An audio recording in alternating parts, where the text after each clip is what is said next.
Wait a minute. That's not what it's like to work here. That recruiting video's just a hunk of shit.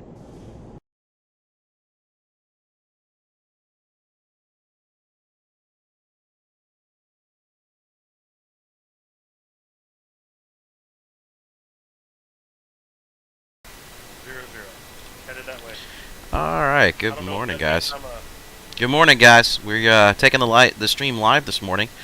Looks like my mic's running just a little bit hot, so I'm going to stretch it out a little bit further so we don't have too many issues there. And, you know, today's goal, we're going to try things a little bit differently, even though we are running through as much as possible. We're going to try things just a little bit different, and we're going to do some multi-ship missions here. So Chad is helping me out again this morning. He is running the Caterpillar for me. Once I see him in the ship and lifting off, I'm going to pull out my Freelancer.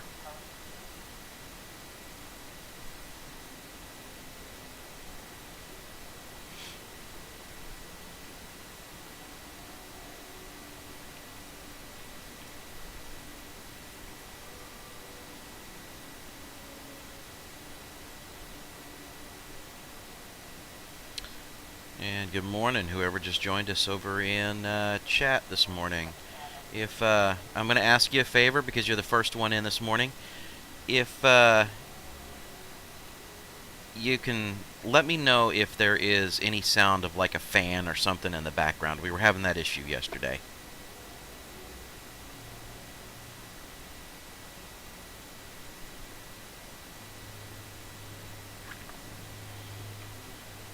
How are we coming on that Caterpillar liftoff there, Chad? getting ready to get in the seat now. Alright, good. It's a big freaking ship to run. Oh, I know. Yeah, I know.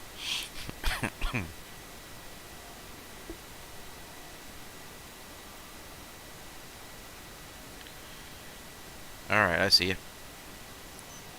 Alright, I am vertical, buddy. Let me go ahead and pull the Freelancer out. Thank you for telling me you can't do it. Now where'd you put it?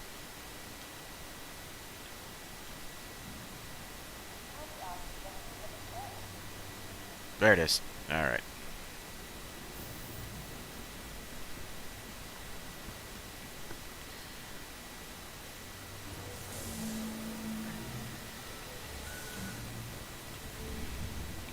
So today's goal is to increase my sitting bank account, not the one that you got on you, Chad, but my sitting bank account by 1 million.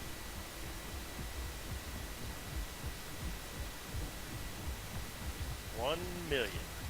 $1 million.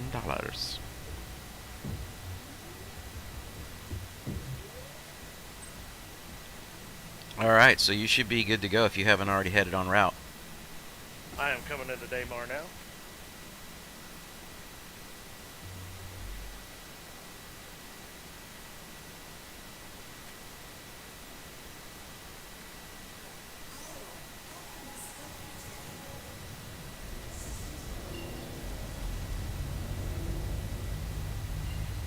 So while we're doing this, you want to give a quick explanation of the route and what we're doing?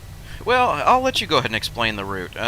Like I said, I'm just trying to make sure that that today's goal is we are going to try and bust out with double ships and see if we can pop in 1 million UEC today.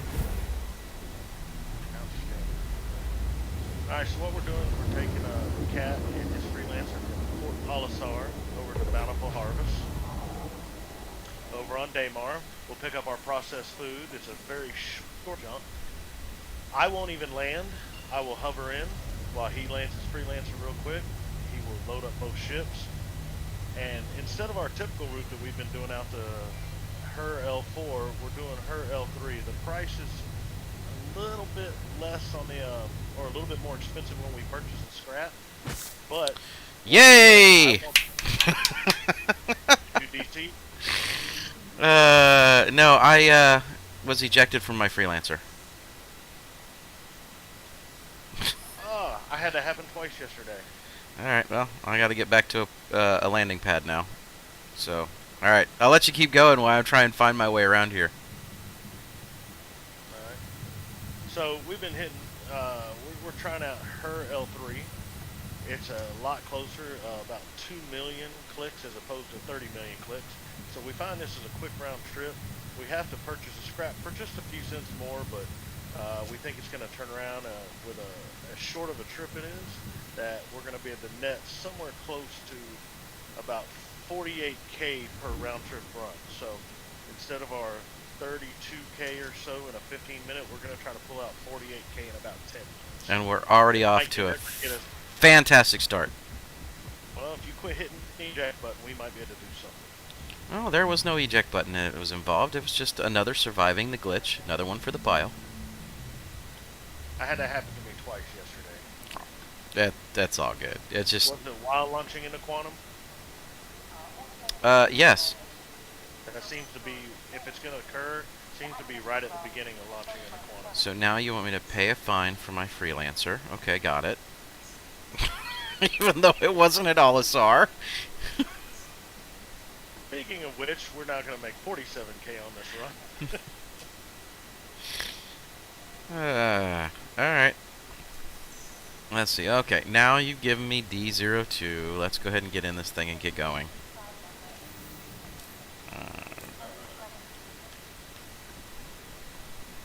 Alright, I will be there momentarily, sir. So, let's see if it tosses me out into space again. 1 for the money, 2 for the show. 3 to get ready, and 4, fuck you. Yes, I know that one.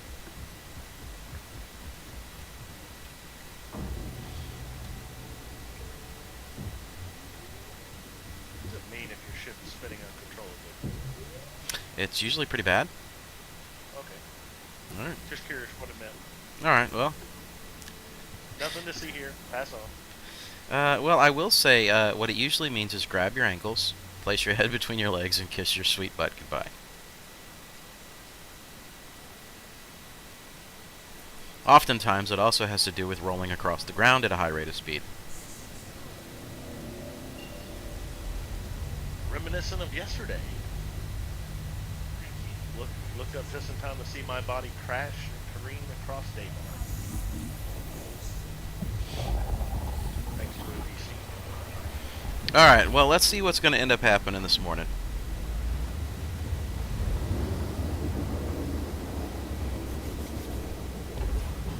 I am hovering outside. I don't want to run in and buy, because then you would be able to sell it when we get to the next station. Alright, Bountiful Harvest. Are you going to let me jump to you? So what we're finding with the fleet stuff is that when we come into like her L3, until you get close enough to request landing, Mike's going to be able to land his freelancer, go in, sell everything on the Caterpillar, and load it, so I don't have to try to squeeze into a hangar. We are leaning at Olisar every time just to check fuel, and because sometimes it glitches on fuel. Even though we're using a minimum amount of fuel, I could probably make 15, 20 runs without even concern about it, considering I carry about 11,000 units of quantum fuel, and I think I was using less than 200. So Yeah, it should be pretty good, but again, the reality is that I'm on a smaller, faster ship, so I should be able to, while he's doing these longer approaches, I should be able to kind of fly in and get a landing spot and get in and get moving before he's ever even on station. So, we're going to try it from a speed run perspective, which right now, I mean, obviously, we're going to time on our second run because of what happened with the freelancer here. hand off the injection handle. I got to be playing with something. Well, you're extremely optimistic if you mistook that for something else. A handle's a handle. You pull on it, you get excited, and things explode. I hear you incoming. Yes, sir.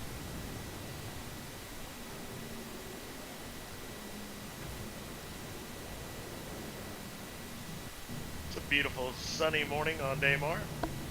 Yeah. Weather hot. Weather dry. Whoa, whoa, whoa, whoa, whoa, whoa, whoa, whoa. Okay, and land. Right there. Come on. On the ground. Where you like? I'm sliding. And it looks like I'm DCing. No. Yep. No? What the hell?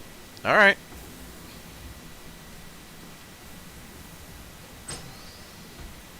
There's some severe server lag right there.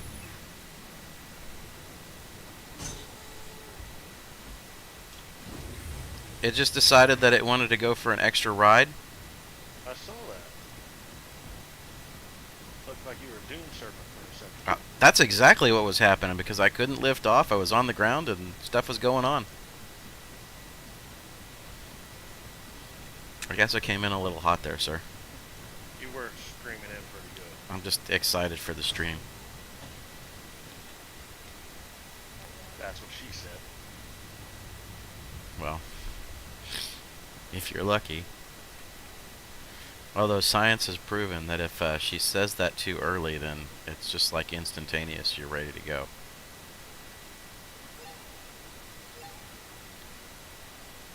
Okay, so somebody is running distilled spirits out of here, which is fine.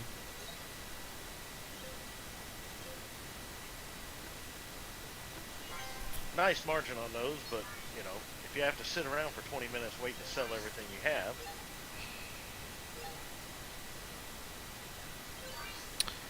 Alright, so I don't want the freelancer, I want the caterpillar. Let's get you some processed food and get that going.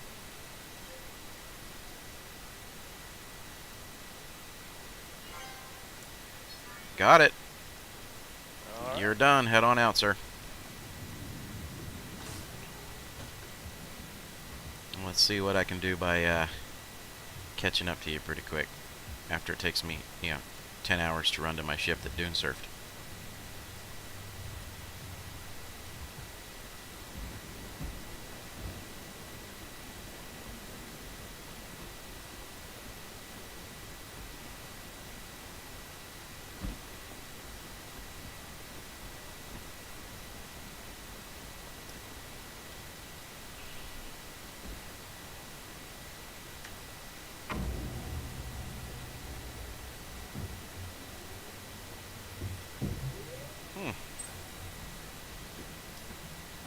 I love that bug, where it doesn't show my loaded cargo on here. On the freelancer, Yep. makes me nervous every time. But, fortunately for me, it has been reliably there every time.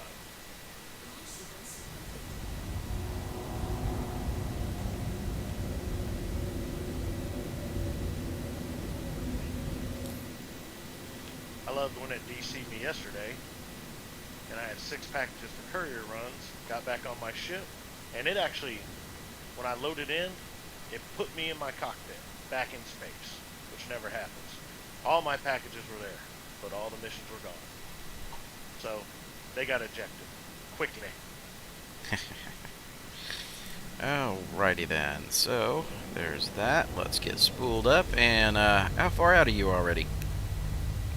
I am about 800 clicks. Decelerate now. Alright, I'm just entering into quantum, so I'm not too far behind you. Just remember coming into her L3, there is a considerable asteroid field, so you don't want to come in too hot on that place.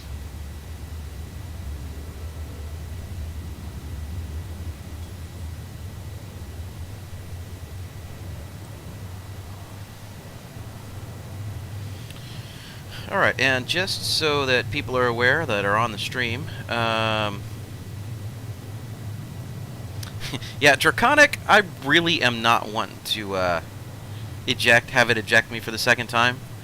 We're trying to maximize what we can, and unfortunately we made another discovery this morning through RSI that is a little bit on the annoying side, but I'll deal with it. We were going to take my my account and put it back to the Freelancer Max to have the additional cargo space, and it wouldn't let us this morning.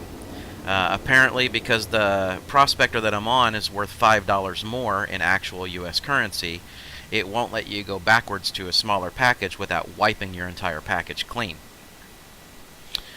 That's not happening. So, we'll just use what we have and make do with what we got.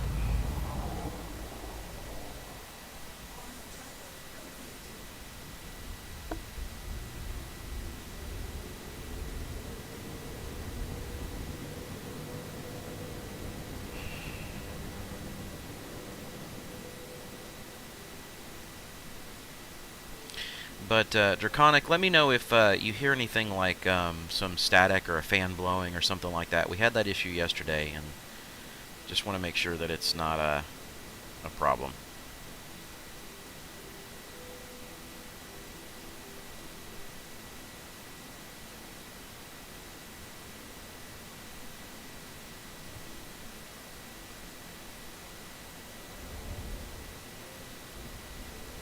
Alright, how far out are you, Chad? Because I am not seeing the ship. I am about 20 clicks. How far out are you? Checking right now. 49, because I didn't make the micro jump, because I'm stupid. Well, like I said, after noticing some of the asteroids and having an issue coming into CRU, I'm coming in a little slower. Especially knowing that you got to catch up anyway.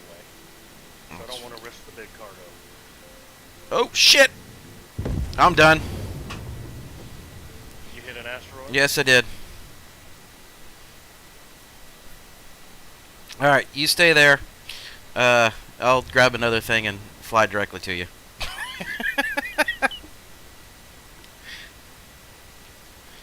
Oh, I am not off to a good start this morning.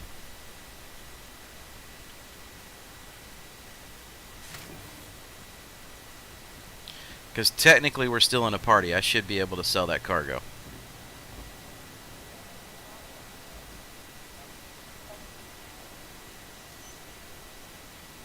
Alright, so I am going to put a claim in on the freelancer. File the claim. The sun had an asteroid completely obstructed. Well, that is the one issue about flying in close here, like I said. Alright, let me retrieve my Gladius, and I'm going to get there real quick. Alright, I'm probably going to hover about 5 clicks out. I'll ease on in. That way I can, I'll hold on requesting landing till you get here. Just get in that armistice zone. Yeah. I'm in the armistice zone.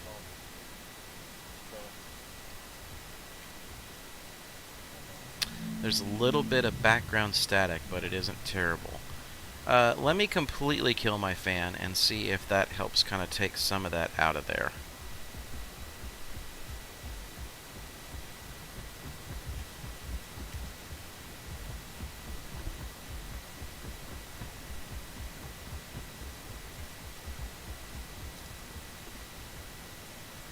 I don't know if you can hear that, Mike, but that's actually sound has been there every day. That little bit of, if you look at your Discord, the slight key up with a ch, but it's really low. No, actually I haven't. You can see your Discord keying up. You may just adjust your mic sensitivity a little bit. Yeah. Let me get into quantum. I can do that. That's not an issue.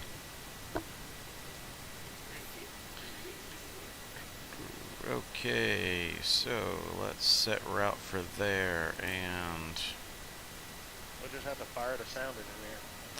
well, the sound engineer is me right now, so that's why I want to make sure that I've got this right. I think the boost on my system microphone is probably too high.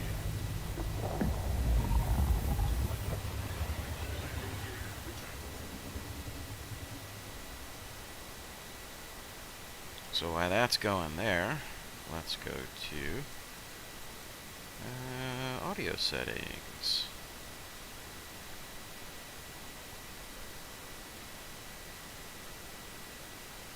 You're not going to let me in. You're always going to be a pain in the butt today.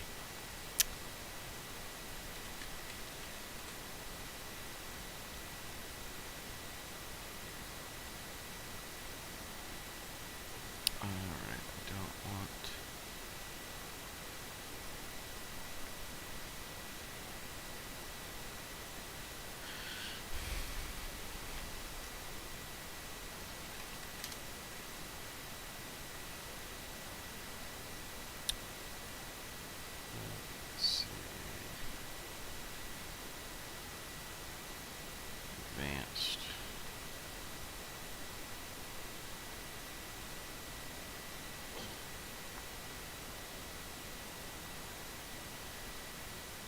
I'll screw with it in a little bit for whatever reason. My system is hiding it from me for the moment.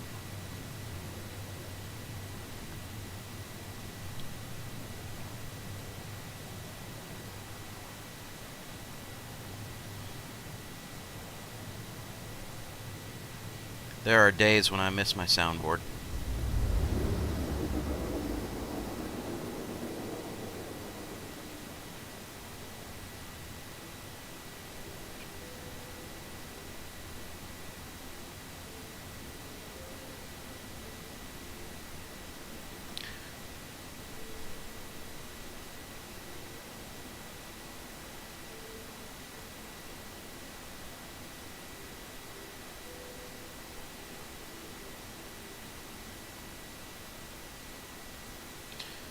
Alright guys, so hold on 1 second. So Chad, I need you to hold steady for me for just a minute.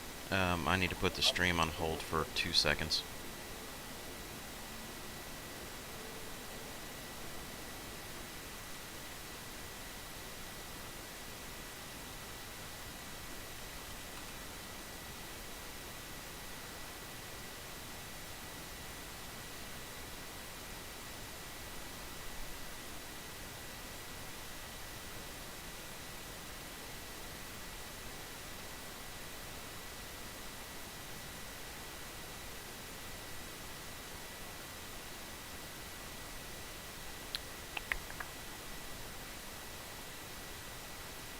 Settings default.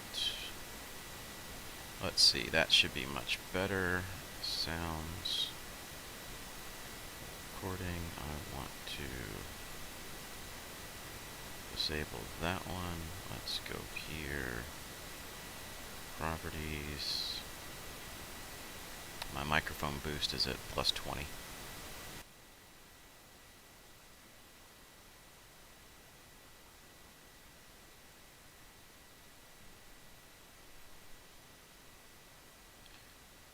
Chad, does that sound any better? Yes. I'm not getting a little tick. Your volume, voice volume seems to be about the same. I didn't notice any difference in that. Say something to me again. Testing, testing, 1, 2. It's gone, buddy. Alright. Okay, sorry about that, Draconic. We're back. I had to get over into my settings and tweak some stuff. So, hopefully the audio there is significantly better for you. Let me know if it's a little on the quiet side and I can actually boost the streaming program, but my microphone was set to like a +20 decibel recording.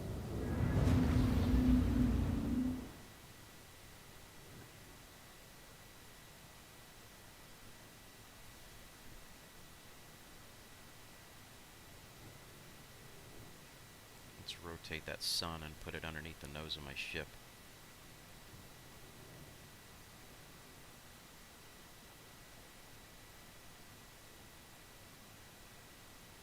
Now maybe I can see incoming asteroids.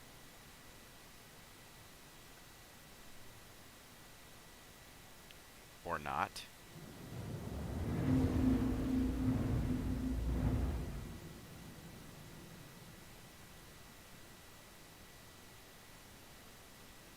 I got you at 19 million. Or not 19 million, sorry, 19 kilometers. Okay. I'm about 45 meters out from the station, or 4,500.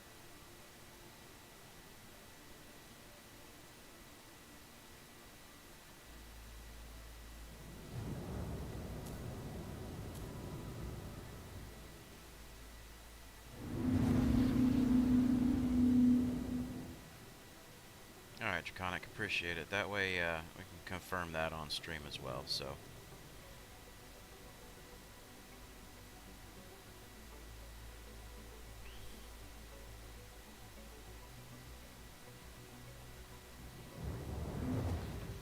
Didn't want to create an audio loop by having myself sitting in here with an audio stream available and listening, so.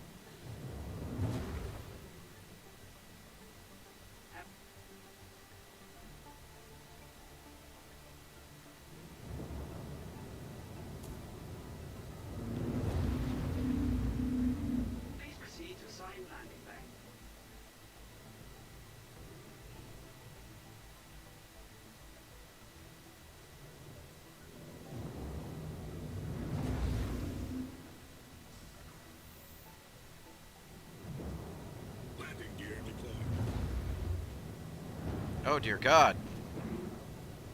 This landing vector is terrible.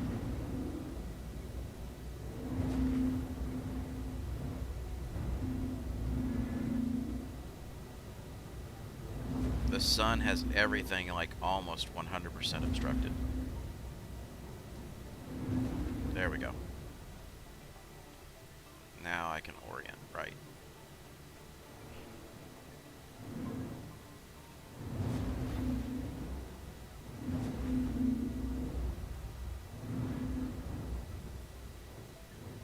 Proximity alert. Deck. Launch complete. Landing complete.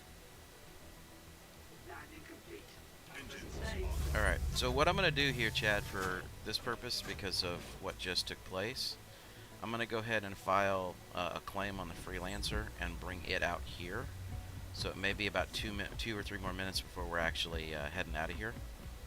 Okay. That way we can at least make a good cargo run load back. Yep. Figure you we've landed already yet? wasted a couple minutes.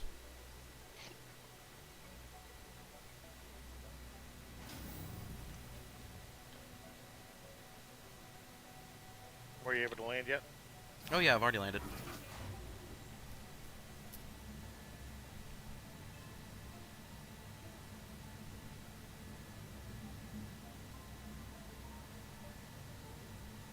Okay. I just requested landing, so.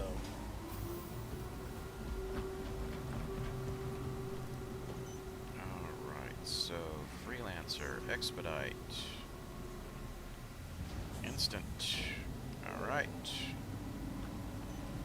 Let's make sure the Freelancer is here. I can retrieve it, which means I should be able to load it.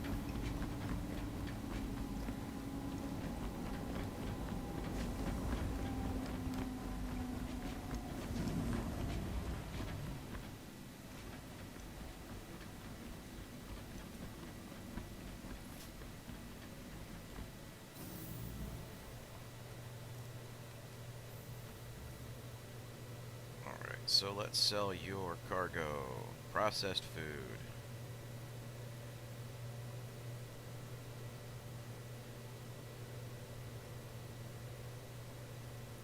So 552. So even though I lost money on that one because of what happened with the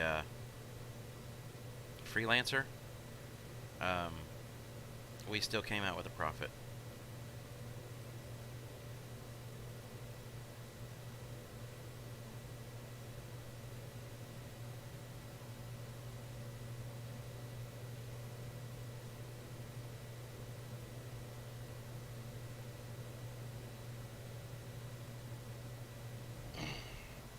Alright, you should be loaded. Let me know when I got confirmation I'm launching. Oh yeah, the money's out of my account. It's confirmed.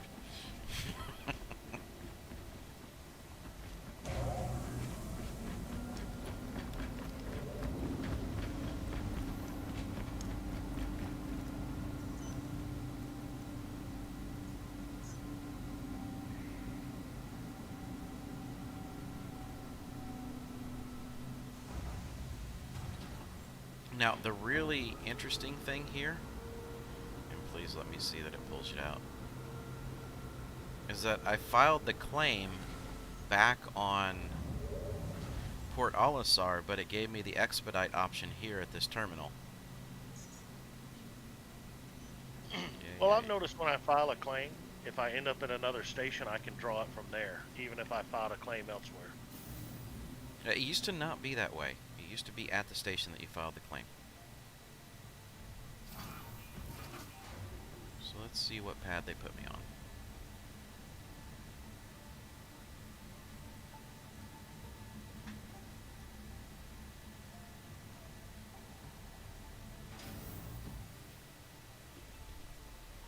They didn't put me on one.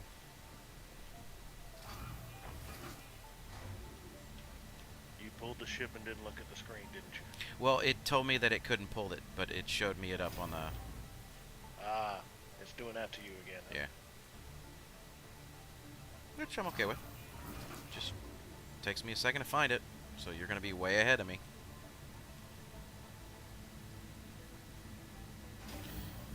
And of course, it's always going to be the absolute last pad possible.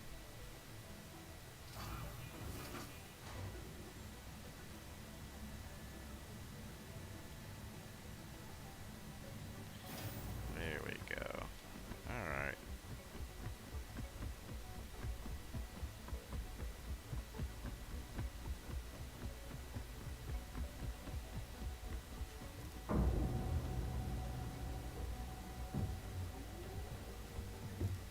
But this time it's showing me cargo.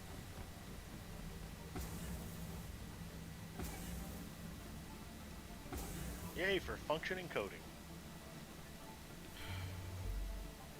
This time, since Or you're maybe- so far behind, I'm not going to land at Alasar.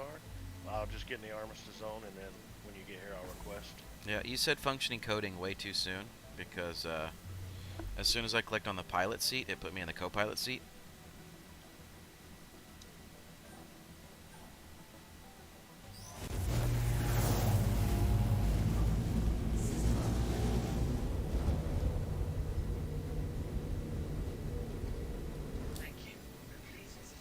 Alright, let's see. Let's get back to Port Alasar as quickly as we can.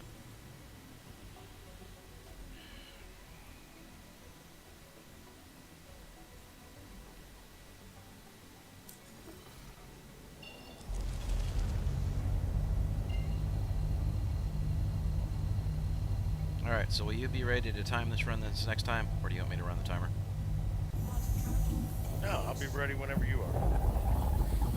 Apparently I'm not ready for anything this morning, so...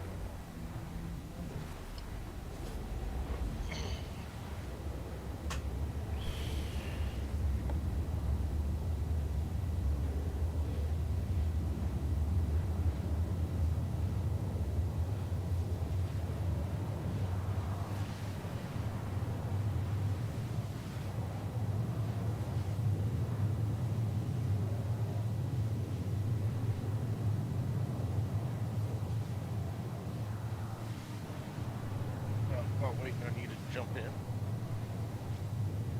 Oh, not a problem. I'm about 3.5 million kilometers out, so it'll take me about 2 minutes. Get in, get landed.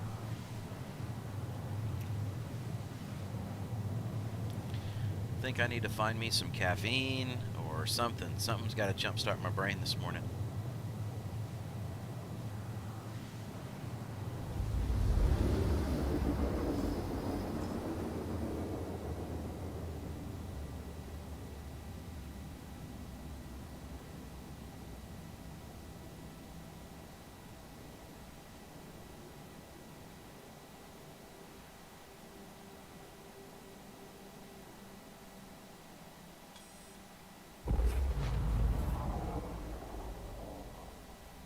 Quantum travel complete.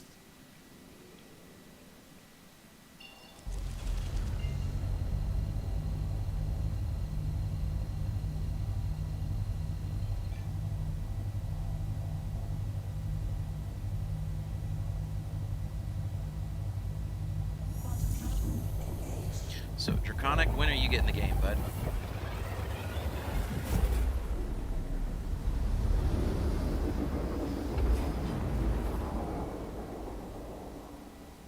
Quantum travel complete. Project received.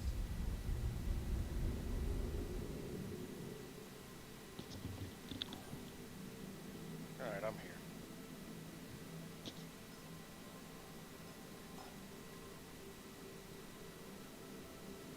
Please proceed to assigned landing pad.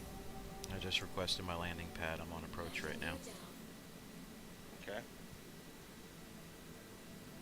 I'll go ahead and request it just to get out of the way.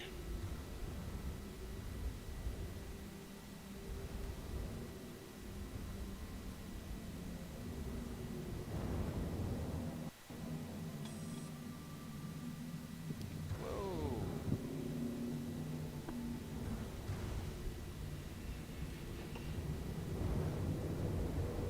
I don't like woes.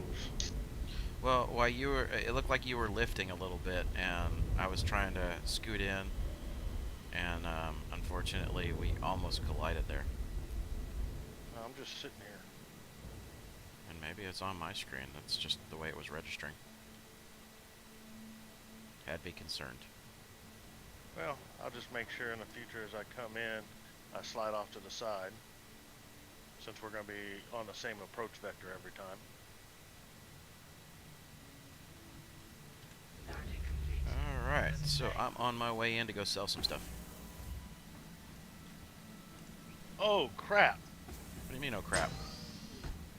Someone just rammed me. Okay, are you still alive? Oh, yeah, I'm fine. Well, those are the jerks that are here at Olisar. Well, I don't know if he's just a bad pilot or what. Did he come in at full speed? He was coming in pretty quick. Enough to blow his ship up? I don't know what happened to his ship because it sent me in a spin. Pretty decent sized ship.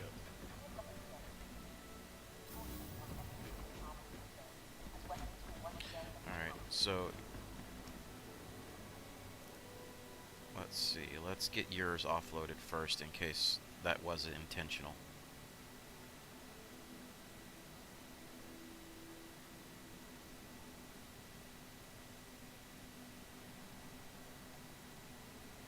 Alright, we got yours offloaded.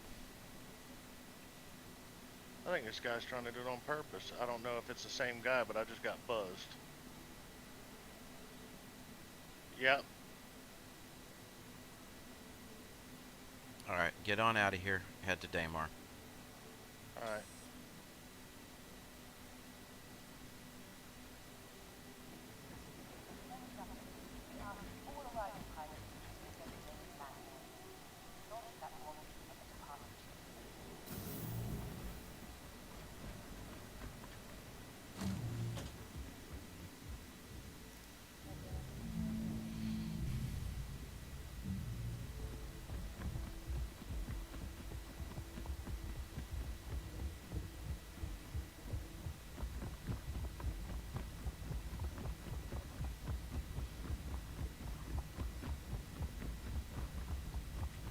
Did you recognize what kind of ship or anything he was in? No, because I could only catch a glimpse of it as it hit me. But I think he's red on the radar.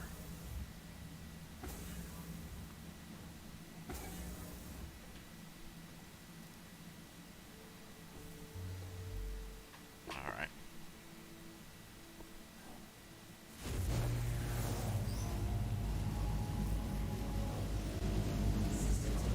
Probably just one of them fun guys who figure I have a load of cargo and he's gonna take care of it for me.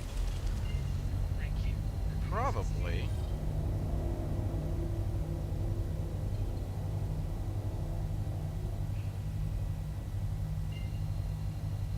Because I'm not seeing anybody that's red. I am seeing some people that are approaching at super speed. There we go. But I was able to quantum before he got to me.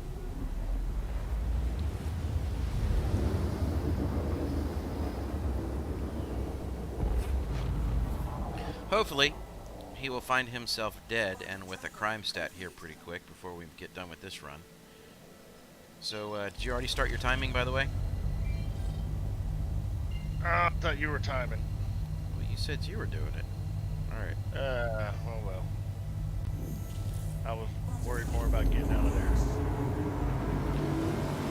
Well, I'll tell you what. We will start the time from the moment that I'm at the trade console here.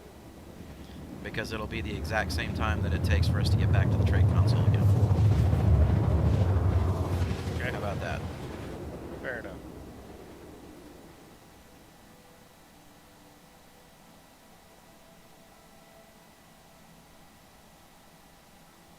Quantum traffic.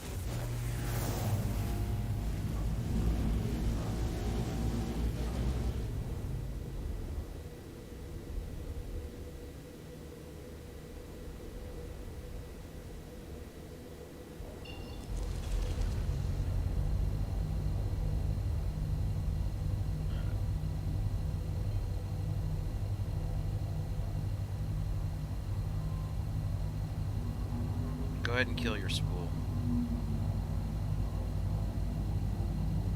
Because you'll be able to follow me in.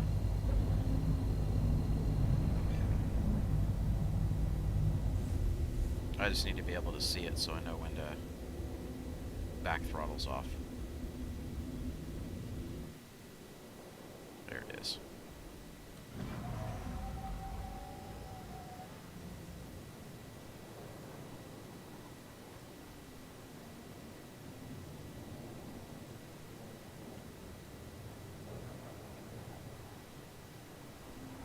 Oh, I understand that, Draconic. Trust me, I definitely understand that.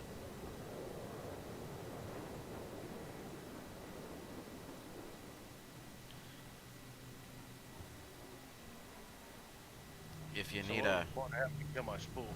if you need a budget way to do that, then I'll say, you know, kind of go AMD on that. They do have some pretty solid quality equipment to be able to get you in to gaming at least, and it won't break the bank there.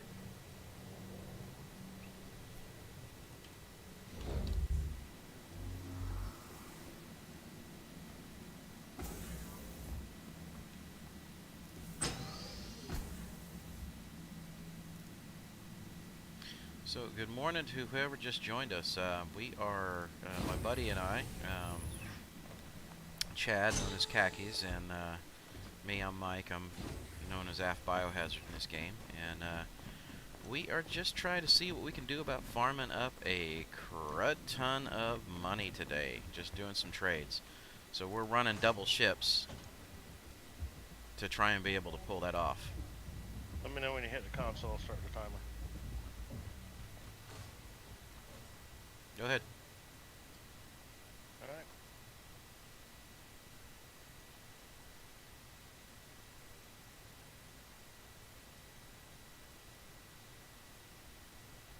Okay, so 579 288. That is where we are at right now.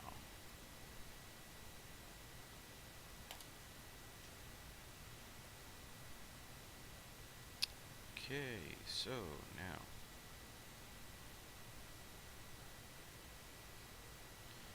you're not in range. Okay. I'll come in further.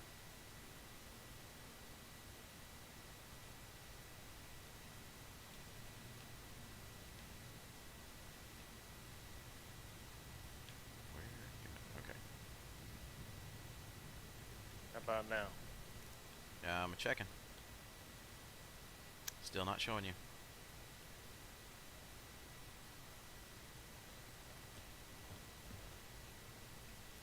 Be hovering like you're just ready to land. Okay.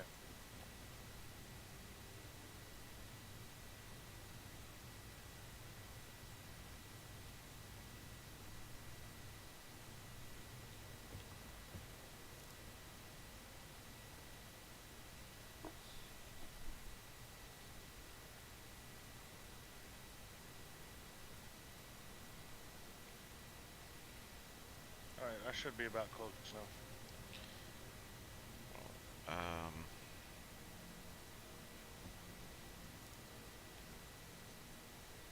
You're not. Wherever you were at before, man. That's where I need. There you go. Now you just popped in.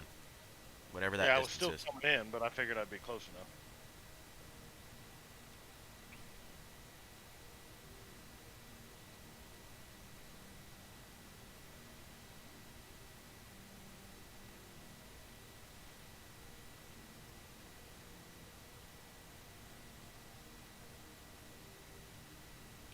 Alright, you're loaded.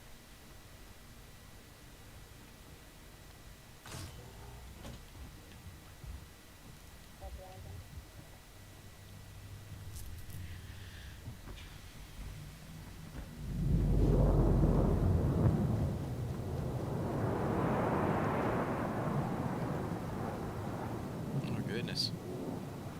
Storms just kicked in down here. Windstorms make it hard to move. Come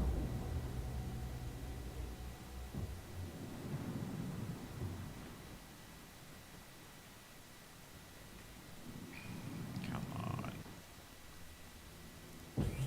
There we go.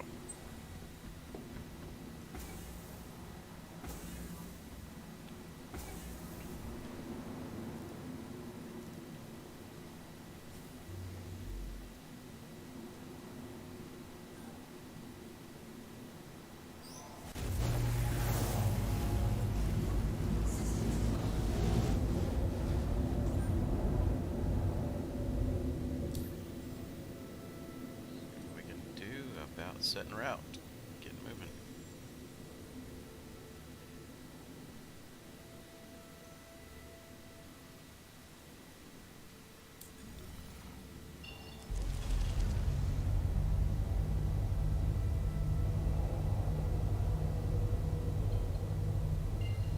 So I shouldn't be too far behind you this time, Chad. Just remember her L3 approach isn't too bad. Yep. Or need to be too hot.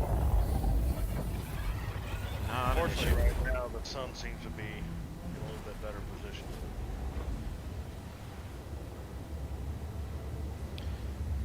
So good morning, whoever just joined over on our YouTube side.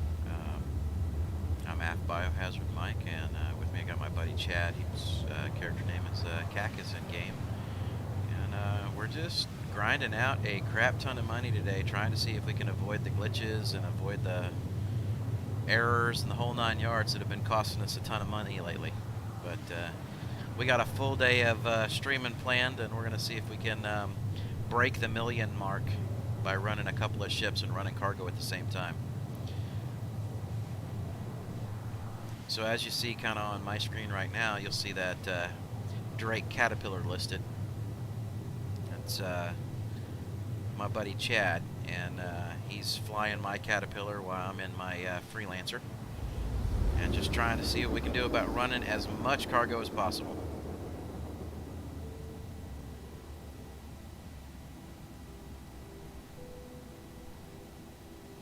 And we'll see what other shenanigans pop up along the way.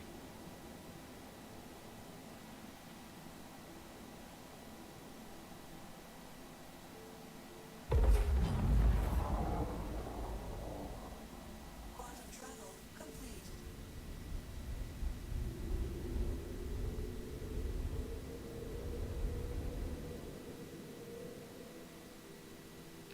Come on, give me the cooldown so I can make the micro jump.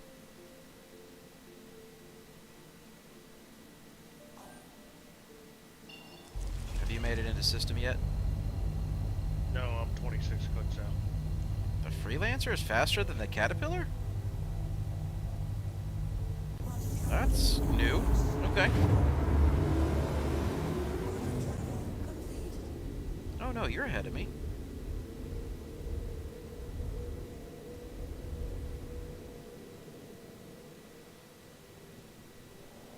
Okay, there we go. Yeah, we got I think we have hostiles, so watch your ass.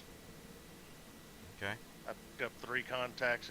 They're a good distance away, but it looks like 2 of them might be red. It's hard to tell on the screen. Well, if you need to request a landing pad and get in to protect yourself, then by all means, go ahead. Well, I'm not getting shot at or anything, so.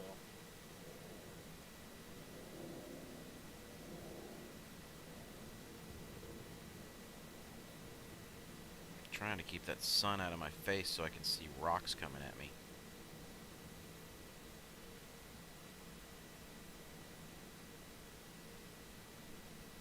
This approach is a pain, bud. Contact received. Yeah.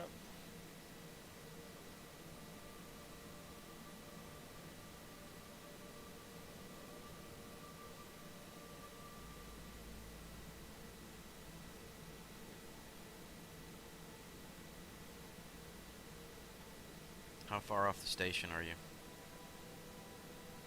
I'm in the armistice zone, but I'm about 7,500 meters. Slowly coming in. Okay. I'm about to pass you. Contact received. Contact received. Alright. I see you blowing by. Contact received. I'm gonna come in at least far enough to see the wrench.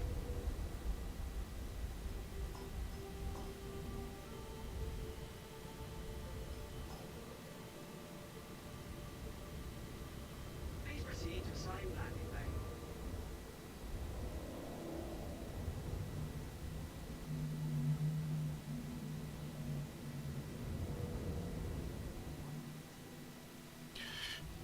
Alright, I should be good. Yeah, I got to be able to see the land.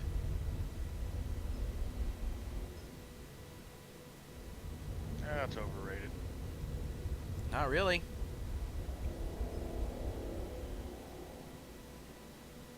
Try and orient myself based upon the signage that I see.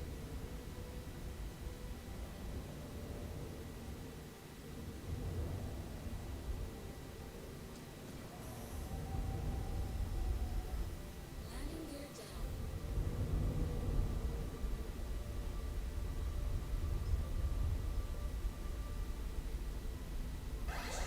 Front collision.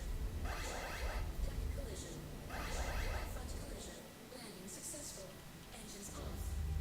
Landing complete. Alright, there we go. Now I'm down. Yeah, that sun on this angle, it is like, it's killer trying to be able to get a good view of what your landing zone should be.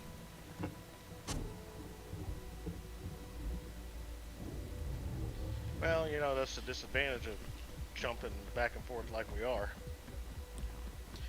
Yeah, Because we're not passing the sun and going to the other side. Draconic, to answer your question, bud, we've been in the upper 80s and lower 90s.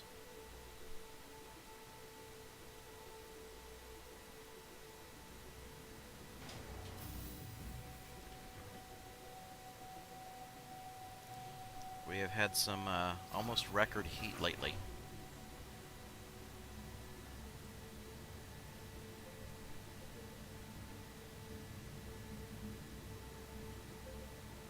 We did have a bit of a storm come through last night, so I don't know if it's a cold front that tried to push back through just to cool us off a little bit, but yeah, it's been hot.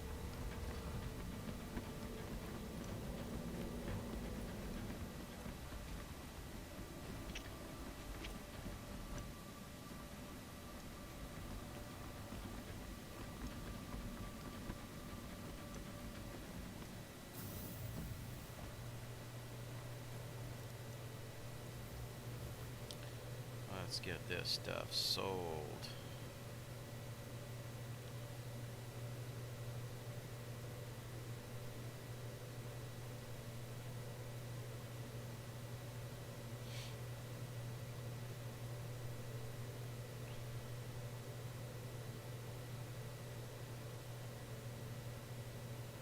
Fine. Sell processed food. Got it.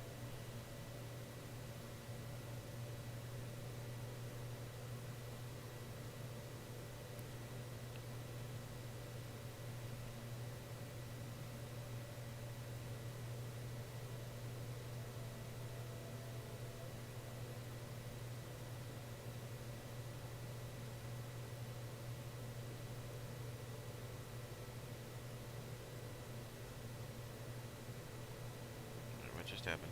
Why did you do that to me? What did it do?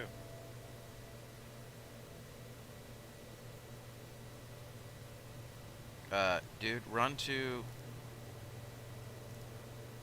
Hold on. Miscellaneous freelancer. Scrap. Got it. Alright.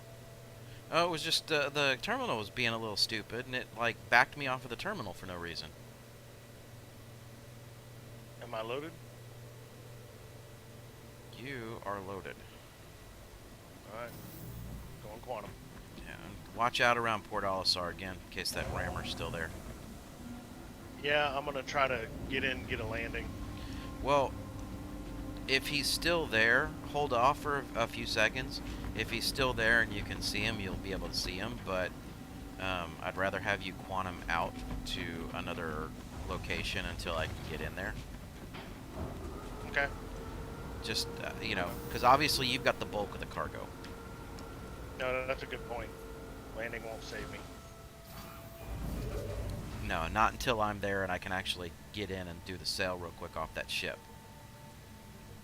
Because it looked like, from what you were describing, he was dead set on trying to pad ram you. Well, I couldn't tell if it was the same ship or multiple ships or what, because by the time I see him in this view. So, what I'm going to do is I'm going to hold at Crusader, because when I jump into Olisar, I'll be within range right away. So, when you jump, tell me and I'll jump. No, don't worry. I'm getting ready to jump into the freelancer right now and start. Because I'd really like to land and repair. I still got some flashy reds, but I don't think we're too damaged, but I'm good with that. I mean, he hit me hard enough. It spun this ship, and this is a big ass ship. That means he had to either be going really, really fast, or he had to be using at least a medium-sized ship on you.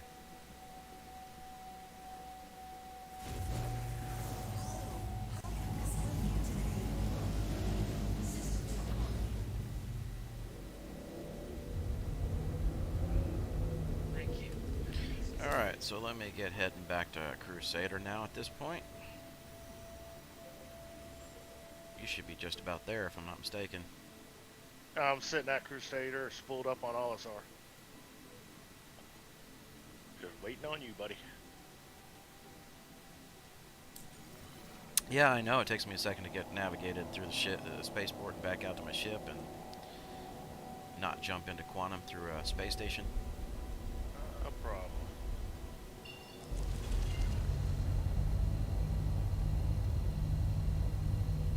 What's our time check look like so far? Well, right now, we're at 14:45. So not as optimally fast as we were hoping, but Nope.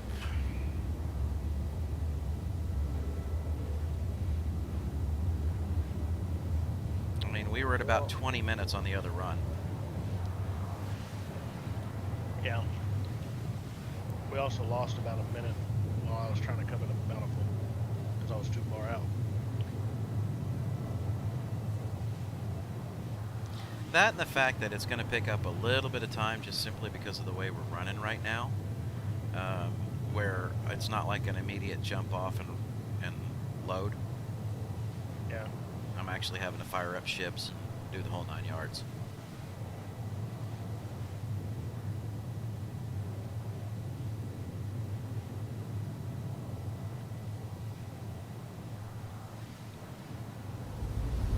But we'll see.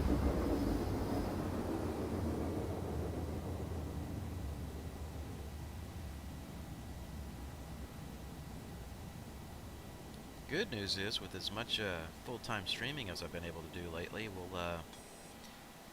be able to have a lot of footage to pick and pull from in order for me to be able to put together a highlight reel over on YouTube. You good system? Yep, I just flew in. I'm lining up to get ready to make my jump. There's a couple of ships that are here. Yeah, I'm about to let you know. I'm jumping. For your vessel to be scanned. We're being scanned. Oh, well, I didn't get scanned. Are those just patrol ships in? Yep.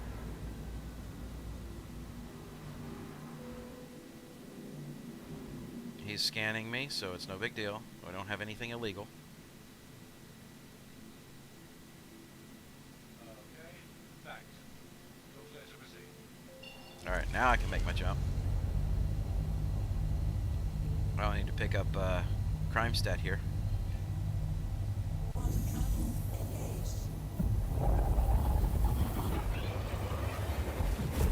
So if you hear them tell you, please halt to be scanned, You halt. just wait, just halt. Oh, yeah. There are some ships floating around in here. I see at least one hostile.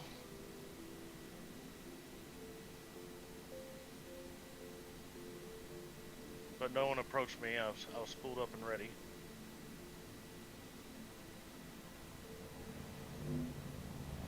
Oh, he's shooting.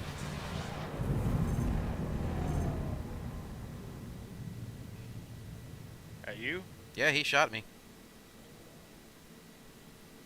I didn't die. He got a couple of hits on me, but I guarantee you when you come in, he's going to be shooting, so you're going to need to make a beeline for the armistice zone.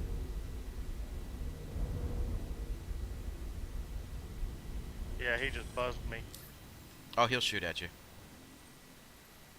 He's probably just trying to line up. Please proceed to assigned landing bay.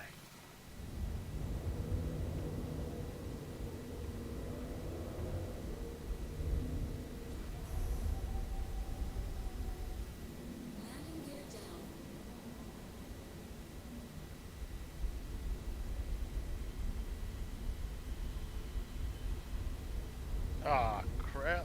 What? He just missiled my ass. By the time I fired countermeasures, he blew me up. I was in the armistice zone. Really? Yeah. Okay. Alright. So, let's handle something.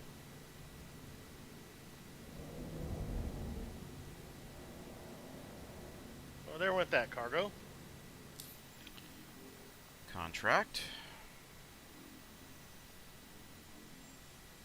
Let's go with, what do we have? Bounty Hunter. So,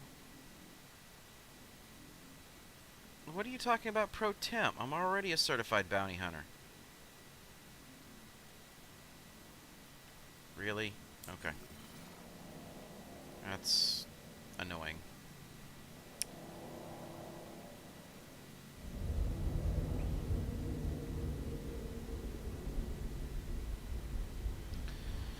Okay, so we're going to jump servers and kind of figure this out, because obviously whatever's going on here, as soon as I sell this load, we're not going to sit here and play this game with a whole bunch of people who are just going to pad RAM on this server and do everything else. So, Landing complete. Have a pleasant stay. Alright. Well, I'm on station, so I'm logging out. alright, not a problem. So, our lofty goal is in serious jeopardy this morning. It doesn't seem like no matter what we're doing, we're getting anywhere with it.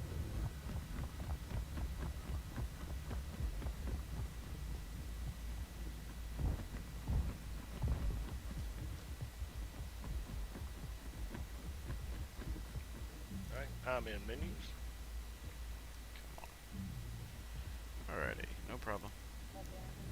I gotta file a claim on the Caterpillar anyway.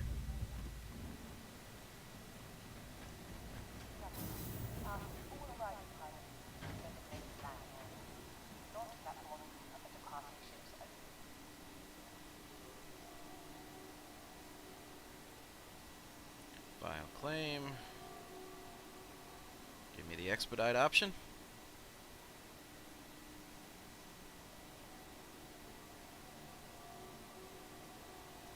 So we got 7 minutes till the Caterpillar is going to be up and available.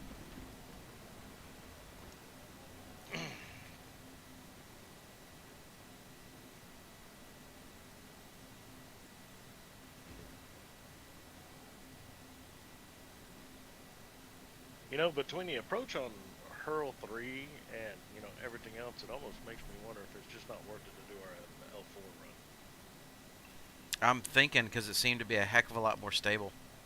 Because we either do that, or I think we just come from Olisar, run, grab, scrap, and come back.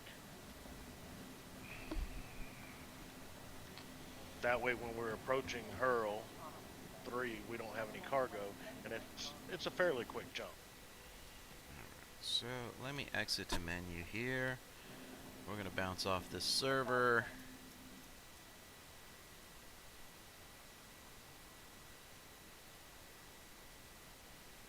Well, the question is how much do you want to do some risk and reward kind of thing? Elaborate.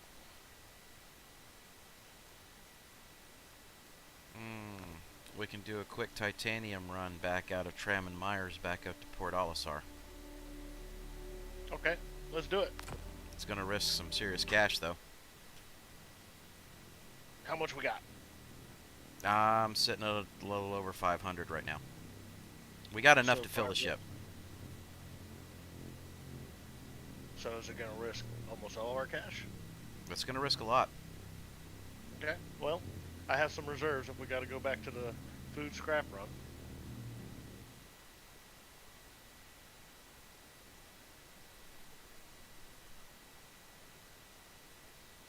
Well, we got to do something to see if we can make some funds, because even though we were advancing in funds there, we ended up behind because of that destruction of the Caterpillar. We ended up behind.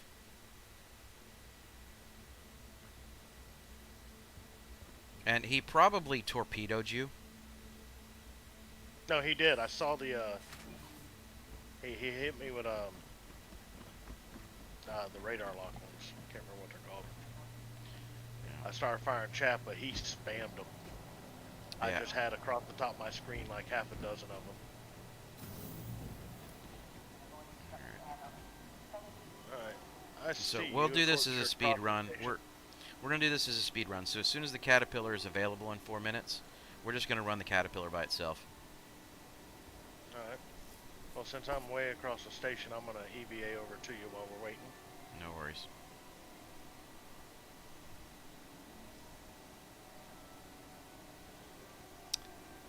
Oh, the fun of being in verse right now. To prevent traffic, we ask that all arriving pilots use designated landing areas. Launch platforms of the departing ships only.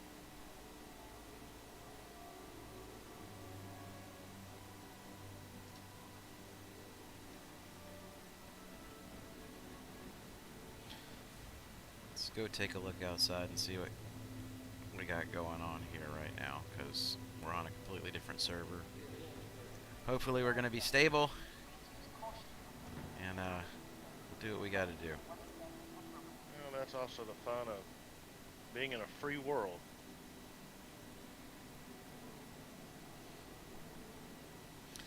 Yeah, Or an see, open.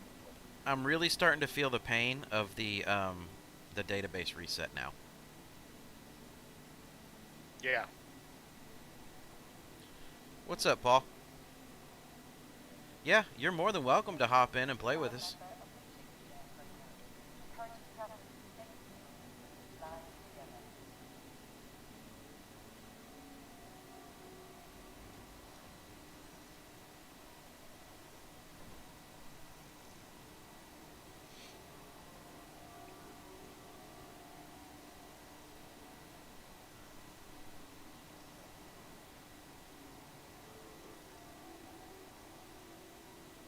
Space may be lonely, but you don't have to.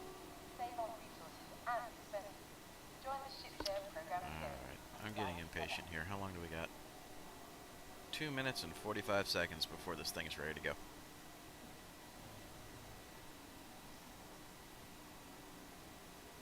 So, you hadn't even had a chance to make it to the armistice zone, right?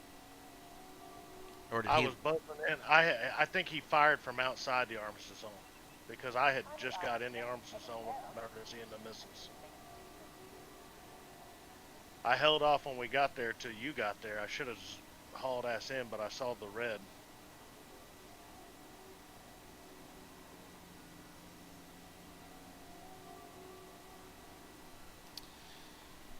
Yeah, see, and with my prison situation where it's not letting me turn in ore, unless I had the bounty hunter option on him, which it wasn't giving me. I mean, I can't believe that when I go to my missions, it's an assessment. It's starting me all over in the whole bounty hunter option here. So I can't even flip over and do the bounty hunter option to where I won't get the crime stat. But I can.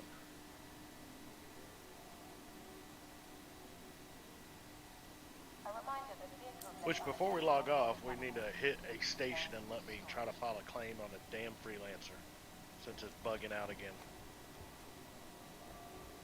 I cannot pull it here at Olisar.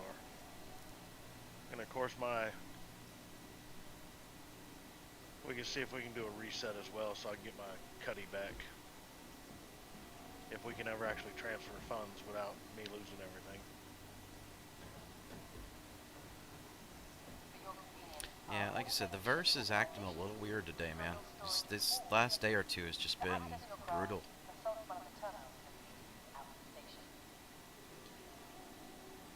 Well, Paul, I don't know whether to say thank you to that statement or whether to, you know, say I'm sorry.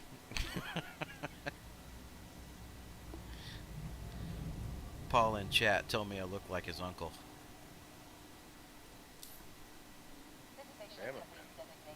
And hopefully not the creepy one.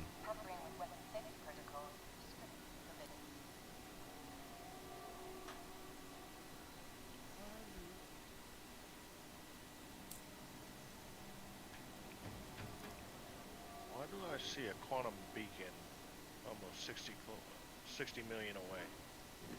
I have no idea. It's not picking up one of my ships.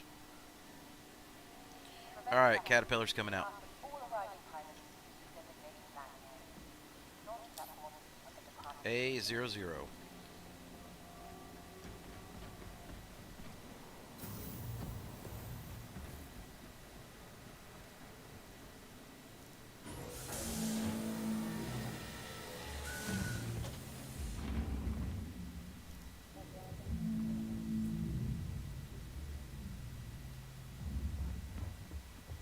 Apparently I have some quantum beacon over on Microtech. So do I. Okay. I didn't checked accept anything, did you? No, I checked my accepted. I have nothing.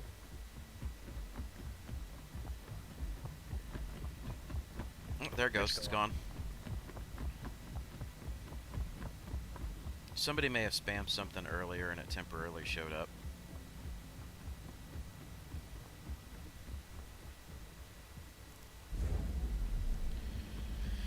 Alright, let's get back to the money grind and see what we can do. So, Paul is from Argentina.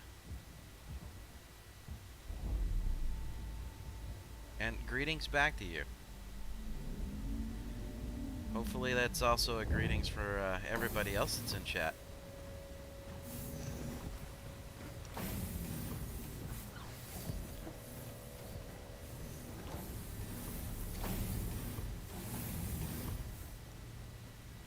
Alright, so we're going to do Tram and Myers.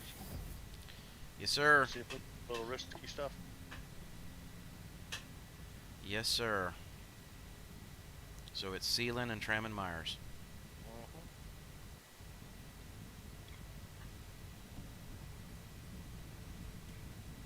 Okay, so where are we at the moment financially? 52, 341.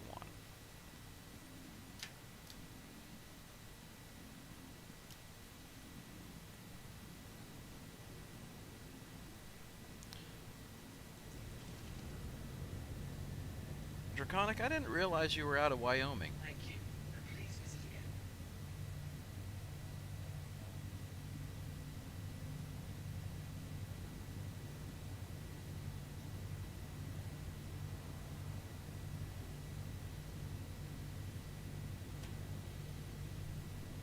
Yeah, those quantum beacons that you're seeing, it looks like it's from somebody that's like stranded or needs other help, but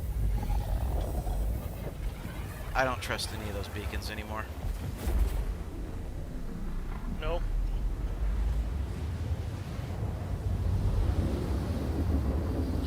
As a matter of fact, I think I'm gonna go climb into a turret until I figure out whether or not we're gonna be okay on this run.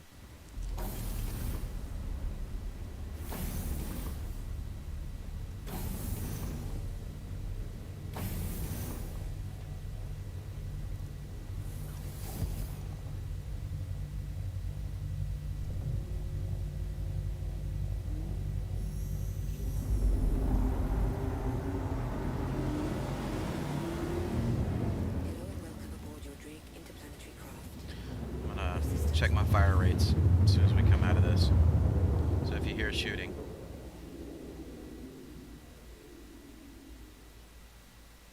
No, I didn't know where you were from. I just didn't know you were from Wyoming. Quantum drive is now off. Landing gear down. Alright.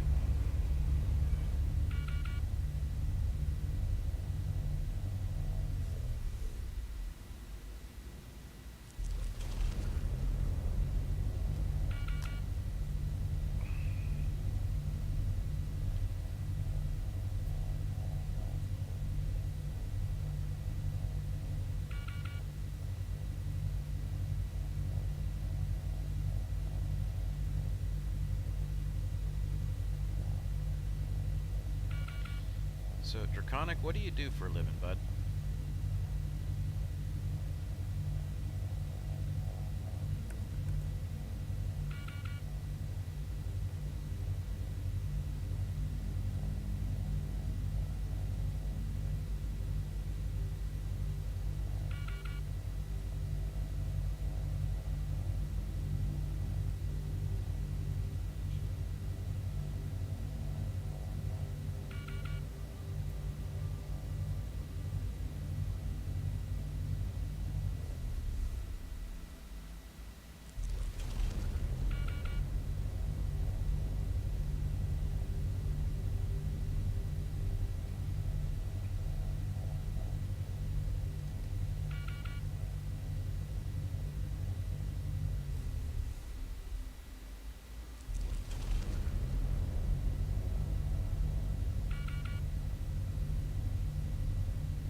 I empathize with you, brother. I know that feeling.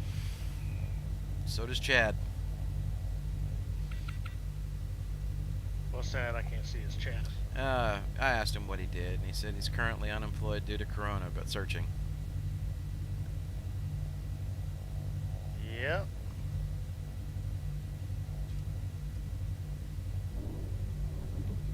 Hope all this nonsense ends pretty quick and we can get back to some kind of normal life.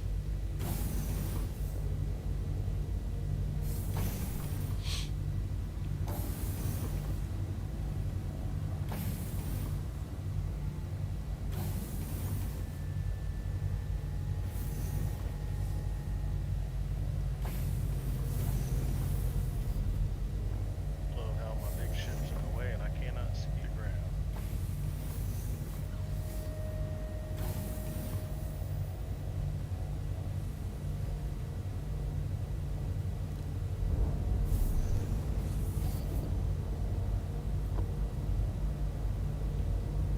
Yeah, man, I was enjoying not having to land. Made me work for my money though.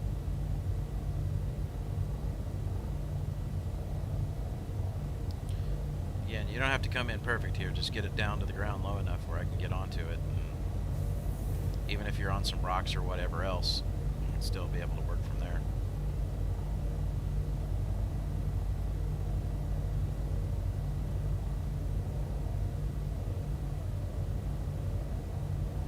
Try not to hit anything. Alright, here we go. There we go. Like I said, it ain't gotta be pretty.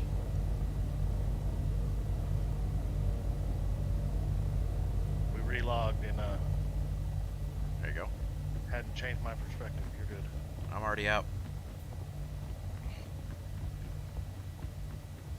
So back to Ollie, huh? We are going to be going back to Alasar.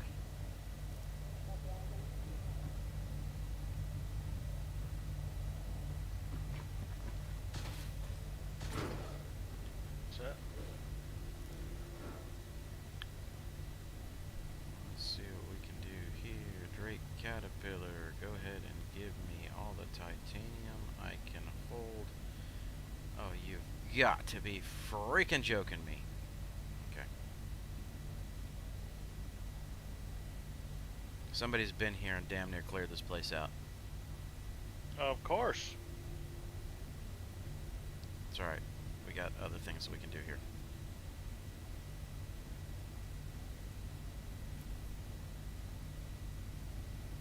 What are you picking up? Diamond. Where do we sell that? Hurston, Alright. out at Loreville. But, I'm gonna pilot that approach once we get into quantum. Though crosswinds down there are not something you've had experience with in this ship. And I'm telling you, they're no joke.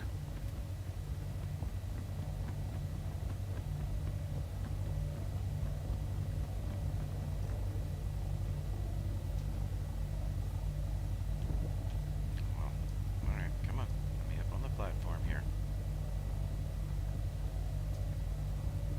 There we go.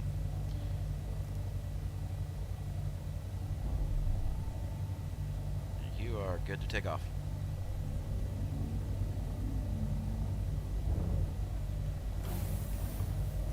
Should fix that now. This will still be a very profitable run if we are able to make it there without any issues.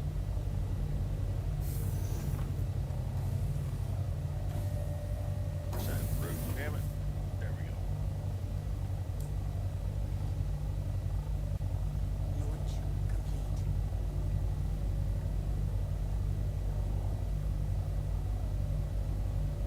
And then since we'll be there, we'll go ahead and pick up astatine and bring it back.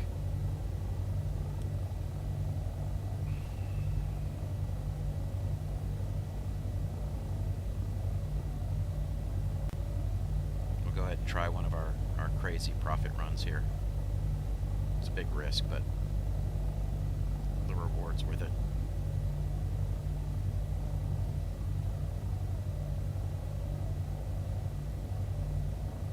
Alright.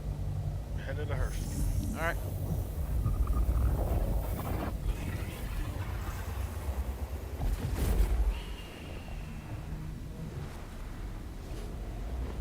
Alright. Exiting the pilot seat. Yeah, so when we get ready to approach, don't hop in the co-pilot seat, but just kind of stand up here close where you can see what's going on, because you'll get a very good feel for what these crosswinds and such are going to be like. Alright, good deal. Be right back.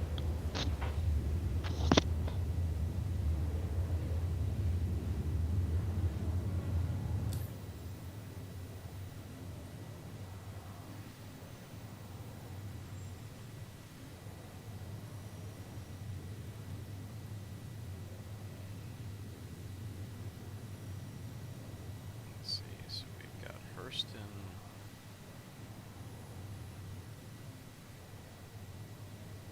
And we want Lorville.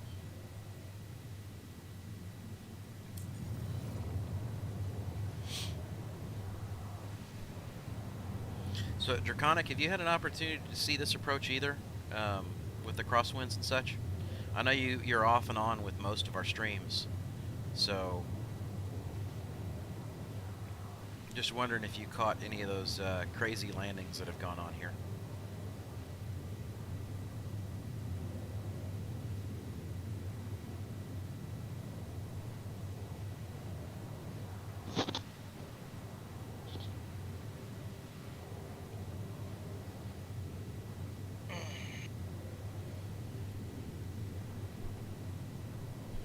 Yeah, and Chad, after we do this approach the first time, this will be one where it'll be,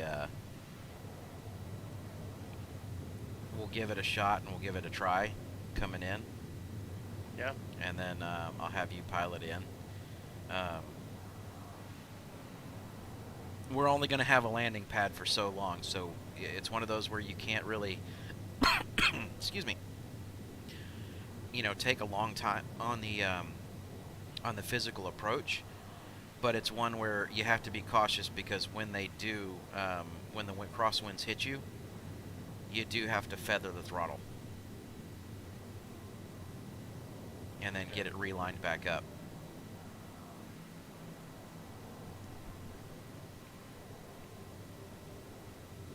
So this is, since they put the weather effects in the game, this to me is like the most challenging approach in the game. Oh, you know what, Draconic? Happy birthday, bud.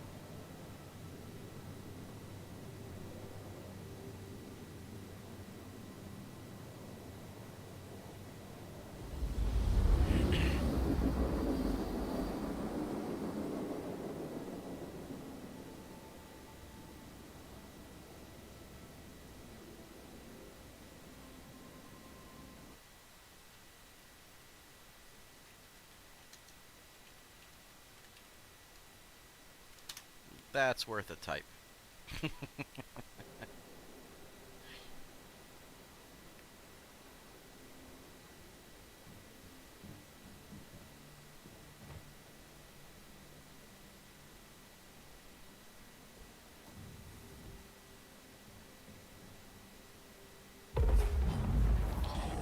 Dude, if you think 25 is old, wow, alright. Drive is now off. Let's see, where's my approach vector? There it is. That little arrow did not want to show up against that background where it was sitting.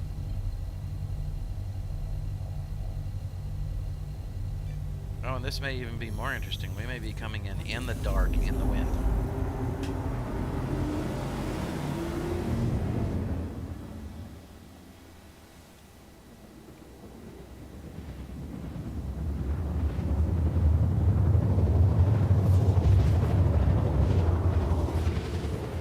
And I forget, if we pick up the astatine, where are we taking it to? Port Alisar. Okay. Well, if we're doing that, when we get out, when we land here, I'm gonna run in and see if I can't at least claim on one of my ships. Alright, not a problem, because this thing will, and that's fine, because this thing will actually disappear.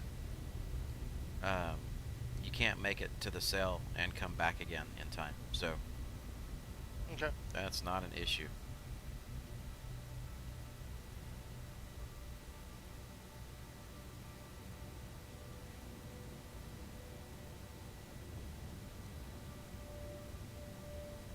As a matter of fact, if we want to try and do a beacon here, we can try and do a beacon here. Yeah, if that's probably a good idea. Alright, so like right now, Lorville just told me that I can request a pad, okay? But I'm not going to request a pad until I get to about 5,000 out. Because if the wind is going to kick me, which right now it seems like it's kind of a steady, there's no steady wind. So I'm 5,000 out, I'm going to go ahead and request my pad. Please proceed to sign landing. And on this approach, I generally aim for that big pad that's right here in the center, where the nose of the ship is. Mm-hmm.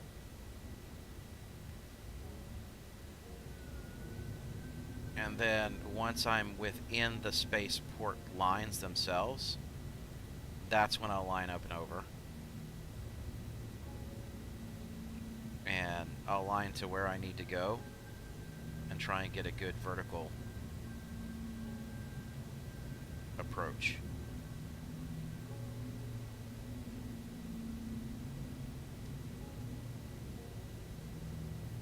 Because with the wind, when it is kicking and fighting you, it'll start tossing your nose all over the place.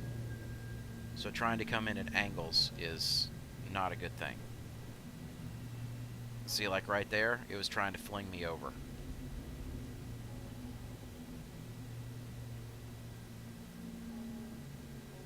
So it would have put us at a really bad, messed up angle.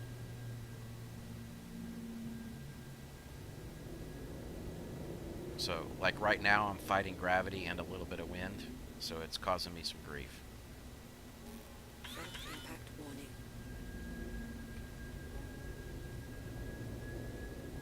Deck impact warning. Rear impact warning. Yep. Starboard impact see ya. warning.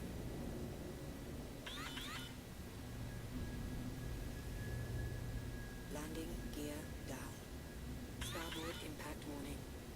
Landing complete. Alright, Landing complete. so because of our fuel situation here, I will go ahead and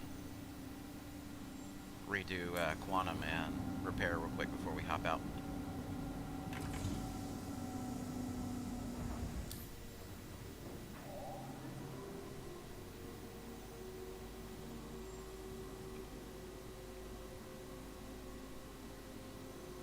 So all things considering, since technically this ship is on the ground, we are secure with our cargo at this point. Even if something were to happen, like a 30K error, it's registered the landing, and the landing is full of cargo.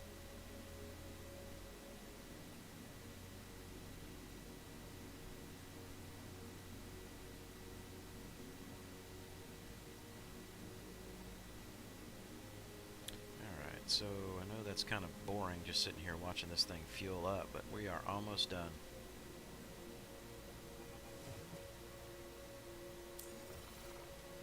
Alright, show me the repairs on the ship. Ship's repaired.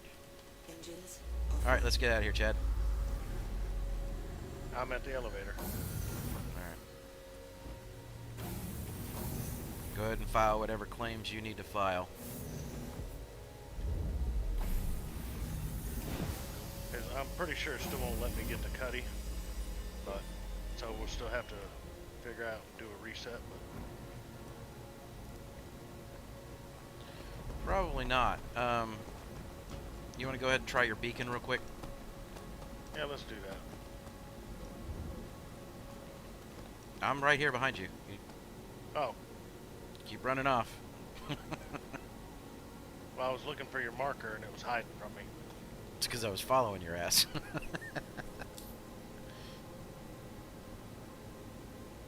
Begin. Create. Escort. 21. I start spamming. Got it.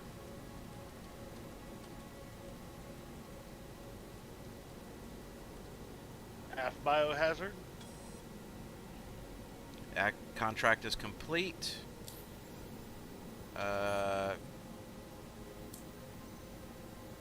Let me know when your money is transferred.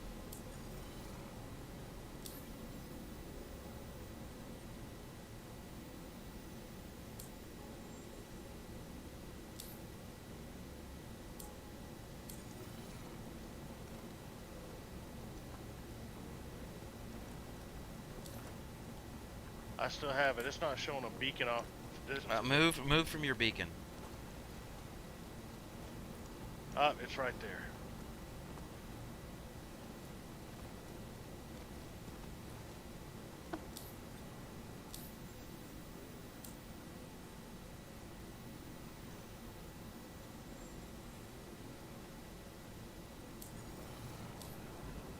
I don't have to do anything else, do I? Because you're No, here, right? no, no. Just yeah, come back to the beacon again.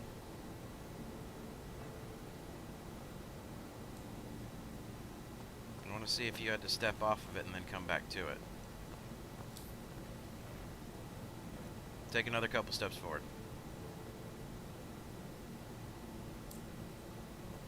And stop. You are like right on your beacon, so.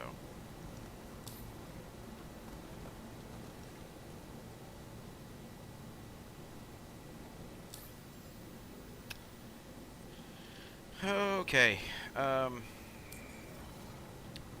Cancel yours. I'm going to try one and see if it's just something that's up with your account. Okay. Because if it is, then there's absolutely nothing we can do with it. Alright. Yeah, just do a small amount real quick.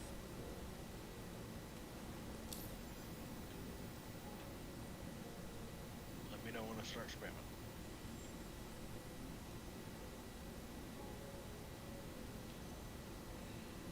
Escort. Go ahead and start spamming. Got it.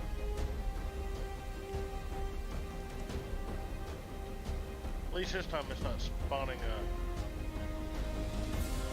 contract is completed.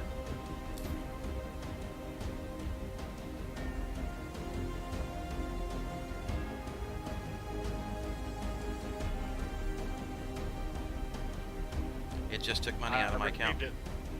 Yeah, so let's do one more back the other way, just to see. Alright. Beacon.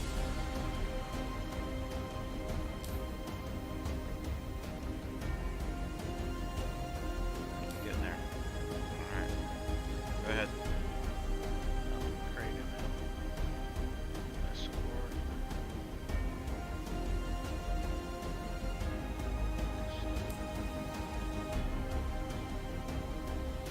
You know what? I'll do it all but for a little bit and see if maybe it doesn't like the fact that I'm empty. Spam, spam, spam, spam, spam. Alright. Keep hitting some keybinds. Did you hit it? Did Yeah. you get it? Looks like it. Okay. Hold on. Let me see. I see a quantum beacon again, but I'm not seeing any fund transfer. But I mean, did you get the contract? You would see my name down below. I can't see. No, someone else. I'm canceling it.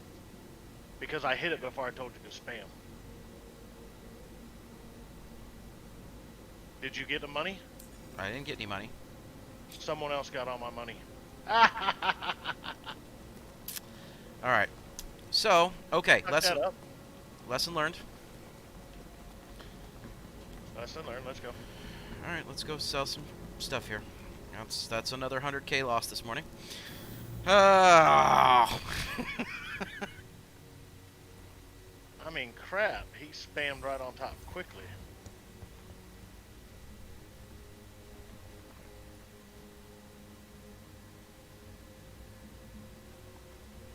Alright, well, at least at this point you can go reset your account. You're not going to lose anything. Yep. That was rough. Alright. Well, that was totally user error on my fault. Frustrating going back and forth since it wasn't working and then forgot to tell you to spam for about 5 seconds, and that's all it took. Alright. Well, if you need to log and go ahead and reset your account real quick, go ahead and do that stuff. Okay. It is going to let me claim the freelancer, just not the Cuddy. All right, So yeah, might as go. well pick- Because it's going to take me a few minutes to get to the sale and do everything else and get the ship back out, and it's not a big issue. Yeah, don't worry. It was only 100K. Yeah, it was only 100K, Draconic. At least it wasn't 300 or 400K this time. Good Lord Almighty, we are just struggling today. We are shooting ourselves in the foot, and all I'm doing is looking at that million mark, and it just seems like it's getting further and further away, then closer and closer. Well, like I said, I can't blame anybody but myself for that. So we officially have no reserve capital. You will after this sell.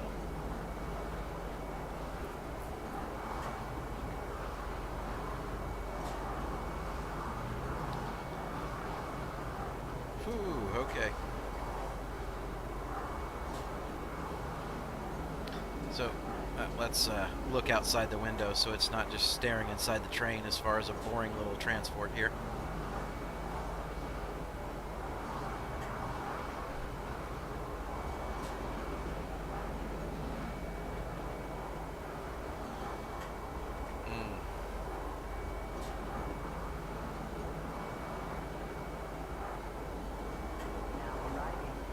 Looks like we had a couple more people join in, so hopefully you don't bounce before you hear this in about 25-30 seconds from now, but welcome to the stream. We are just playing Star Citizen and trying to grind out some money today, and apparently we are sucking at it. So, we'll find out how all that works.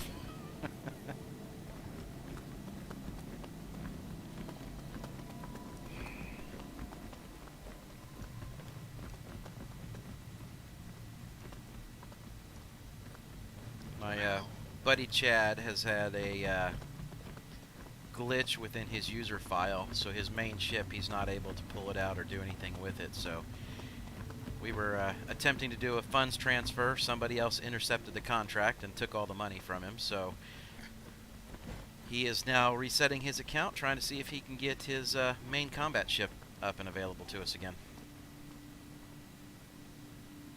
While that's happening, I'm going to continue to trade.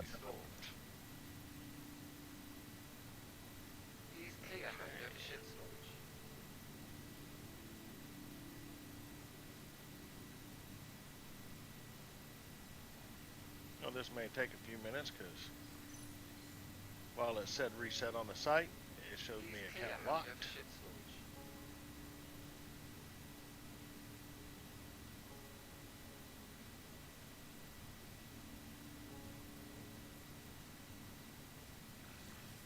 Alright, so that is full. That's fine. While you're doing what you're going to do, I'm going to go ahead and make an astatine run. I'm going to see what we can do about trying to recoup some of this. Yep. I'll just be happy to have the compass back. Right? Still locked. Come on.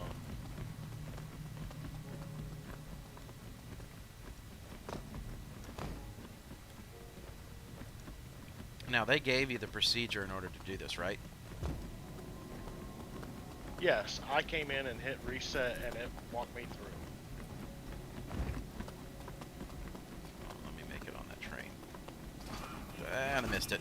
Dang it. Oh well. Now we gotta wait another 20 or 30 seconds. But, do I have anything in my... No. It reset my drink inventory. Well, that's crap. Here we go. I'm loading in. Alright, awesome. You may actually make it back to the same time that I do.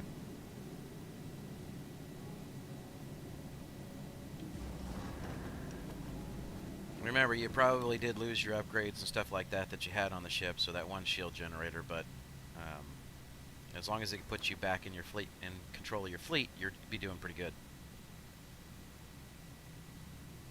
Yep.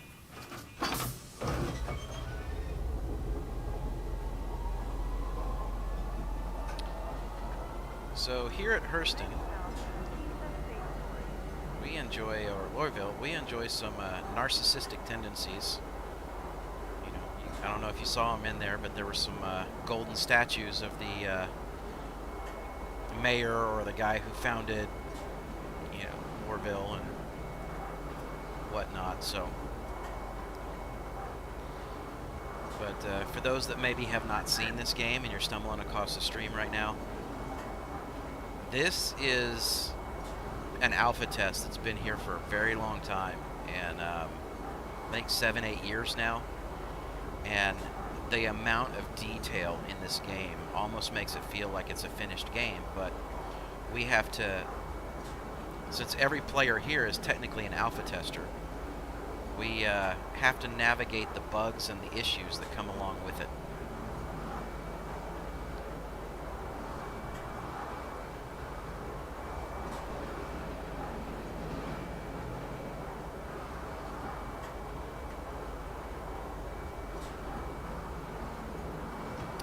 I think most everybody right now is over on YouTube watching the stream, but just to let you know, we do also have a Twitch feed that is up running simultaneously, and that Twitch feed is under the name Tabletop Nerdcast. So if you prefer to watch it from Twitch, head on over there and click the follow channel, and you'll see me on pretty much every day.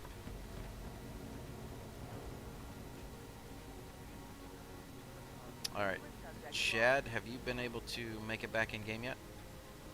I am in game. I am 2,600 meters from you, so I am in Hurston.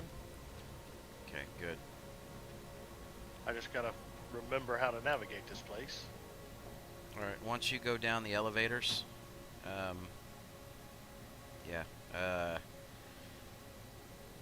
you should be able to, it's almost linear. I'm trying to find an elevator in this place. Do I need to come get you?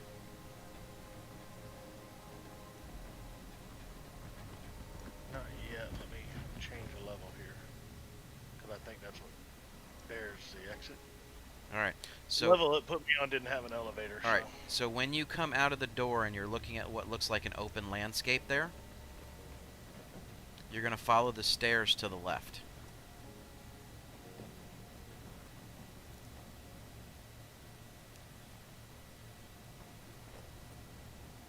Alright? And keep following your turns to the left until you get to the train station.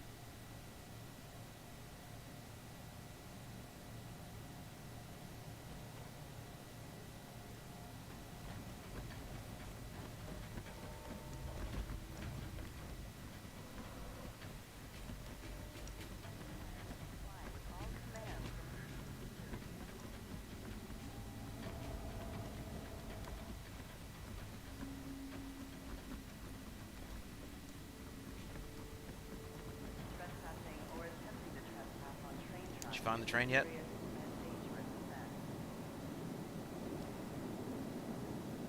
No, I just got out of the elevator, but Okay. it's running slow. It looks like we didn't even have to transfer funds, because I just took a quick look, but I haven't gone through. It looks like my equipment's here too. So, Then you're doing good. I mean, I know we were trying to do it to be on the safe side, and, you know, we just know from now on in the future that that's how to work. well, if you look at the website tells you that. Persistent database. But it tells you you're going to go back to the. Well, it does say persistent. But it tells you you're going to go back to what your basics is in your hangar. Yeah. Yes. And I think it even mentioned like 1,000 credits. Alright, I am at the train station.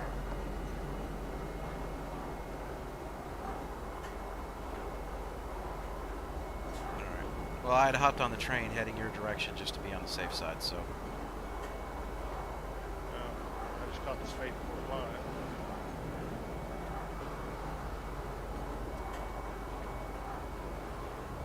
Alright. Well, we are on Hangar 5.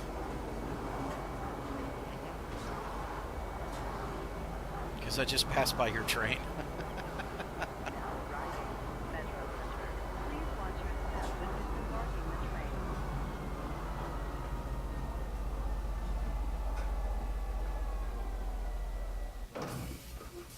So I guess I'll stay on this one and head right back.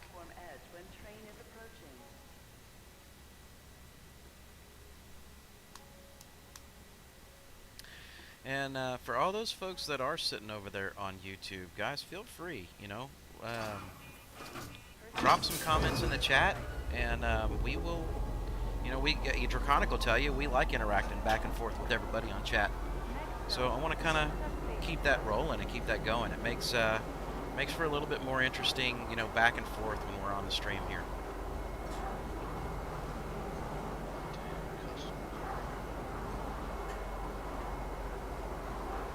You know, I don't care if you just want to drop something like a hello or a good morning, or, you know, I'd like to see the ship when we get to the ship. You know, I'll give you a tour. It doesn't matter, bother me. Except I can't talk.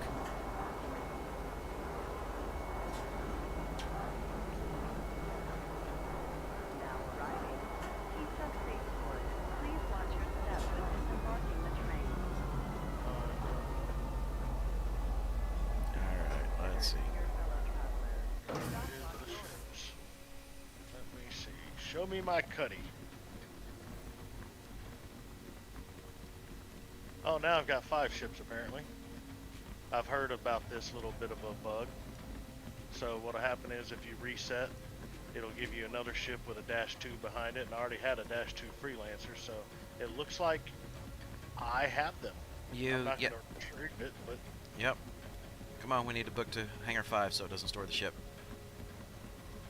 At least you got them.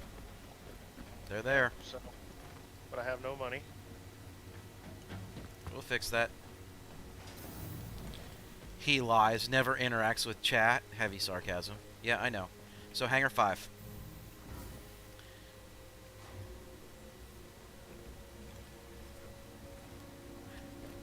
Dechronic, I may be kind of a douche at times, but I'm not that kind of douche. Chat will tell you that.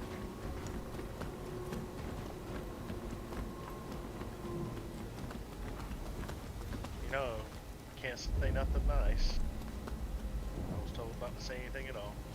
Dick. And try fixes his. There you go. Now I'm Peaches again. Thanks. Thanks, dude.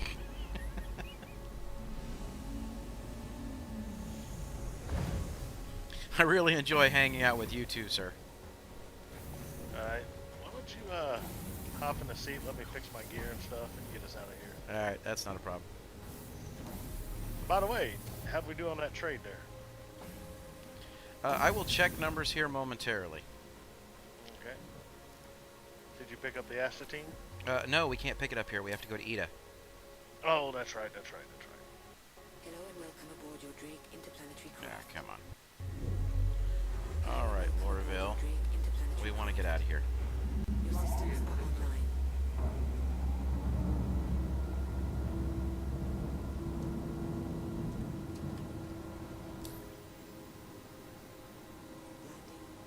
gear. I can call you my lemon drop. Dude, you can call me whatever the hell you want to call me. Anything but sweet cheeks.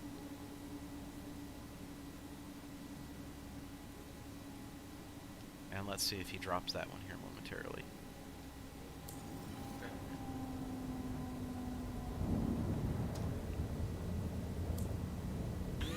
I wonder if it did that.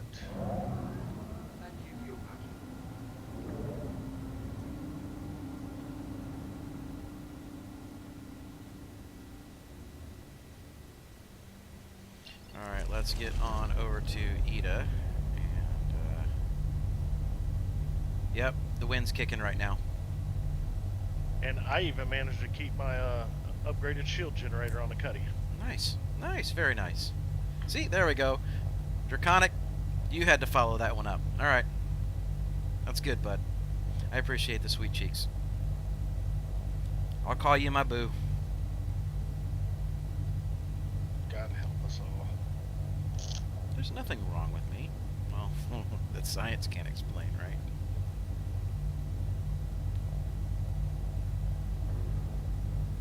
There's nothing wrong with you that a little frontal lobotomy can't fix. Yeah, I know, right? But that's just not how it works. So I'm sitting at almost 605 right now. So we're not doing too bad. It sucks that we lost some money, but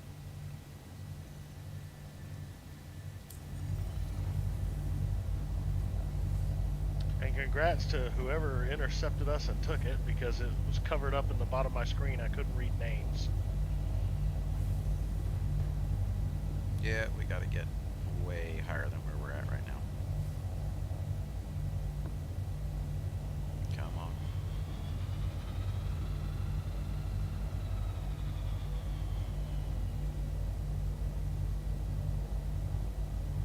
Well, you know what? Let's look at the bright side here. You made somebody else's day in the verse today.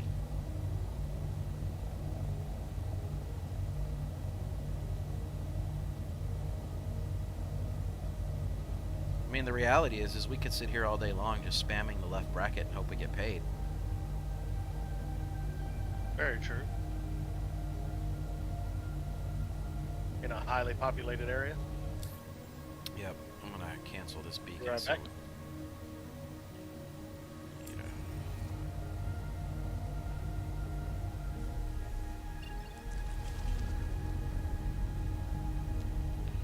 Need to see where we can get to, what kind of beacons we can fly to. You know what? Spool up and drop out, and we'll do that. It'll be a little quicker. Quantum drive is now on. Quantum drive is now off. Now let's see if we can get to Ida a little bit better. Set route OM1. Now we got a clear route.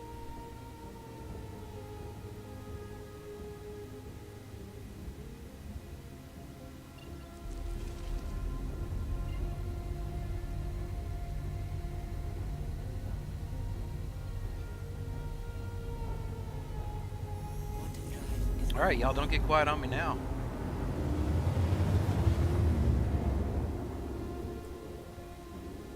Quantum drive is now off. We're gonna see how broke we can get today.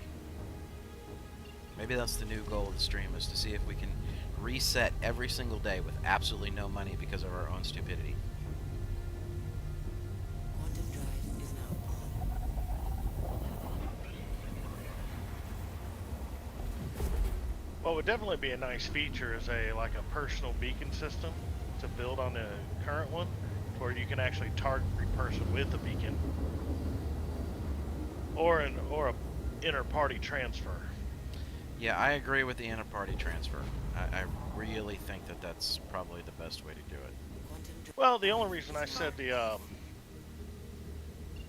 like a targeted beacon was because the beacon system's already there, and basically if you select it and then can select someone in party or type in a name, then that's the only person who can get it, right?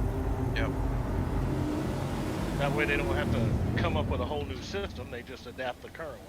Alright, so are you back and good to go? Because there is a landing pad here that will allow you to top off fuel or do whatever else. Yeah. Alright. Yep. Let me get out of your way. Oh, hold on, I gotta Yeah, get this no, thing. I am. Is now She's yours. I don't know if I have her on cruise control, but go ahead and hop on in there. Oh, good job. Well, I don't have the cruise control turned up, if I do. I just wasn't paying Oh, okay. attention before we dropped that. Yeah, you do have it on.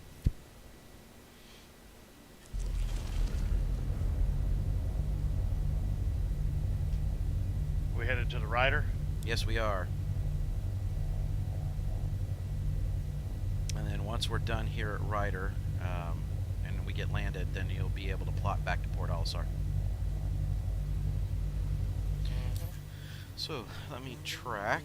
Alright, so in that particular trade, we made 82,000.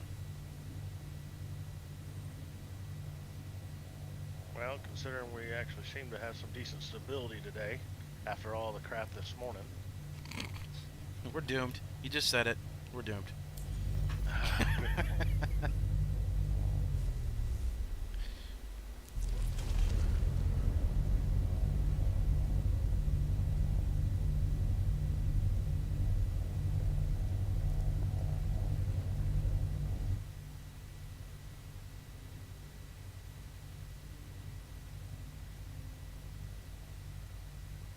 We, what, about 8, 9K out?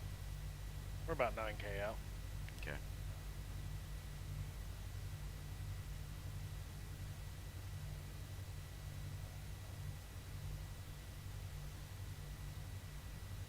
I love these dark landings where I don't know where anything's at because I'm not familiar with the zone. If you go to if you go to third-person view right now, you'll be able to see the entire facility plus the flashing light.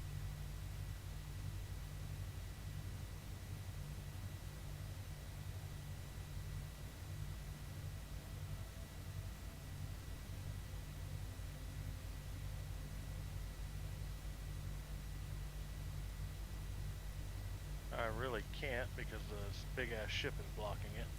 Oh, then your angle's too low. But you're directly lined up with it, and you're about to be over it here in a second.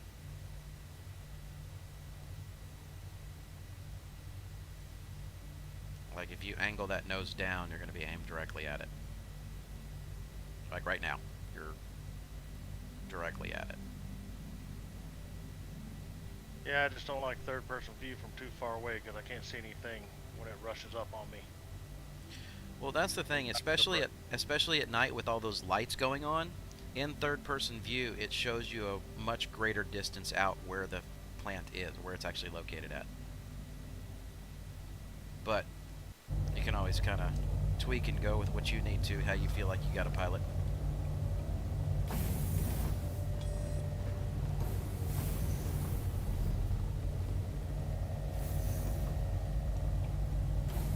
And hopefully nobody's been running astatine today, and we can get a very quick load.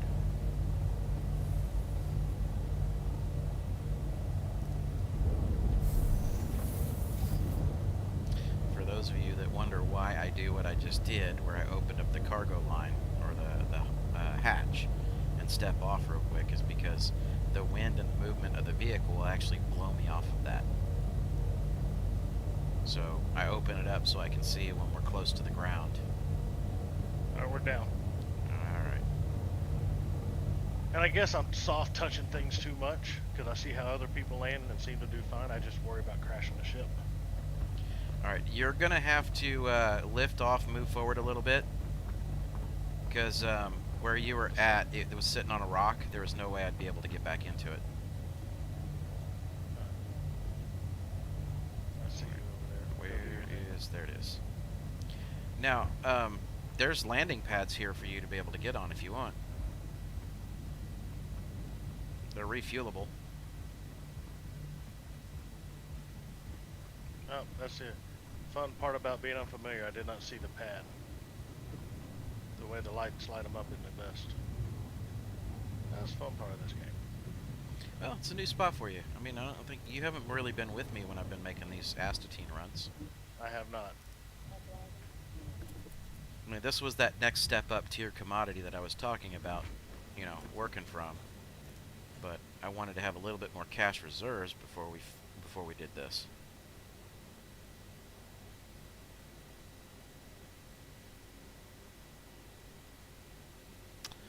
Alright, nobody has been running it, so it looks like we're going to be able to get a full amount, buying at $7.33 a share. Since I don't know what the deal is, maybe because you stored or whatever, we need all of 2 credits worth of fuel. I think it was because of the way I refueled while we were over there. Oh, you did refuel, that's right. But when doing the longer runs, usually I don't refuel at Lorville, I refuel here. Okay. Because a lot of times I'll ignore Lorville and just make this run by itself, just single one. Because oftentimes it's safer.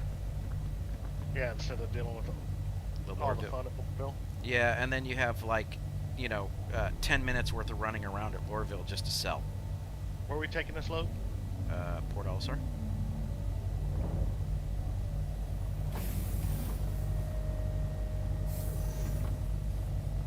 And we are good to go. I'm on board.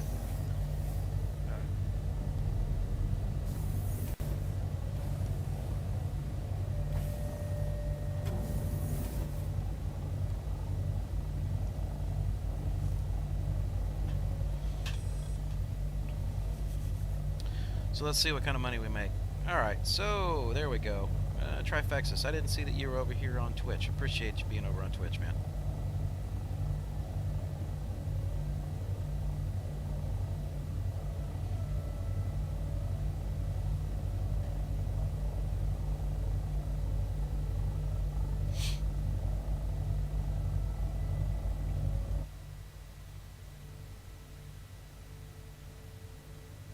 Is it going to give you a clean jump, or we have to do a micro?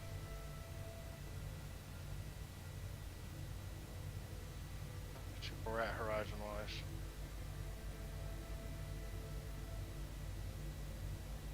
Let's see if I can't do a short jump. I got to clear the route first.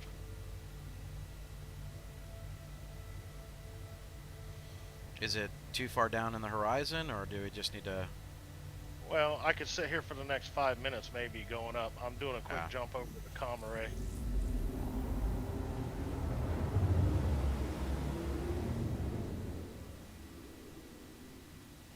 That's the only problem with setting the route that show you everything else out there. Well, yeah, So that is true. yeah, we're gonna have a panel.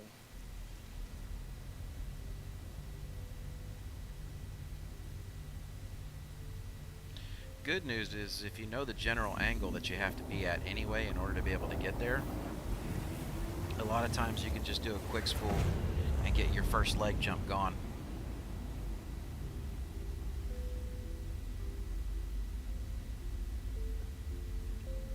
You know, and man, I just, you know what? I'm sorry, I'm going to geek out here. I just love the freaking Caterpillar, the look of it.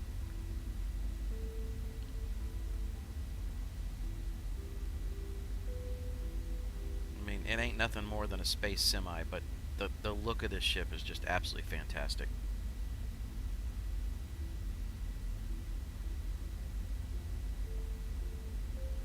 Oh, hey, we're definitely gonna have to transfer for some funds if I'm refueling and crap.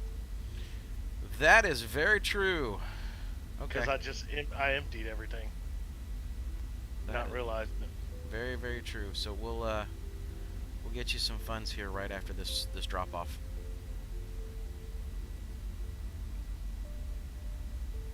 Since we know at least I can transfer you funds. Well, apparently I could transfer funds to other people too, just not you. Hopefully with a character reset, that's fixed.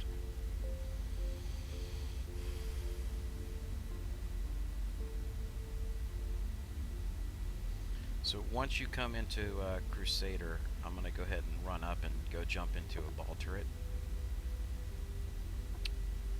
Just in Just in case. case we have more fun at Porto. Yeah, but make a beeline to where you're in the armistice zone and then kind of adjust for landing after that. Because you Oh, can yeah. request your pad after the fact. Oh yeah, no, I'm gonna buzz in.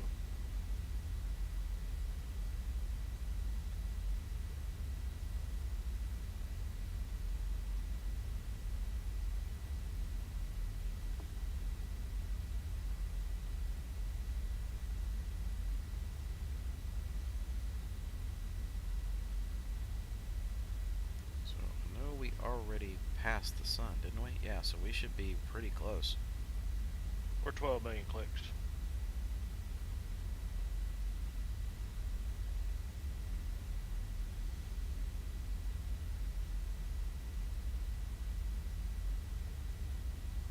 The real question is going to be after we drop this off, do we continue this route with the larger profit margins? Well, With the the only risk that worry we I have have. about that. The only worry I have about that is whether we can sell or not. Now, if it takes an extra 15 minutes to sell, we made 80K just on that one leg, right? Yes. So This run right here is an average of 156K per round trip. And how much do we spend to put on a ship at any one time? 300 and something thousand. Yeah, that's pretty hefty, but you know.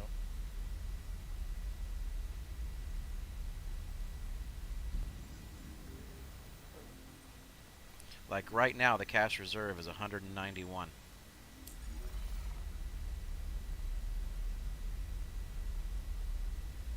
So, that said,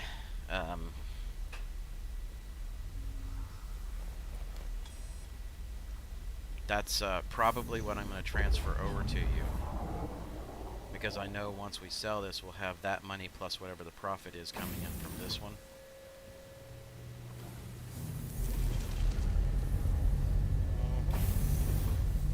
And then we can operate from there because we have more than enough money in order to be able to do so.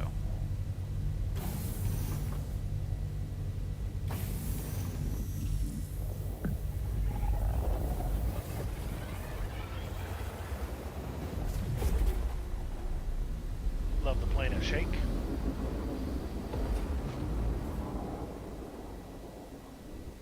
Okay, well, the turret fucked me up over to that. God, son of a... Okay. What? Jump out somewhere where you can hide and hold.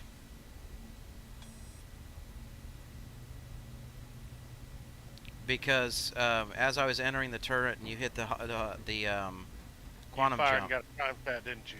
it dropped me back out and sent me to Hurston. Alright, I'm jumping over to Yella. Just, yeah, anywhere where you can just not be a target somewhere.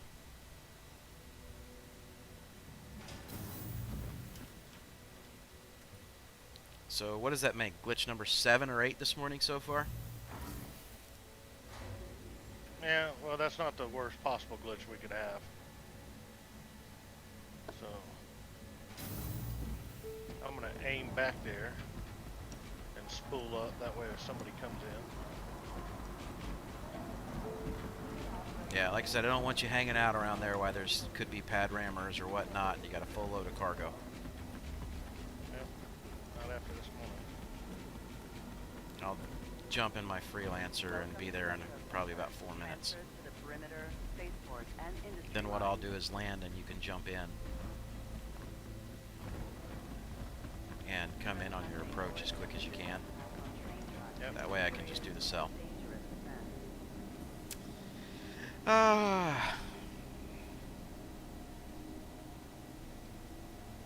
Yeah, so I was literally climbing in the turret and I had just hit the button to, you know, have it go up, and it dropped me down out of the turret as you were hitting quantum space. And you know that little shake that happens as you were passing by Crusader? Mm-hmm. That bucked me from the ship, and then it loaded me back over here at Hurston.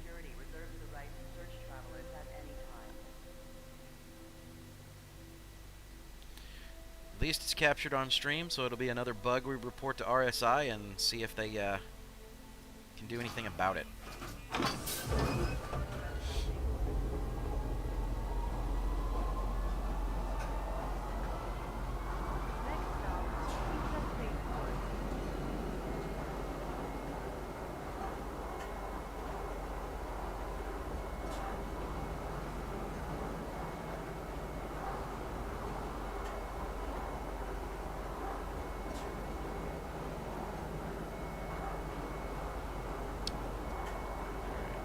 Theater mode. There we go. All right. Now it's showing me who's watching. For whatever reason, it wasn't telling me that I had the folks over here on Twitch. So, guys, I appreciate you being, you know, over here on Twitch and following and watching. Again, feel free to interact on chat, and we'll BS back and forth with you.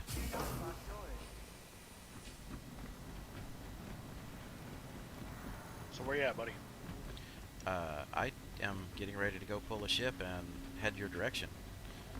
It takes a minute to get through Hurston.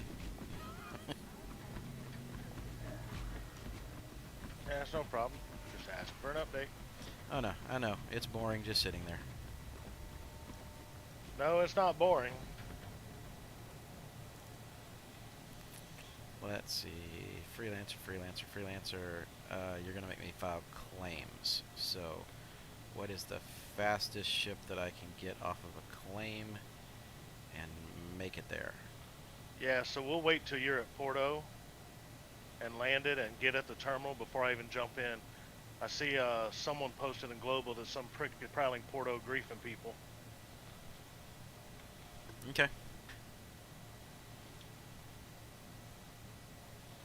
So, I am grabbing my Gladius, by the way, so we'll see what happens. It's got about a minute and 15 seconds before I can put it out on the pad.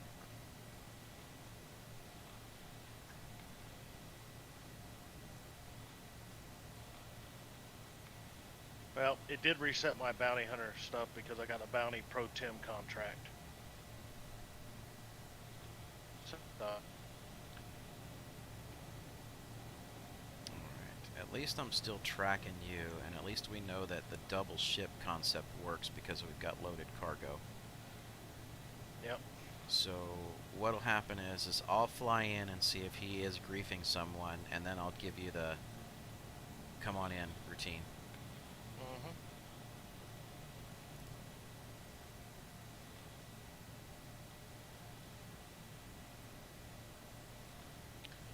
Come on. Show me my Gladius.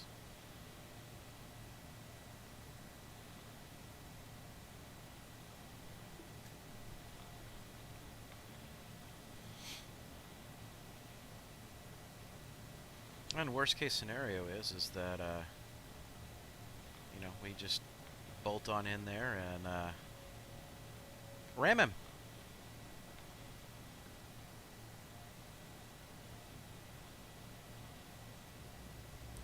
Hangar 9.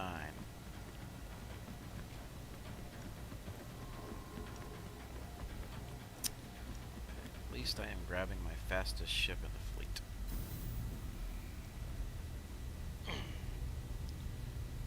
So let's get to Hangar 9 and get out of here. Well, and I think with the last guy, I was already damaged from when they were ramming us before. Yeah. And then, like I said, he just spammed missiles. Well, missiles do a crud ton of damage. I mean, I'm not afraid of, you know, a whole lot of gunfire coming in on that thing because of the size of the shield generators.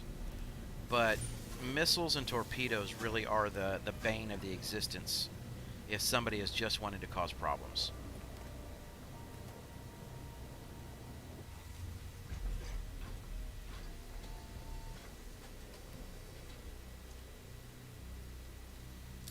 Aegis combat assist. Let me go ahead and get to Lorville Landing Services so I can get out of here.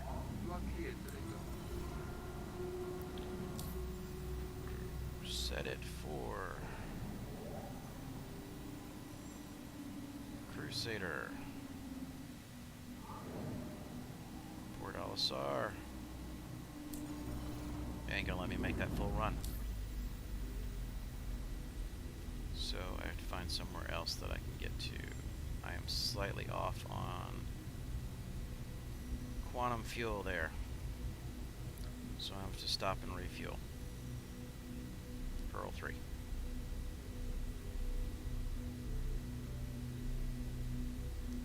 Where's the station? Pearl 3 Express.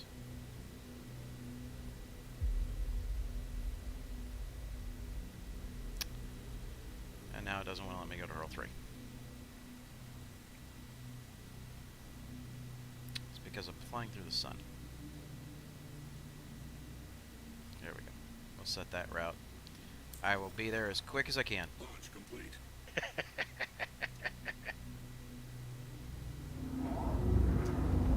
That's the dynamic package.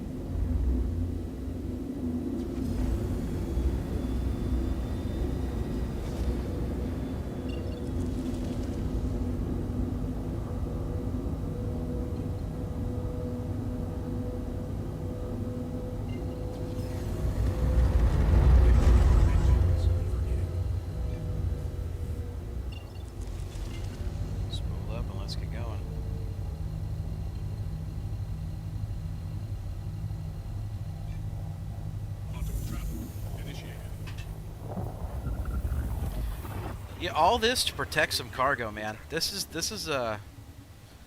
going to be a very fun day of streaming. Well, you know, it's part of the game.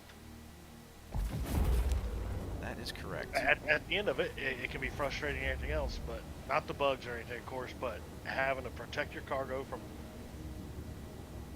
like you said the other day, don't want to call them pirates because pirates want to take your stuff. These guys just want to blow you up. That's true. Very, very true. Oh, goodness, goodness, goodness. At least I'm bringing a fighter into the system for against this guy if he's still doing what he's doing. So let's kind of form the plan here. If I come in and he's not griefing anybody, what I'm going to do is I'm going to land and I'm going to go into the terminal. And I'm going to be standing right by that terminal. Yes. And pretty much what I want you to do is do a flyover on the station. Not even land, just do a flyover on the station and come in as quick as you can.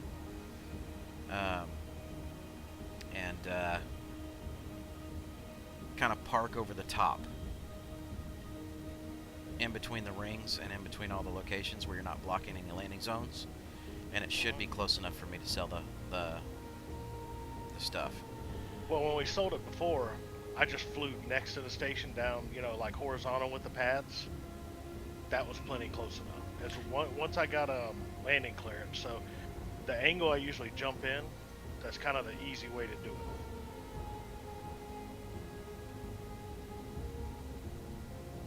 Yeah. All right. So Draconic, answer your question there. I'm a country bumpkin. I prefer country, but that does not change the fact that I grew up on you know, 80s hair metal bands and you know, Metallica, a whole bunch of other stuff that's sitting out there that I'm still big, huge fans of. But if I were to walk into my car right now and hit the music dial, my music's going to be on a country station.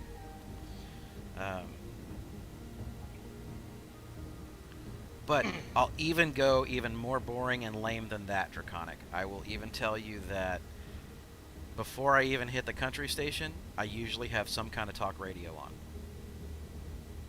Something that just kind of challenges my mind.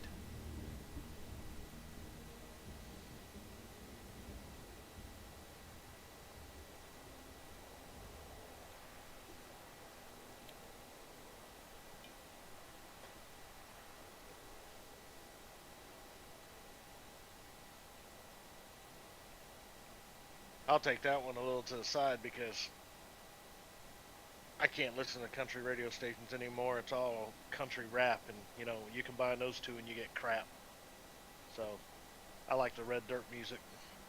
Well, that's true, but I didn't say it was the more recent country music radio.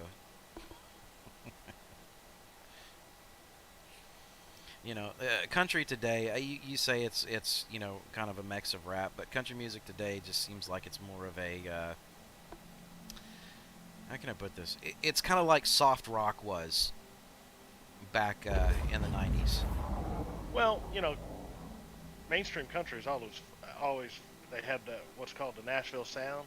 It's always kind of paralleled pop a little bit. Even back with like the 80s in Alabama, if you listen to the instruments and some of the things they use, it sounds similar to a lot of the pop then too. But the pop then there, but the pop in the 80s was different than now. So, you know, basically it boils down to what you grew up on and liked. Well, growing up, my dad always had classic rock on. So Yeah, I was always listening to the 60s and the 70s. Yep. Still do on some of the local stations here. The only problem is they play the same dozen songs. You know, there's thousands of songs from those eras That are fantastic songs.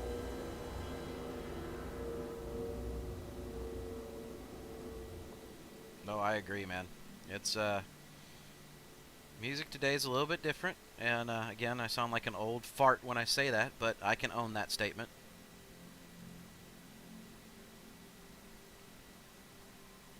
Now, don't get me wrong, you know, when my kids have some stuff on and things are going, I mean, I'll enjoy the music that they're listening to. I'm not going to put any of the stuff down. It's just not going to be my first choice, per se.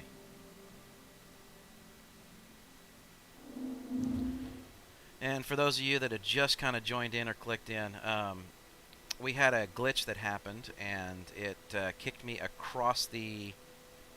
it kicked me across basically the entire universe here, so I'm having to make a jump in to refuel a ship so that I can join Chad back over where we were trying to sell our cargo.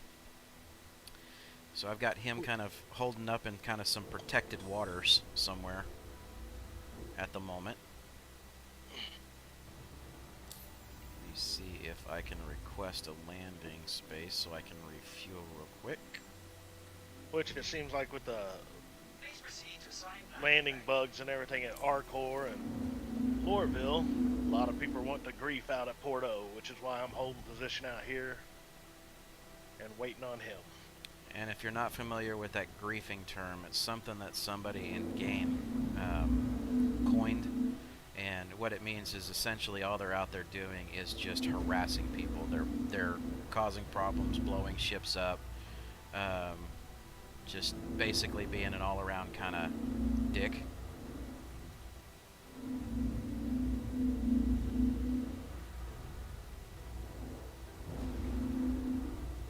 But, you know, that's game mechanics. So, Landing gear deployed. it's a pain, but Proximity alert. Yeah, I know. I'm really close. And this ship is like crazy. It's responsive, so just... Proximity alert. Head. Proximity alert. Deck. Landing complete. Alright, that was a little harder than I wanted to go, but let's refuel. Have a pleasant stay.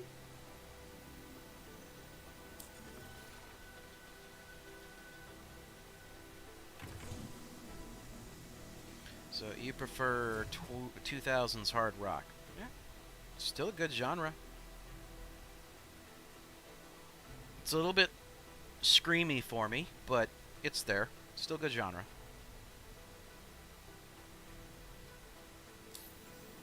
Quantum fuel is done. Launch complete. We're back up, and I will admit I like to get out there on the edge a little bit. Like, I don't know if you're familiar with the Dropkick Murphys, which is definitely a screamy, what do they refer to themselves, an Irish punk band? yeah. Very entertaining. Enjoy the hell out of it when I get in the mood.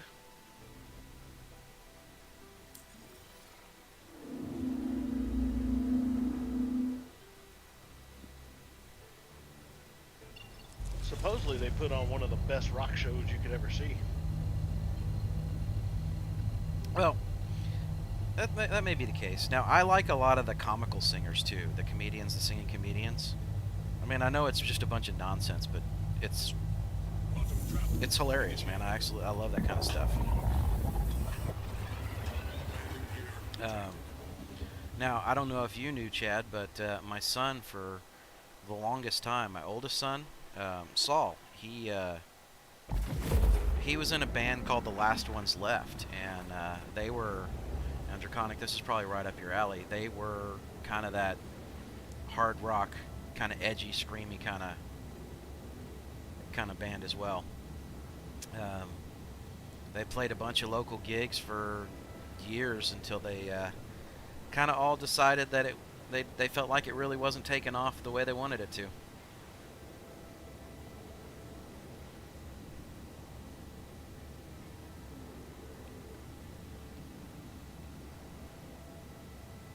I mean, the interesting thing is I actually have his CD, so I could probably, you know, play that one day on the stream and not violate any kind of copyright laws, because I think I have express written consent.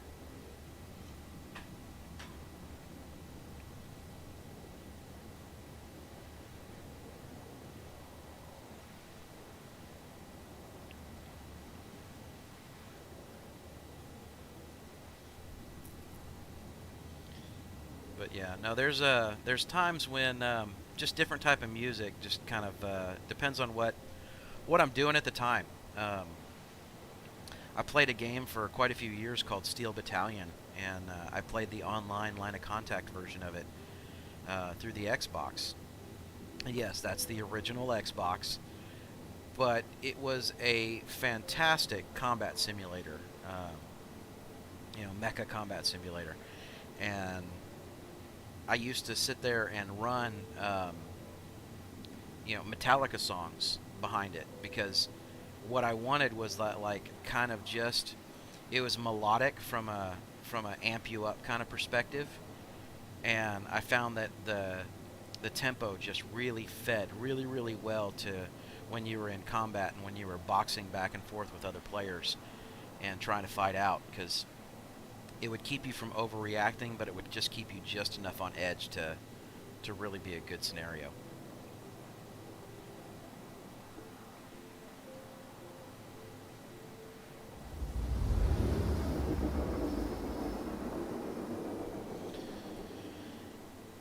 Oh man, we are coming up on about 2.5, 3 hours worth of stream time, and we haven't even made it back to where we started this morning, bud.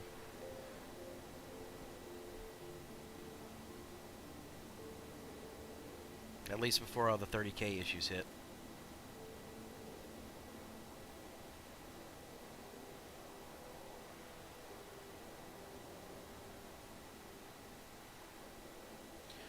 Alright, Chad, so I'm a few million away from hitting Crusader. And then I see you. I got you on radar. Pumping a Port Olisar.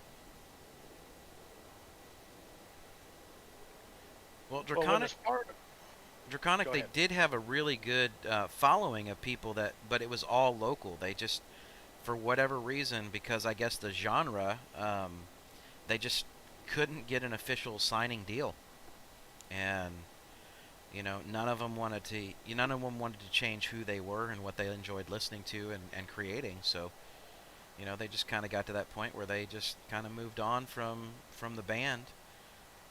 I think a couple of them may here or there play a gig or two, but that's about it. So what were you saying, Chad? I lost my train of thought. I'm blonde. You're blonde. Yep. Well, I'm not checking to see, if that's a true statement.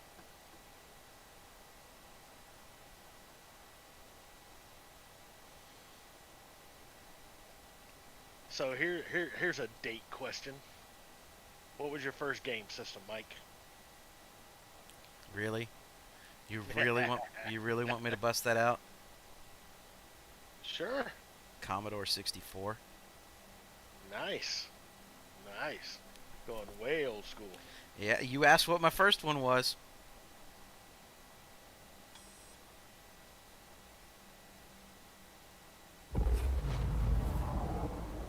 I had the old 2600 Atari. And then I felt badass when I got upgraded to a Tandy computer, which was basically a keyboard with a cartridge slot you plugged in your TV. Oh, yeah, I know that one. Yep. TRS Tandy 0880.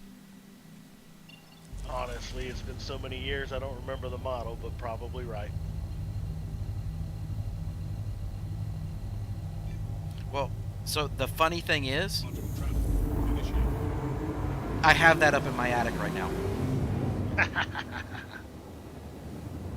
It's probably worth a good $4 or $5. Unless you can find some nutty collector. So it looks like you're over in Crusader. Yeah, I'm just mad to make a micro jump so I can get lined up to Port Olisar. Okay. So I am jumping into Port Olisar right now. Alright. I'm gonna hold till you are at the terminal. It's fine. I'm just gonna kind of double check and make sure old boy's not sitting there hanging around, or maybe he's already been killed and sent to prison. Yeah.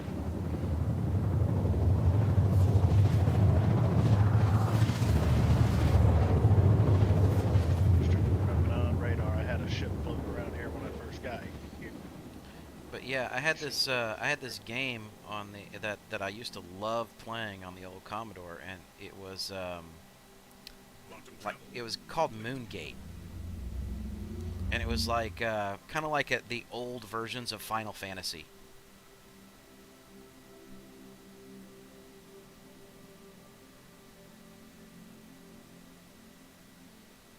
I don't think I ever played Moongate. It rings a bell, but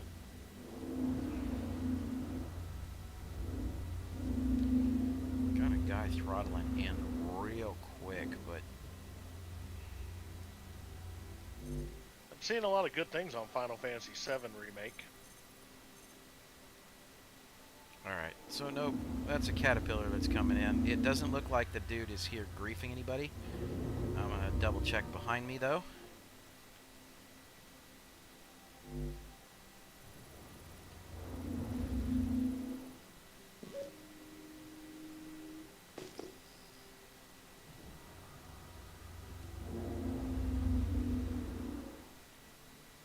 Come on, scan him. Let me tell me what he's got. Drake caterpillar. So we got a bunch of caterpillars coming in and out right now. It Okay. looks like you are safe to come in. I'm gonna go ahead and land. Alright, I'm gonna make the jump.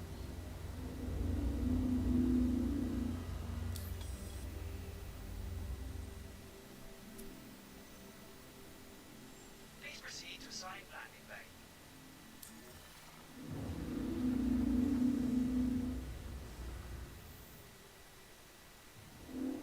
Landing gear deployed.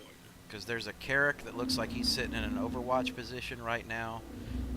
Everybody that's here looks like they're listed as green and friendly. Seen a couple caterpillars running in. Oh, there goes one that's just turned red, but he's on the landing pad right now. Proximity alert. Head. Whoa, too much. Proximity alert. Deck. Proximity alert. Head. Landing complete. Engines offline. Landing complete. Please Alright. stay. I am exiting my vehicle and running in right now. I see you coming out of Quantum. Yep, I just got into the Armistice zone. So gonna go keep ahead and flying left. directly over and we'll be good to go. We should have enough fuel to make it back out and get refueled. So once I unload that thing, just head back over to Tram and Myers. Get a good jump and get out of here. Alright. I'll follow you over and then leave the Gladius.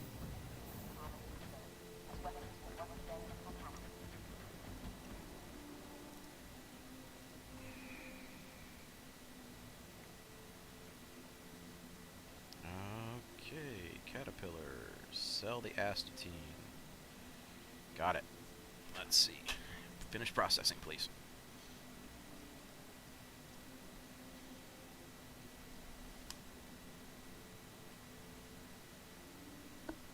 Alright, so that run made us 86,000. You can get out of here. Alright, headed out.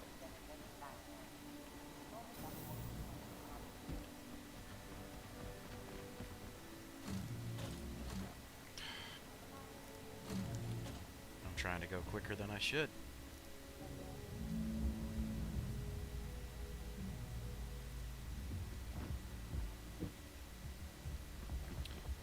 So like I said, I will meet you over at Tram and Myers real fast.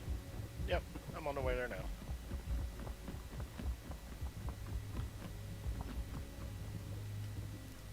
And I'll see if I can give anybody some motion sickness while I'm flying the Gladius.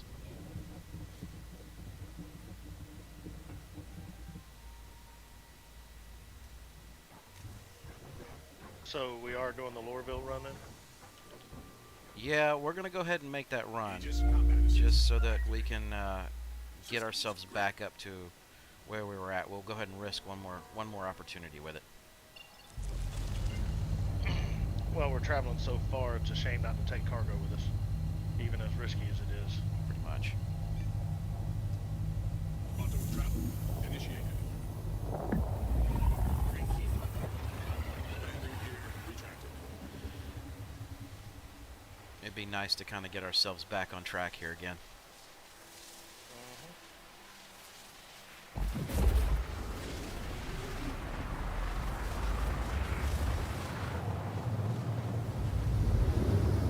I mean, technically, with where we're sitting right now in funds,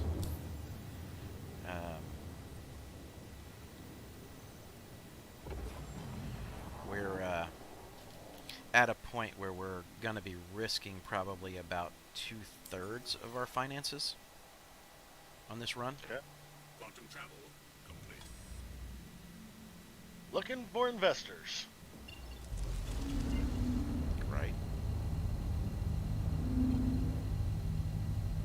Now, when you see contact, that's me coming through. Quantum travel initiated.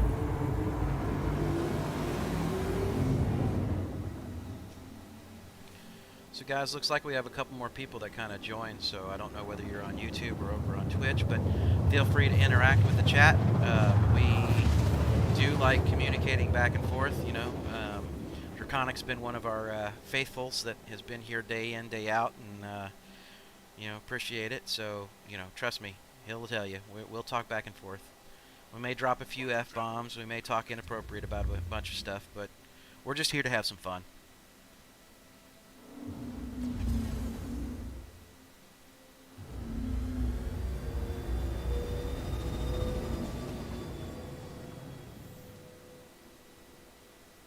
Landing gear deployed.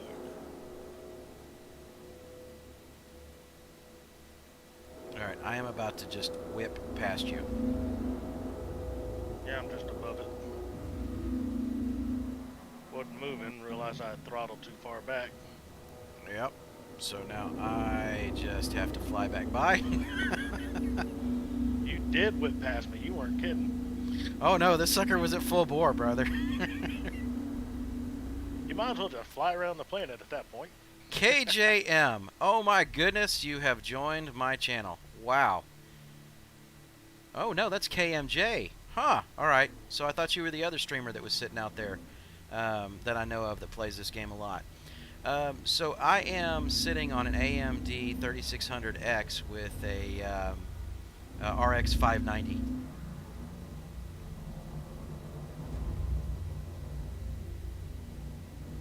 And it does just fine with this particular game.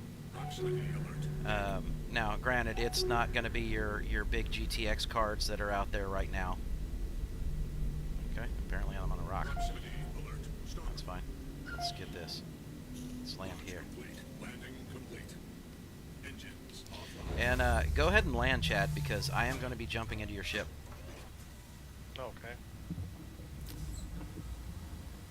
No, we are doing a different run than the Mr. Tony Cupcakes run. There, Draconic.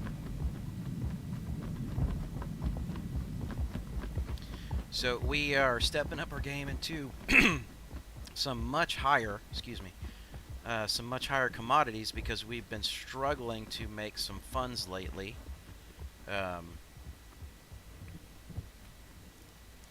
Well, my frame rate is holding, KM, my frame rate is usually holding, and I don't keep the overlays here because in this game it tends to cause some problems, at least with the AMD equipment.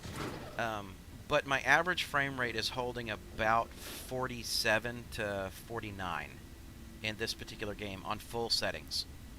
So I really, it really doesn't cause me too many issues. Occasionally will be.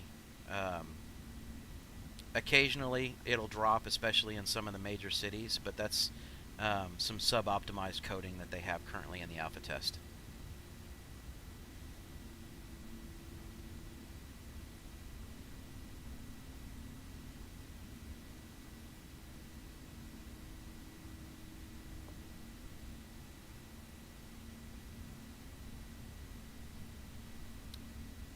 And I am really impressed, considering they haven't switched over to Vulkan yet, and they're still running on a DirectX engine.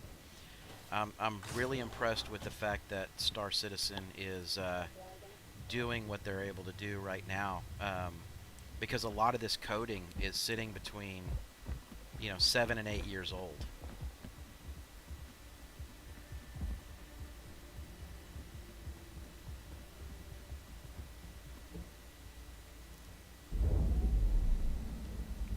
Alright, so I am leaving my Gladius behind, so if anybody gets here, they'll be able to steal it. They can have fun with it for a little while. gonna have to file a claim on it anyway.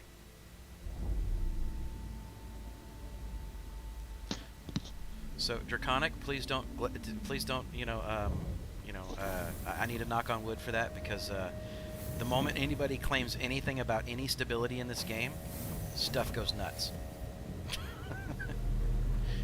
And I'd prefer not for it to not go bad when I just loaded up with another 300,000 in cargo.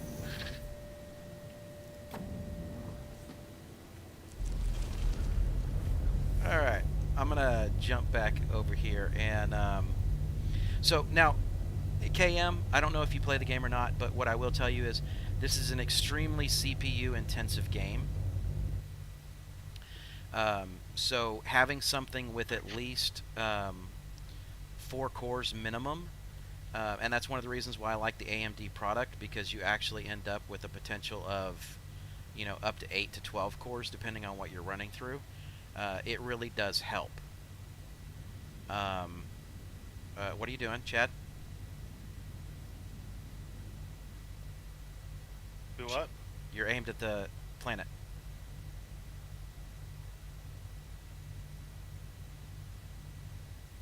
All right. Sorry, Okay. damn horizon indicator got me jacked up. Okay. All right. I was like, all right. I braked. Not now. braked. No, please don't crash. Anyway, so yeah, it's really CPU intensive. So try and run the game with a better end CPU, which is the reason why I went to the AMD X series, because for the processing capability for the dollar, it really makes the most sense. Now, there's nothing that I'm saying about the latest generation of i7s or anything else that's out there, because they're still good processors and they run the game just fine. But I also have noticed that instead of the standard 16 gigs of memory, I run 32, and with the cores that I have and that memory combination, it does very well, as well as running the game off of a SSD. It drastically reduces load times. The other thing is here, and I know this may be, technically boring for some folks, but because the question was asked, the graphics card that I selected, it has 8 gigs of onboard RAM. So the combination there just really kind of, in my opinion, does very, very well on this system, or on this game.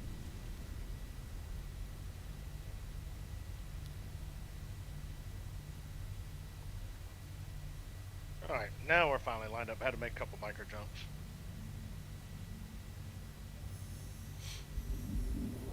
Alright, we're flying.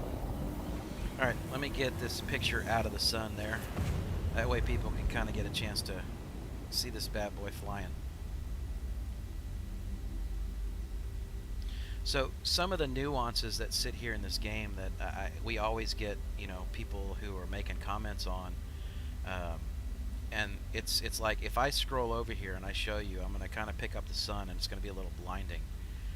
But what will happen is eventually it's going to show that we're going to move past this thing and it'll be behind us. So they did a very, very good job with positional relativity in this game. Like you can see, the sun is actually growing as we're getting closer and closer to hitting that point where we're going to switch over.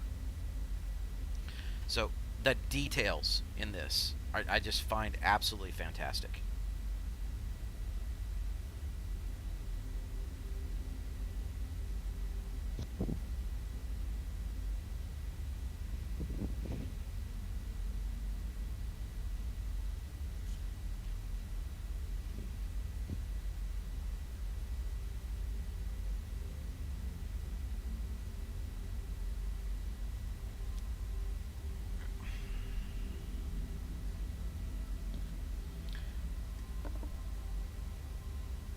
Now, going a little bit deeper on those tech specs, if you want me to, KM, I will tell you that I'm also sitting on a motherboard with this particular system that's on the X570 chipset. So I've got one of the more current chipsets that's sitting out there as well. A buddy of mine plays on the, I think it's the B450, and he doesn't tend to run into too many issues. you know, I mean, outside of what normal glitches are happening with this game, but I mean, to be quite honest, if you really wanted me to piece together the system cost, what I bought it for, and I bought everything just pretty much retail when I did it, I think I spent tower, power supply, motherboard, memory, everything across the board, video card, all of it together. I think I maybe dropped 650 in this gaming system, and it runs and it streams perfectly well.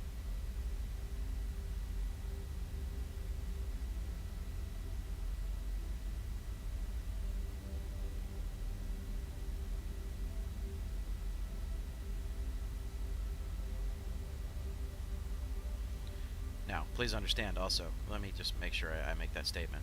That doesn't include the, you know, the webcams that I have going. It doesn't include the headset, doesn't include the monitor, things like that. None of those peripherals, but the actual tower itself.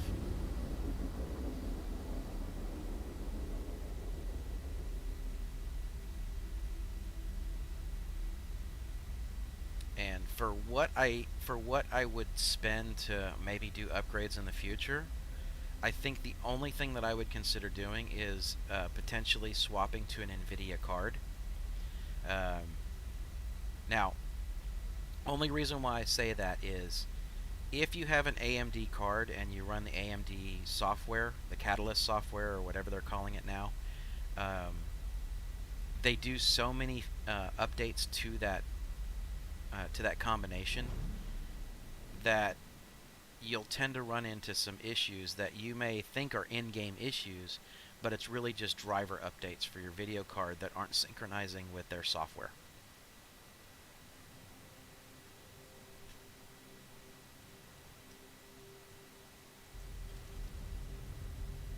So I just want to make sure that you know that even if you do go AMD, which I'm a big proponent of, dollar for performance, it's great, but if you do go AMD, there are some maintenance things that you kind of have to do in order to be able to make sure you stay stable.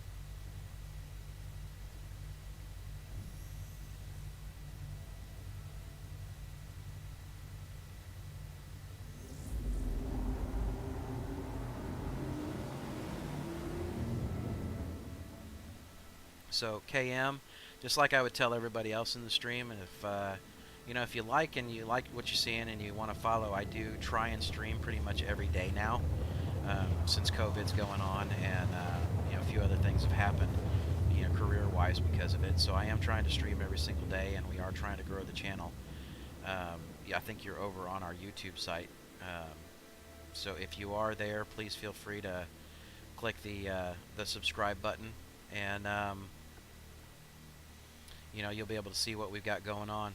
We also do tabletop role-playing games. Again, we are kind of a bunch of nerds that get together and just have a bunch of fun, just enjoying. So I'm going to kind of focus back over here on what's going on with Chad for a second here. So Chad, don't come in shallow here. You see those little white streaks that are just beyond the spire? On the spire. Don't turn. Alright, no, you need to come back in like you're heading towards the ground. What? Are you catching wind? Is that what's happening? Yeah. Alright. I didn't turn, it whipped me. Yeah, you're going to be on an extremely rough approach. You want me to come in and pilot this one? Yeah, why don't you do that? Let's not risk this cargo. Just Alright. Set her steady in a hover. Take your throttle all the way down. Set her steady. Well, I didn't have any throttle on, and it was pushing me around. That's fine. So let's do a quick hop out and change. Alright, let me make sure she's going to steady out here. You're just going to keep getting whipped by wind, so the faster we do it, the better off we're going to be. Well, I elevated us a little bit. Try to get us just out. We had just come in the atmosphere. It's all yours. Alright. Hello and welcome aboard your drink There's in the Edmund. country cross. Let's get lined back up to Lorville. Where are we at? Stevens. I don't need that the... wasn't even a little bit. That was Yeah, this is going to be one of those landings that's going to be rough. So let me find... How high up did you take us?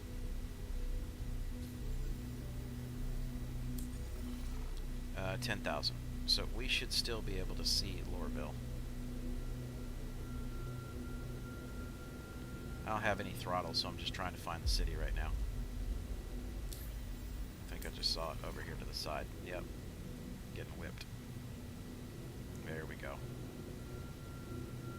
Let me get my orientation back again. So, the funny thing here is, and guys, I am not going to try and make you motion sick, but we are going to be fighting some wind and some elevation. So, come on, old girl. This is not going to be an easy approach. So, pardon me if I'm not looking at chat for a minute.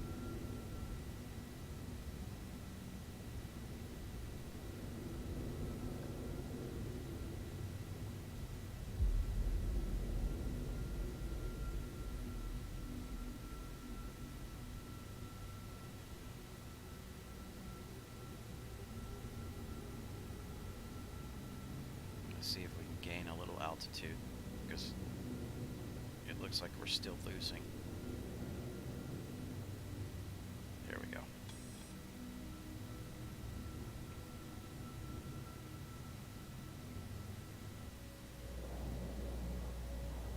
I try and maintain this in a third-person aspect.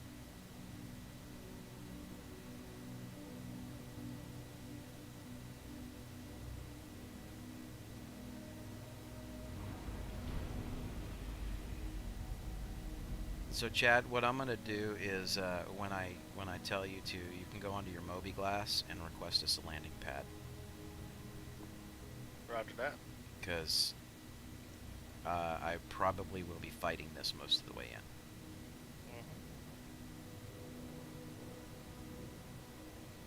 But yeah, that wind that you were experiencing there, Chad, that's what it's like to try and land here under these storms. And you have to be able to find and get into your docking station and bay at the same time. Well, hopefully you can get her down. If it's going to whip like this, this might be one of those we cut this part of the run out. We'll see how hard it is for you to get it in.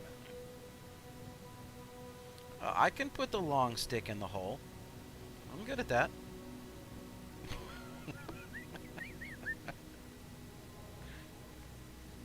I at least know how to do that.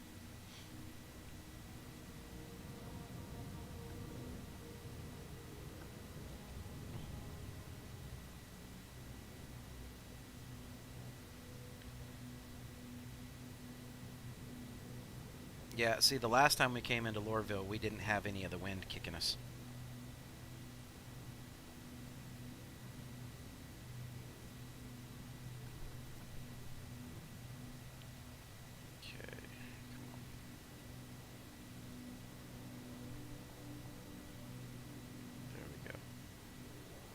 Did our storm temporarily clear? Nope. It's just not as bad as it was.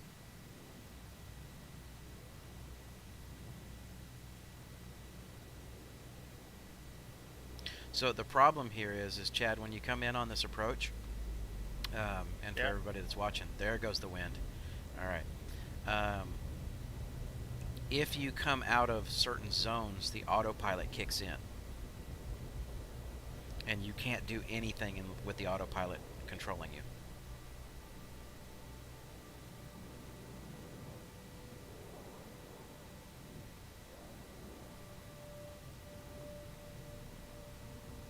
So when the autopilot kicks in, what's it do? It tries to take you back up out of the landing zone. Oh, I got you. And then sometimes it still just, you lose everything and it just flips you upside down and lands you on the deck when you're not trying to.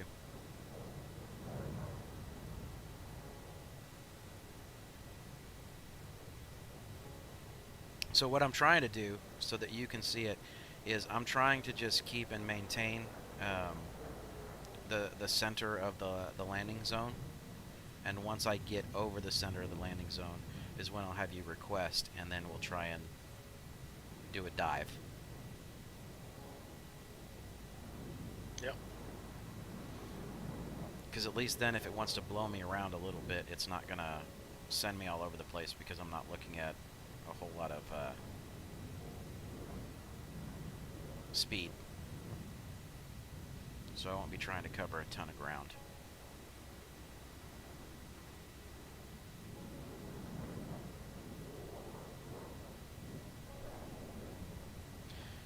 Alright, go ahead and request us a spot.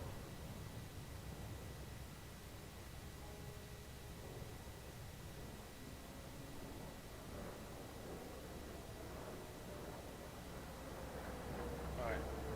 We should have it. Nice 180. Oh, that's the wind. I know.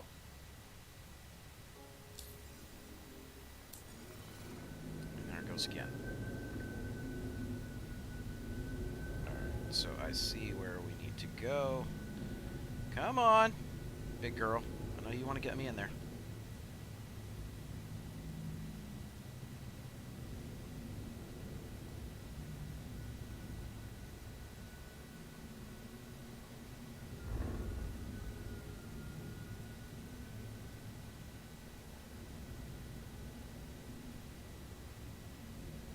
Or at least the wind is generally from one direction. I see you fighting to the right there. Oh yeah. I'm doing what I can do to hold this big girl steady. Oh man.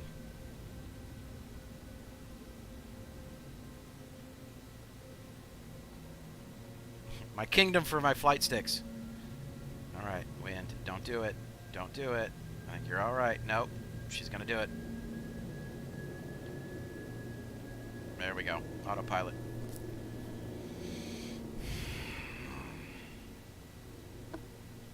Come on. Autopilot, stabilize it. Let the wind clear. And we're done. Did we hit another ship? That was autopilot. Nope, it crashed us.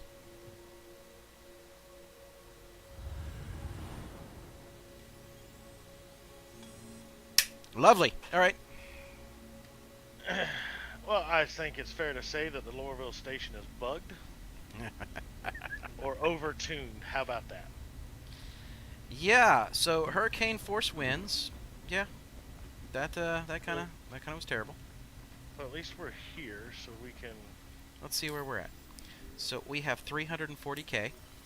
We are steadily going backwards today. Up and down, up and down.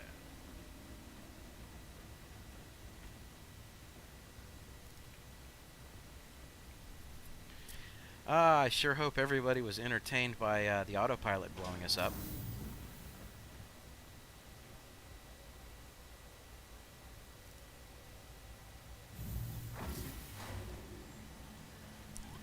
Well, at least I don't have to worry about hydrating now. Yeah, Draconic. I totally agree. That was awesome. Hashtag sarcasm.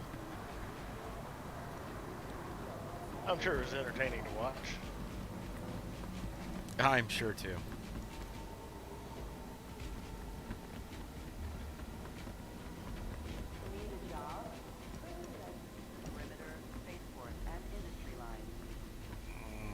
Okay, let's see. Now, I'm just curious to see if there's anything that... Well, no, it won't work. What's that? Ship was destroyed. Sometimes, you know, bigger glitches have happened, and, you know, when the autopilot kicks in. I was wondering if maybe it would have saved the cargo for us, but I Might doubt be it. worth checking. We're here.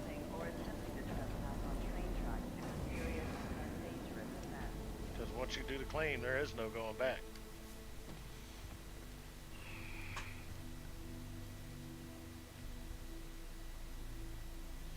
Yeah, but it's been my experience in the past for most of the things that it's not gonna be there. The ship didn't just land and showing somewhere, because if it was showing somewhere, then we'd have it.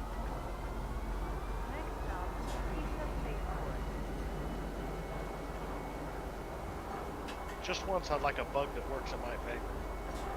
Right? 'Cause, you know, if it was showing somewhere, then we'd have it. Just once, I'd like a bug that works in my favor. 'Cause once you do the claim, there is no going back. 'Cause once you do the claim, there is no going back. I mean, it's not. It's. I don't think. Okay, in the programming world, it's not called a bug. It's called an unexpected feature.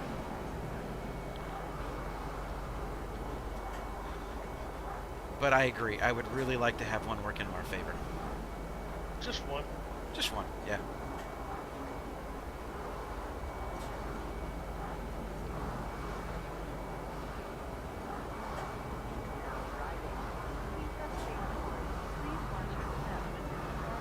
Do enjoy the scenery out here, though. It's so pretty when it's not filled with a fireball known as your caterpillar.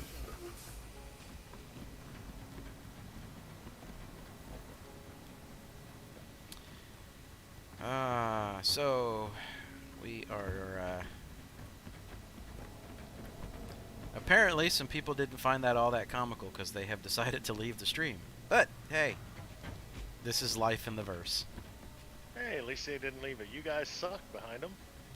Well, I'd have to own that statement because right now I am sucking.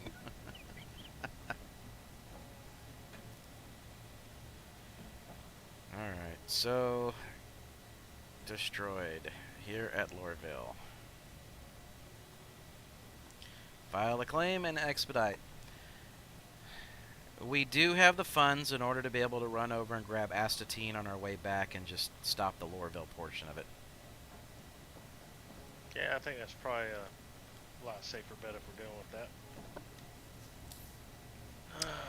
So we have about 7 minutes, guys, and I know we're down to just a few people that are on the stream watching right now. I'm going to go ahead and cut us over to a break screen and go refill my drink and use the restroom, and we'll pick back up here in just a few minutes, guys.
Alright guys, we're back.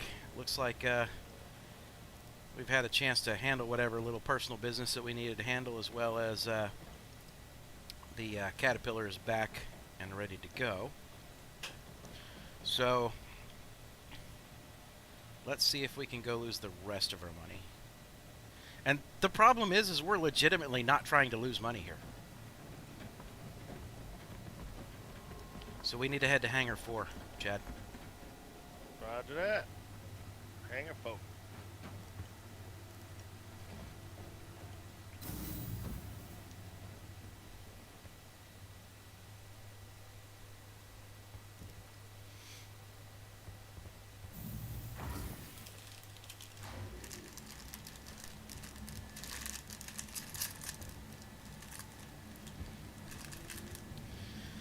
Oh, the day, the day, the day. Alright. So 1 million. Well, it would have been 1.5 million in total. It's probably not happening unless I play until about midnight tonight, if we don't have any other issues.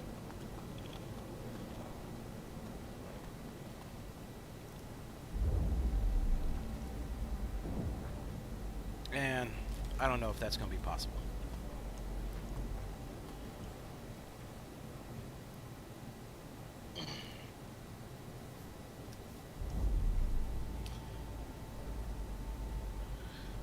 We will see, though.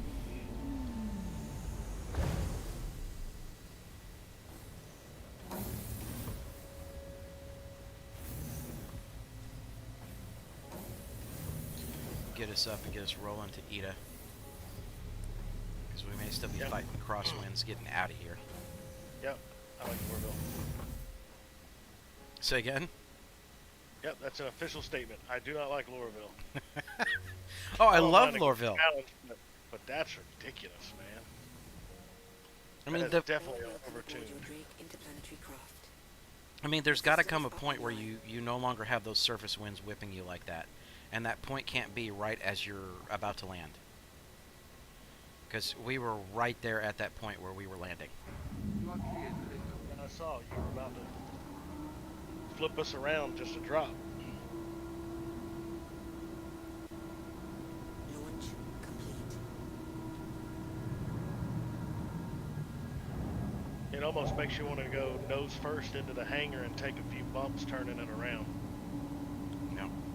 Well, Draconic, they are implementing large freighters, but what they're going to have is they're going to have stations that exist like where, some of these stations are around planets. Impact warning. And they're going to have docking rings and things like that there. Please visit us again. Remember, if you're contemplating a career change, you should contact one of Hurston's You're gonna have no wind. managers for information Yeah. about exciting career That's what it Look at feels that. like. I have absolutely no wind right now. Nice, beautiful takeoff.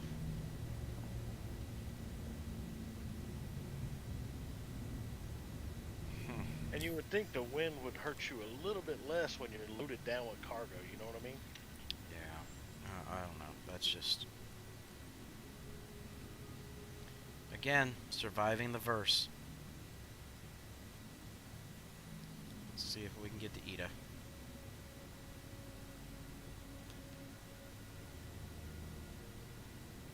I don't know what side of the planet we're on, so we'll see what we get here as far as setting the routes.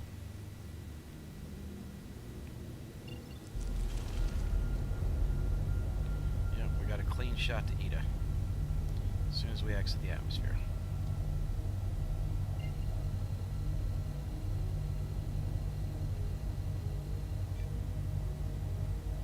Quantum drive is now on. Landing gear up. Yeah, so there, and I'm only going by what I've read and what I've heard so far, Draconic, but realistically, what it seems like and what they've said is that around those stations they're going to have some cargo pads and they're going to have some like cargo rings and things like that on those stations where you basically pull these large freighters up and then they start disconnecting the pods of cargo. They specifically, it's called like the Hull series, and those ships are designed to have, I want to say, up to 10 times the amount of cargo capacity of this. Is the smallest one.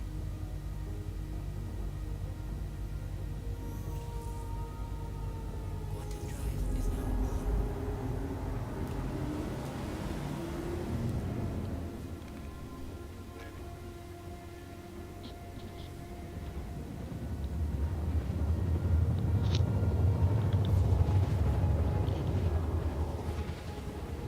Hey Mike, can you handle this landing and do all that stuff? I gotta go feed the kid real quick.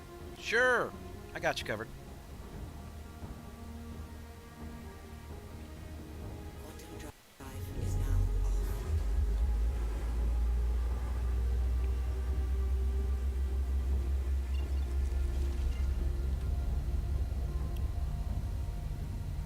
Landing gear down.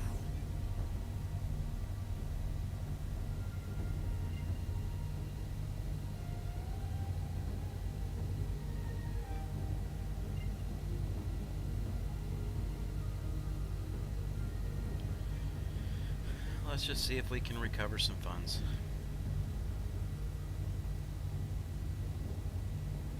You wouldn't think to believe, but when we started this morning, we started with almost 900,000 in my personal bank account.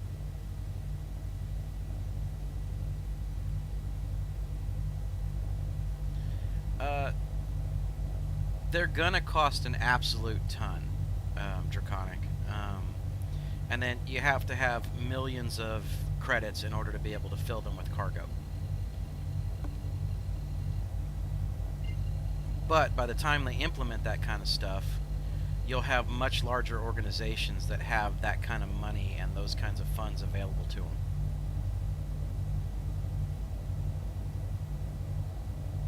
No, the Caterpillar is the Caterpillar's 4.6 million.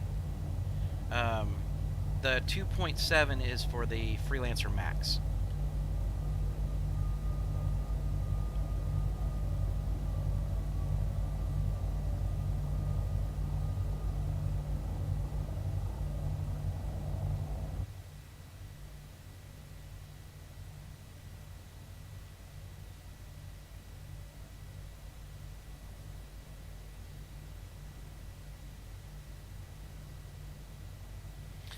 But as far as cost per ton, dollar per ton, I think the Caterpillar is supposed to be one of the most efficient cost per tons.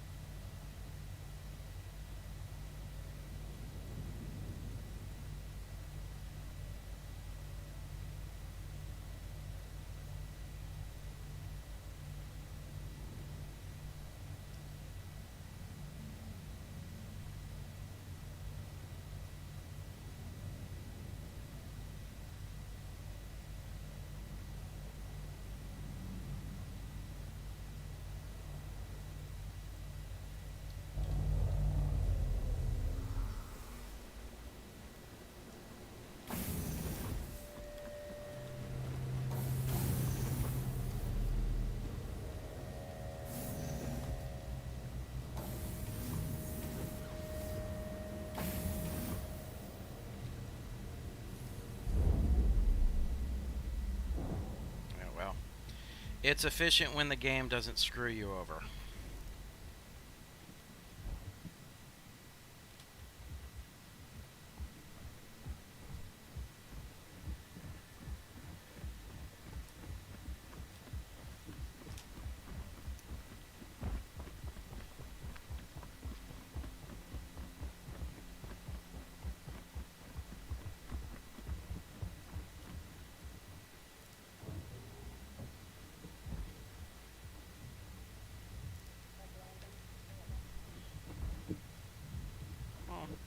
Open up. There we go.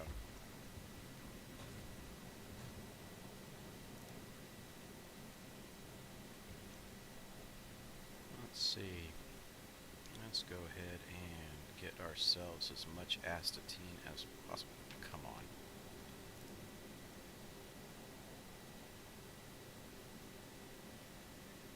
Max available stock. Okay.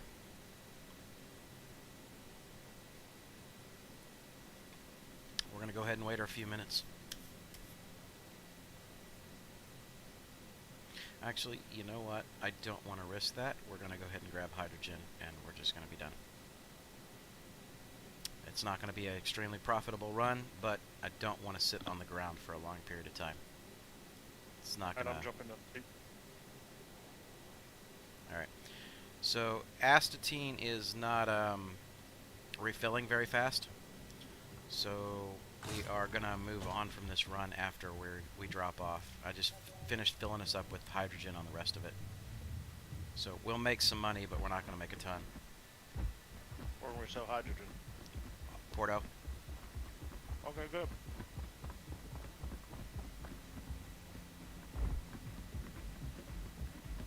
So we will get back to combination of distilled spirits and food stuff and get that run going again. Get some build up for a while.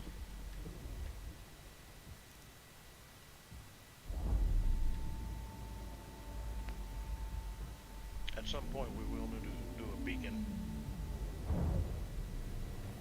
We're good. Otherwise, I will not be in a fuel. We're already near.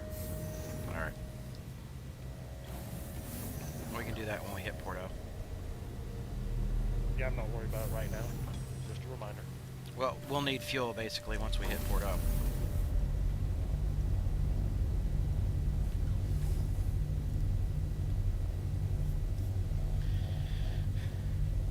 You know, the funny thing is, Draconic, normally I gauge good luck by whether or not you're having 30Ks or not.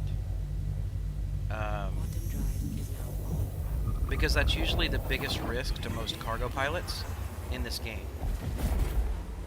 Not today, Satan. But today, you know, the world is slapping us around and calling us her bitch. So, it's just one of those days. Mohica. Bend over, here it comes again. Mm-hmm.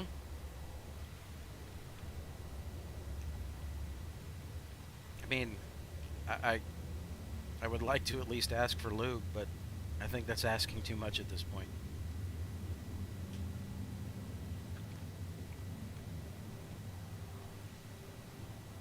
Lube, reach around and kiss on the back of the neck, something, man. Yeah. Just give me the courtesy of the reach around. Okay. So, Draconic, to answer that, the economic system that's here, it's server-based. Okay? So, what happens is that every night at a certain time, it's called a server sweep, the server kind of resets, and it resets the commodity prices to a certain level. And what it does is the more that commodity is traded in-game during that 24-hour time frame or window, and again, all I'm going by here is what I've been told at this point, and I've seen it, so it kind of makes sense. But what'll end up happening is that the more you sell, the more you buy and sell a specific commodity, and it's not just you, it's everybody that's in that server at that time. The more that's done throughout the day, the more expensive it becomes to buy it because the demand is high, and the less expensive that it becomes to sell it. So that profit window starts shrinking on you. Okay? There's a few commodities in the game like scrap where it seems to stay pretty static, but some of these bigger, more expensive things, they tend to fluctuate on their own using that kind of methodology.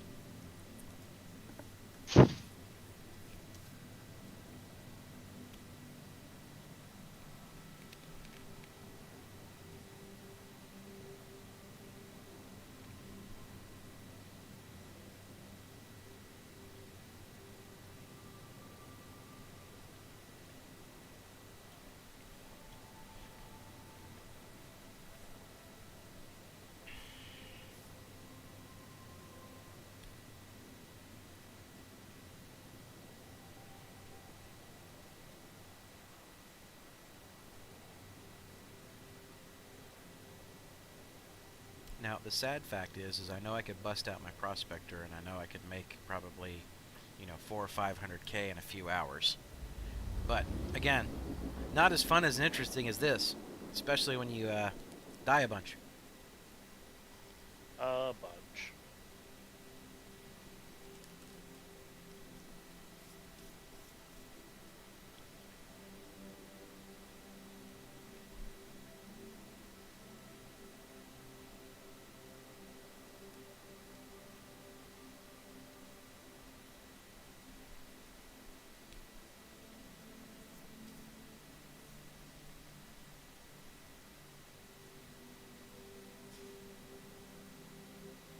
Alright, let me see. Got a couple messages here.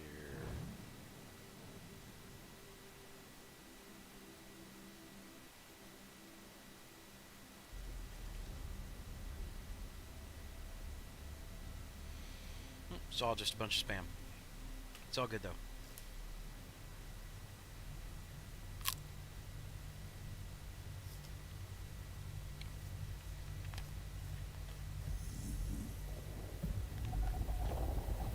So bear with me why viewer count's kind of low right now.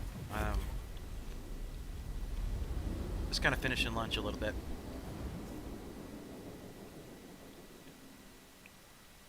Because apparently today is just going to end up being a marathon.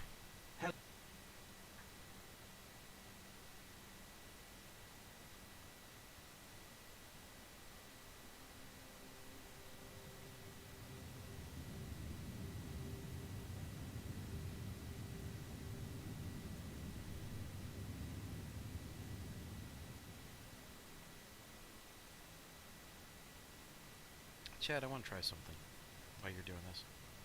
Okay. Nope, won't let me do it. Okay. I was checking to see if it would let me put down the landing gear even though because I'm in the co-pilot seat. Oh. I was just curious if it would let me do it. I've never tried it before.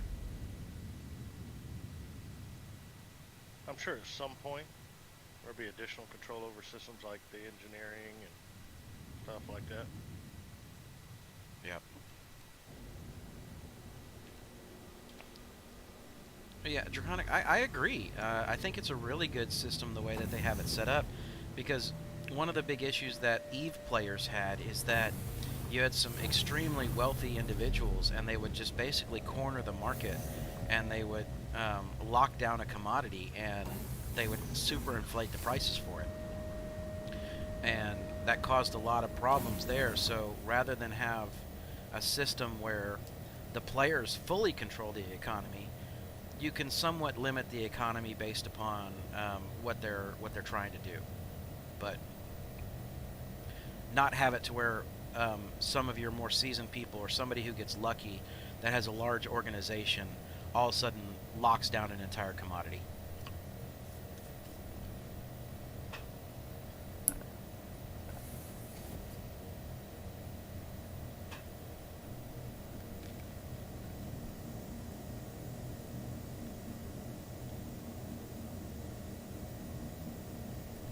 Rear down. I'm gonna get out with you so we can do a beacon.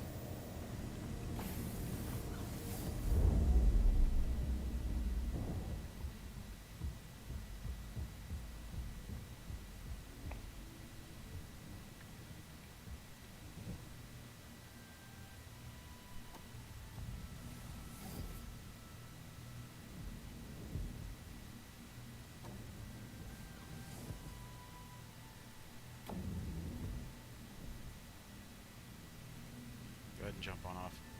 I'm gonna lock this up. I don't want to have it open even while we're doing a beacon.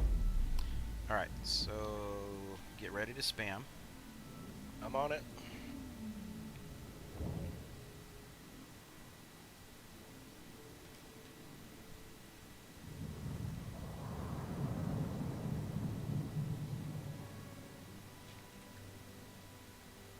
I'm gonna give you 50K. That should be enough for right now for doing this. So go ahead and start spamming. Got it. Broadcasting.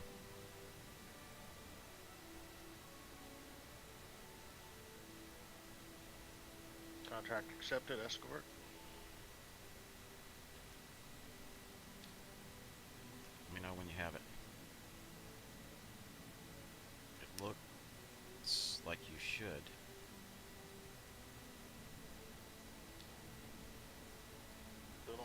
Just a moment.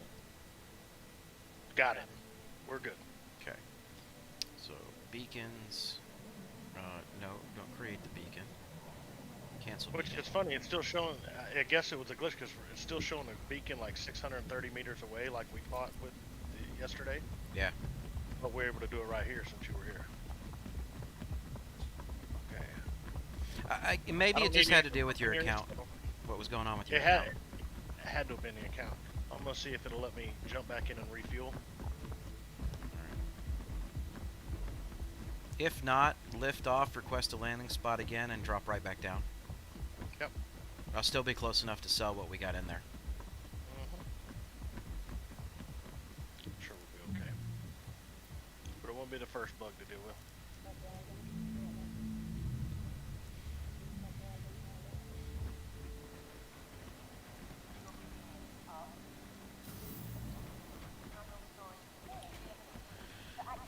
Okay. Alright, so he can have that terminal. I'll use this one. So we switching back to the Daymar route?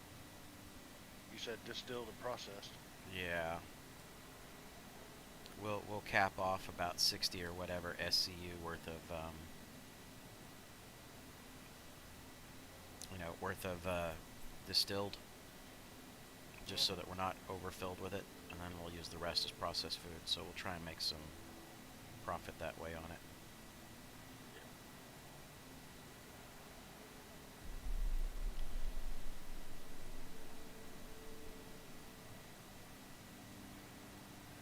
Alright, so after giving you 50K, we are sitting on 307,000.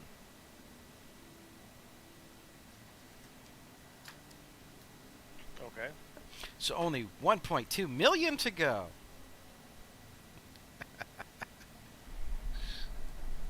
Well, someone had blew up.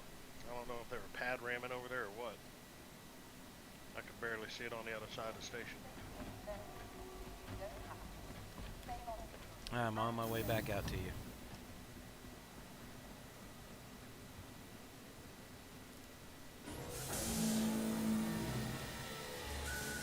So let's keep running with our Hurl L4 run. Okay. I think even though the other one technically had a little bit of time savings, just the sun and the other issues that we had going on there that just slows some stuff down.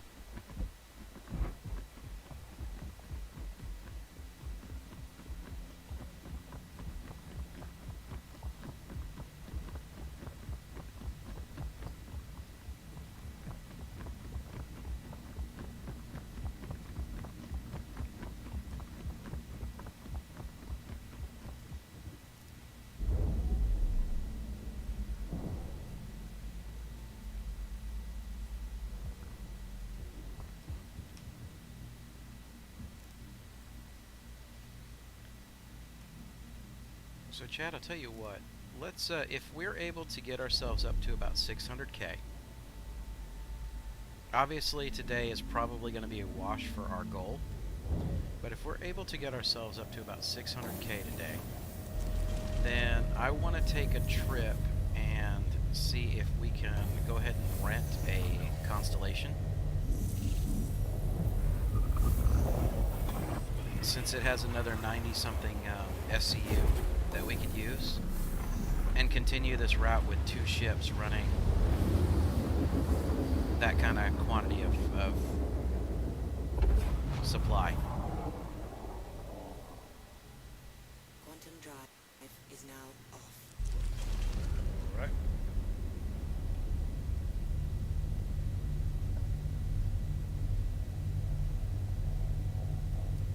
Because I liked the 2-ship concept, but we just didn't have enough cargo space to deal with it. Quantum drive is now on. You know? Well, and I'm not sure it was so much cargo space at that point. It was that her L3 was just difficult. You know, the meteors and everything else. You had to go so slow to deal with crap, and the sun on top of it. Absolutely. So, I am checking Quantum drive which is one now is the one that has the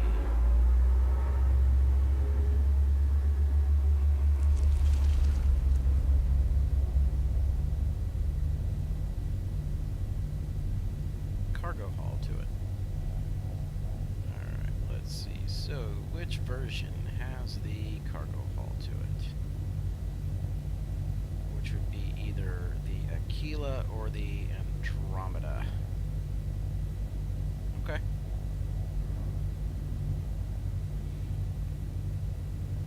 So, I need to check our ship rental stuff really quickly. I'm going to tab out and over to the spreadsheet for a moment. If I can get to it while you're landing. Sure. You got a few minutes.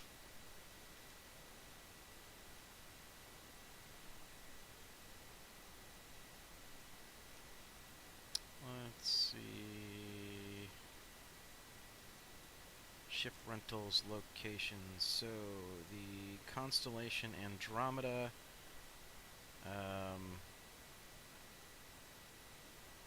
Let's see. We do have to go to Hurston in order to be able to get it. That may be one that I fly in on a small ship.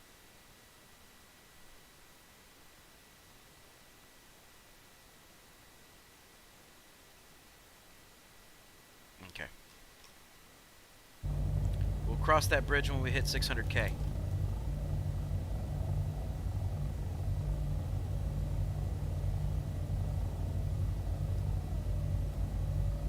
And then let me put my chat back up.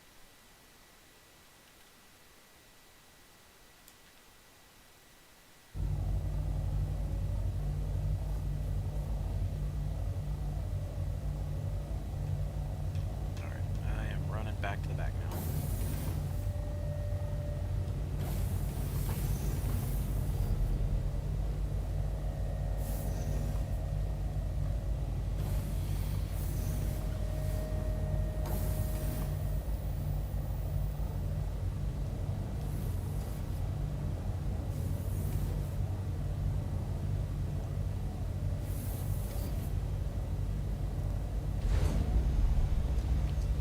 Oh, almost fell. Okay. Don't do that. No, that would be bad.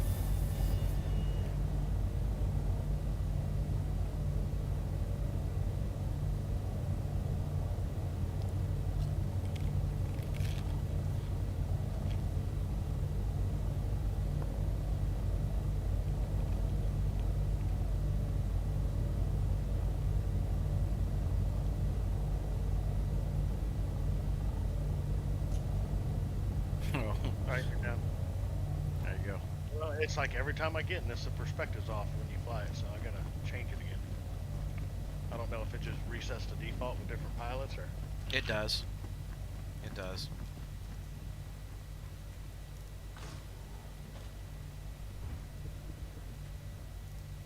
Okay, let's see. What can we do here? Let's get some funds. Maybe I'll change that perspective. Have you tried doing it? No, if I do it directly above, that's going to screw us up coming in the station. Yeah, it will. Caterpillar distilled spirits. How many do you have? 93. That is plenty.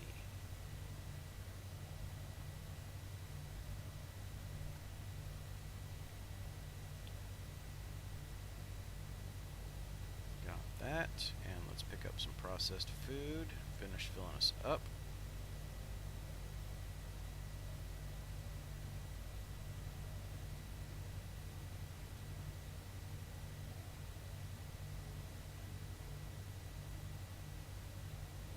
Alright.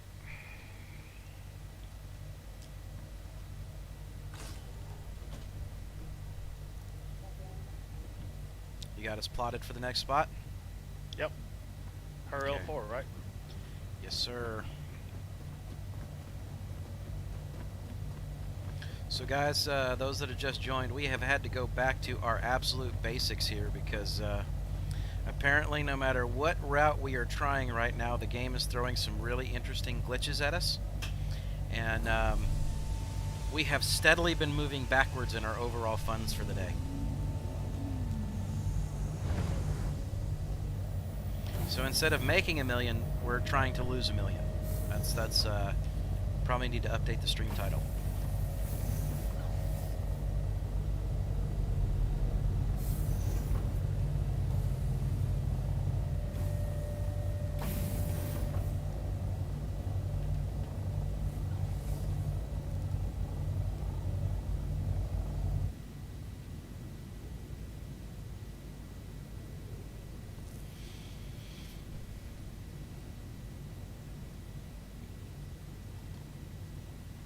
But I don't know how long Chad is going to be able to stick around for the day, but I am trying for a marathon stream for the day.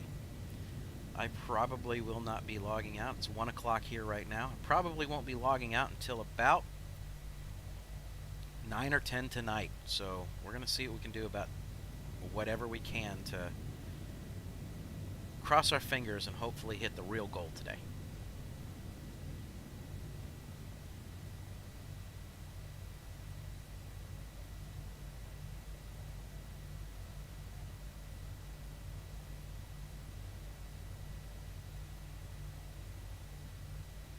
Go. Had to get high enough to get there. Yeah, I had to get about 20K. It wasn't worth the micro jump.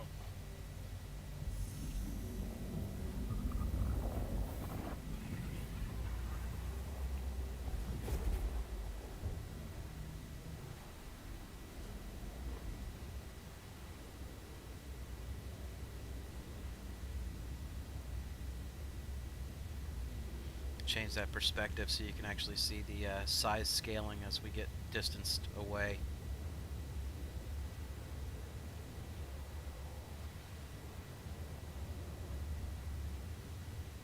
So, Draconic, no, the blown up caterpillar was not your fault. The reality of that is that the winds around Lorville are just so challenging right now. Lorville by itself has always been an issue for pilots. Just because of some of the no-fly zones and because of the amount of DCs and other things that happen. But the truth of the matter is that they upped the game here when they made that location that much more difficult to land at with those storms. So I have a feeling that RSI is going to be absolutely flooded with people who are getting sick and tired of those winds that are sitting there, and that they're going to have to tone them back. Because it is the only place... Now, I've been out to New Babbage, and you do have some really bad winds in New Babbage. But the tightness of the landing zone that you have to deal with at Lorville is so ridiculous when those winds kick in and it starts flinging your ship around. As you saw right there, it flung me around and had the autopilot kick in, and then I completely lost all control of the ship because the autopilot was on, and the autopilot couldn't fight the crash sequence. So,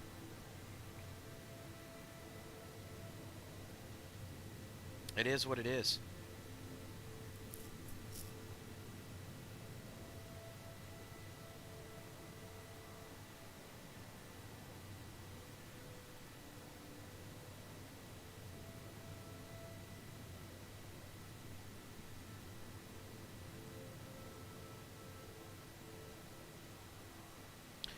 Now, really quickly though, I think I can check the commodity sheet here. I do want to see something though. Let's see what Everest Harbor will take.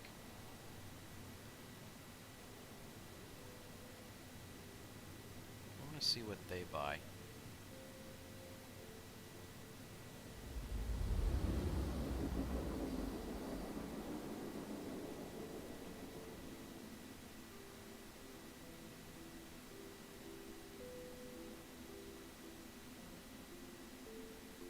So bear with me. I'm not going to tab out here. I just want to be able to make sure that I'm in the right spot here.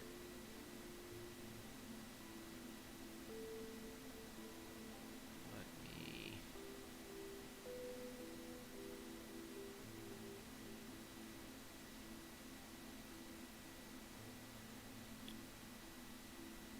see. So Everest Harbor...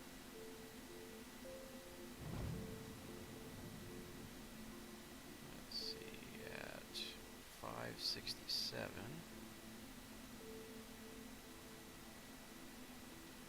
Do they buy diamonds? No, they don't. Okay. So apparently Everest Harbor will not be a place that we can drop into and see about what we can sell and deal with there.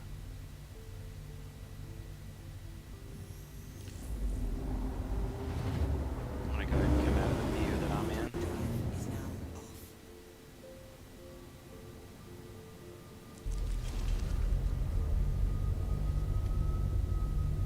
Oh, I agree, Draconic. It was very exciting. And as you see in the moment, I laughed about it. I mean, it is what it is. The whole thing is like, you know, I even had Chad get up out of the pilot seat because I've had to deal with those winds before. And I think my successful landings right now are about 75% out there.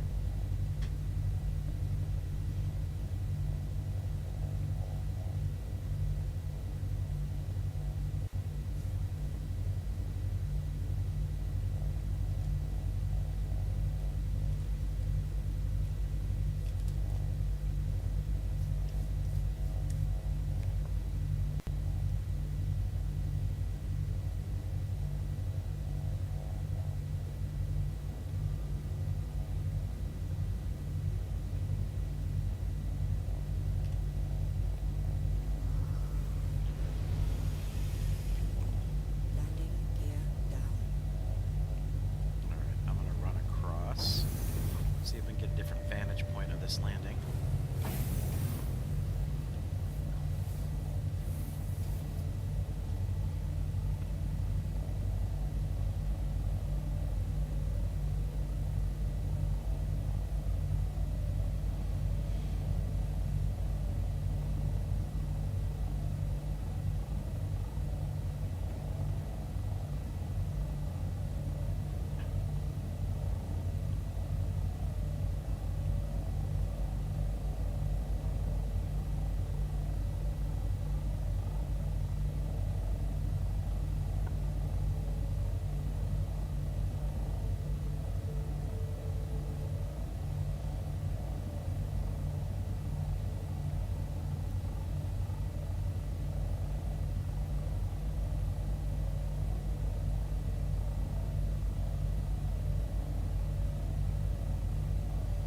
Chad, you alright?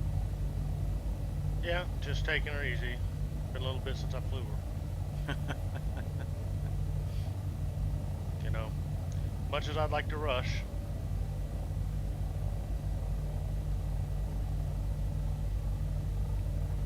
Alright, I'm gonna ask for comms real quick.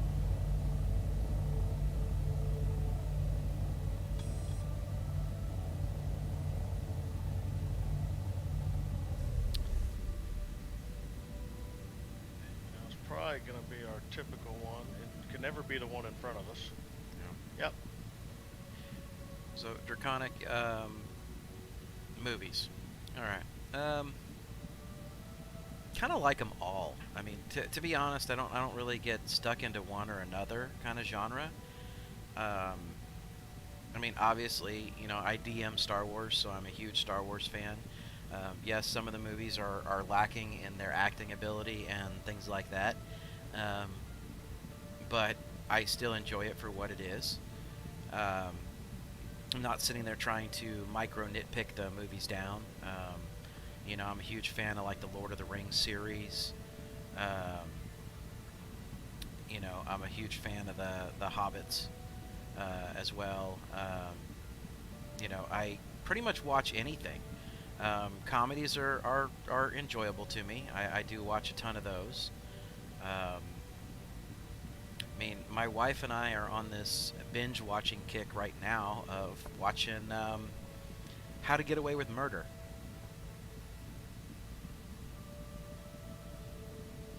You know, I'm really a fan of how those twists keep coming back in more and more and more with that show. So,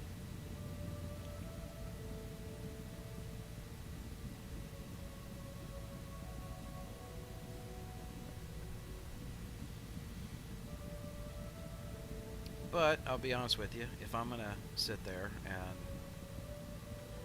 want to veg out in front of a TV, I'm probably going to run up to my computer and play some games before I sit down and veg out on the TV lately. You're high, Chad. There you go.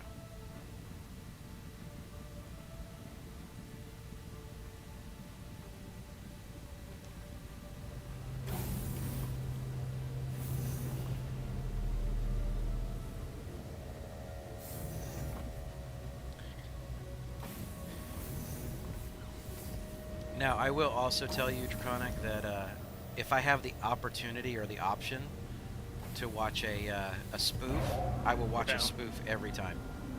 I don't care what it's a spoof of. It's just slapstick humor.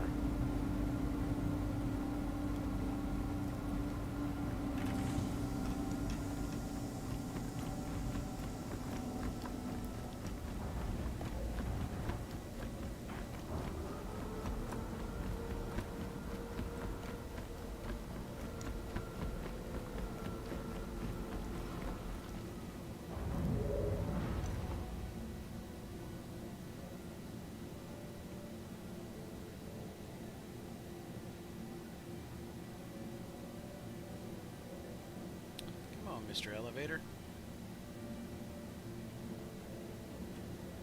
There it is.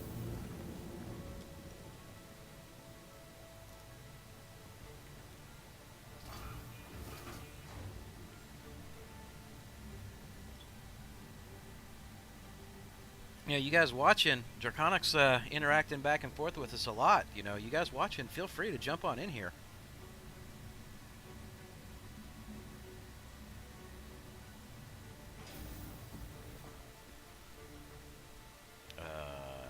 I hit lobby, not pad.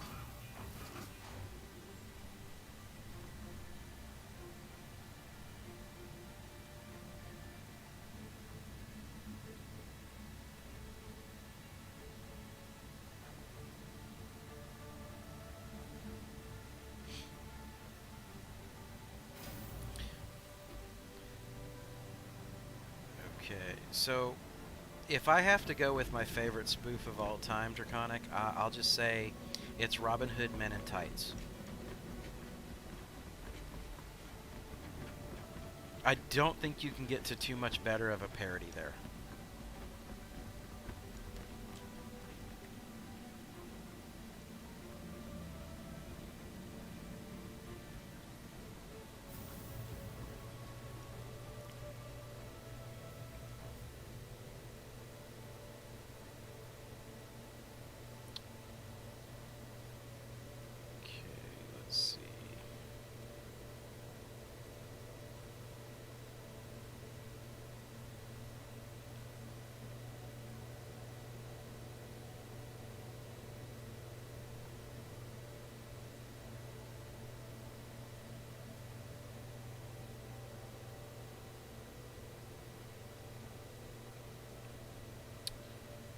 Alright, so that leg took us up to 333,000.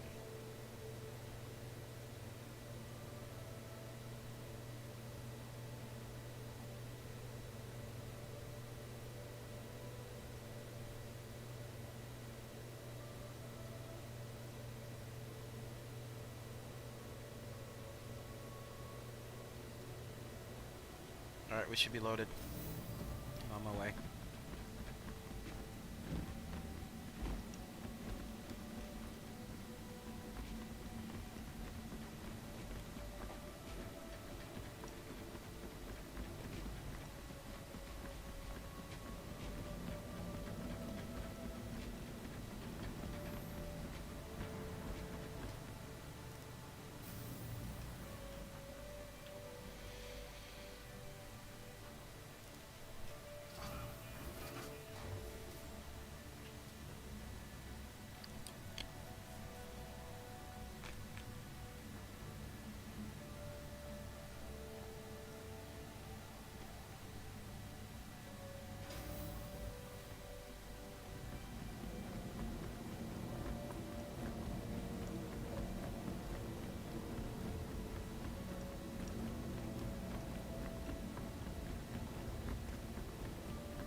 Good to go.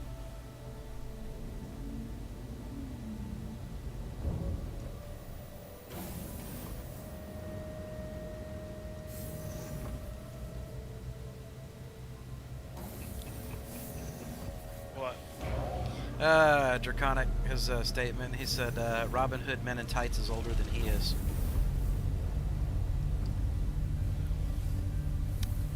Yeah, but Has he ever seen a movie of parodies, though? no, I don't know if he has or not. Draconic, did you hear what Chad said?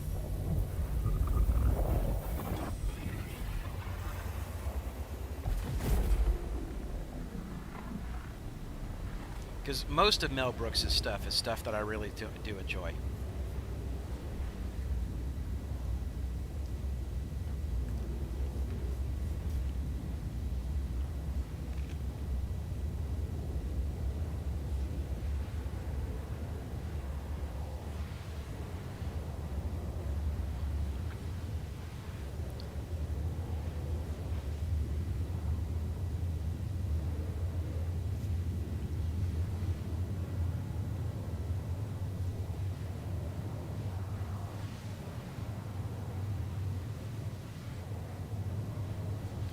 Now, I'll also tell you, if you ever get the chance, Draconic, go watch some of the parodies that are done on. It's called Vet TV.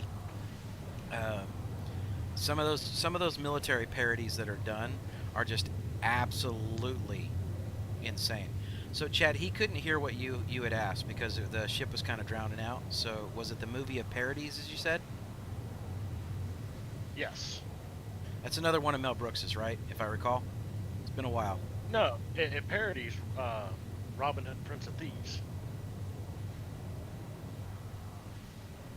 Robin Hood, Prince of Thieves. So it's a parody of the Robin Hood, Prince of Thieves. Yes, it's a parody of the Kevin Costner movie. Okay. It even has the Morgan Freeman character, and and he even at one point turns to the camera and says, unlike other, and I'm not even going to try it because I don't have an accent like that. He says, unlike other Robin Hoods, at least I have an English accent, because that was the biggest critique of Prince of Thieves, that Kevin Costner attempting an accent was so terrible. Oh, that they totally gave up on it partway through the movie, and yeah. the rest of it he speaks normally.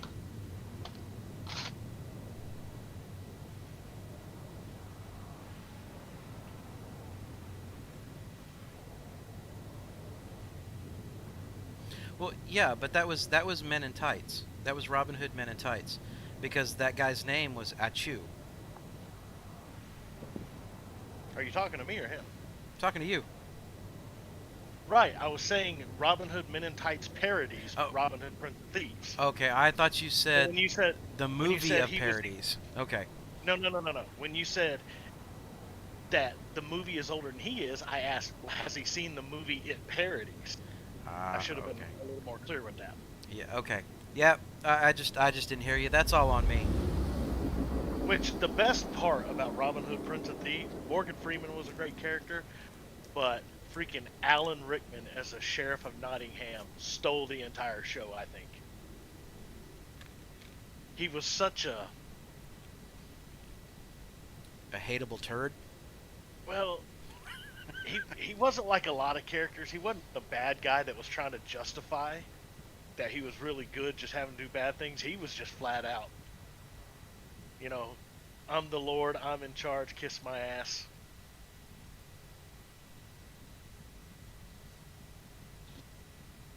And Alan Rickman, has always been one of my favorite actors anyway. Draconic, I don't know how old you are, but I assume you probably know him from Harry Potter. He said earlier he was about 25. So you probably know him from Harry Potter. Alan Rickman has so many more really fantastic movies. He was Snape. He was well, yeah, I know Professor that. Snape, yeah. He was the bad guy in Quigley Down Under. Another good character, but basically in that one he was the same character as the Sheriff of Nottingham, just that asshole. He did a movie called CGBG, I think it is.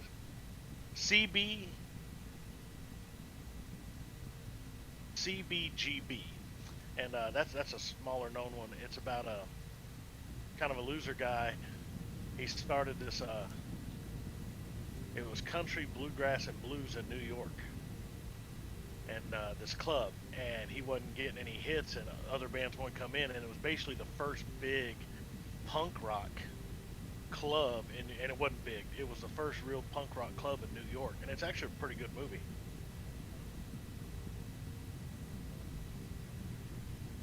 Okay. I mean, like I said, there's a lot of actors that are out there that are just absolutely fantastic and phenomenal. You know, and I'm sorry, like, I think he died way too young, but one of my favorite actors was Heath Ledger. His range was just so fantastic.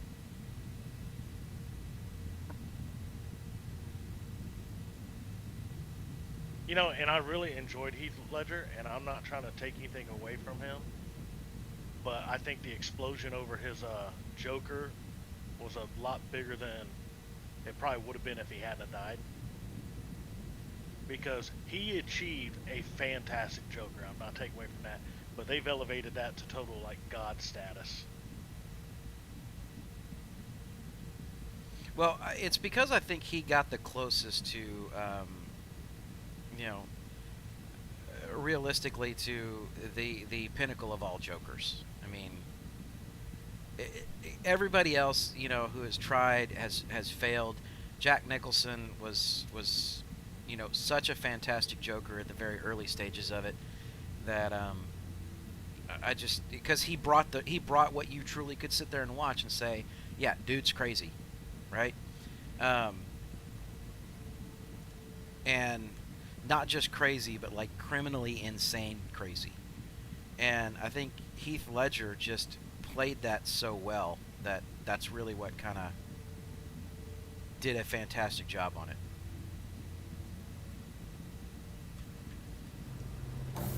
Now, I can't dispute the fact that of what you said, which is, you know, would it have gotten to the status that it was at? Probably not, but he still did such a awesome job with it that I think that he would have been in consideration for one of the better Jokers. Well, and he's definitely, I mean, do I think he's a better Joker than Jack Nicholson? I think he is, and I love the Jack Nicholson Joker. Jack Nicholson Joker was a great character, but basically he was a mob boss with a little bit of different flair. He was crazy, he liked to kill people and stuff like that, but he was still pretty self-serving. Heath Ledger was just an anarchist. You know, so you never knew what was... You knew that Jack Nicholson was good. Whatever he did, his Joker was still going to perform in his own best interest. Heath Ledger, you got the idea that if the score was big enough, he'd do a kamikaze run and not care. If he could throw that pure amount of chaos, he'd go in even if it took him out.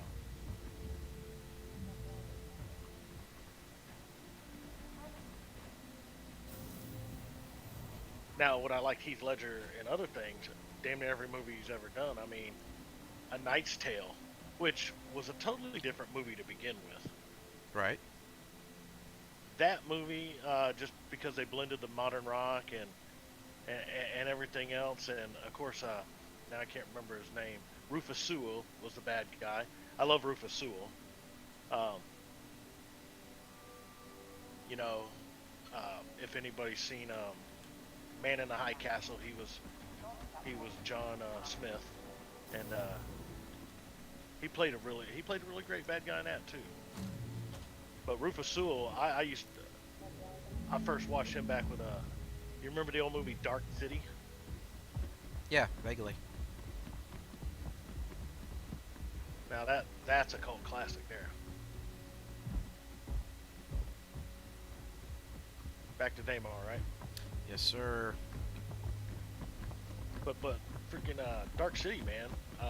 Kiefer Sutherland, very young Kiefer Sutherland, and Rufus Sewell. And it's another out there movie. But back to Knight's Tale. I just thought that was a total well put together movie. And Paul Betancourt, the guy who played Vision in the Marvel movies, you know, he made a great Chaucer. The whole cast was freaking awesome. And the movie was just good to go. Was it ridiculous? Was it ridiculous at times? Sure it was. Was it realistic? Hell no, it wasn't supposed to be. It was supposed to be a fun movie, and that's what they did. Alright, well, apparently my phone just wants to scream at me and not let me tell it to ignore, but okay, we got that.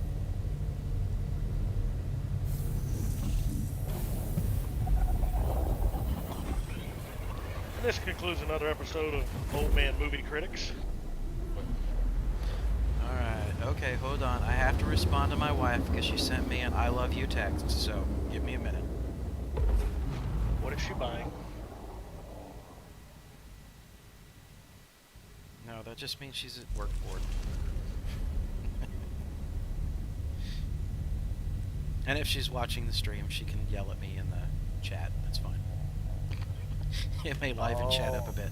She's watching the stream and texting you to see if you respond or ignore her.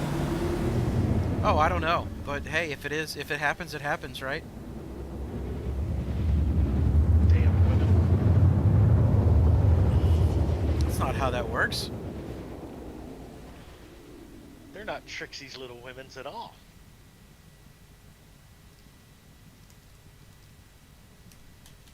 Nah, she's probably already finished all the station duties and everything, so. Probably getting some study time in, or getting ready to get some study time in so she can get ready for finals.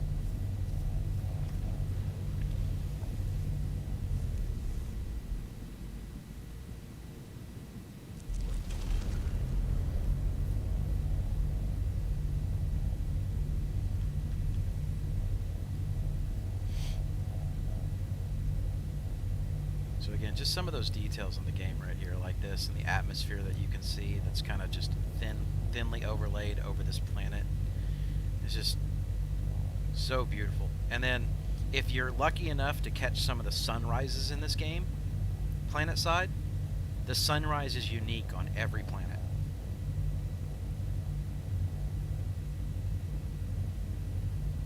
Yeah, the level of detail, just like, you know, I know we keep talking about it, is just freaking amazing, and it is very, and not just the sunrise, but the planets themselves are unique everywhere you go. Even the stations aren't identical, and they have different designs and stuff like that. So there's not a, you know, now like Hurl 4 and Hurl 5 are damn near identical, but that's one of the few things in this game. Well, the R&Rs are all laid out very similar, but they do have a little bit of, you know, a couple of twists here and there that are kind of different. Yeah, but that's what that was my point. That's what you'd expect from, like, say the R&Rs. They're supposed to be built to be similar.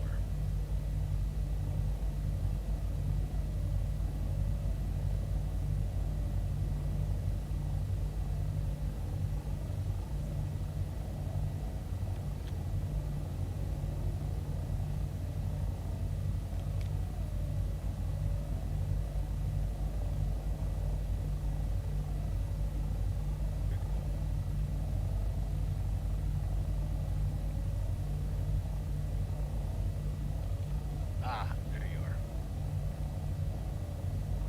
Did you lose track of it? Well, I flipped over to third person so I could maneuver a little faster safely, and of course it was right blocked by the ship, so I couldn't see the ground lights.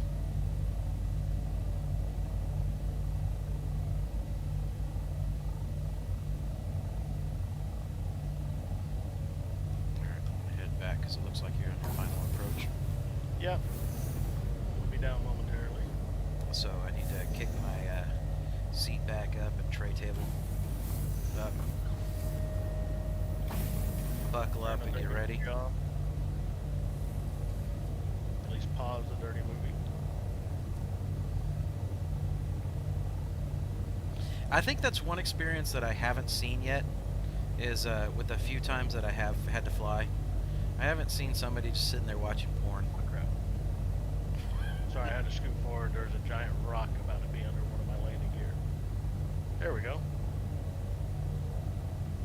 We down? Yeah, we're down, bud. Well, I can't see back here.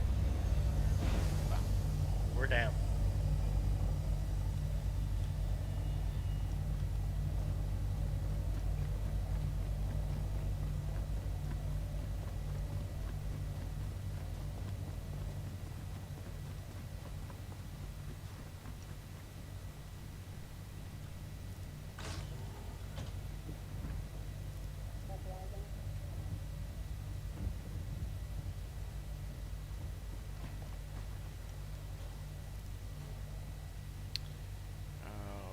let's see what we can purchase. How many distilled spirits can we get this time? 117. So that's still pretty good.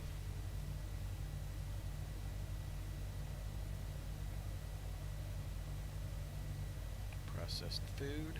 Let's pick up the rest of that.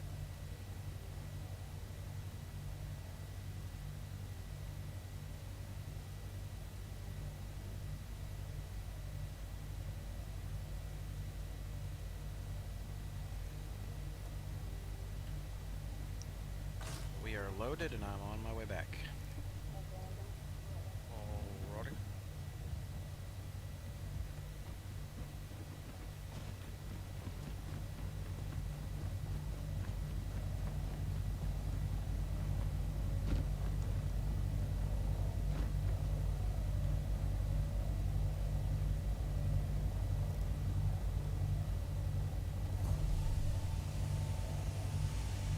Alright, let's get rolling.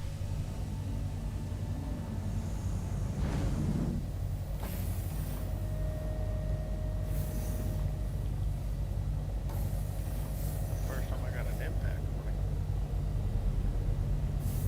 You're probably pretty close to one of the light posts. That's the only thing I can think of.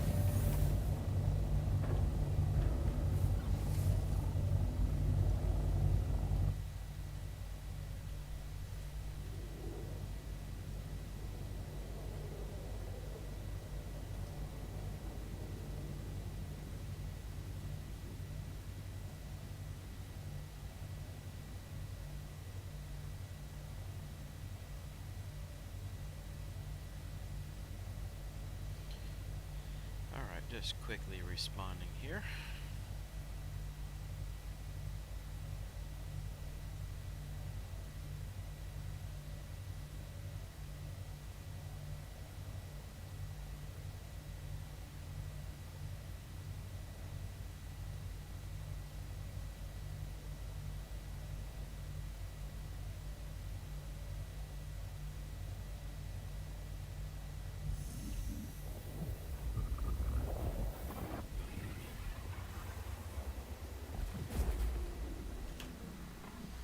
Sorry about that. Just, again, making sure that I respond to the little lady, because I don't want her to feel like she's being ignored. Never a good thing. Mm-mm. Games do many things, but they don't keep me warm at night.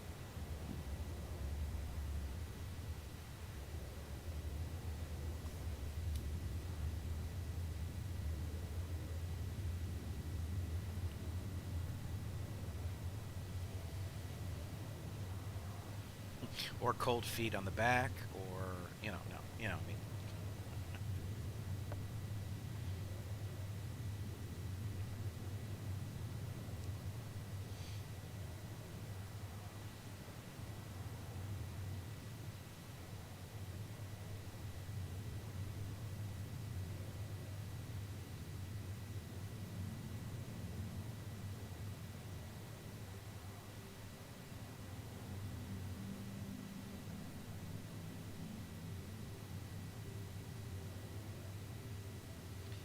You know the one thing that I miss the most right now with what's going on with COVID?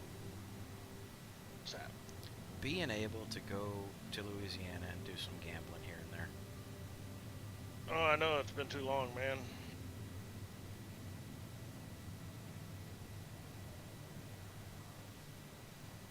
Most definitely.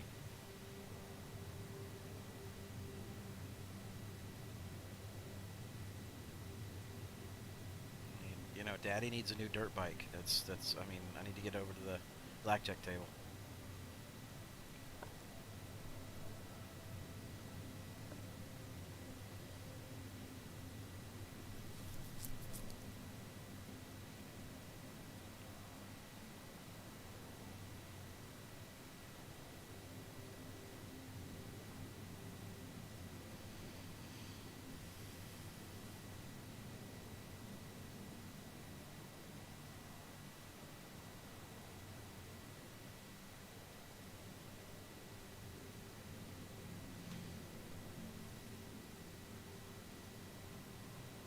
think we've kind of hit that stride here where it's middle of the day, just this is kind of the relaxing runs. You know, listen to some of that in-game music just play in the background.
Hopefully we do hit that 600K mark soon and we can go get the Connie.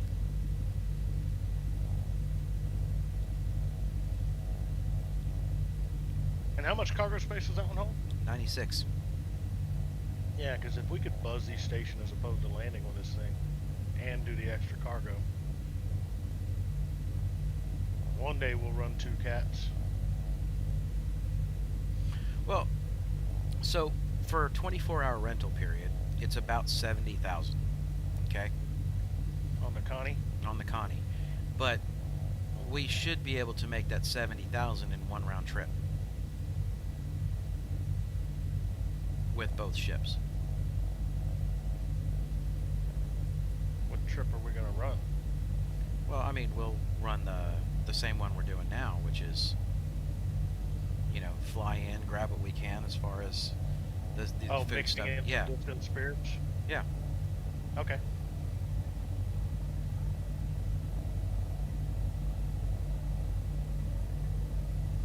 I mean, I'd really like to have used a Freelancer Max, but because RSI won't let me backport my my account, it's just not worth it.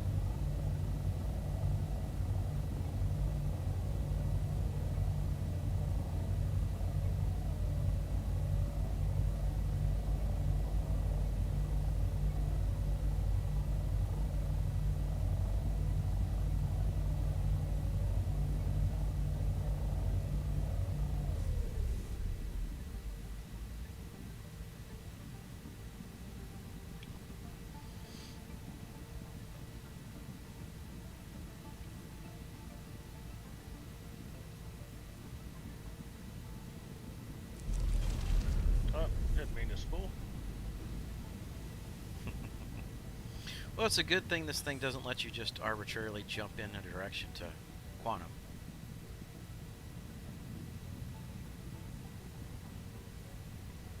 Have to do the Lone Star space break.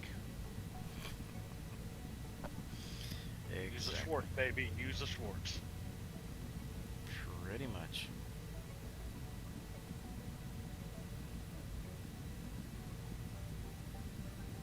Now let's see how well you handle it.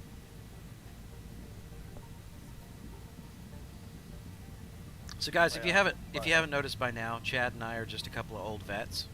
So we tend to have a really weird sense of humor most of the time, especially when we're together.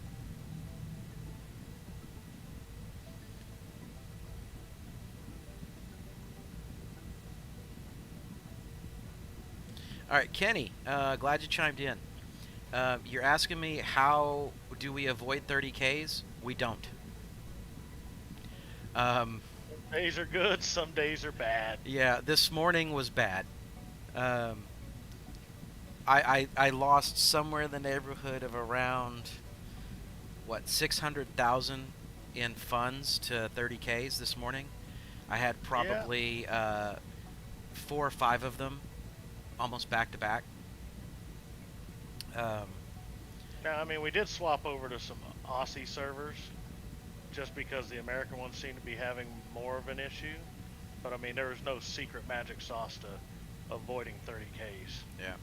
So I don't know if you were able to hear Chad there.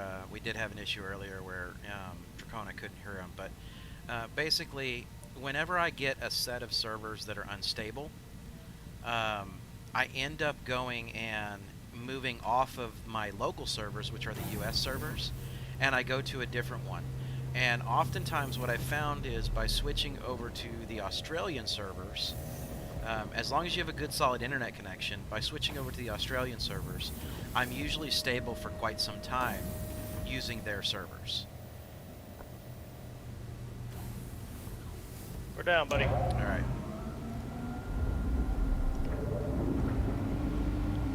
But yeah, we started the day at just about 1 million in my bankroll, and I think Chad had another That's about 150. 150K, and when we were running earlier, we ran into every possible issue that we could run into, from fresh load ships, you know, where we just filled it full of cargo and would literally 30K the minute we got off of the trade terminals, to bust us all the way back down to about 500,000. And that's where we were at. So the goal for the end of the day was to try and get back up and get up to about 1.5 million. And unfortunately, we've just been seeing this whole thing go down further and further and further. So we're doing one of our most absolute basic cargo runs, where you don't run into a whole lot of folks, and you're really not running into places that have a crap ton of people that are doing... It sent me to pad 1 again. Come on. Lobby. Where you don't run into a whole ton of people. And I found that if you're not running around with a ton of people, like the heavily populated areas, oftentimes your servers stay a little bit more stable because it's kind of spreading those resources out a bit.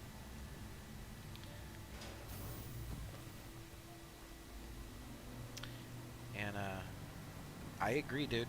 The cat is a fantastic machine. You've got a mole and a Cuddy Black. So Chad has the Cuddy Black, and a buddy of mine named Percy has the Cuddy Black.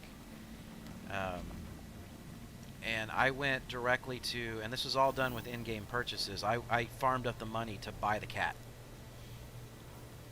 So it's not something that's attached to my account, but it is something that I have absolutely fallen in love with, and given the opportunity to truly buy it, I probably will buy it and have it locked to my account at some point.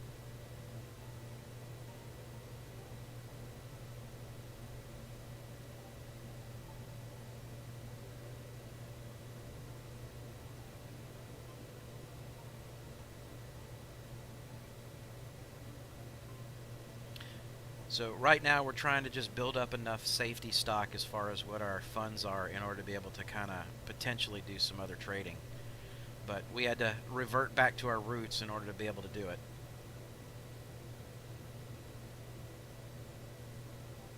Well, the crash at Lorville did not help. That is a very true statement.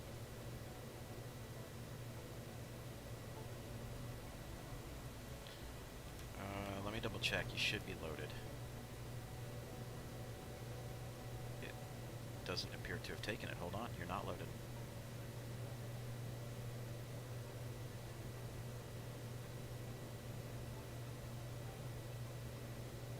Service error. There it goes. Okay. Now it updated. System's loaded. I am on my way back. Alrighty. Bear with me. Okay.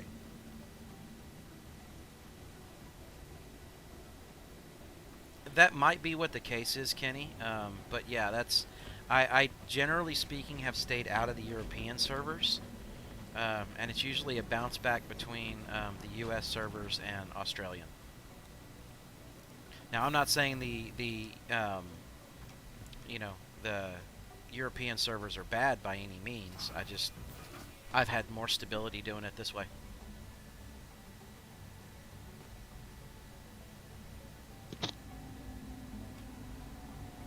So, Kenny, tell me, if you don't mind, tell me what kind of system you're playing on, because there might be some issues that are between system and internet connectivity that also help and lead to some 30K issues.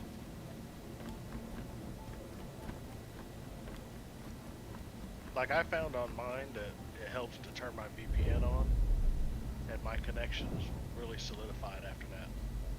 What, when It you're doesn't stop 30K totally, but I get a lot of disconnects if I'm not running my VPN.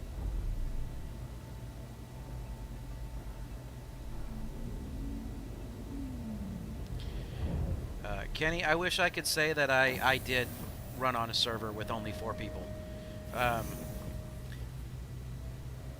Now, one of the really cool things that I've seen, and it was done by another gentleman who was streaming. He had decided that he wanted to try a challenge and get a whole bunch of people together, form a giant party out of his organization, and everybody brought prospectors, okay? And they had 50 people on with prospectors that were all running in a single party. So ultimately, they owned a server by themselves. So if something crashed, they immediately turned around and were able to get a whole nother server by themselves.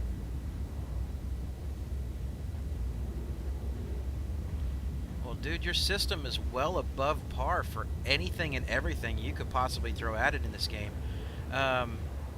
What kind of hard drive are you on? Is it an SSD or an M2? M.2?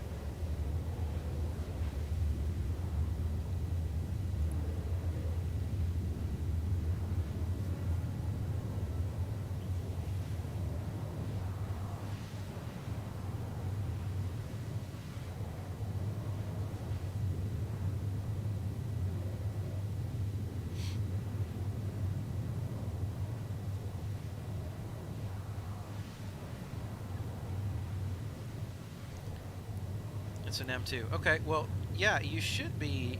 You've like well surpassed every single spec there. The only thing that I can tell you is, like Chad was saying, with his, sometimes he's found more stability if he's running the game through his VPN versus, you know, just directly running through his machine, and then or his network connection. And then the other thing that I can tell you is, oftentimes, and I found this with other games to be the truth, and it's held true pretty well here, especially in some of the cities, if you turn off your VSync, a lot of times it will stop trying to overcorrect things that are inefficient in the coding, and it'll be a little more stable for you.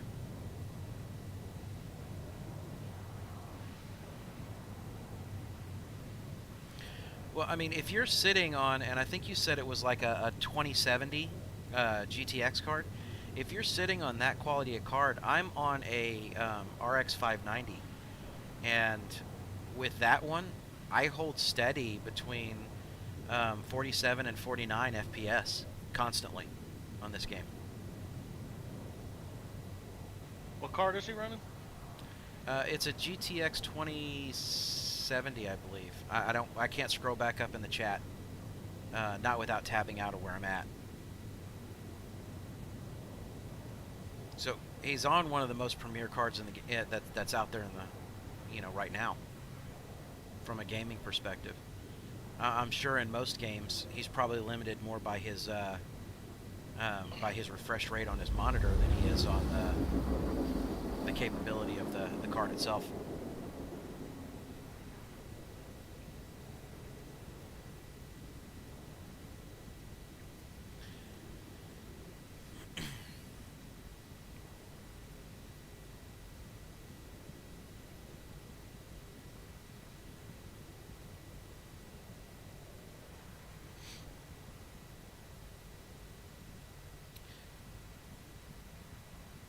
So now, we were kind of teasing back and forth with Draconic earlier, but the first rule of you know, 30K club is is that we don't acknowledge that there's a 30K club.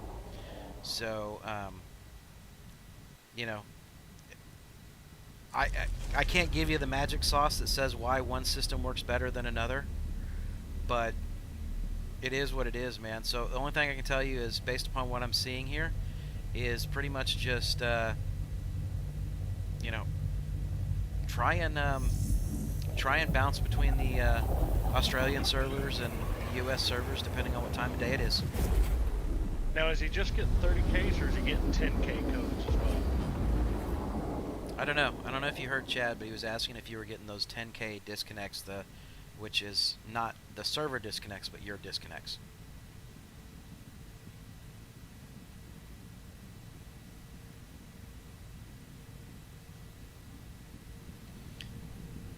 Yeah, Kenny, that's all of us, brother. We kind of get to the point where it's like, you do get frustrated at times when things really go wrong, but even when we were landing in Loreville before you joined the stream, we were landing in Loreville and the crosswinds got so bad that it kicked the autopilot on and the autopilot crashed me.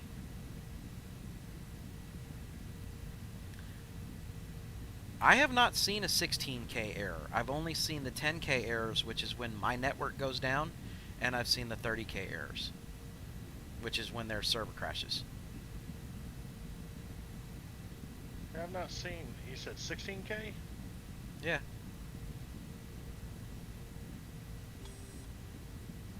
I'd have to look at the website for that. See if it offers anything. What made it rougher is we had a full load of diamond on board when it happened. So that was roughly a $364,000 loss when that one took place.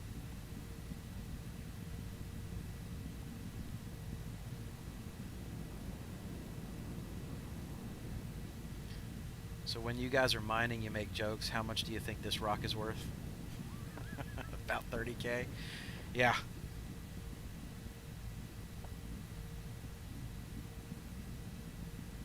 Have you successfully mined any of the new Quantium?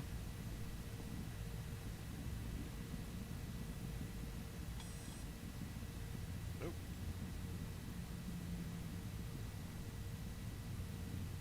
Alright, you're on your final approach. I'm running down. I don't like that term, final. Not the way this game goes. Well, it's Not never after Loreville, man. Not after Loreville. It's I never got PTSD final. I with mean, it. you always wake up.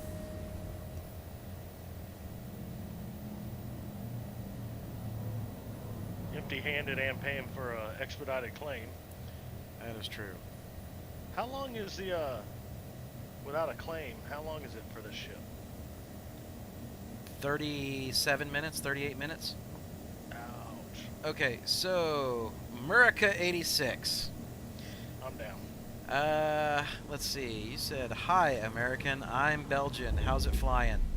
Well, we have been flying all right for the past few, I'd say, hours. We've had a few issues here and there, but they weren't, you know, the system-related issues. They're more just a few glitches here and there on the system. But we're doing pretty good. We're just trying to recuperate from this morning when the flying wasn't so good.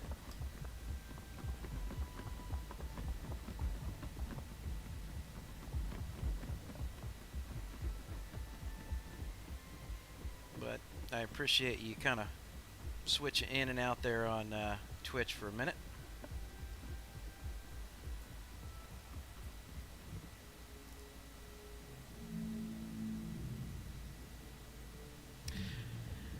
So, Kenny, was that just from this morning, or was that just in general? Are you happen those issues before you can sell out? Sorry, my throat's getting dry. I need to take a drink. I'll probably bust out with the beer later on this afternoon. Then I won't give a crap whether I crash or not.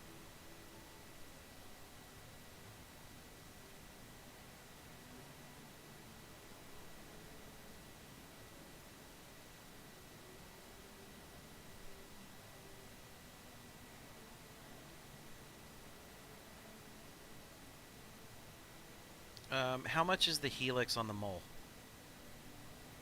Is it still the 108K?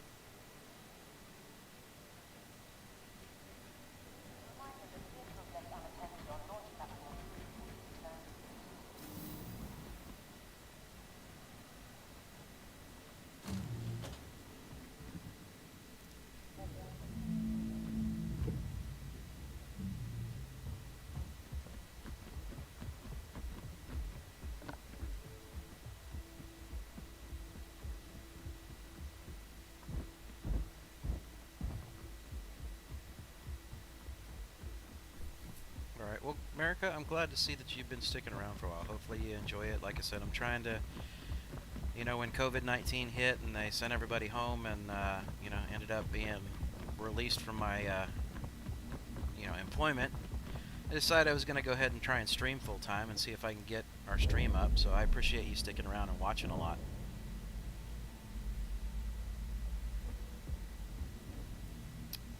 Okay, so let's see. So it's 108K, yes. Same for the S1, size 1 and size 2. Okay. I'm good to go, Chad. Made the mistake of melting my mole and getting the prospector instead. Really? You have troubles with the prospector, Kenny? That ship is freaking fantastic. Well, I mean, as long as you have buddies that can hop in and out, yeah, but I mean, I average a 65 to 80K run out of my prospector. And the first thing I did was upgrade that thing. Where do you mine at, Kenny?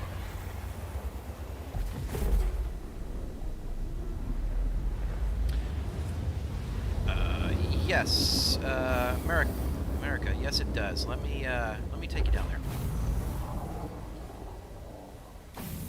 While we're coming in for a landing, it really doesn't bother me whatsoever, so I'm not too worried about it.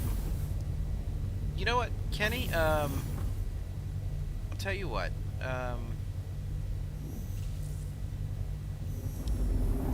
Let's open the bow plane here. So, America, this is, as you can see, yes it does. It does have a front opening that you can control here. You either have to be in the cargo bay or up here by the turret in order to be able to do it.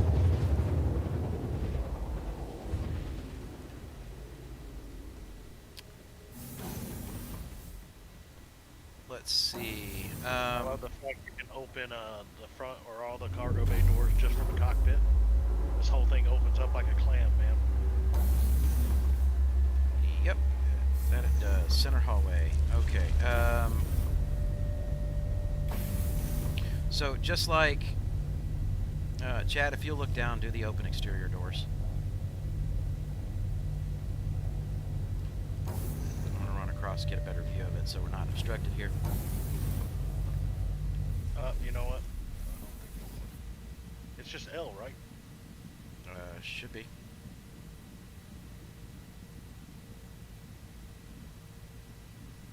I mean, check keybinds because it's not working. All right. Well, anyway, so you're going to Yela, and Port Olisar is your stomping grounds. So, Kenny, there they go. So that's literally every door on this ship, fore and aft, opens up. No, you're good. Go ahead and close them up, and we can land. So, I also mine on Yela most of the time when I do it. Benson Mining. Okay, that place, for whatever reason, and I know everything's supposed to be random, but Benson Mining Outpost is usually where I fly in and start. I have had the most luck finding agresium rocks in good percentage quantities. I'll tell you what. Give me your in-game name, and I'll add you as a friend on here. And then when I see you on the verse next time, because maybe because I'm just trying to run trades today, but I don't know. Are you available tomorrow morning? At any point in time?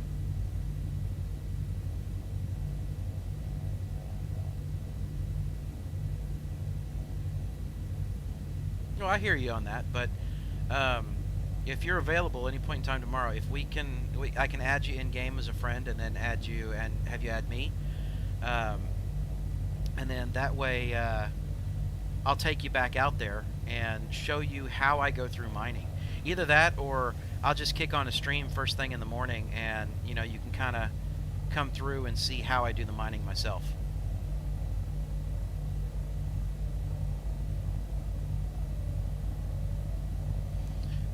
Shine. Okay. Let me make sure I write that down.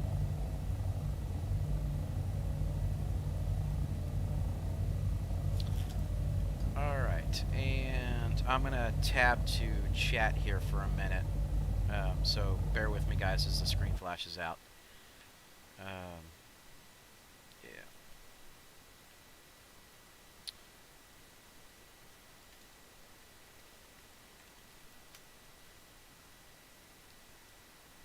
Alright, there you go.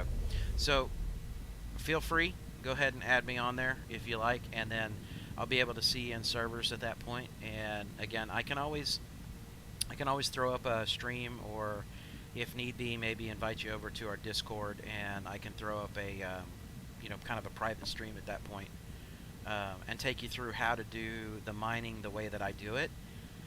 There's times when I go out and it's a 30-minute run, and it's 80 to 85K in profit, and then there's times when I go out and it's an hour and a half run, and I'm lucky if I'm seeing 35K profit.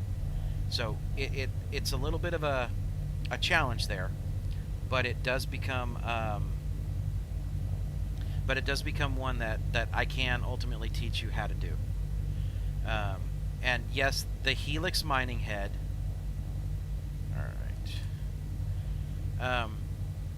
The Helix mining head, so I did get that, by the way. It does make things a little bit easier, but there's ways that you can effectively work your way into that Helix mining head very quick.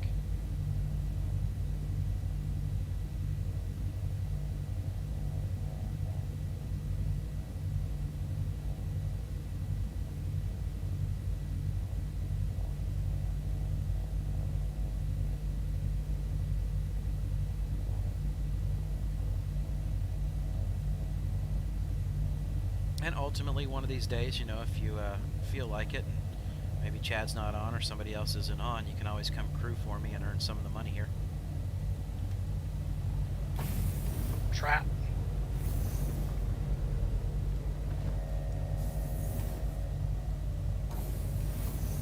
Are we on the ground? We're down. Okay. Sorry, I was responding to Chad a bunch more here, and wasn't really paying attention to where we were at in the landing cycle. Nope, we sat down just as I said it. So time is perfect. Alright.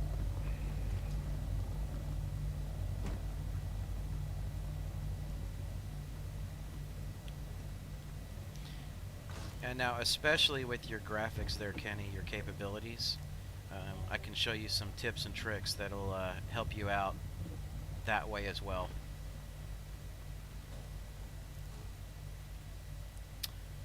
Let's see, we are going to pick up, what do we have in distilled spirits this morning? 134 is probably pushing it. I'm going to back it to 120, because I know we should be able to sell that quantity regardless.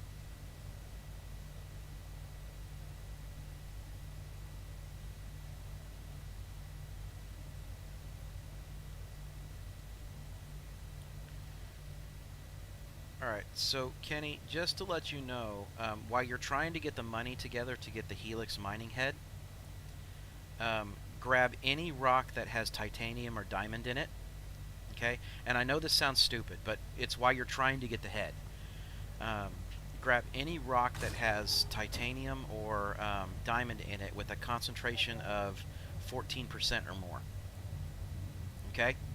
If it has less than that of either of those materials, ignore it.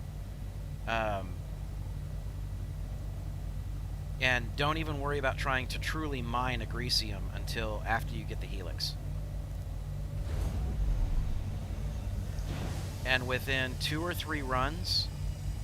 now, here's the other statement that I'm going to make, and the reason why I said those percentages is because do not load a single blue chunk or purple chunk of anything that gets broken down, and we're good to go, Chad, unless it is at least 75% or better in purity. If it's not, don't pick it up. Leave it. It's not worth your time. And then once you get done with that, those runs will probably average you 45 or 50k. So after 2 or 3 quick runs, you'll be able to buy your Helix.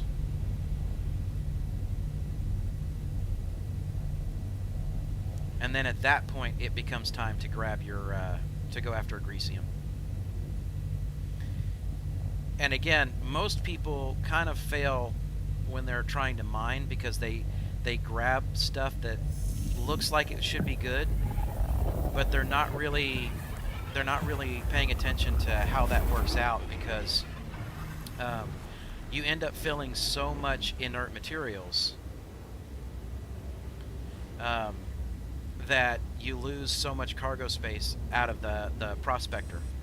So be very, very, very cautious when you're prospecting, and you will make a ton of money going through.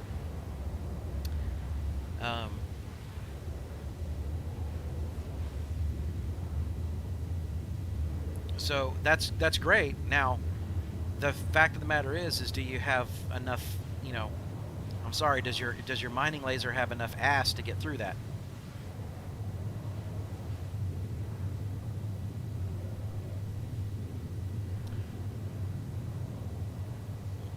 So again, where I found it is, you know, if you've got a 50% inert materials on yours, that's where you're falling down. That's where you're losing your money. Be pickier with your stock and don't take anything less than 75% purity. That way you're only putting up 25% of your cargo bay as inert materials.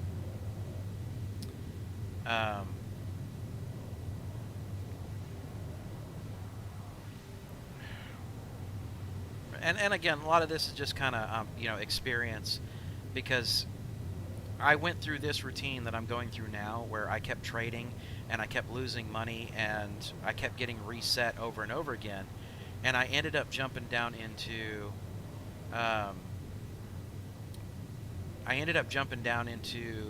the prospector from my Freelancer Max, and when I did that, it was probably one of the best decisions that I made in the game. Because being picky and mining, I was able to farm up enough money from 0 to buy the Caterpillar in 2.5 weeks. Okay?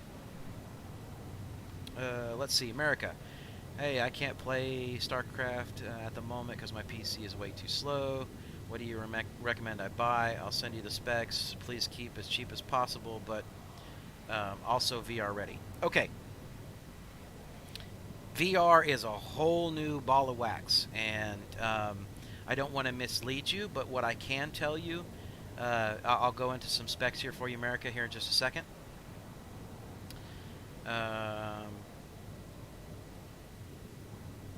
Okay, Kenny, don't feel anxious over the 30Ks when you're in the prospector. You're not risking cargo.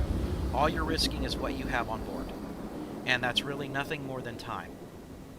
Okay. And I promise you that it is quite capable of making the funds that you want to make by having the prospector and running through. Okay. Let's see. So, America, I'm going to go through your specs here real quick. Give me a few seconds to check.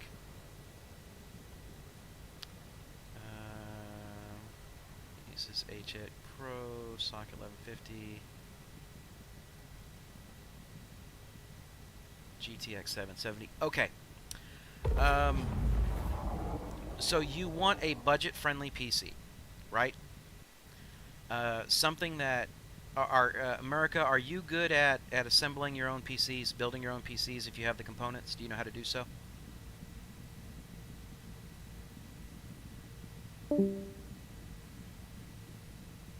That sounds like I just lost Chad. I did just lose Chad. So, Let me hop back over here. I need to run to the flight deck. Did we lose you, Chad?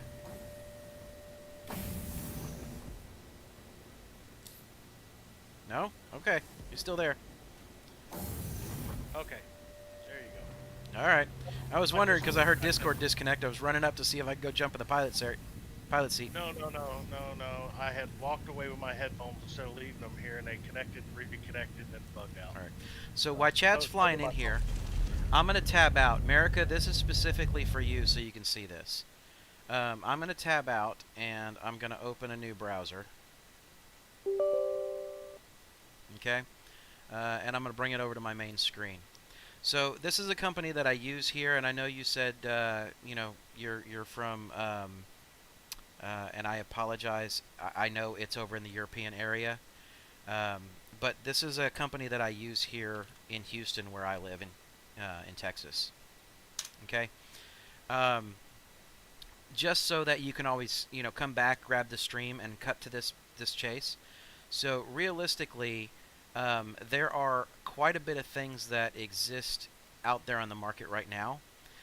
But here's first and foremost, you're always going to need to go and look for a video card, right? And if you're looking for one that is VR ready, that will handle almost everything that's out there, it's not cream of the crop, but it's also not going to cost you an absolute crap ton of money. This is what I run. Okay? So, as you can see, they're only a few $100s. But what I tend to try and do is I will run with this power color one.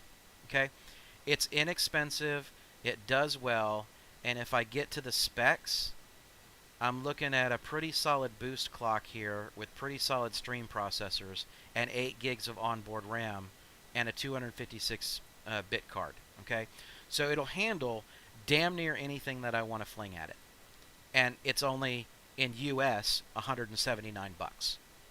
Okay, so that's one thing. Now I'm going to pop back over and come back down to my parts here. So Chad, tell me when you're actually pulling into the bay so I can swap back over. Will do. All right.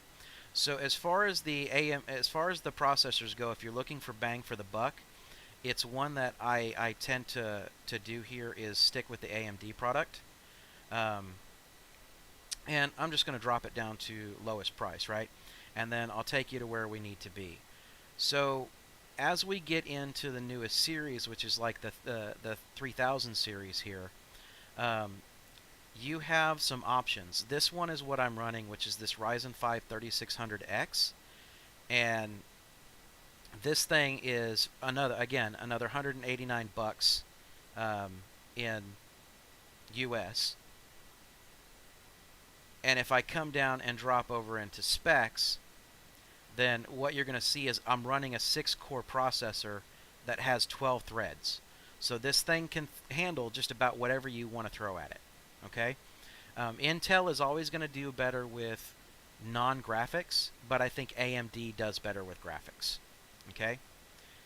And then, obviously, you can come over and look at, let's see, I want computer parts, right? So I'm going to look at an AMD motherboard here. So right now, neither of these components have broken $200, right?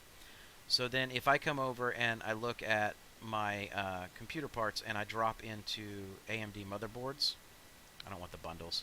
Sorry. Computer parts. Let's get to AMD motherboards, right?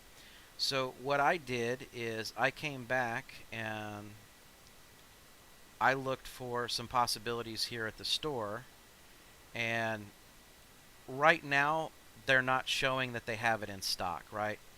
But I'm running this X570.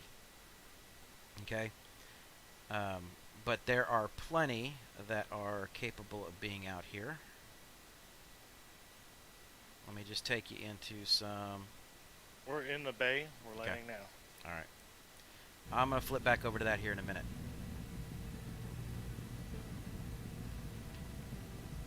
We're on the ground. The problem with the Ryzen 3 33X is that you don't have enough cores to it. It is a very strong dollar for performance processor, Kenny, but it still is one of those where for hardcore gaming and hardcore VR, it might not keep up.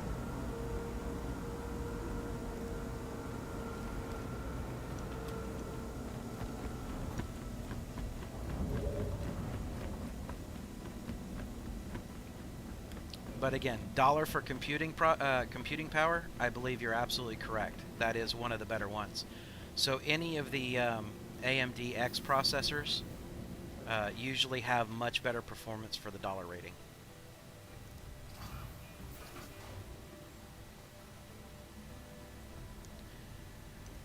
Dude, I'm here to play and have some fun, and the reality is that I think it's more entertaining. Not only is there the stream going on, but here or there, it's more entertaining to be able to kind of really, you know, kind of, if you want to call it, shoot the shit with people back and forth that are enthusiasts. So I'm okay with that. And, you know, if somebody doesn't want to take and listen to some advice here and there, then, you know, I'll just say it. They can find another stream, because I'd rather interact and have fun with people. Make it entertaining for them and help them out. You could call our sponsors and complain if we had any. Right? I think the sponsors are Douchebag Incorporated. Their number is 555. Go to hell.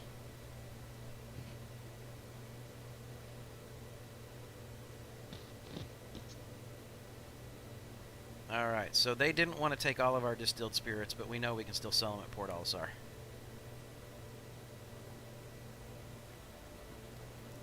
Alrighty.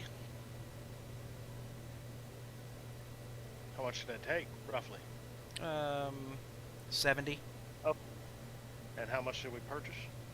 120. Ooh. Well, it's no big deal. I mean, we're still going to sell it at Port Olisar and make the same money on it. Does Port Olisar purchase it for the same price? I believe so. Oh, well. No big deal, except less scrap to load, but that stuff, you know. It is what it is. It's still profitable to run. It's better than just running the food stuff. Yep. So. All right. Let me jump back over here. Okay. I'm going to come back to chat here in just a second, guys. I'm going to have to scroll back through it in just 1 second.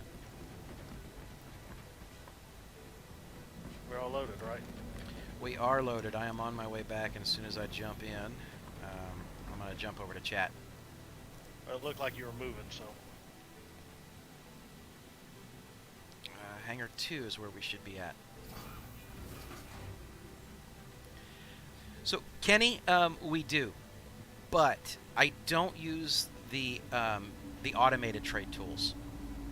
I found that most people who try and use the automated trade tools, it leads them to do some trades that they may not necessarily be stable or safe. There is a Google Doc that exists out there that is, it's, if you were to search for it, it's 3.9.x Star Citizen Trading, and it's very informative, and just I use it as a reference tool only, because you'll start to develop your own trade routes as you go. We're good to go, Chad. I'm already backing out. All right. So I'm gonna tab here for a second and kind of scroll back up and see what I've missed there. All right. And while the prices on that won't be exact, just because of fluctuations and being a new patch, they are a really good indicator. All right. So Kenny, you got the 1600M for this, the Thrustmaster. I have a couple of flight sticks, and they're just more the basic ones, but they do have the Alpha and the Zeta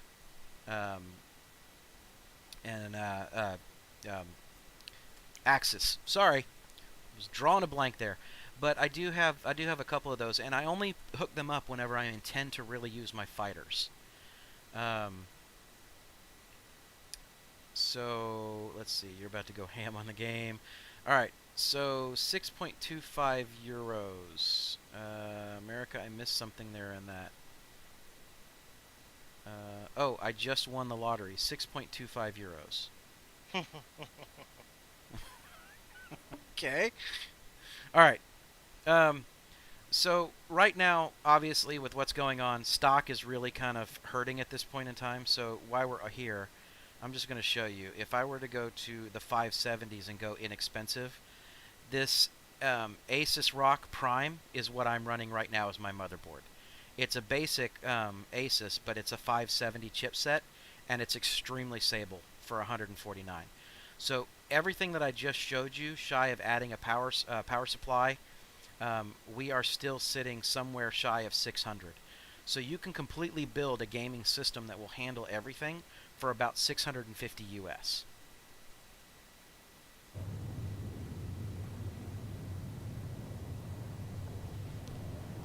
And let me get my chat back down to where it needs to be. Alright, there we go. Much better.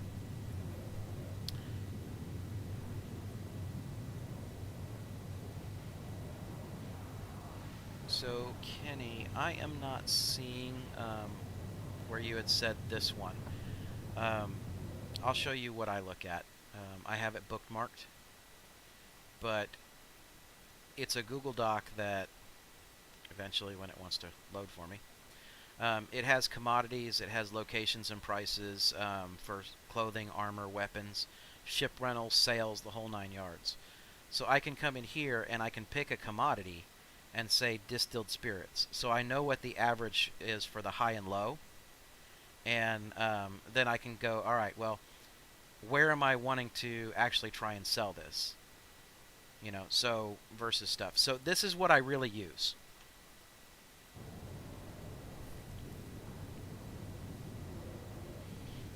All right, so I've seen websites that basically show where to buy and sell. They are, and a lot of people, when they're in the PTU, start forming a lot of this information. And the challenge is the player test universe, as opposed to being in the real one, the persistent universe, a lot of people will have like the min-max capabilities that are sitting there, and they don't tend to update these sheets very often. So like Galig and a couple of those others, until somebody goes back and double checks those prices, you can kind of run into some issues with where the fluctuations are. But I try not to take trades that have anything less than a 0.5 aUEC spread on them. Because if that's the case in the Caterpillar, then I can know I can make 20 to 28,000 minimum in profit just on that run without major risk.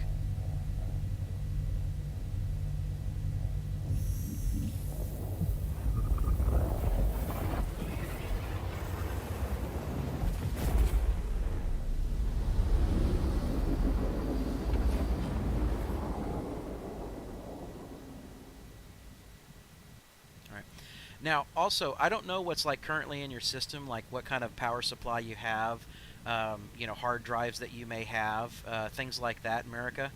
But if that's the case, some of those components you may not have to replace. Some of them are just pretty straightforward and pretty simple, that you could basically pull them out of your old PC and use them in the new setup. So those are some areas that you can save some funds right off the bat. Now, one thing that we didn't cover, though, is you need to make sure that you do have enough quality RAM to go with it.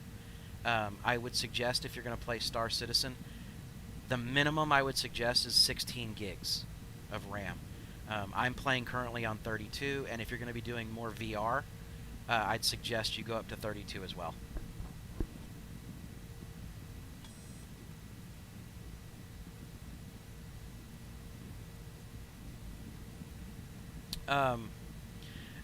Now, Kenny, one of the things is that like Chad doesn't have a a major transport ship, right, or cargo ship. So part of what everybody has available to them is the freelancer. And even just this run that we're doing right here is our absolute basic run. How much were you making, Chad, in profit in the total run?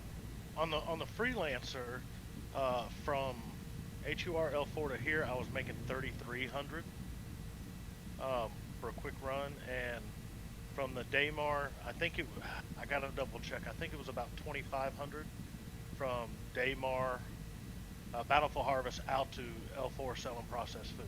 So you were making somewhere between 6 and 7K just with the I think it freelancer. was- Oh, watch out! We just had a. I saw them. They're having some fun over here. All right. But Murica, that one of the biggest things with VR, my understanding, and I don't play VR because I get motion sickness, is hold on before you land. I'm landed. Okay, I was making sure that guy didn't actually land on the pad trying to get a refuel. No, I was looking underneath. Okay, cool. I was looking low. I was trying to get down in case he was trying to pad crash. That way we can get on here. And hopefully. But as far as the VR is concerned, again, I get motion sickness, so I don't play it, which is the reason why I don't want to steer you wrong. You might have to do a little bit more research. But I do know when my son was looking for his video card, he's on a slightly less card than I am, which is the RX 580 in his PC. And that had more than enough capability to run any VR that he wanted to run. The thing is that those cards, they're built with 8 gigs of onboard RAM, and it helps with that much memory on board helps reduce the workload across a lot of your system. Hey, Mike, I'm jumping out of the seat. Wife just pulled up, got to help her unload groceries, so that way if you got to take off, you can. All right. It's refueling. No worries. Go help the little woman. All right, so I answered that question a whole ton there, John. But I'm more than happy to go back through it with you. All right, let me sell what I got here real quick. I don't want to leave that thing sitting on the pad real fast. Just bear with me for 1 second, John, and I'll answer you. Come on, finish selling.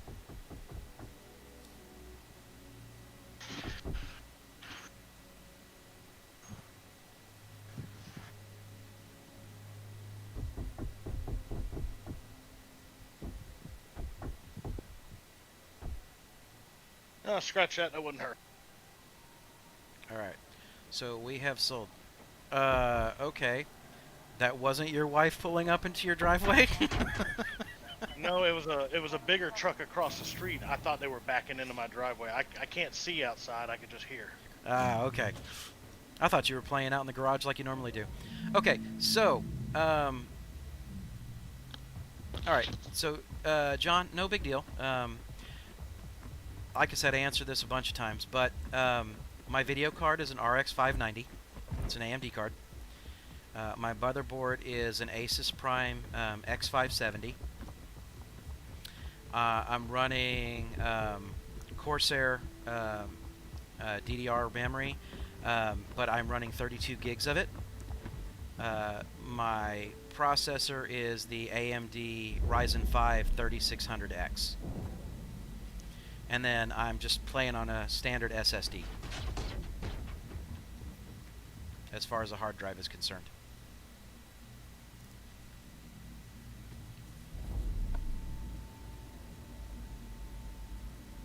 So to be quite honest, it's a very budget-friendly build, and it allows me to play, as you can see, with the graphics and the smoothness that I've got now, and I can still stream at the same time off the same PC.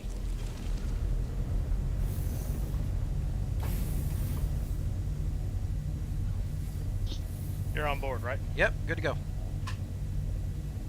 Alright.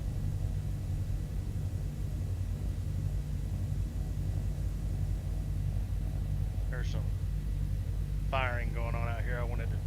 jump up and boost as soon as possible.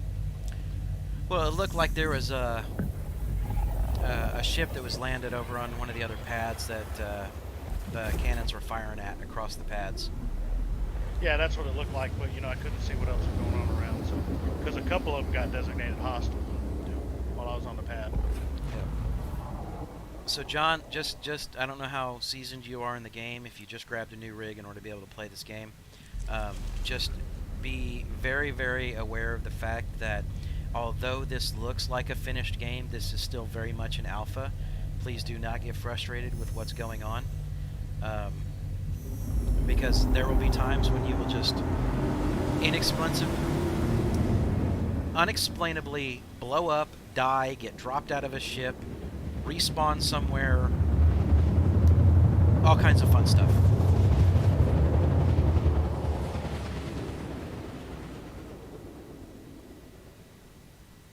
I love the let's go to quantum and find yourself floating in space all by yourself.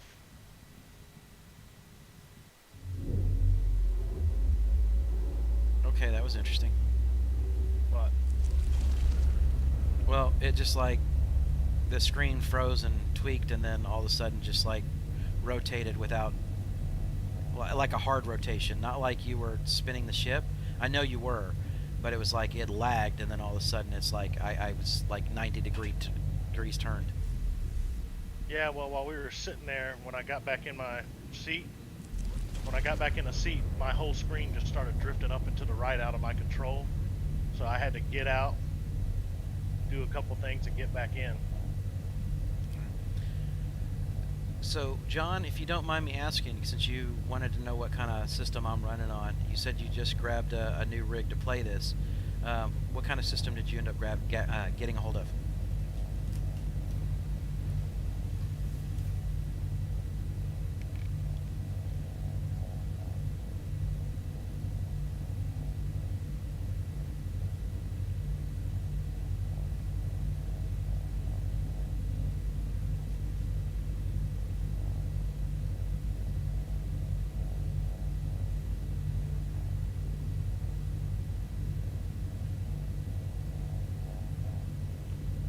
Oh, and Kenny, I appreciate the follow on YouTube, or the subscription on YouTube.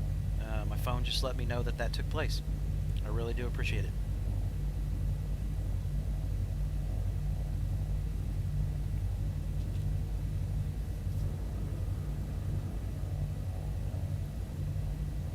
I only have all my little screen blurbs and everything else set up when somebody does it over on Twitch, so I just wanted to acknowledge the fact that you went through and did that, so I do appreciate you, man.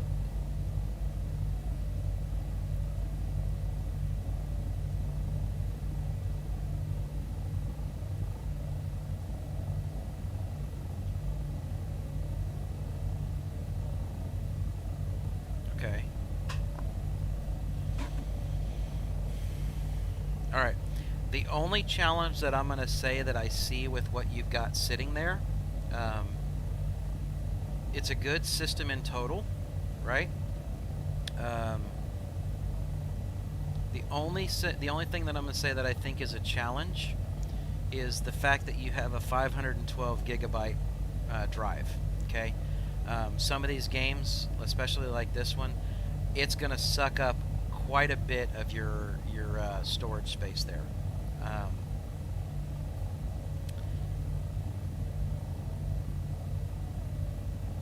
I would suggest, and I don't know if that's a laptop spec or a laptop setup, or if that's an actual tower setup, because I've seen some laptops that are very similarly set up to that.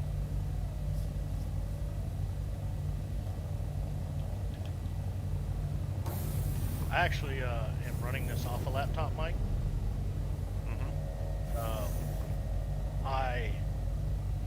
I have a SATA drive, and it's a small one that the OS is on, and I'm running this game off my additional drive, my D drive, which is an SSD, and I've actually dropped all the files on this and installed this on that drive, and I seem to be doing pretty well with it. We're down, by the way. Okay, not a problem.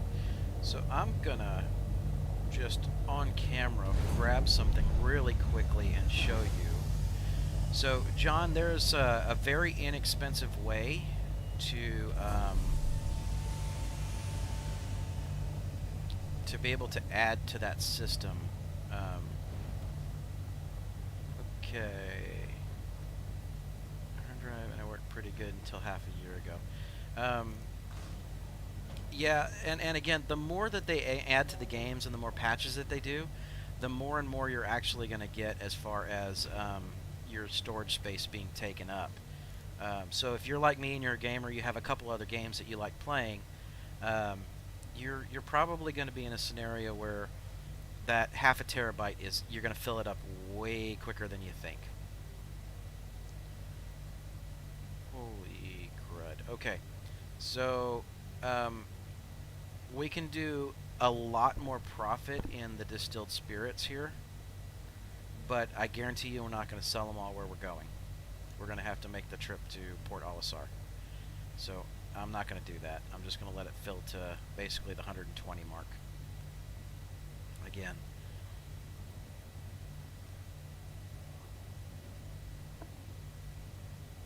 So ironically enough, I had to fix my my parents' laptop the other day and transfer all their files when they upgraded. So there is a oh, is there a ship coming in? Oh crap! I couldn't see. I got out of mine. Because I just heard something fly over. Well, I hear him. Yeah, he's above us. So far, he's showing friendly. I think he's just landing. Okay. So it sounds like the wife is home for real now, so I'm going to jump out and help her do groceries. Alrighty. Let's see if I get dead in the interim, but that's fine. Go help the wife. Yep.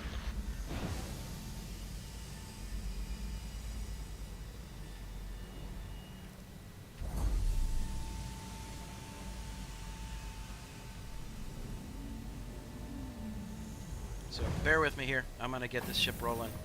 I don't want to sit here on the ground with a full load of cargo, and then I'll show you what you can do to that thing, John. So obviously, one of the simple things is that you could go buy an external drive and plug to it. Standard USB on a 3.0 or 3.1 slot, and you'll get some really good performance out of it. Launch complete. But I will show you what I have done. Again, a lot of my gaming and computer stuff, it's all done from a very budget level, because the technology changes so much that it's just not worth trying to fight it. I'm going to end up having to upgrade soon at any point in time anyway. Let's see. All right. We are not wanting to head there. We're wanting to head to Hurl L4.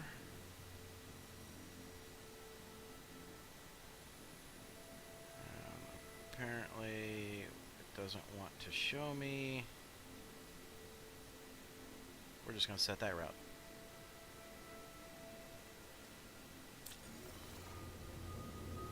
We'll get it underway and figure it out from there.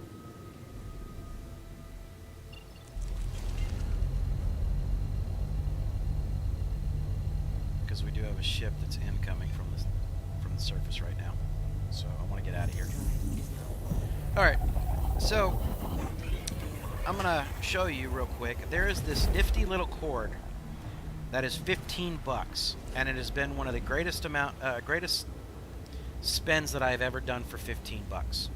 So it's a USB 3.1, and it's by Kingwin. And ultimately, all it is just a SATA adapter. So if you have an old hard drive or anything else that's sitting out there, all you do is legitimately just plug this into any 3.0 port on your PC and connect a hard drive to it, and it turns any hard drive into a, you know, basically just a mobile hard drive. So I use that whenever I'm doing hard drive cloning or anything like that, like I did for with my parents, or when I first set up my system, because it's very easy and very simple to be able to do it. So the hard drives, and again, since I have that website open, or should have still had that website open, which I don't. Alright, never mind. I'm not going to take you back there. There's a website, or there's a, through the Micro Center that I go through, there's an Inland Professional. And it's not built on the newest technology, but it's still an SSD drive that gets really good data transfer rates. And a terabyte cost me, I think, $69, $70, something like that. And you can easily add, without ever having to take a laptop apart, you can grab something like that with a cord like that and spend, you know, only $80 or $85, and you've got a cable and a hard drive that is capable of running anything you want it to run and do, and your data transfer rates are still not going to be hampered. Now, is it as fast as an M.2 or the NVMEs? No, it's really not. But again, I haven't had any issues with mine, and I've got like 3 of them sitting in my system right now.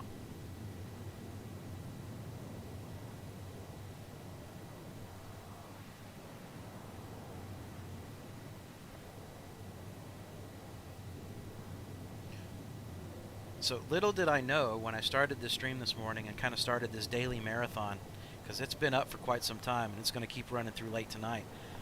I didn't honestly think we were going to sit here and gab back and forth about computer specs for the day, but it's been interesting. It's been fun.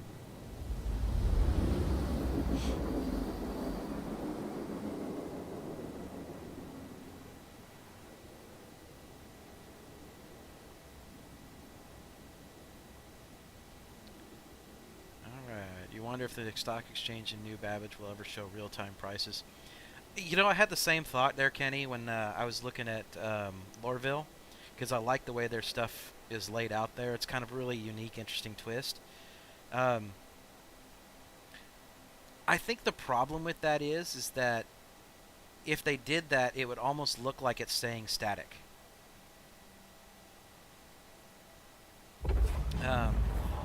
Because not too many people will be, you know, standing at the terminal when you actually do have a legitimate changeover or price change.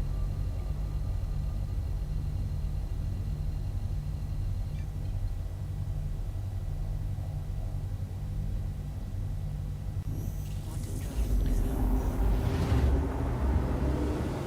Quantum drive is now off.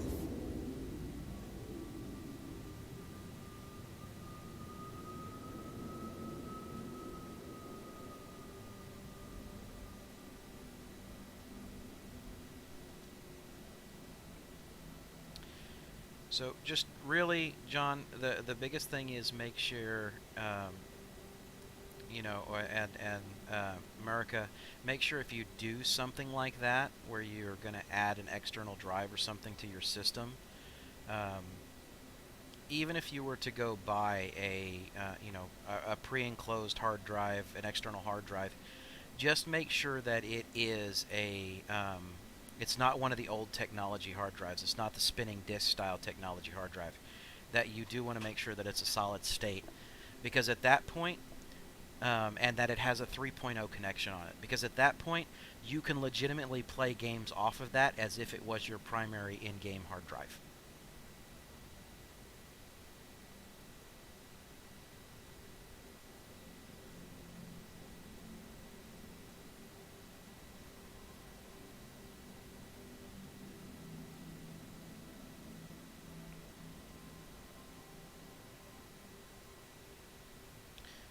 And now, as far as, you know,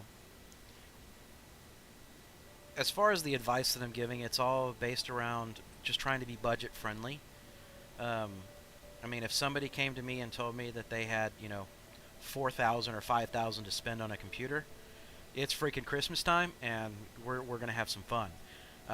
But again, for people who are just wanting to get into it and have some, you know, some stuff to do and be able to handle everything that's out there, there's some ways that you can, you know, like I said, that's the advice that I'm trying to give right now.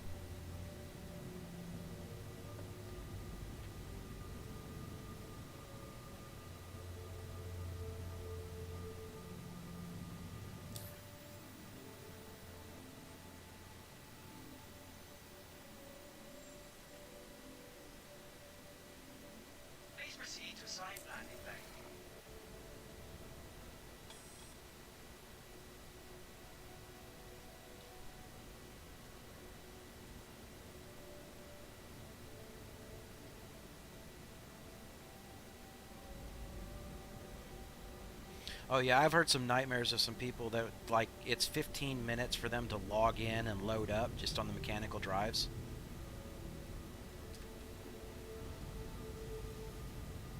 Landing gear down. So I don't know if you can tell, there's definitely a difference in experience behind the controls here than there was with Chad trying to fly this ship in. I've had it for so long that I'm pretty used to it. I say so long, but the reality is Impact warning. I've been at these controls for a little more than a month at this point, Impact warning. but I've had so many hours in it. Starboard impact warning. Port impact warning. Landing complete. Landing complete. What does it say?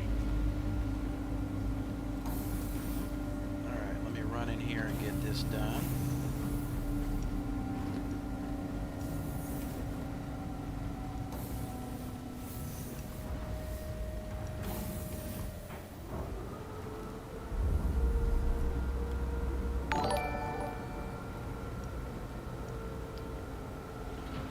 So, I heard something beep over here. I'm waiting to see what's going. Alright. Moshine, I appreciate the following on Twitter. Sorry, Twitter, Twitch. Alright, brain's gone. Alright, it's beer time. Might as well have an excuse, right?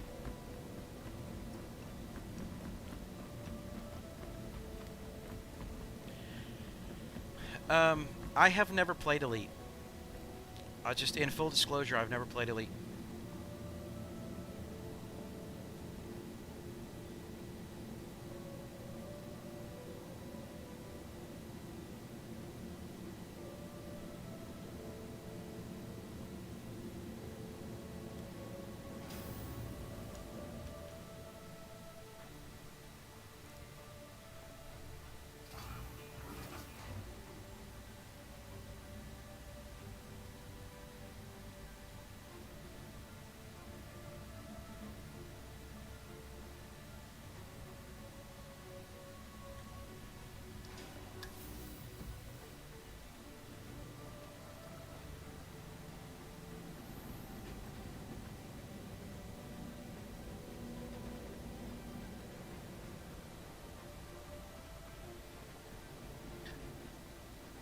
Moshine, that is kind of the reason why I never went there is,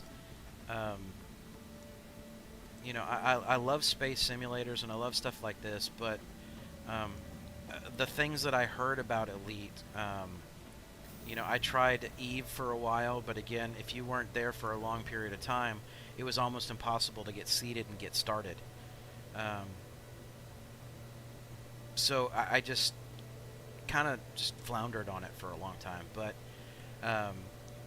you know, with Elites, I just everything that I was reading and everything I was seeing is it didn't have this crazy immersive, you know, expanding universe, and that was really kind of part of the challenges. Is like even though this is an alpha, from a lot of people that I've talked to, they're more inclined to believe that this game's is further now, even in an alpha, than Elite was at its pinnacle.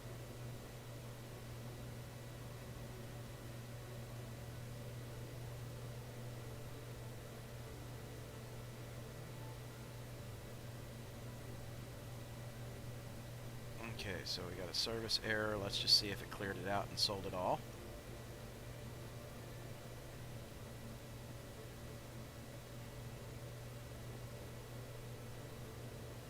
It did not. So apparently it's not reading out for us, so they probably bought all that they can do.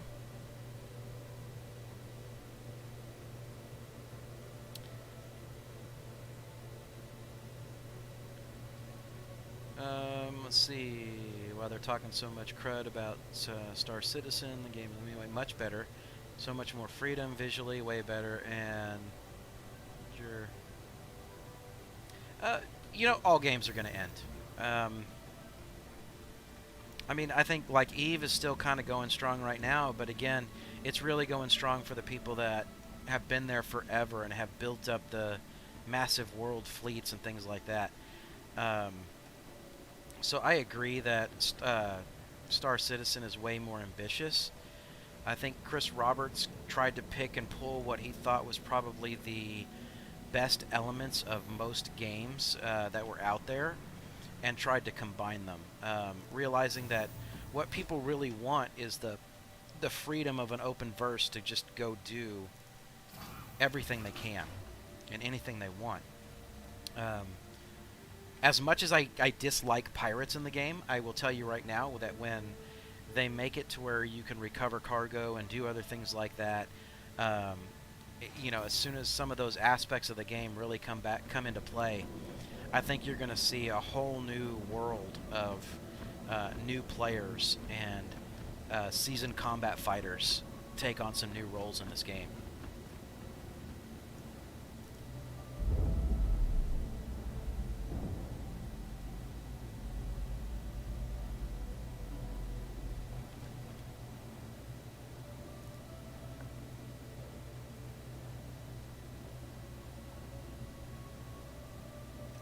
Okay, I know I clicked you.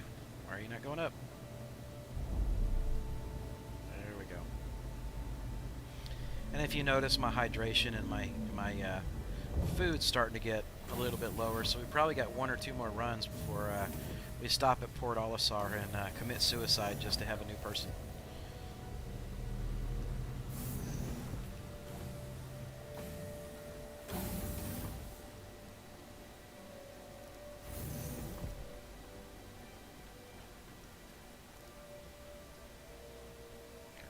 Come on. There it is. Weapons offline. Hello and welcome aboard your drink interplanetary craft. I guess it would help if I actually asked them to open the doors for me, wouldn't it? I've had Chad flying for me for a little while here, so I'm kind of out of my own rhythm. Launch complete. Are we still in the air? We're about to be. Okay, well go ahead and fly. I just want to check. I could barely hear over the intercom about suicide. Warning. Starboard impact warning. Rear impact warning. Port impact warning. Let's see, we should be able to get out of there now. Hopefully, I didn't check. Do we have enough fuel to get back? We do. Okay, we'll have to fuel there. I've been filling up at every stop, so. Alright, no except worries. for-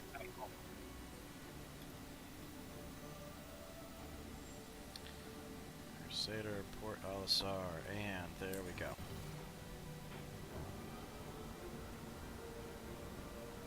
Where is my little arrow? It is. Arrow showed up. Just get spooled and ready to go.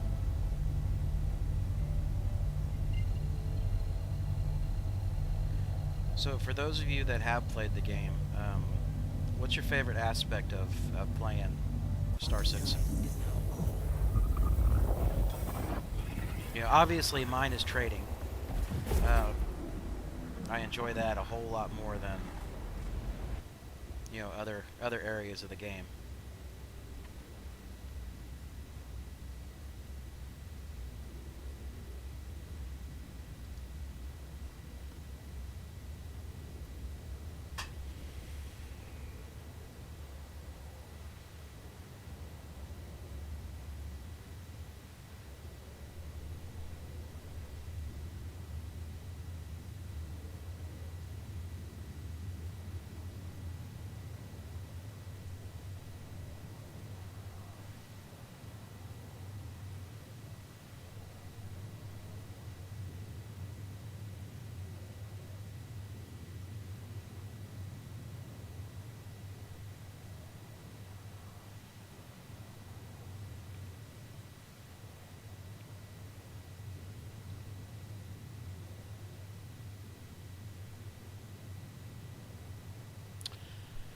Interestingly enough, America, there is one that I did do early on, and it was one of the little side hauling missions that you can do, kind of like a box mission, but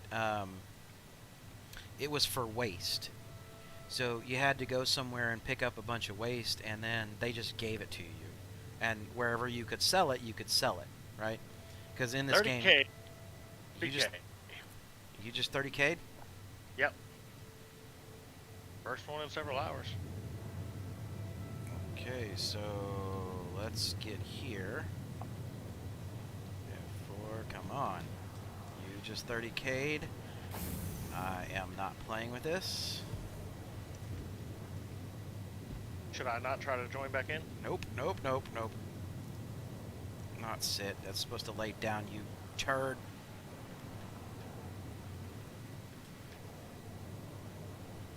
Because if you 30K'd, I know it's incoming. Well, I don't know. I've seen several people say they 30K'd and then I was still playing. Done. Log out. No chances, right? No chances. So you guys. So hi, Ethan. So obviously it's Tabletop Nerdcast, and that is the channel. But I myself am Mike. You can call me Mike, or you can call me AftBiohazard. That's what I fly by here in the game. So Chad, tell me whenever you are back into the menus fully, and we'll log back in here. Oh yeah, no, I'm solid back in the menus, buddy. All right. So you ready to go? Yeah. All right. I'm going to pull us back in there. And as you can see, we are on the Australian servers right now. But this kind of goes back to that question that that I got asked earlier about how am I avoiding 30Ks? I'm not. But We are not. that just happened to be a scenario where Chad's system was going down before mine ever registered the 30K. So it gave me an opportunity to go log out of the ship and save whatever cargo I had on there.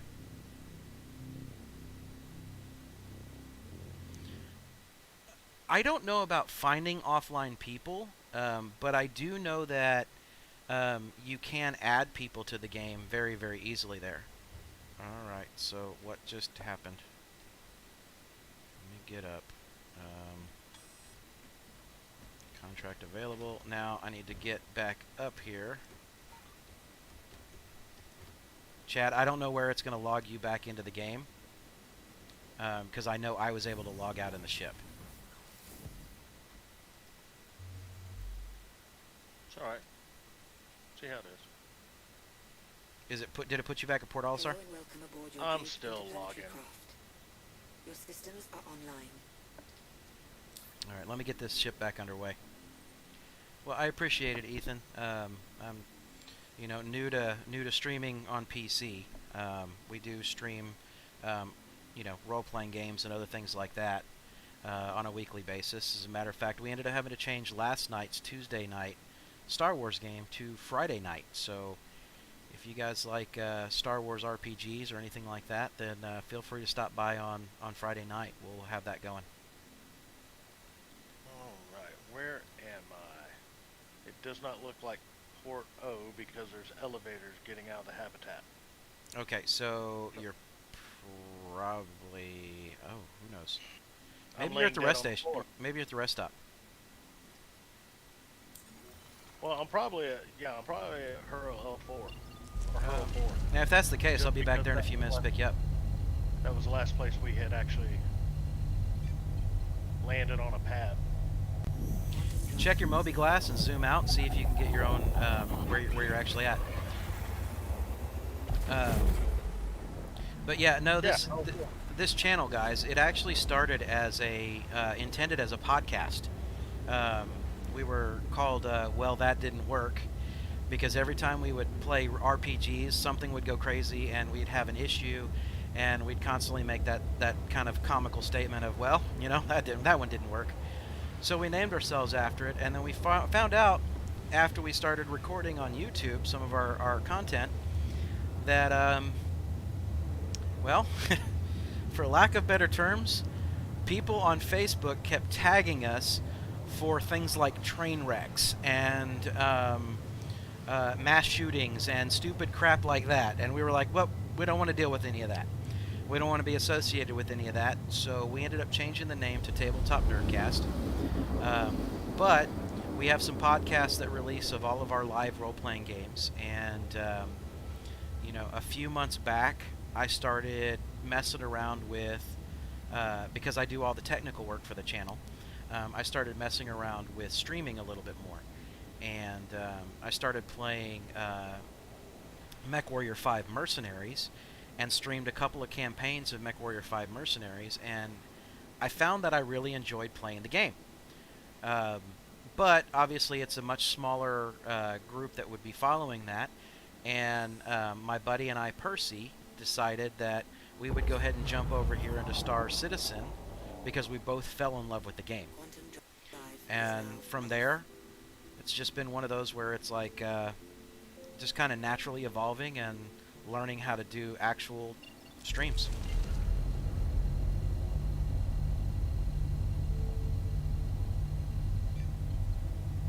quantum drive is now on. So, you know, I'm not at a point where stream-wise I'm, you know, trying to get anybody to sign up or pay or, anything like that. I'm just trying to grow the channel and try and put some good content out. Although we have a Patreon that sits there over on our role-playing side, it's not something that I generally push. Ethan, must you buy the game? This particular game, Star Citizen, you don't pay like a monthly subscription for. They have an option, but all you have to do is buy a package, a game package. And I don't know where you're from.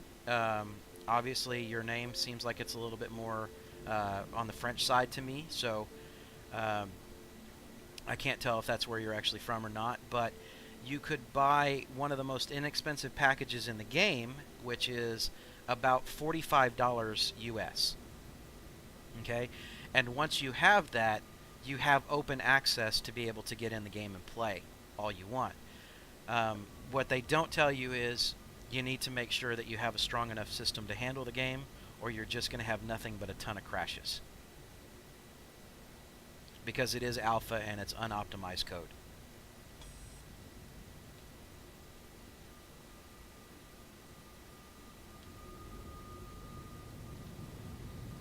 Please proceed to assigned landing bay. Landing gear down.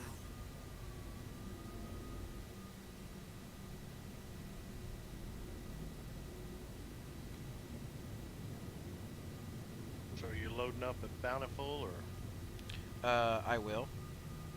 Right now I'm landing at Port Olisar, so I can sell what we got in here. And I got to refuel anyway. Perfect.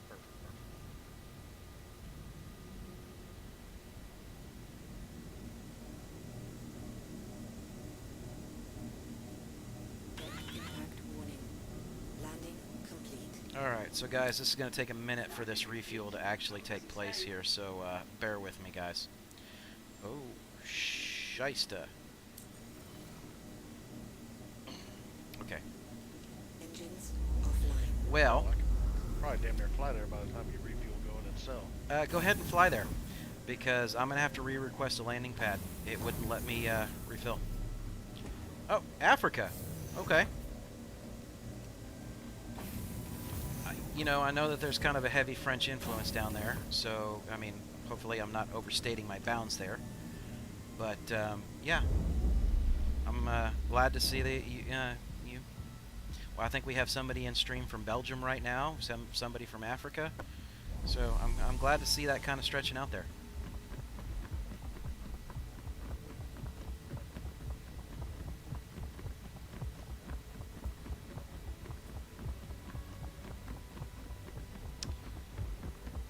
No, I don't want to buy a Samsung tablet. Thank you very much for sending me a text message. Hey, at least you get random spam text messages for reasonably useful crap. I keep getting for how to be a beast in the bedroom. Wonder if my wife subscribed me to something. Well, Chad, that's not cool. I'm stuck in the airlock.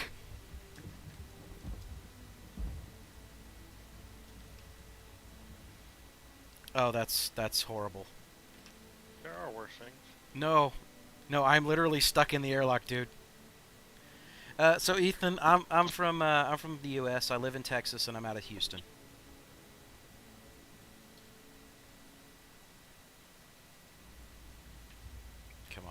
click it. Give me something I can click. Do something here.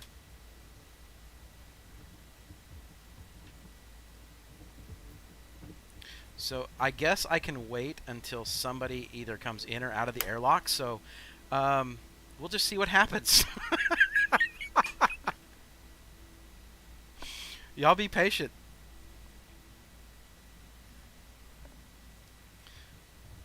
Oh man, that is horrible. That is horrible. Can I crawl out of it? Yes, I can. All right, that'll work.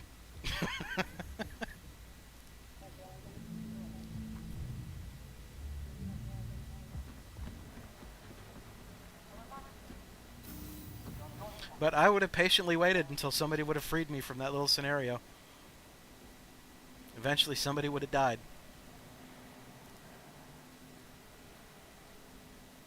So are you heading over here?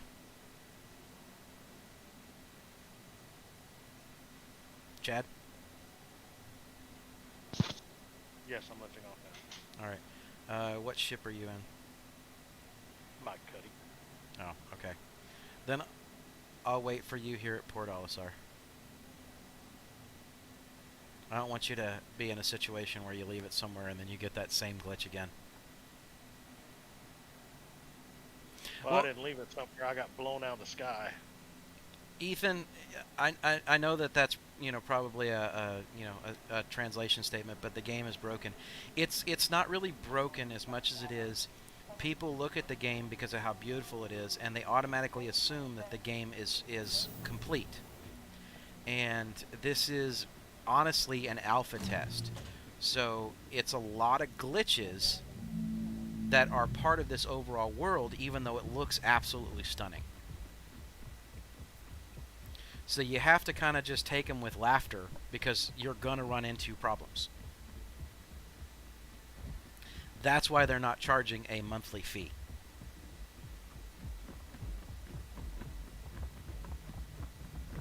Let's see if I have anybody trying to jump on my caterpillar and steal anything.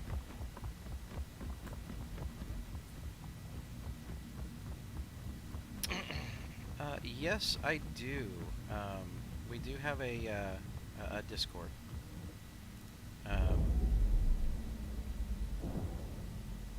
Don't get me to lying to you right now.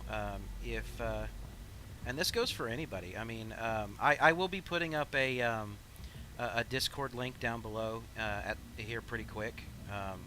So we do have an open area for people to be able to get in and chat and hang out. But if you would like to go ahead and put your name in there, Ethan, by all means, when I get done streaming later on tonight, I will add you on and as a friend, and then send you a Discord invite, a server invite.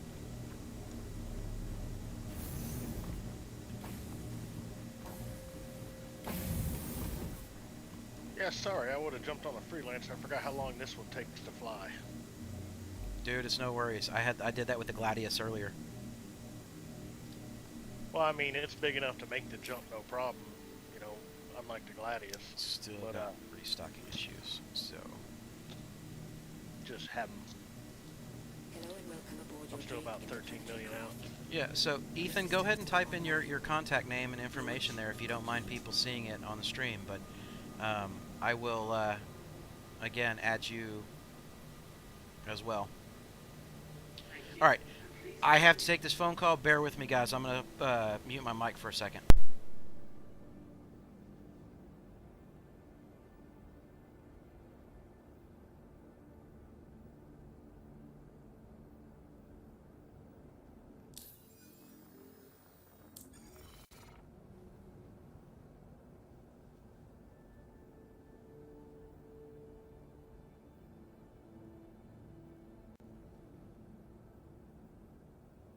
Please proceed to assigned landing bay.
Alright, I see you lifting off, Mike.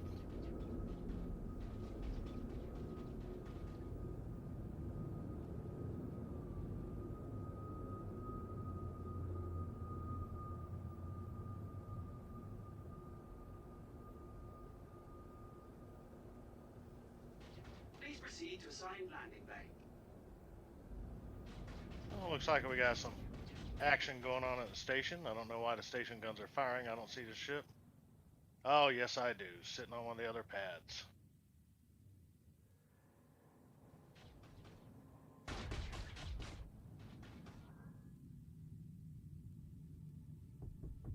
Fleet. Have a pleasant stay.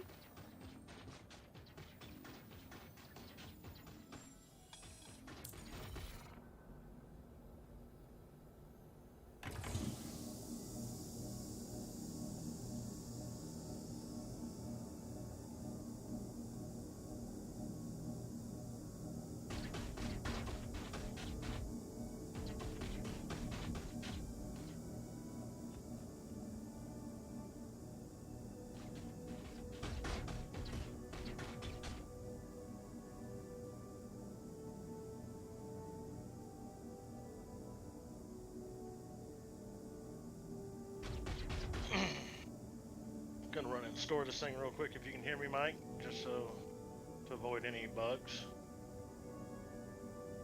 And then I'll be EVAing over to you.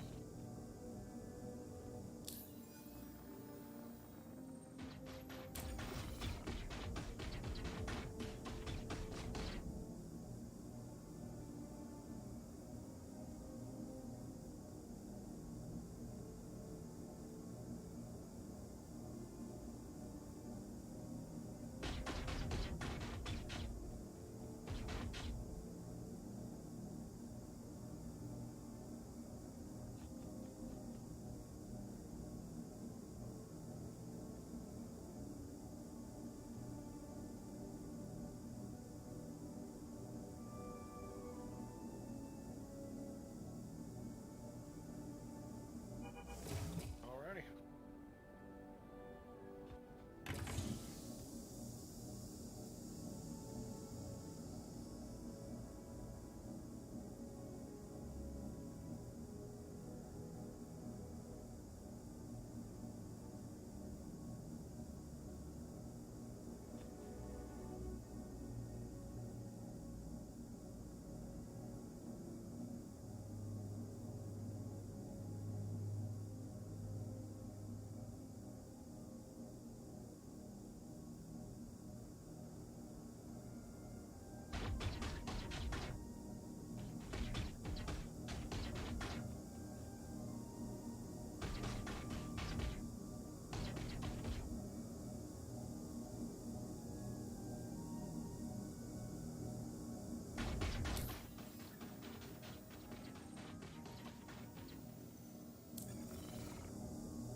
Mike, if you can hear me, it looks like there's someone trying to land next to you on the pad.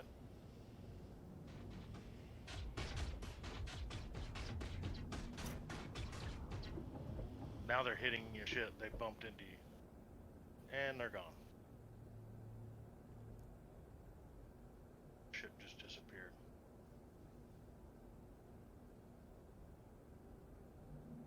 Looked more like ineptitude than anything else.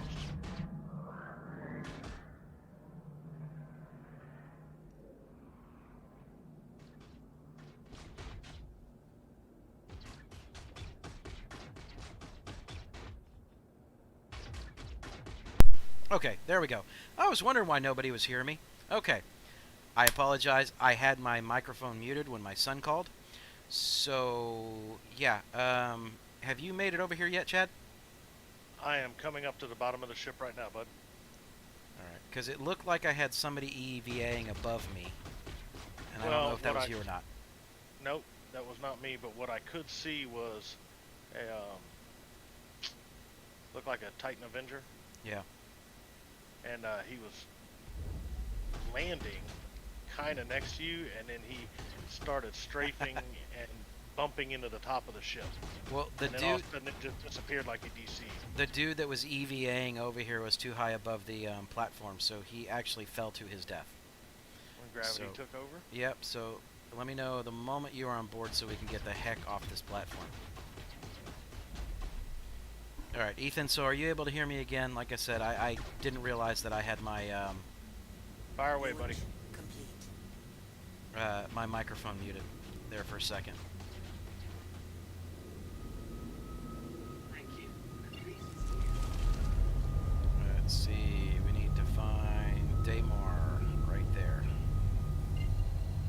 Speaking of which, since we've managed to do okay so far, how are we sitting on funds? I will double check here. I haven't really been paying attention. Is now No, we've been flying around and listening to you lecture people. Ship's yours, sir. If you get out of my way. Oh, damn it! I stepped away from the keyboard. Hi. All yours. Because I just heard we busted into Daymar. Yeah, I'm sitting Ethan, I did get your name there. I need to make sure because I copied it down. I'm going to add you later on this evening as I get done with the stream. But is it all capitalized like you wrote it? Because I know Discord is very touchy about when you add people to Discord about capitalizations and things. So let me know, because everything I see here typed is all in caps lock. So I want to make sure that it's right, and it's not just the E that's capitalized, but the whole thing.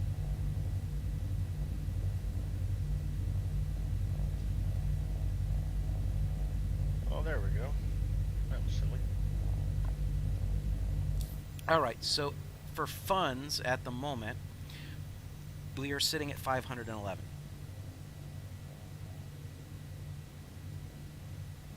So not sexy, but you know, it's building. We complete this cycle, and we can then do. I'll leave it open to you again. If you want to take the option here, I can run over and rent an Andromeda, and we can continue to run both ships to have as maximum amount of cargo space possible.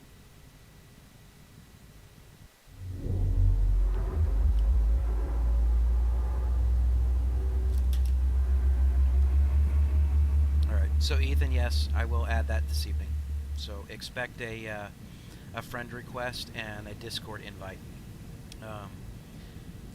But again, for those that are following or watching, there is a down in the tiles on the Twitch feed. Okay, there, and you can look us up at Tabletop Nerdcast and Twitch TV. But down there's some tiles that give you access to request, admission to the organization. I will have a Discord link and everything else that I have not set the Discord link up yet, but I will have a Discord link that will be posted there soon. We do have open access and areas for people to be able to come in and out of Discord. Now, we have not posted community standards, but we're all gamers, so the only thing I would ask is anybody that does jump into our Discord, just generally be respectful of people. I don't want to have to get to a point where I need to, babysit a bunch of folks that want to be on a Discord because maybe they have a disagreement with someone. But we're all here to game. We're all here to have fun. Don't make me put my dad jeans on.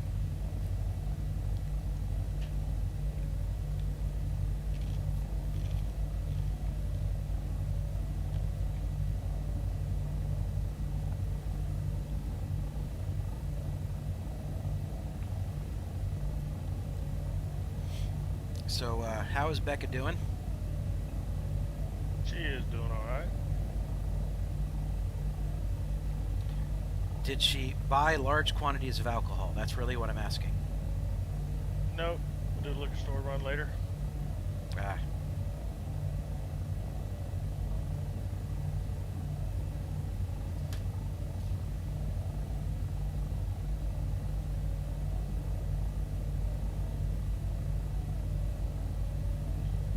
Okay. Yeah, I've been thinking about it, and I think we should hold off on the 2-ship thing.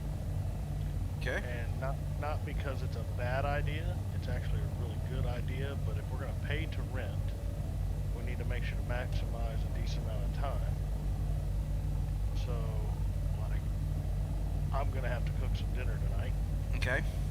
and stuff like that. So I don't want to, you know, it's already 3:30 our time. I don't want to buy it and then not be able to get on for several hours if something comes up. All right. So I know Friday night.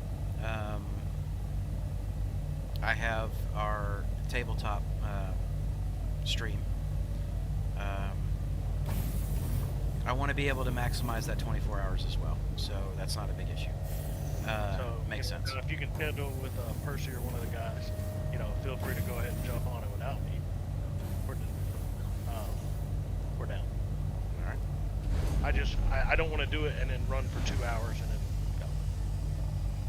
So, like I said, I've got some more time on here, but I am gonna have to jump off cook dinner. I'm grilling up lamb chops tonight, or rack of lamb. Rack of lamb, dude. What the hell? More from my neighbor. He gave them to me.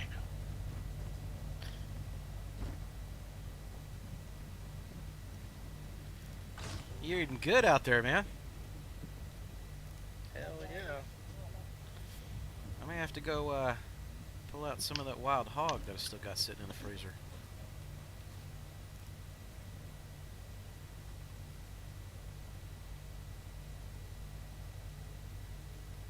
Alright, so this- Yeah, I did some of the smaller ones. I still need to do one of the shoulders or one of the pork butts we got. Ethan, I do not play Fortnite.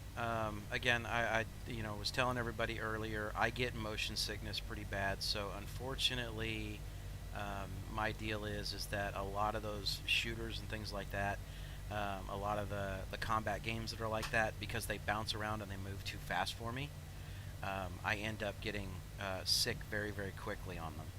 So I don't play those types of games. Like, I absolutely love PUBG. Right, but I can only play it for so long before I start feeling the effects of it, and that's one of those ones where it's like I have to be in the mood in order to be able to do it. Hell, I'll be honest. First couple of days of this took some getting used to.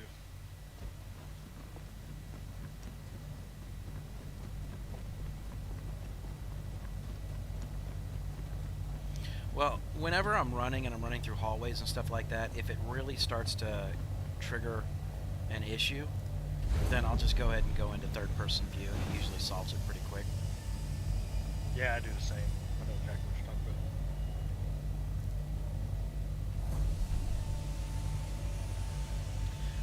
Yeah, so America, when I first got this game, and I may still do it at some point in time, but whenever I'm on a stream, right, and I'm on board, but whenever I'm on a stream, I tend to play on my monitor, but for a very long time I was kind of hoping that I could set up a projector in here and have this like projecting over like a 100-inch screen.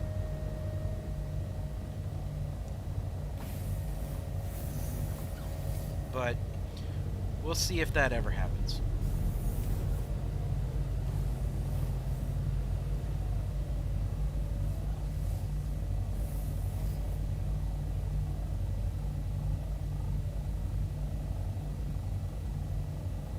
So Chad, once we get there and we sell, I'm going to go ahead and commit suicide so I can reset my vitals. Okay. Since we'll be there Yeah, and I'll be attached to that port. I went ahead and did that when they 30K'd me. So we're both fairly reset. Unfortunately, I was running for a bunk when you said 30K. Oh no. Gotta have priorities, man. Gotta have priorities. We leave no man behind except when it's a 30K. Run for a bunk. When cargo's on the line, shit.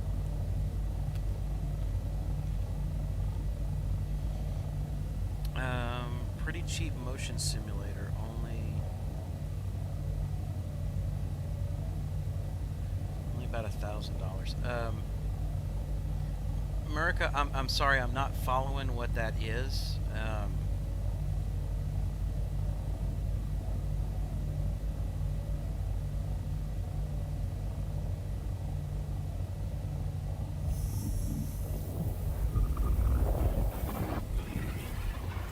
I mean, I'll tell you, in the past, I've actually taken Dramamine just in order to be able to play certain games for a little bit more time.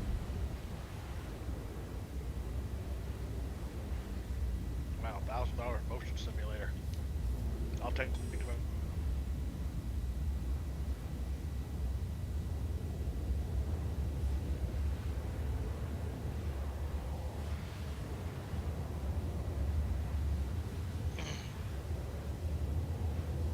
Did y'all ever have vehicle simulators when you served, Mike?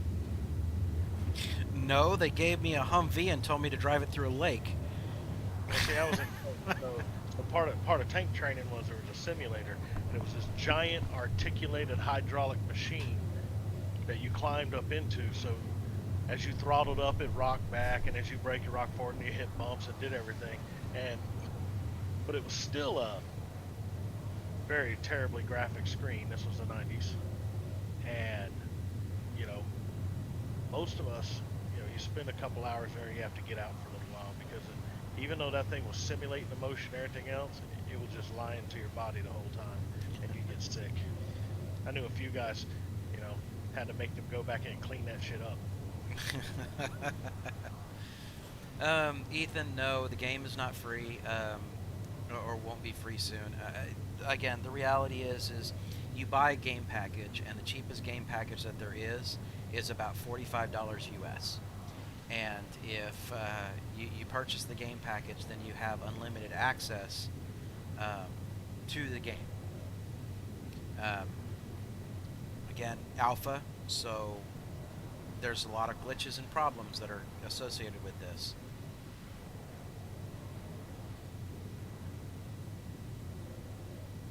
So like, I started this a little less than a week ago.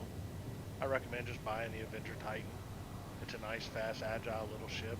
It doesn't do the biggest jumps, but right now everybody's getting a free freelancer in-game to go with it. That's a decent, it's not a big size, but it's a decent sized cargo hauler. It makes long jumps and everything else. And then if you really like it and you want to upgrade your package, so like I ended up upgrading to the Cutlass Black. When you upgrade, you know, the Cutlass Black is a $115 package. Well, when you upgrade your pledge, you don't pay $115. You pay the difference into what you're purchasing. And I'm sorry, no, I didn't do the $45 one. I did the $65. What's the Avenger Titan? I want to make sure I get that right.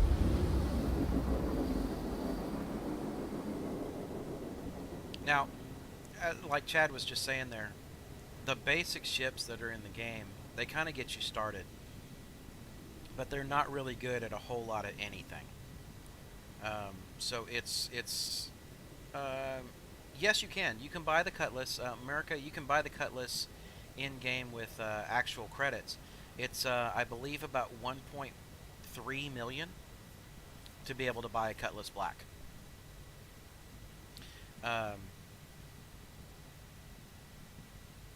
But again, as far as if you're talking real world currency and wanting to buy games and buy ships, you can do that also. But again, most of the basic ones that are sitting out there, they're not going to do a whole lot of good for you. They get you in and get you started, but you really almost have to link up with someone, kind of like Chad and I are doing right now, where you can kind of crew a ship for them and earn some money for yourself. Once you're able to do that, then you can very quickly start upgrading and buying different ships in game. Where most people make mistakes is they start off with a basic package, and they start, trying to run bounty hunter missions and start doing this other stuff. and trying to do some of these box crate missions, and they end up in a scenario where the next ship they buy, it's another fighter. So they've basically done nothing more than basically give themselves a little bit more firepower, but their earning potential is not very high. Not And unless you there are, master that thing. And there are in-game ship upgrades. You know, these ships are very technical, so you got power plants and your shield generators and your weaponry and coolers to handle all the upgraded power plants and everything that you put in them that take a little time to earn and everything else. So you can take a basic ship and upgrade it pretty decent, but each ship does have its limitations. You're not going to take a very small fighter and turn it into a tank, basically. I like the Cutlass. I put some FR-76 shields on it, so when I go do claim jumper missions, I'm still struggling with the Sentinels, but all the prospectors and the little bounties out there, not the player bounties because you never know what they're rigged with, but all the little bounties out there, I go in there and most of the time they struggle to even damage my shields just with a simple shield upgrade. Alright, so Ethan, I don't know what your currency is and what you've got, but if you were to go onto Google and take a look at it, all you need to do is do a type in currency conversion and go US dollars to whatever your current, what you operate in there in Africa, and then you could find out exactly what the real cost is.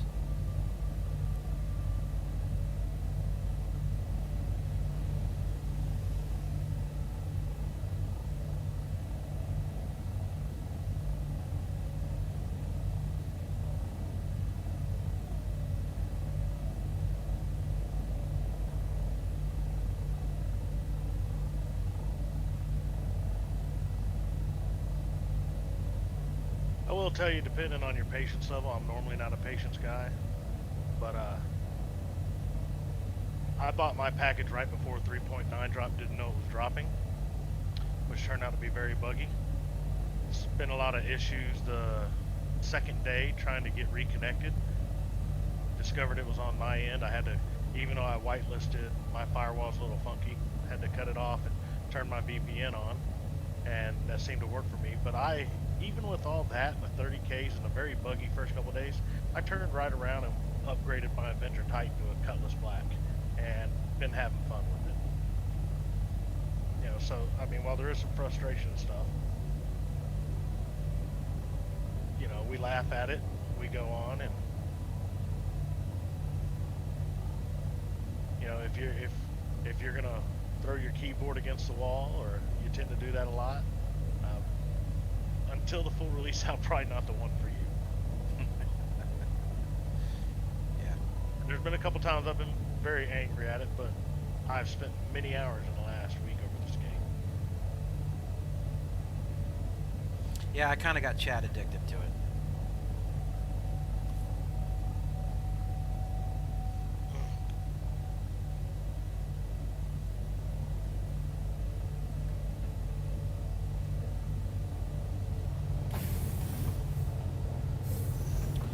So what I'll tell you, Ethan, is, regardless of what you have to spend,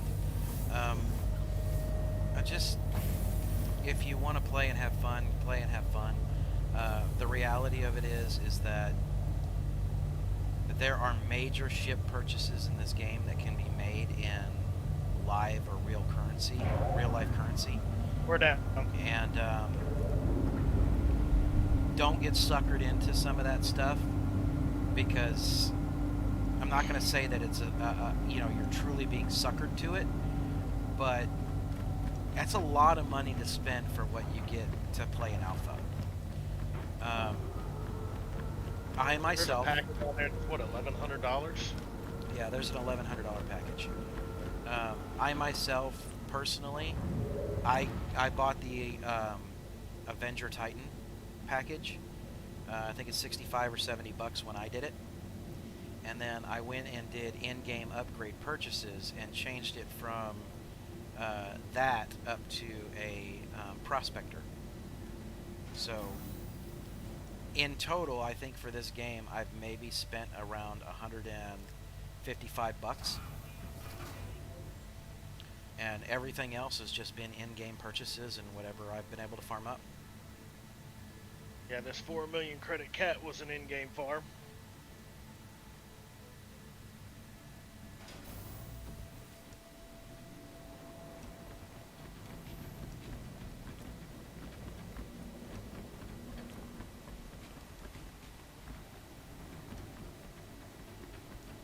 Which again, Moshine, if you're still on, are you actively out and about playing and trying to farm your you know, with your prospector?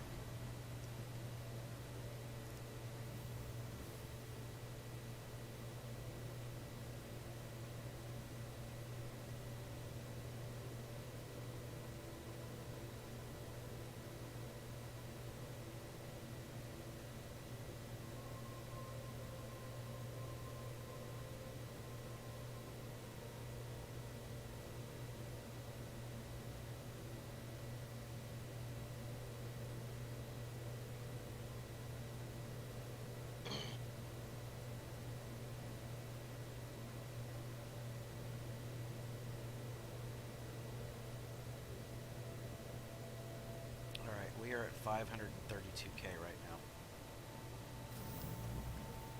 Let me fill this sucker up, and then I'm going to commit suicide and reset my vitals.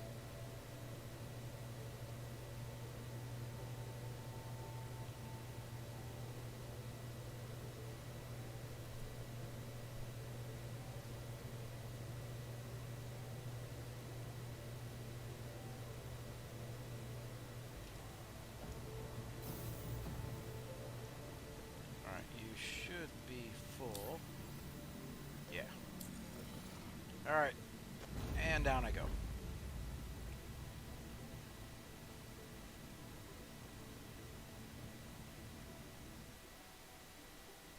I'll be heading back to the ship here momentarily.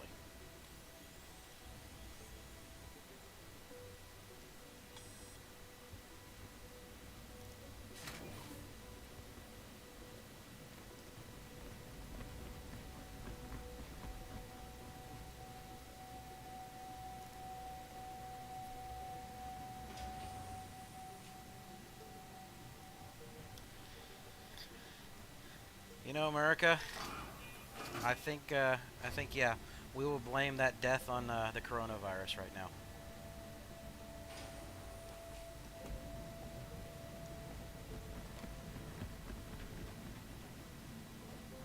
And God forbid anybody in the stream has a relative or anybody suffering from that.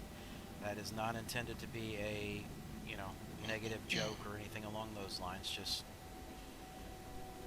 you know, I'm just kind of wanting to interact back and forth with our guests. Sometimes we find humor in the darkest places.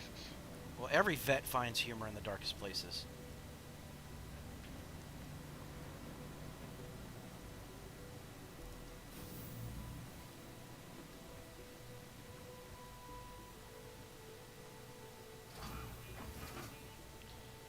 No, hangar 2. Come on.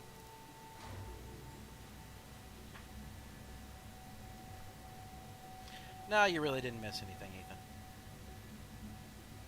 I just, you know, we sold and did what we were going to do real quick, and then I just dropped my my character and just suicided him so that I could reset his health stats.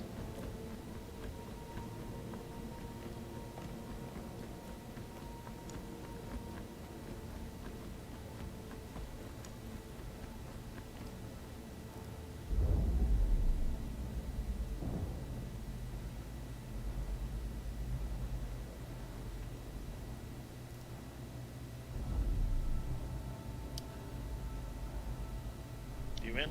Yeah, I'm in. So about what time are you going to need to bounce off there, Chad? I'm thinking I got at least an hour and a half here. Okay.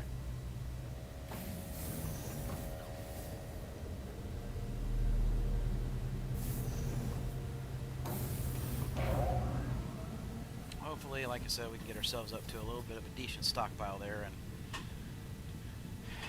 I'll see See if I can pick up some more astatine runs and things like that where I'm not having to run in and out of Lorville. Well, I was almost kind of wondering if it wouldn't be worth grabbing our processed food and whatever over there just so we don't make a long trip with no cargo. And instead of L4, jump over to, L2 or L1, which is by Hurston. Sell it there and then jump over to Eda, grab the astatine, and bring it back to Ollie.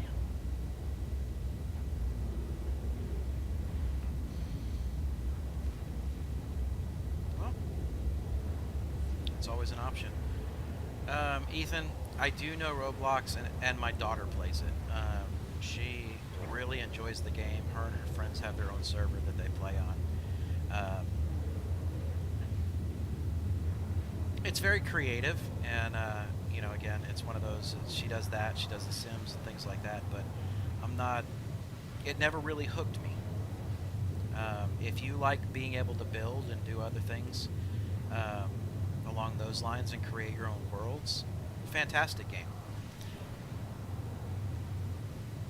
There's another one that's very similar to it, but it's kind of a cross of like Star Citizen and Roblox all together, and it's called Space Engineers.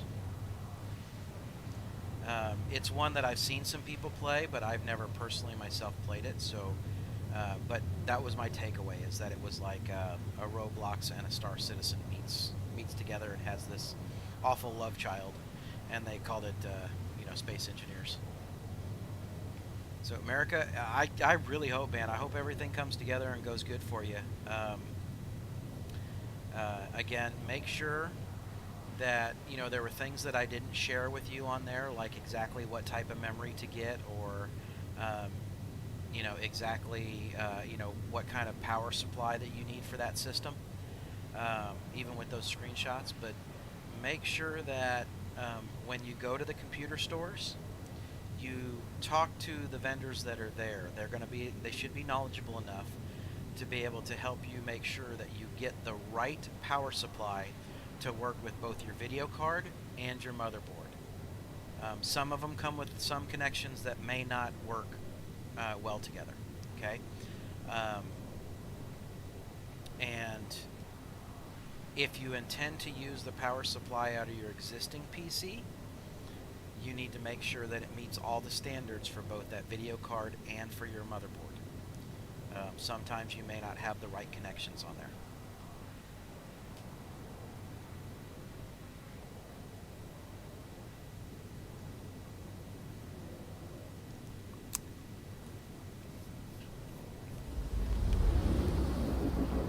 Still nursing some Doritos from lunch here, man.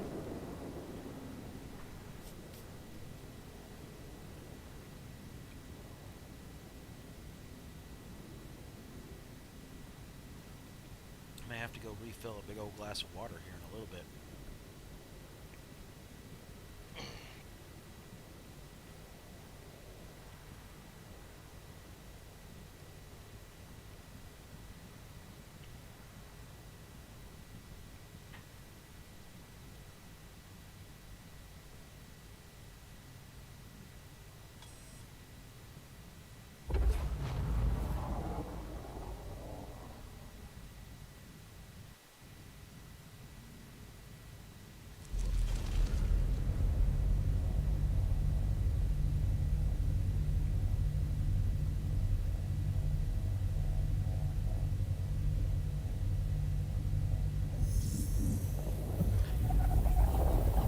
So Ethan, the two main games, or the three main games that I play at this point in time, obviously Star Citizen is one of them. Another one is MechWarrior 5 Mercenaries. And the final one, and it's been a little bit of time since I've done it, but I do play, hold on here, I do play my Star Wars games. And right now I had to disinstall my Steam, but it's called Empire at War. So obviously for like my mech shooting or my mecha shooting, I'll run through and play my MechWarrior 5. you know, for my just general relaxation and playing a game in order to be able to do some trading and make some money, just some general fun time. I play Star Citizen. And then my Empire at War is a strategy game. I do have Tarkov, and a buddy of mine talked me into getting it, and I started to play it, and I kid you not, I had to stop 5 minutes in. The motion on that triggers my motion sickness so badly that I just couldn't play the game. So even though it's loaded on my system right now, I ended up giving the game to my son.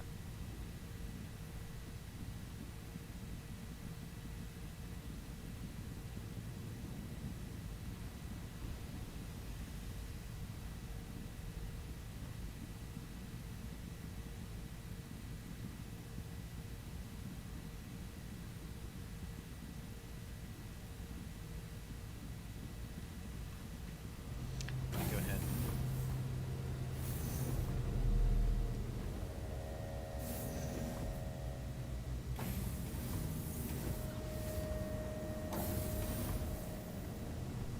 Alright, I'm back on the dock, ready whenever.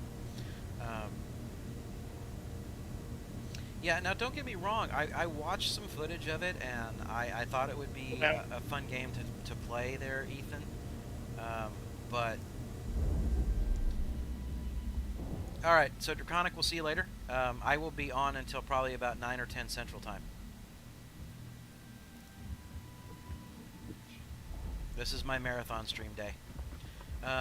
But, Ethan, so, like I said, I got it, and I watched a buddy of mine, and he tried it, and he played it, and it looked really cool, and I loved the concept of it. I just couldn't stick with it for very long, and because of getting sick. We have to make sure to refuel it, hurl. I guess I didn't land on the brackets. Which we have plenty, we're okay.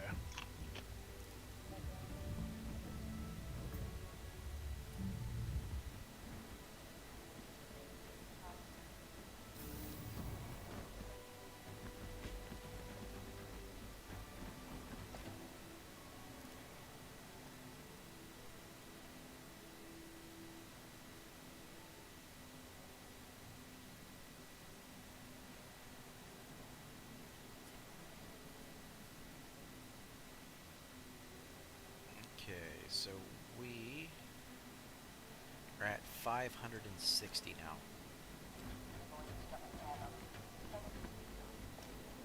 Hell, I almost wonder if it wouldn't be worth it just to haul ass to eat and pick up Astatine and come back here. We can give it a shot. For the 5 minutes we waste doing, not waste, but 5 minutes we do going to Daymar, we can get almost to Ida.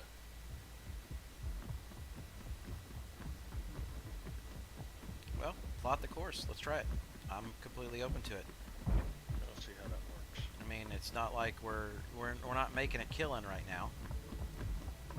We're just making a steady earn. It's at the rider, right? Say again? The HDMS rider? Yes. And I can fuel there, and I've got plenty of fuel, so no All right. big deal. No problem, Ethan. Glad you stopped by and glad you were hanging out with us and chatting with us during this time. So You on board? yeah, I am. Good to go.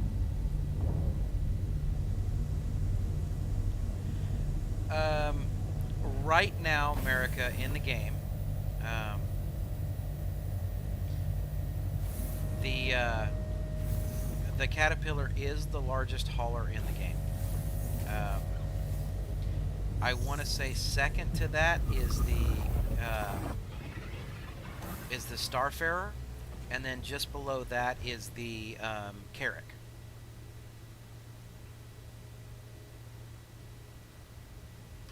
I'm going to come over in the co-pilot seat so I can go to third-person view from there. At least give us a little bit better view to everyone here. Yeah, because this right here is about the same distance to Hurston as it is from Daymar to L4. And you can So refuel it's- there. Yeah, but I'm gonna of course jump all the way over to Ryder and refuel there while Well, you're picking up. That's what I'm talking about, is at Ida and Ryder, you can sit down and refuel there.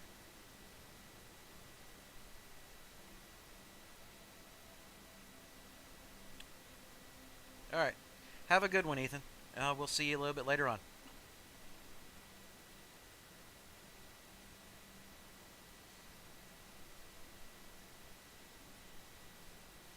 Now, America, to kind of complete that thought, the next ship down from the Caterpillar, and this is where there's a big fault in the game right now, in my opinion. The Caterpillar has the most that you can do, but then you've got the Starfarer and the Carrack. But even with those, there's that next tier down where you've got this huge gap. And the next highest one is the Freelancer Max, and it only has 120 cargo space. So, although it's a phenomenal ship for early on, if you were to buy it or upgrade to it as part of your overall package, it's a great cargo hauler. It's just, by the time you would spend the 3 or 2.4 million to buy it, you might as well go ahead and continue to farm the money up to the 4.6 and have 4 times the cargo capacity. Okay, that was kind of what I did. Is I didn't go out and buy it with in-game currency so that I could just go ahead and concentrate on getting this big old beast.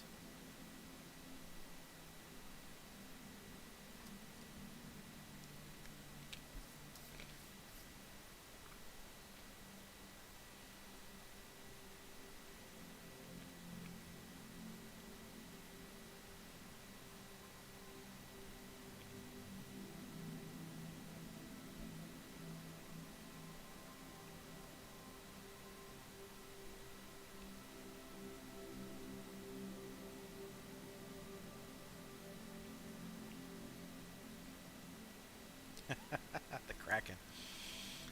Yes, the Kraken promises to be a very beautiful carrier, and I like it. So I think that's going to be a great thing. And if that's the long-term goal, dude, go ahead and do it. One of my original goals before the servers reset my finances, we were playing, and they ended up having to do a database wipe, and I had farmed up I had the Caterpillar, and I was sitting on like 2.8 million in credits at that point, and I was saving up so that I could go buy the Hammerhead. I really wanted a Corvette that I could take out and go toe to toe and box with some of these bigger ships with, and have a good solid crew on. And it didn't work out that way because they wiped the in-game credits. So a few days ago, Chad and I were kind of like, hey, why don't we just start doing a whole bunch of cargo hauling and treat this like it's a just brand new starting over from the game for people. And yes, I understand new people are not going to have a Caterpillar, right? But that's not how we started. We legitimately started by running our my prospector. Chad did some missions with his ship to do some deliveries and do some what were they, the comm tower stuff, or was it the I'm drawing a blank here. Been talking so much today. The delivery stuff.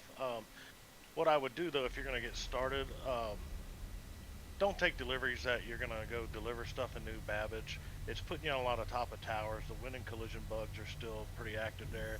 I'd have to fight to get in and out of my ship, and what would turn into a simple delivery hell.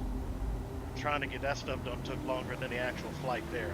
So there's a lot of runs where you look at all the missions and pick them up and try to pick them up in a group area and then see where they go and plot your route out. And you can pick up 5 or 6 packages and then go delivering them around, and depending on the package, a lot of those packages are worth 6,000 credits. So if you can pick them all up like off Daymar, I was able to pick like 4 off Daymar, 2 off a neighboring star, and then just make a loop around the system, and hours worth of work or so with a small and make some decent cash before I gave it all away this morning. Yeah, that was fun. Those are good times. Yeah. Yeah, for those who haven't played, The only way to transfer cash to each other is through a beacon. You can hire people to do things. Well, if someone else snatches that beacon, and I forgot to tell Mike to start spamming the beacon, and so 135,000 credits went to some random dude who now has my money. So At least you made somebody in the game very happy. oh, very, very happy. And I'm surprised they weren't on global chat going, some dude transferred me 135,000. Well, they're probably a smart player and just keeping their mouth shut, and hoping I didn't see who did it. Which that not worth it. Yeah. Well, Live and learn. Made a mistake. It's no worse than some of the cargoes we lost crashing. It's actually less, but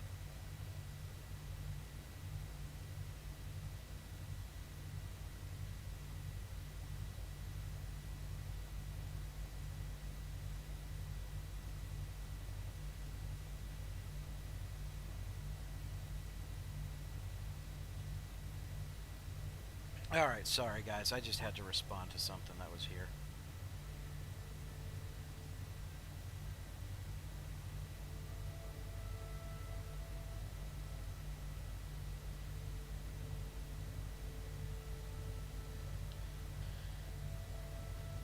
I am getting spammed like crazy with a bunch of people or a bunch of emails telling me that there is potential employment here or there, so unfortunately it just fills up all of my my inbox.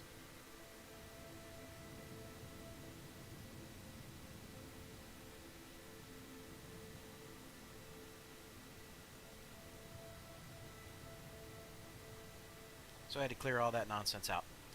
Okay, back again. took me a minute to remember the setup here. The way they light these pads is different from everywhere else. That's one thing about this game. Each location tends to be very unique. So you got to learn each one, which is actually kind of fun. Kinda. And some of them aren't lit up so well at night. Yep. So, Merrick, I think you might be referring to a gentleman by the name of Salty Mike, or another one called he's called Board Gamer, and they are very, very knowledgeable about a lot of the lore. They've been around for a very long time and dug into a lot of the information that's been released. The board game videos are very worth checking out. I checked out some of them on this.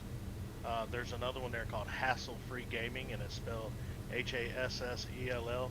He's done some videos on basics of flight and a few other things, especially because there's not a whole lot of instructions on how the heads-up display and other things work. Are we landed? We're down. Ah, I guess that would... You didn't feel that? No. That nice smooth landing, you didn't feel that? I bounced the nose off the ground a second. Alright. Well, I am stuck now fighting through the wind, so it'll take me a minute to get over there. Alright. And I need the fuel. We may not make it back. Estro Pub? That's who it was? Okay, well, hey.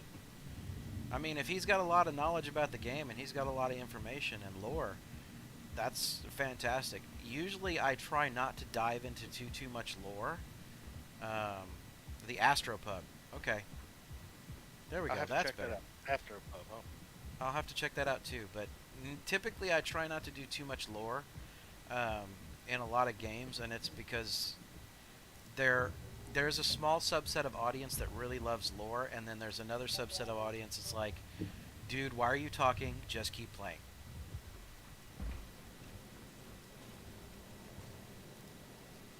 And I'm a little more of a how does it work and how do I make it happen as opposed to why.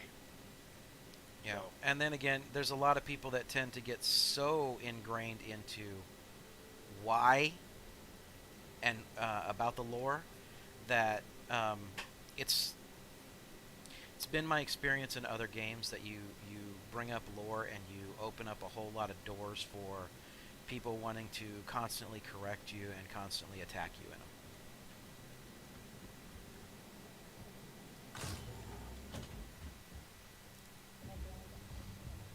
So Chad, this time it did have enough time to fill.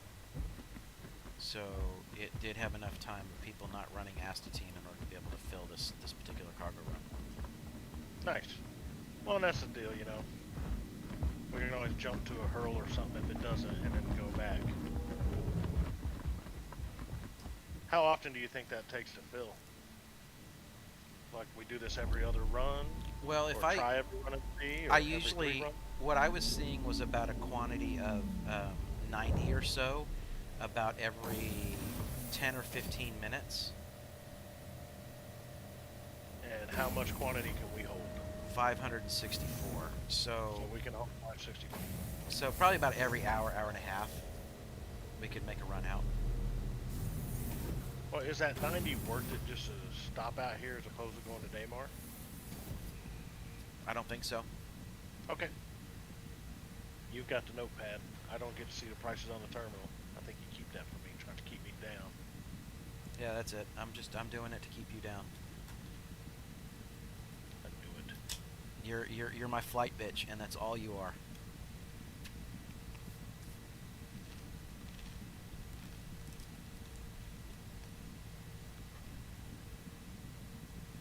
I knew it. But yeah, America, I will definitely check that out.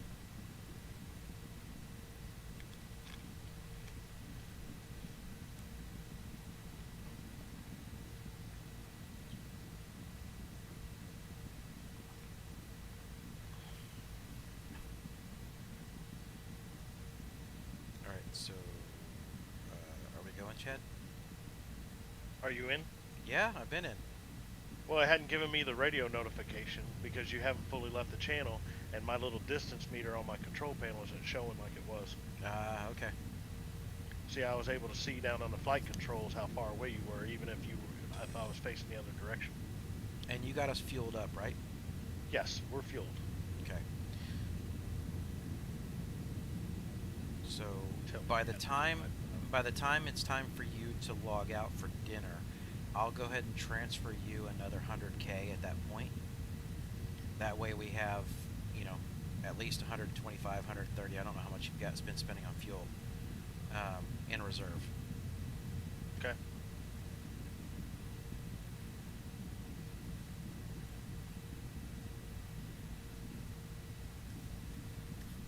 Oh, America. Okay. Yes, his video is on YouTube. If you want, you can rewatch the stream.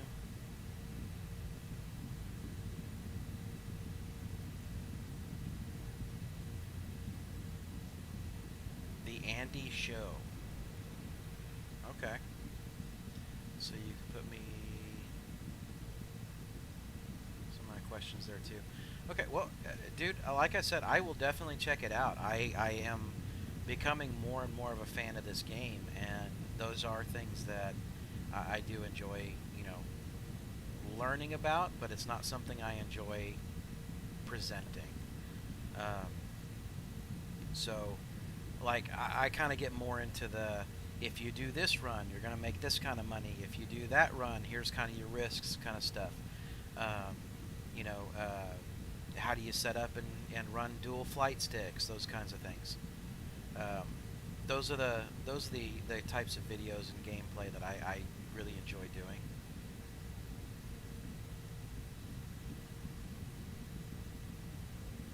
You know, and just like with yourself earlier, you know, when you asked the questions about the systems and, you know, being able to take you through, all right, you know, here's how you put one together that's going to be good quality and it's going to handle what you want it to handle and not cost you a whole ton.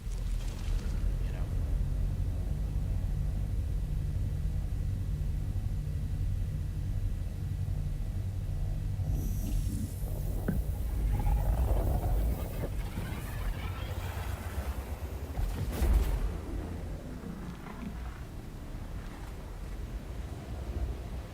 So a full load of this will make us a nice chunk of change.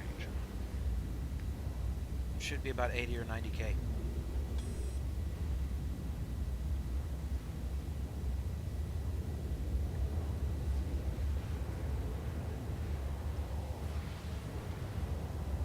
Right in the early days of 3.9, before they did that financial wipe. people hadn't started running this commodity yet, so this astatine. So I was able to come out here, and I was able to grab it and fully load the Caterpillar time and time and time again, just running straight forward, back and forth. I made so much money that way.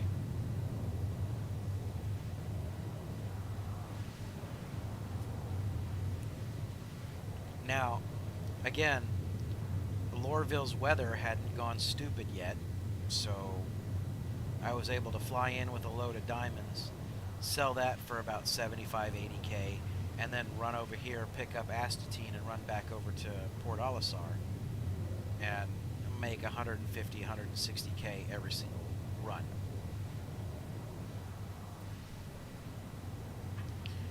But at the time, I was sitting on enough cash reserves that if anything happened, I could just pick the run back up, run it a couple of times, and make back the money that I spent.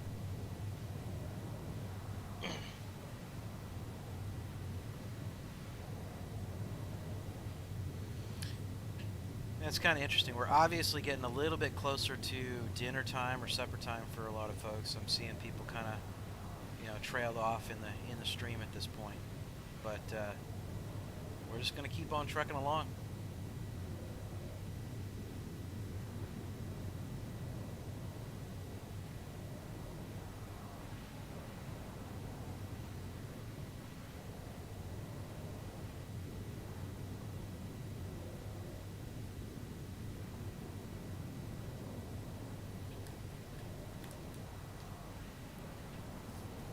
Curious to see. Let me see here.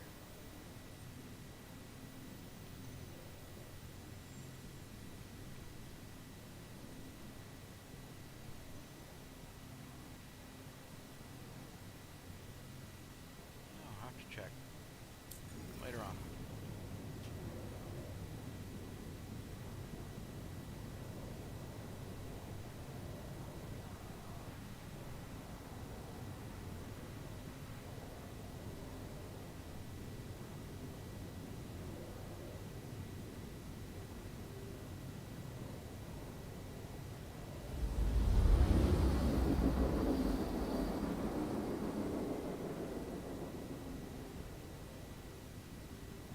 Have to check what? Well, earlier when I was talking back and forth with Moshine, he had sent me a friend request on here, and I went ahead and accepted the friend request. He was the gentleman I was talking to about the mining. So I was just gonna possibly say, all right, America, appreciate it. Have a good one. We're being interdicted. Remember, fly through this as fast as you can.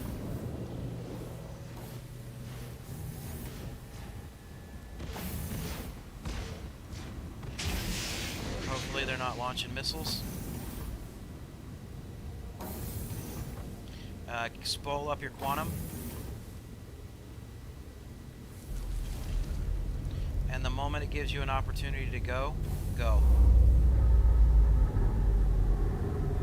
Fuck, we're overheating. Oh shit. What? Well, that's the problem with pre-planning your whole route. It wouldn't give me anything to launch at. You should have still been originally lined up. Systems are online. Oh, did they interdict us before we can come in? Yeah. Because we were almost there. You should be able to aim almost at the center of at Crusader, and it shows you your deal.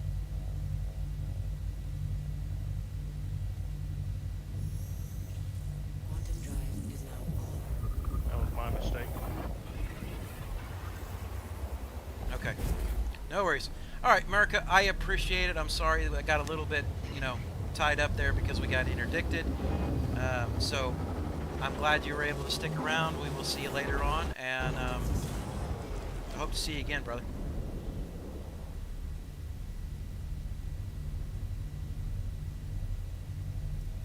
The front shield is it.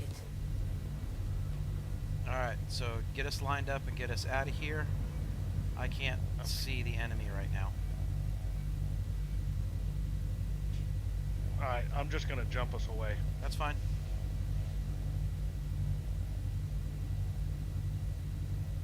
God damn it.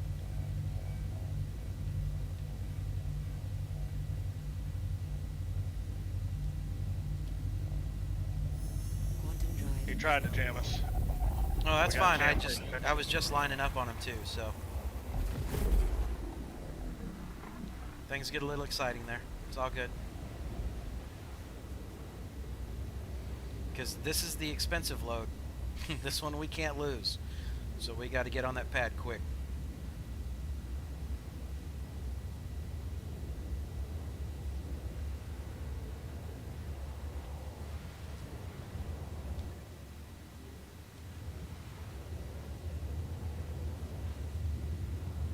That's not a pad. I didn't get us going to Port Olisar. All right, where'd you get us going to? Hurl L3. All right, well, go ahead and cancel the run-in. Drop us back out of Quantum. And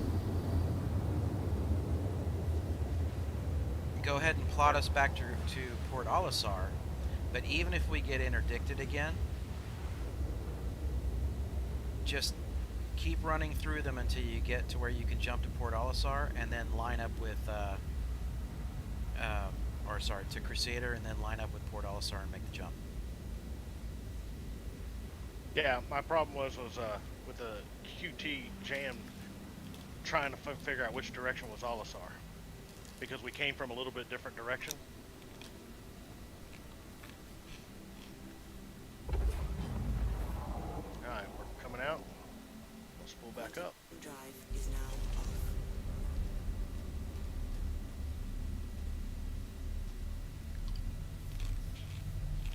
That was a lot of fun. Yeah, not too bad. Hell, we didn't register any damage. Alright. I'm going to test my weapons. Quantum Here we go. drive is now on. We're 6.8 million out.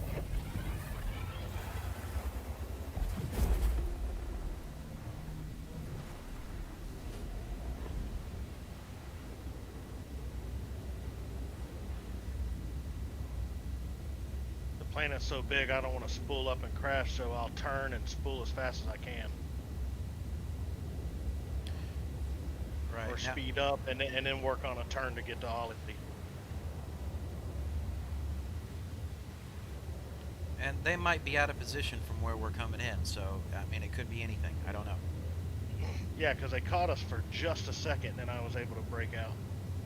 I don't know if they were dodging your fire or what. Well, I hadn't been able to fire, hadn't been able to line up on them, because just as you had turned and were getting ready to head out to the HUR, that's when we ran into an issue where I had just started to see Million them. and a half? 1 million?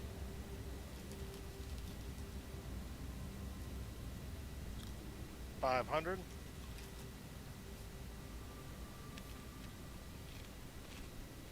Probably somebody sitting on the stream going, I'm gonna go get these guys. It's a possibility. I wouldn't say that I haven't seen it happen before. Coming to break.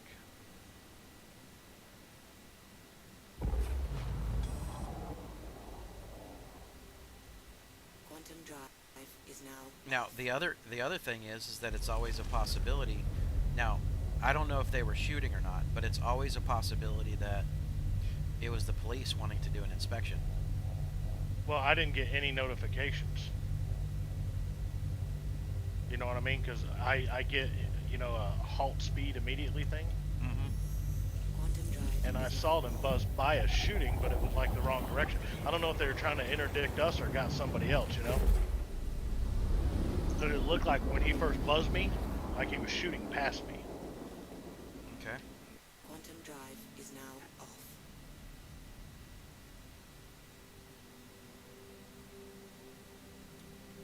Alright, I'm gonna hop back down out of this turret now that we're getting pretty close here. I don't want to run into an issue I where better throttle back. This is gonna be fun if I don't.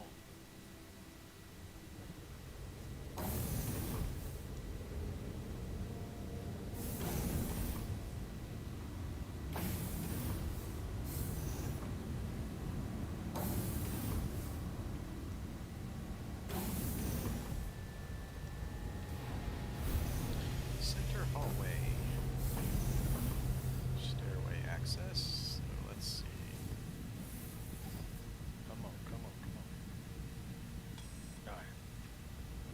Or at least Armus is on now.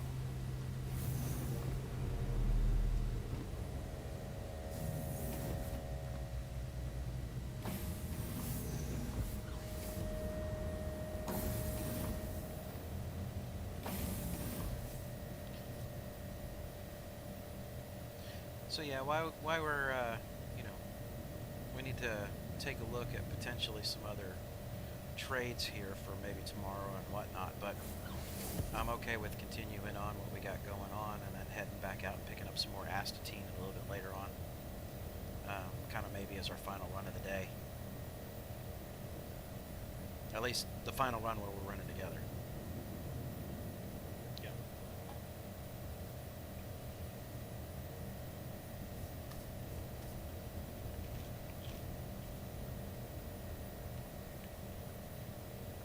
So we got a little bit of adrenaline going. Well, just don't land Well, at you full know, throttle. It would happen on this run, you know? Oh, It wouldn't happen when I'm carrying processed food. of course. Of course, dude. That's exactly how this works. You're always going to be jumped at the worst possible time.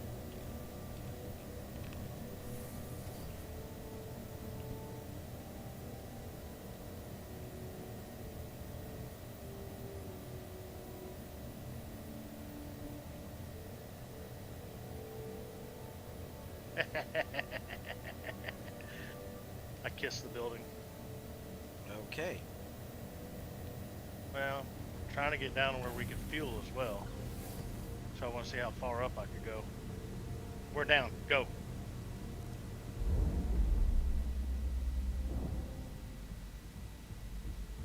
Cannot fuel. All right. That's because you're parked on top of the building. So Am I? lift off.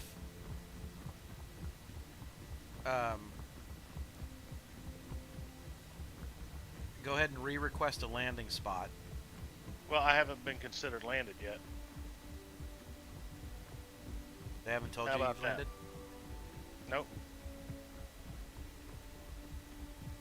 Well, Now I'm, they have. I'm already running in, so check and see if you can refuel there. I don't know if you can or not. Nope. I'm gonna have to do it again. Go ahead and sell the shit, and then before anything else happens. Right? I can always lift off and set her back. This one's always so touchy. It's probably because you're pulling too far forward, in all honesty. Well, before it was, I swear, because I was pulling too far back. But yeah, it looked like I'm a lot further forward than I usually am.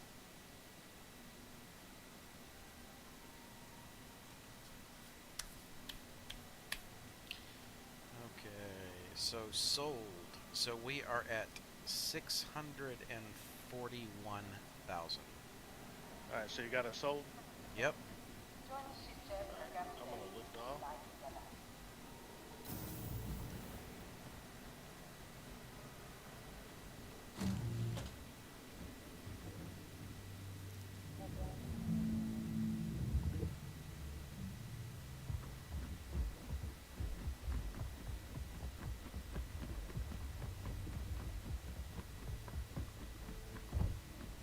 And if it still doesn't give you the option to refuel when you come back down,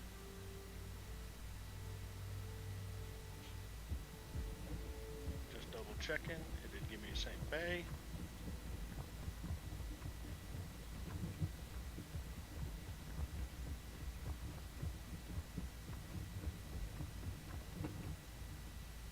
okay, let's see.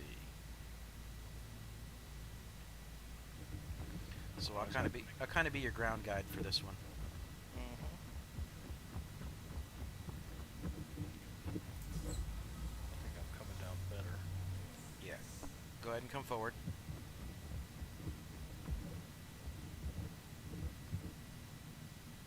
Keep coming forward. Okay. I'll tell you when to stop.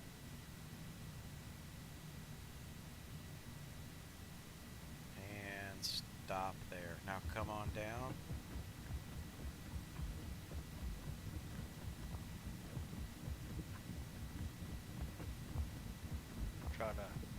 find my markers here. There you Maybe go. next Now time. see if you can refuel.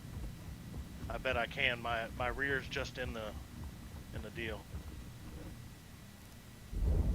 I can refuel it. All right.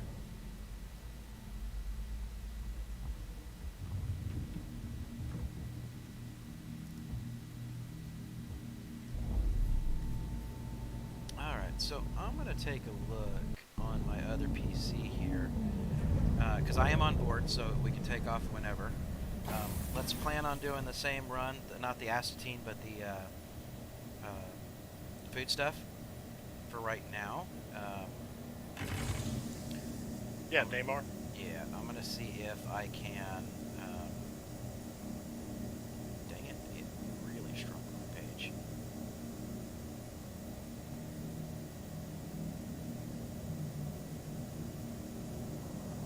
There we go. I'm gonna see if I can find another possibility for us to run.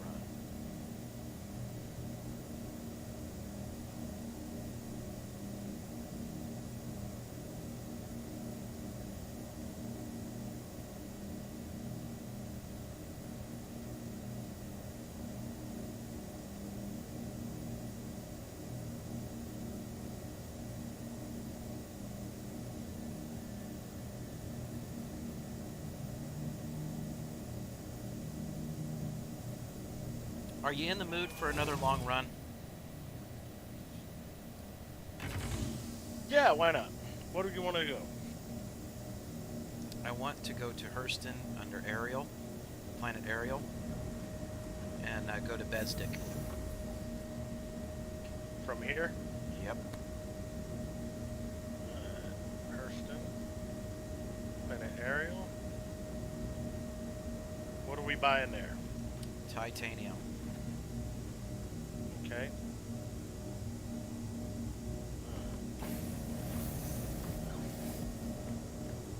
Oh, shut up, lady. Okay. No, I went ahead and put hydrogen fuel in case we still didn't want to get stuck not being able to maneuver. Even though we were okay, you know how it is with these things.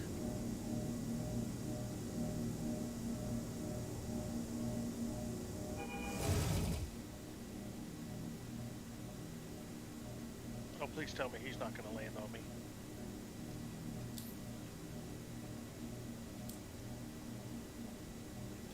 I don't see anybody. Oh, that's the shadow of the wheel. A caterpillar flew over us, and then it's the shadow of the wheel. I saw a shadow passing. All right, you ready? Welcome Yeah. aboard your Drake interplanetary craft. Your systems are online. Why am I getting a hello Launch and welcome complete. aboard? You're getting it because I turned a terminal on back here. Ah, okay.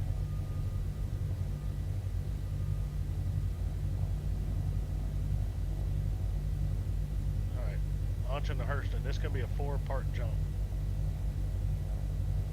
Quantum drive is now on. Landing gear up.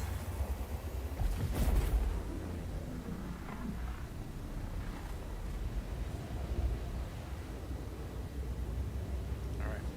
And worst case scenario is here, if we fully load on titanium, Where are we taking the titanium to? we're going to bring it back to Port Olisar. I love how everything comes back to Ollie. Well, Ollie buys a lot of stuff. That's the thing. Okay? Now, normally, most people who make the titanium run are making the titanium run into Lorville. Your ass hurts. What? Your ass hurts. What do you mean my ass hurts? Not fuck Lorville, man. Not right now. I don't want to lose another 360K due to winds. Now, the thing is that we could fly into Lorville, and if we get a high altitude wind issue, we just turn and go to Port O, as opposed to trying to force the landing.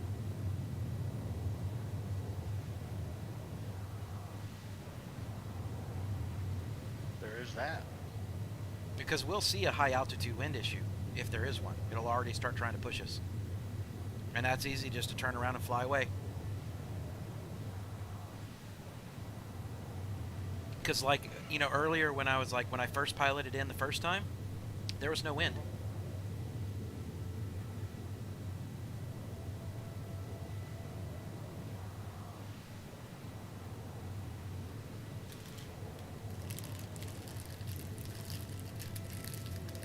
Bound and determined to give me a heart attack. Why am I bound and determined to give you a heart attack? I'm just simply saying that It's actually a really good idea. if we encounter any wind, we say, okay, chuck it up to no and drive on to Port O. No, it's actually a really good idea.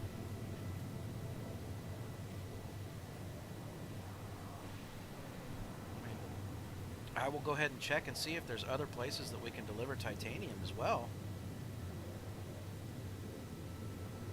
Oh, don't patronize me, Mike. Shit, we can fly into Levski with it, if need be. Where's Levski? It's Delamar.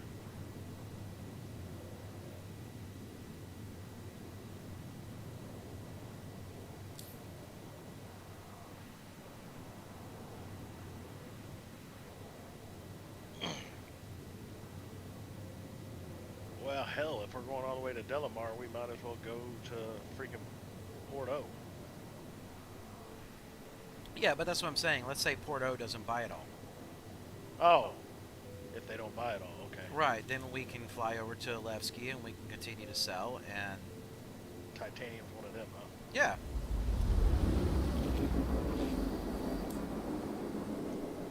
Let me put it this way. I plan on seeing our purchase at about $7.10 UAC, or 7.10 UAC per share, right? The average sell is going to end up being 8.46. So we're talking like a $1.50 spread here.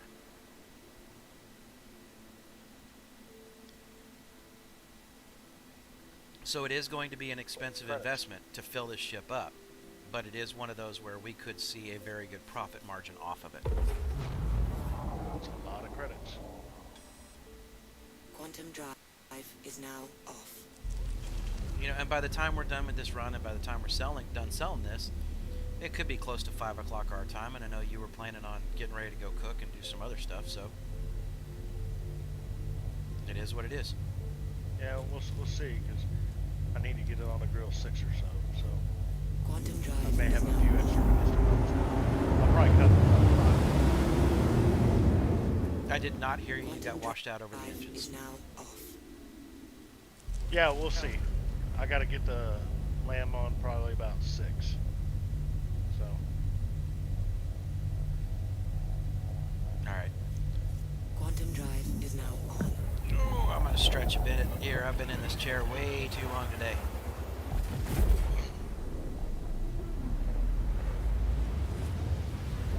You gaming outside in the garage, or you running, No,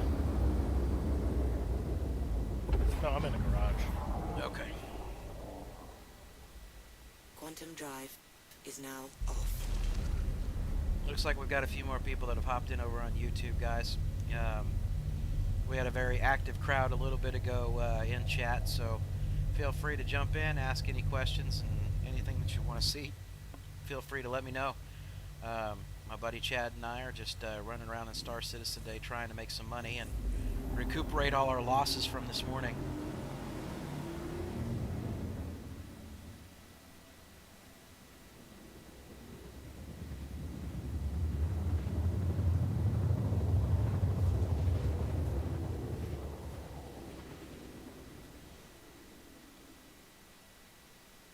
Dusty.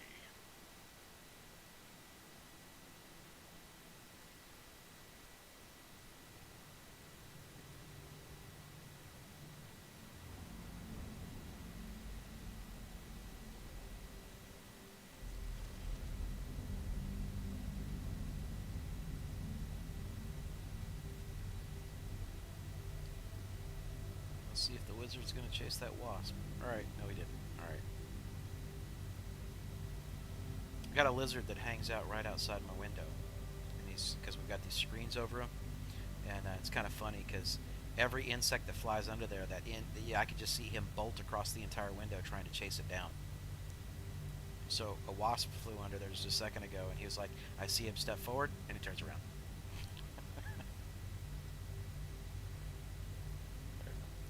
Where'd Up. Bezdek go? Apparently he doesn't like butt daggers.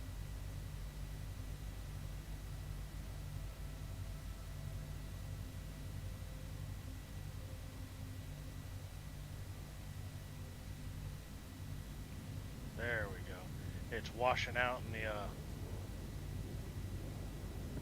With the dust storms. yeah. How far out are we? About 20? Yeah, we're right about 20. Okay. I think it's what? Yeah, we're 20. We just dropped 19. Now I'm hearing some engine noise, so I don't know if that's ours or if there's another ship in the zone. Is your radar kicking off anything? I got contact up high. You do. Well, unless that's picking you up. Because I usually see you on my radar. Run around the ship a second, I'll tell you. Well, let's see.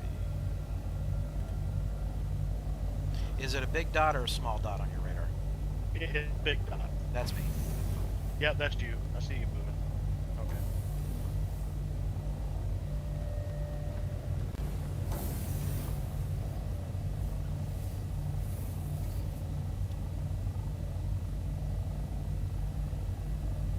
About 8.5 clicks out. I'm coming in a little bit higher than normal because Now there should be a refuel station here as well. any topography around that I need to worry about. To be honest, it's been a little bit since I've been here, so I don't think so. I think you're going to see general rocks and craters and stuff, but you Okay, should have a but no- landing. You should have a true landing pad there. Just want to make sure I didn't, in this dust storm, wasn't going to have a mountain loom out of nowhere. Not saying it's impossible. I mean, like I said, stranger things have happened today on the stream.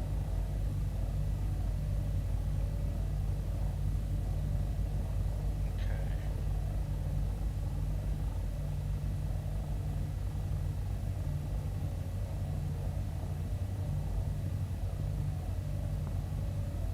I got eyes on the facility. All right. Rotate around. It looks like this pad's much bigger.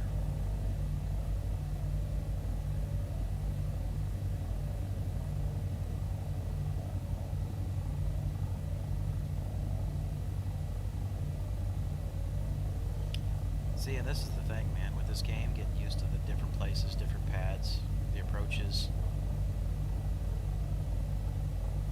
You know? Alright, I'm heading back down to the lift. Tell me when you're on the ground. 10 seconds. That is what she said. Oh, oh, oh.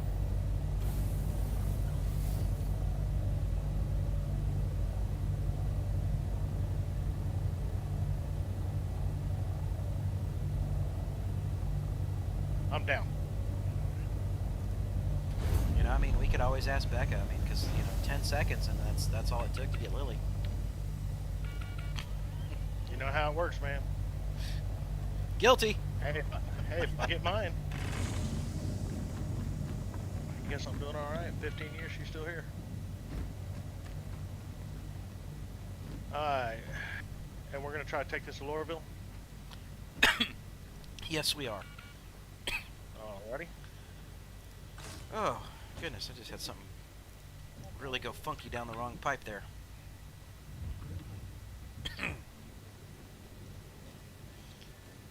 Hey, Bob. Nice shirt. Thanks.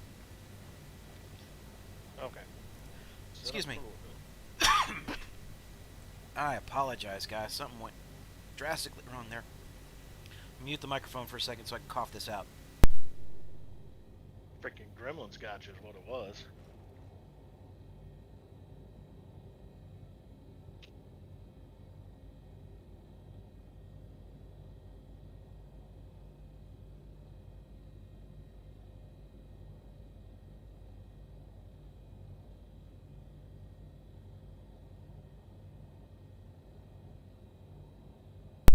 Okay, that seems to be a little better.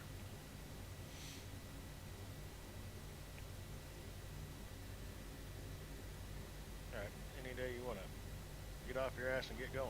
Well, I was waiting for it to give me confirmation that it had given me a fuck ton of supplies.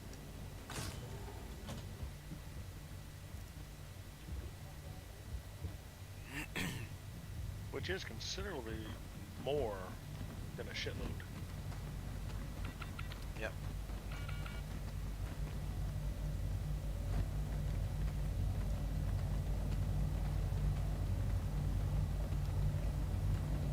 Alright, so like I said, if we fly in there and you feel any wind whatsoever, turn around, gain altitude, and Yeah. we run for Porto. You win? It's closing up right now, and you're good.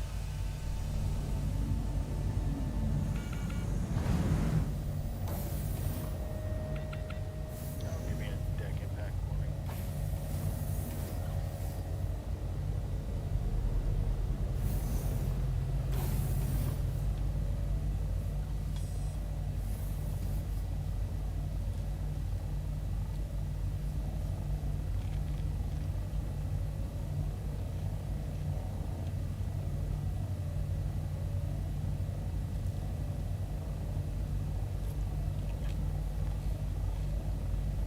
Sad thing is I don't know what I'm doing for dinner tonight, man. You're gonna eat a sandwich and keep gaming. Be honest with yourself. I don't know. I may order a pizza.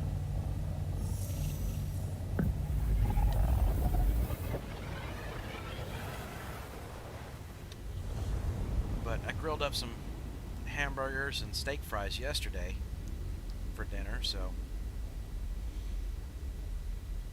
I want to eat like complete and utter garbage the entire time, you know?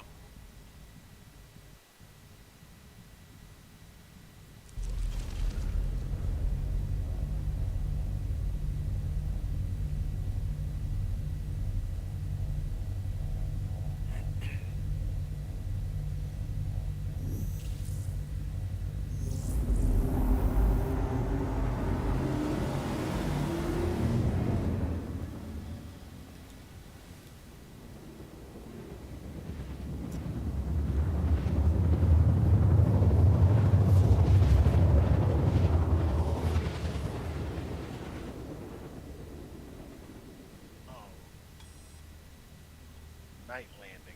You know, you'll be alright. Night landings are actually a little bit better because you can see the white box of where you need to go. Oh, no, we're playing. Hold on. No wind, head on up. Just pick that nose back up and head on out of here. Yep. As soon as I went in it, Just go ahead and climb the altitude before ever trying to set your course. I am. I'm just getting out. So yeah, if that storm is there, we're not even risking it with this load.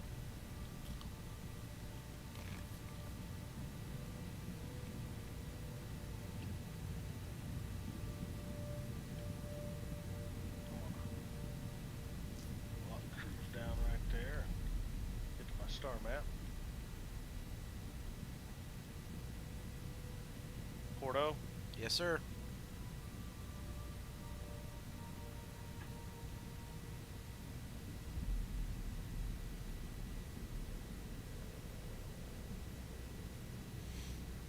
So guys, for those of you that are popping in and out and joining us, because I see the notifications coming up, we were attempting to do a much higher price cargo run, but unfortunately we're running into scenarios where the winds are too dangerous for us to be able to fly into the main trade area for this, so we're heading off to our secondary zone, which is going to be a little bit of a jump away.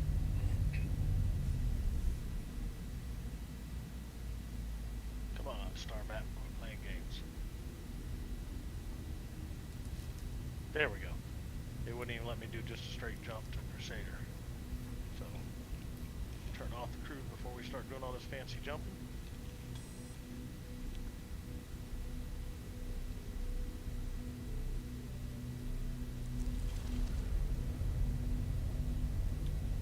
We having to hit one of the OMs before we can bounce out of system? No, we're going to an OM first.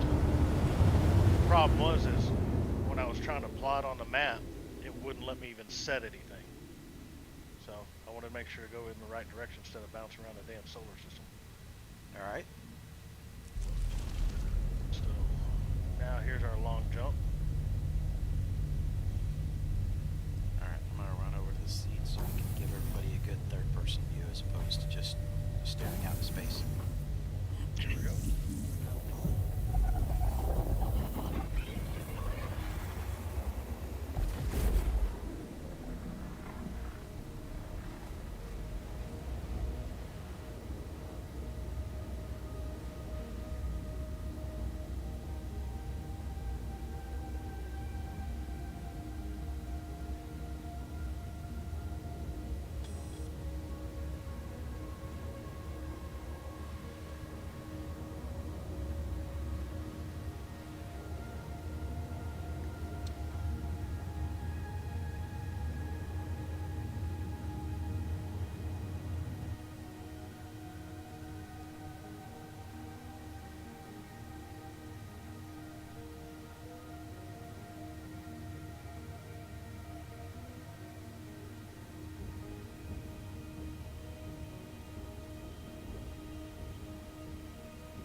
Alrighty. Sorry about that, guys. Again, I had to, you know, answer something.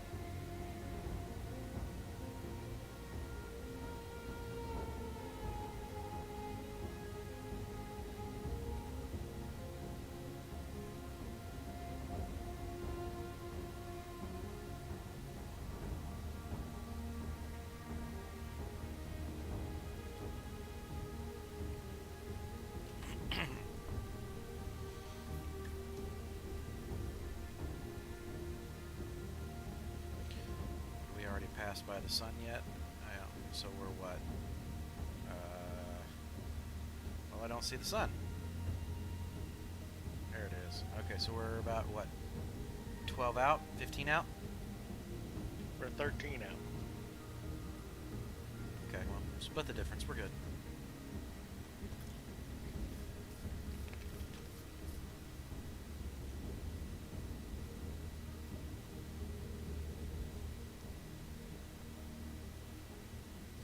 Still nursing a little bit of lunch here.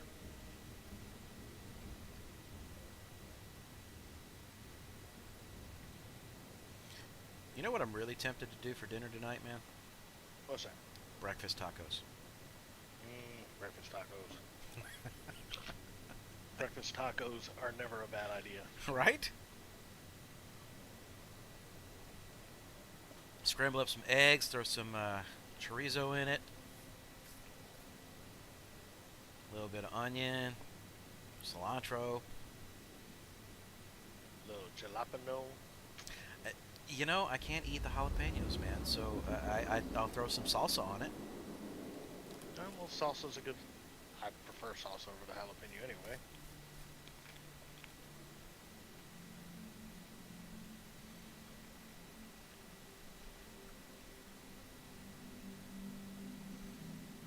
That way I can grab my breakfast tacos, bring them back up here, have a beer. I would be prepared. Remember last time we came through here? They're probably not here, but... It'd be screaming at us already.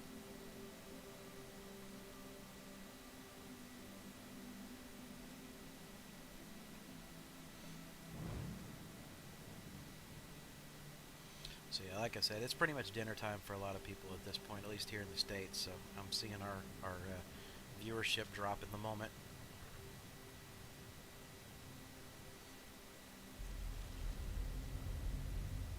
Hopefully things will kind of kick back up as people want to relax and chill and, you know, hang out for the day later on this evening. We're buzzing the planet. Hold on to your seat.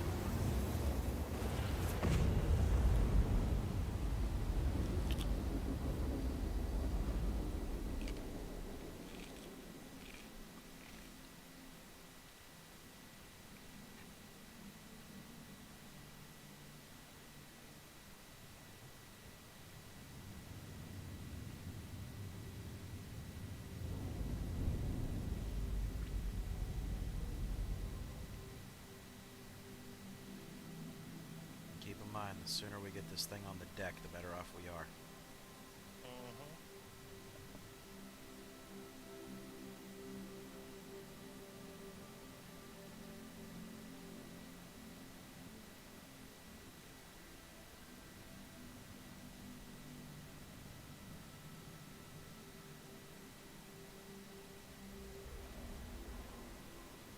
I don't know what this joker in front of us is doing. He's just flying around. Hopefully. Well, he's sitting above one of the rings, so he can't do a whole bunch, even if he accelerated. Oh, he's on the other side. Something don't sound good. No, it didn't.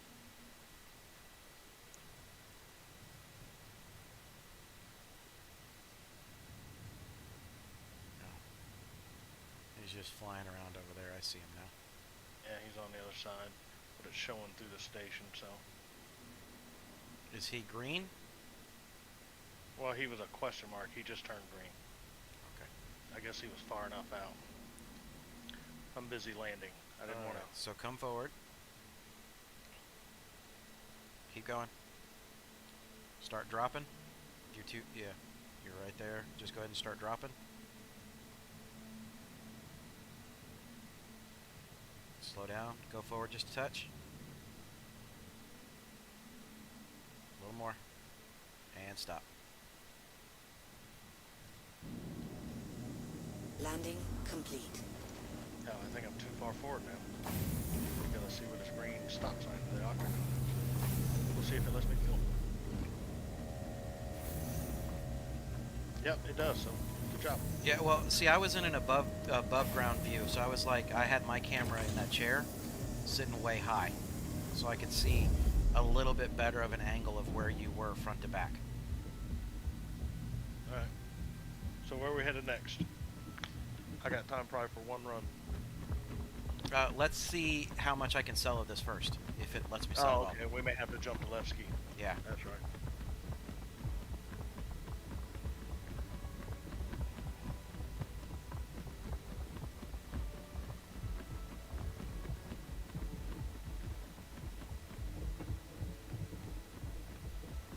Because I don't want to risk this cargo, because worst case scenario is at Levski, I just put the ship up and store it. You know what I mean? Yep. And then pull my prospector out and go mine for a little while. Until I can keep coming back in and selling it. You know what I mean? Make some good profit off of everything. But let's find out. Okay, how much are you going to buy? Oh, don't buy. I want to sell. Titanium.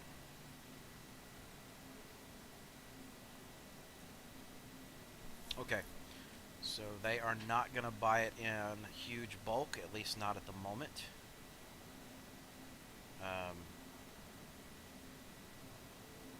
Levski? Yeah, we will be heading to Levski.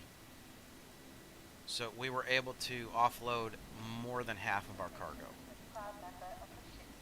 How does that look for our funds in case we do have an incident? I'm sitting at 518,000. So we're still a little low. Well, yeah, but Well, no, it is what it is. I just wondering in case of an issue.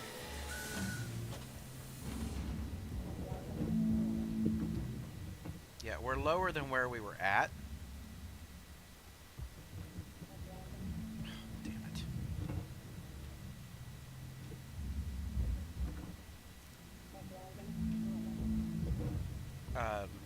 I'm sorry. We're lower than where we were at for sure, but it's not like we're sitting on a bad chunk of change if anything were to happen at this point. Yeah. Where the hell is Levski? It was here a second ago. It's not Daymar, it's Delamar. I'm in Delamar. Okay. It was here a second ago, but no matter how I rotate the map, I don't see it pop up. We'll just have to jump to Delamar and then I'll course correct from there. It does this sometimes. Right, maybe it goes in. Nope. The map's just being funky.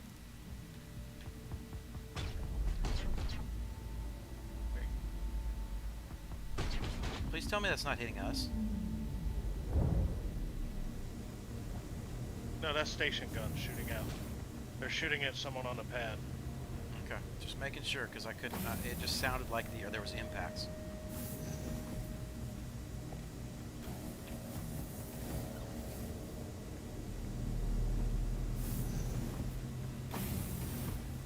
All right, we're good to go. We'll course correct when we get there. Somebody just blew the hell up. Yep. I'm getting us out of here. Watch our nose because the station's done firing across us. Yeah, I saw that. It tapped me. We just need to hurry up and get out of here because they're shooting at somebody that's behind us. They're sitting on that Drake Cutlass right across from us. I'm jumping now.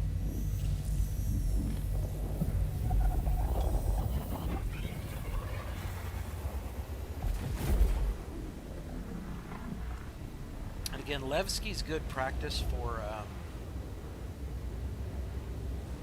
Levski is good practice for landing at Loreville just because of the way that their docks are set up as well. Oh, still a vertical drop hangar? You're going to fly in across the landscape and it's going to be a giant crater that we're going to go over. And then they have hangars that are open into the ground from there. It's actually one of my more favorite approaches, to be honest. But there's not a whole lot of business that I do at Levski, so. Until today.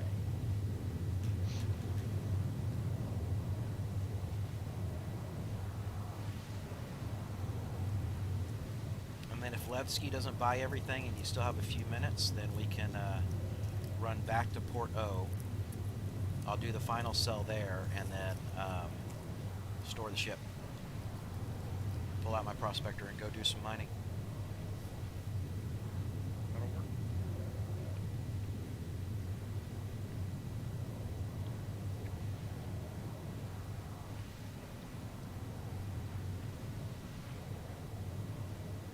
But because I don't do a whole lot of trading out here, it may take me a couple minutes to find the trade terminal.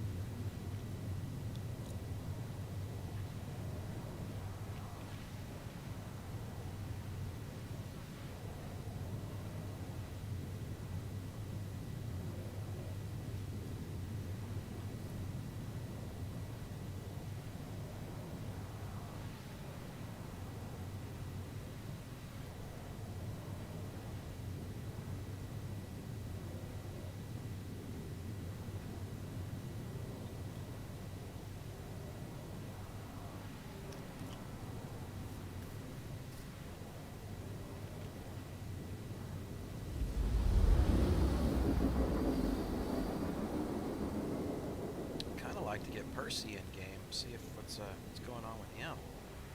I know he was having troubles the other day.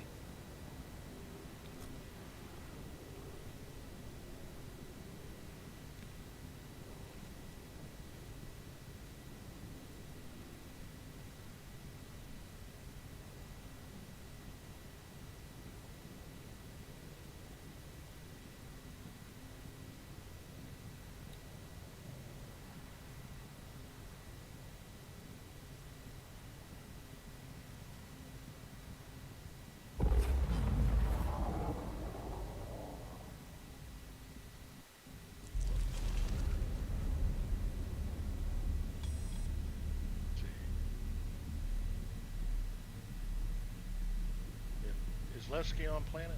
Yes. Oh, it's the big city on planet.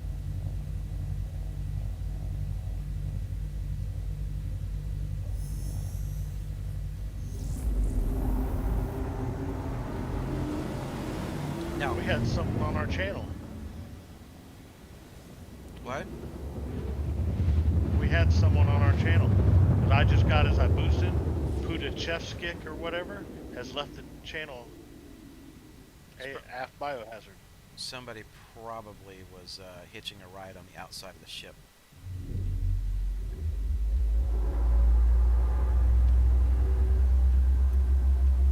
Now, since since 3.9 has not come in, or been here, I haven't been here, so please be aware. I have no idea if there's going to be windstorms. I have no idea about any of this.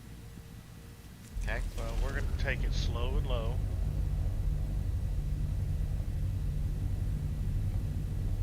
But this landscape from up here is just definitely cool. Oh yeah. I'm gonna come sit down in the cockpit in the passenger seat. And like I said, I'm going to take it nice and slow at regular full speed.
But yeah, the mountainous landscape and the terrain here, just it's such a fantastic approach. Yes, it is. Only for the city when you get into it to look worse or just the same as Grim Hex. Oh, yay.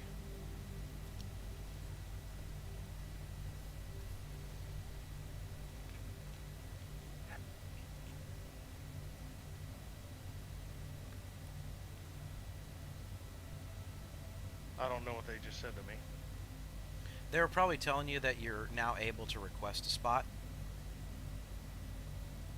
Because usually when you first come into radio range, it'll flash up on you and tell you something like that. Yeah. But if you're not fighting wind, then you probably won't be fighting wind here. No, I haven't had any issues yet.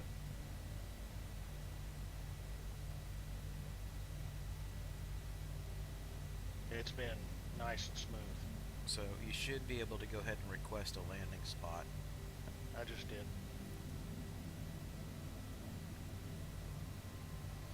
And have you ever done one of these vertical hangars? Just took off out of it a while back, but no, I haven't. You want to jump in and just take care of it that way? No, I'll give you experience. All right. I'll help guide you into it. Obviously, but so I assume it's this one that looks like it's open right here in front of us. Yes. Okay. So what you want to do is rotate your ship to where you're lined up with it lengthwise. So shift to your right while bringing your nose to the left. Okay. So strafe, D key, and then kind of line Yeah, I your got nose it. up. And then what I usually do when I'm on this type of approach, don't do in your third person view. Go directly into the cockpit and aim your nose at the far end of the, slow down, aim your nose at the far end of the open bay. Okay. Alright? Now, you want to fly your nose into the front part of that bay.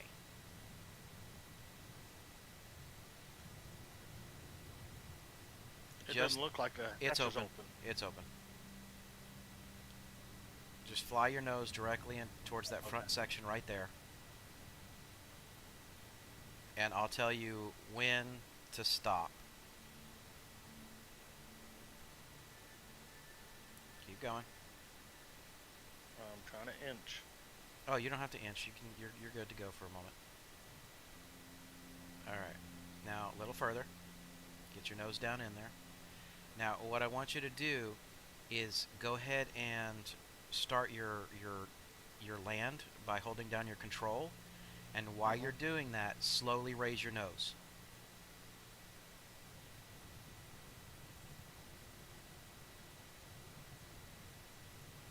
You want to get almost horizontal right here as you're hitting your end. Alright, now just, or not your end, but your control key. And just hold your control key down and now bring it in for a landing.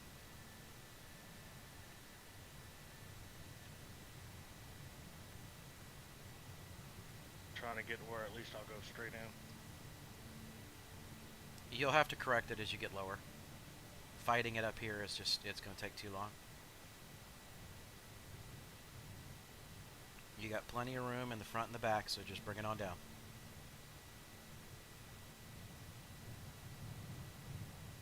These are, as you can see, these approaches are a little bit more difficult.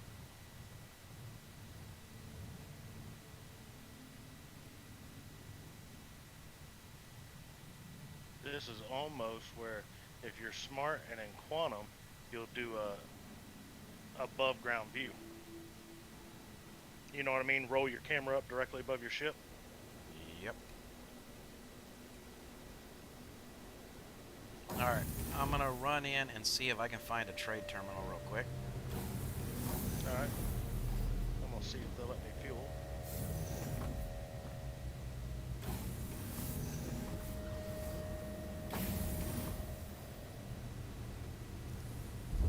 There you do.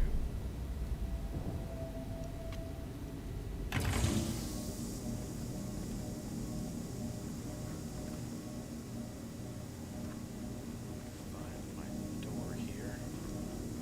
There it is.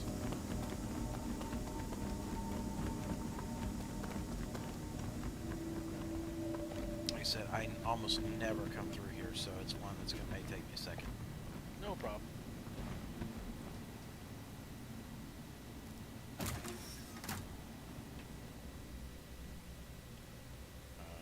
Let's see, to customs.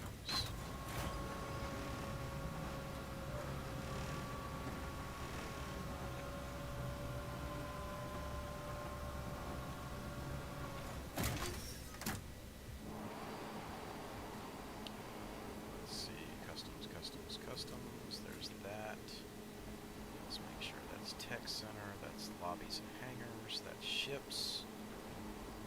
Alrighty then. Run through here to customs. Maintenance, area B, residential.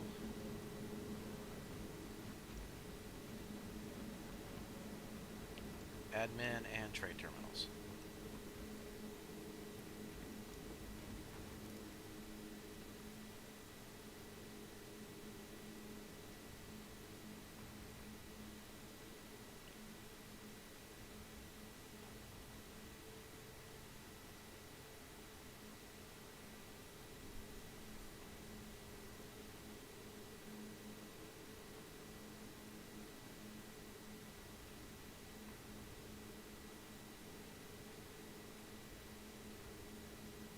Alright, we were able to sell all commodities.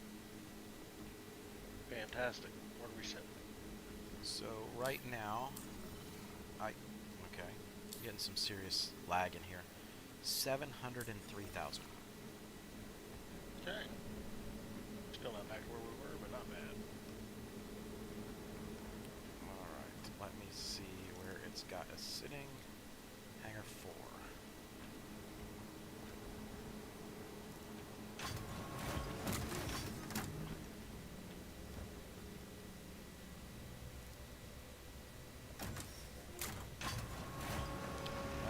So what do you want to do? It's 5:10. So Yeah, we can, is there anything we need to take back to Port Ollie? no. I'd rather just fly back to Port Ollie and then I can log out there. All right. That's fine with me. That way at least I'll be there and not have to claim a ship or anything.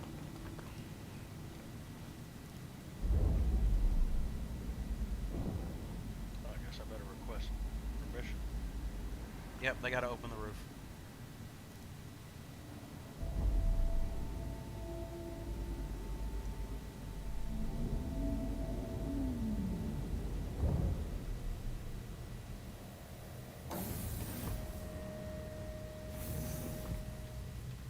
And I'm on board, so you're good to go whenever.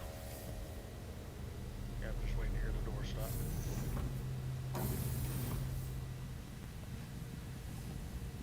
No, you're open enough.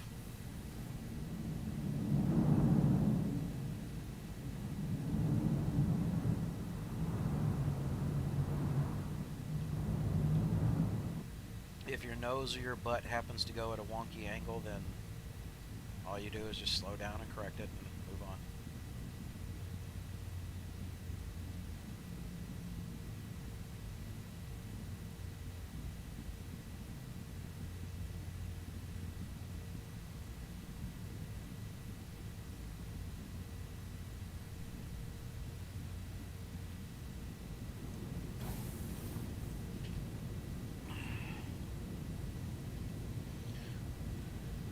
So then I don't know if I'm going to run some more trades this evening, or if I'm just going to go ahead and go grab the prospector and run out and just see if I can prospect a little bit.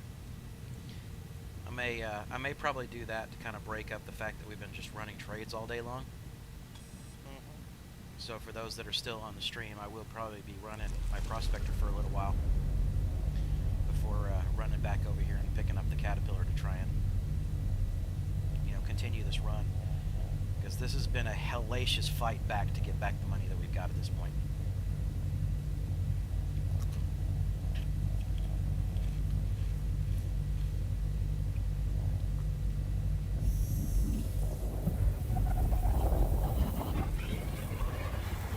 I mean, because in all honesty, we're looking at what?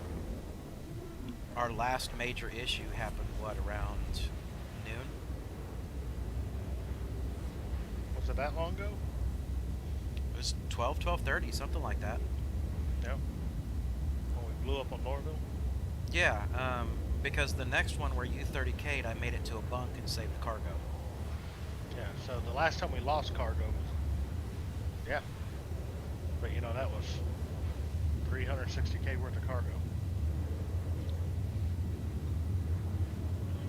And I need to transfer over 150K to you so that we have really good seed money before you log out. Yes.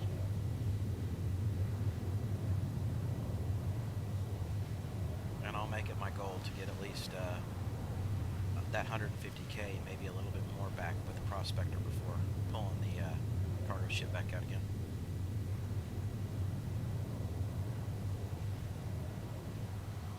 Guys, it looks like I got a couple of people over on YouTube, and I don't know if you guys can interact or not with the chat, but feel free. Chad's about to have to log off here, so I would prefer to be able to kind of communicate and chat back and forth with you guys, and you know, try and have a good time while doing some streaming.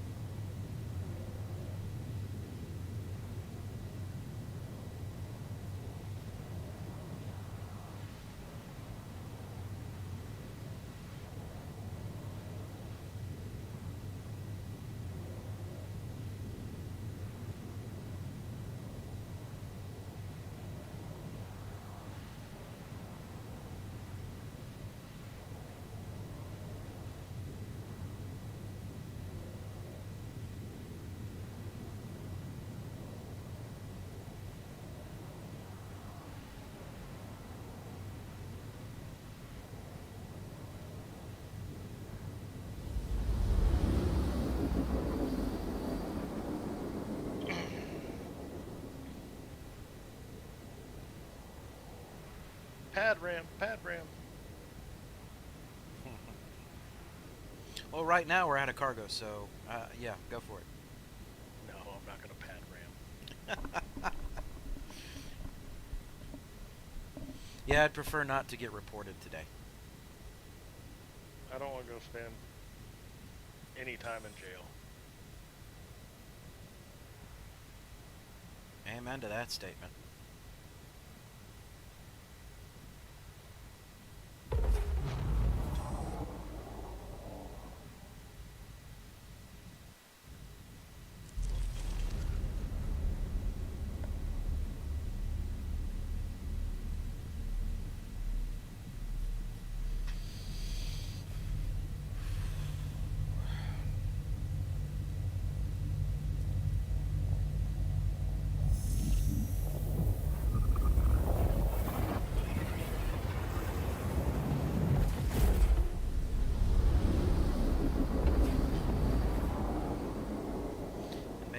That are on stream when I pull the prospector out. I'll give a little clinic on how to do prospecting.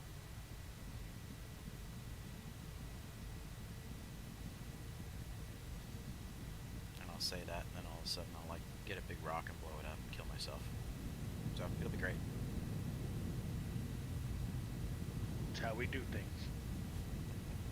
Hey, I'm gonna show you something really neat. Boom. Shit. See, this is how server lag works.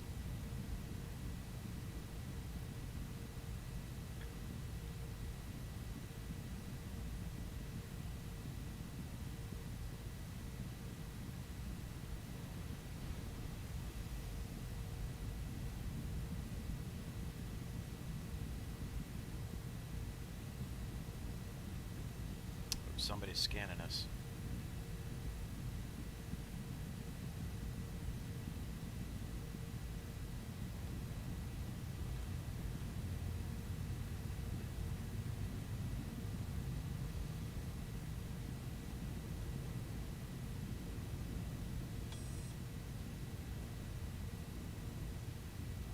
Yeah, all you want, Poncho, I'm not holding. Well, it's not that. There's some guys that will just scan a ship, see if it's got anything on there, and then that's the only ships they target. So I'm okay with them not doing anything to us right now.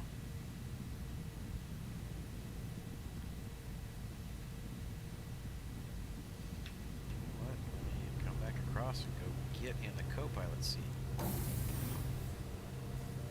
I only care because knowing our luck, this damn game will stick us on opposite ends of the station like it usually does. If they were to attack and ram us or kill us. Okay. So go ahead and come forward. I'm trying something here. Back off, Scooter. Negative, Ghost Rider. The pattern is full. Shoot. Pattern. Pattern needs nothing. You need to come. You need to come further forward. A little more. There you go. I know I use that octagon down here as a target. Alright, let's shut this bad boy down. Let's give her a break for a while. Head on down to the pad. See if we can do our transfer. Yes, sir.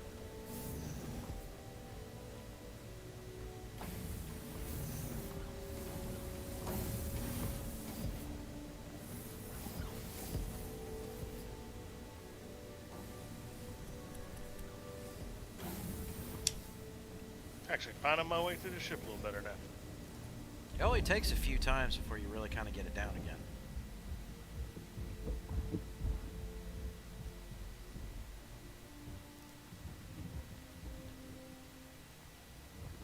Okay. And ship despawned. Let's get it. We're gonna do this on the pad? Yeah. Let's hop over here in case somebody wants to try and land or something. Yeah. Get over by the entrance. Yeah, because they may have had a backlog of ships on this particular area. But that's really kind of interesting that it just literally despawned on us. Alright, so beacon incoming. Let me know when to spam. Escort 50,000. Start spamming. Got it? Spamming and spamming and spamming. I've got it. Contract accepted.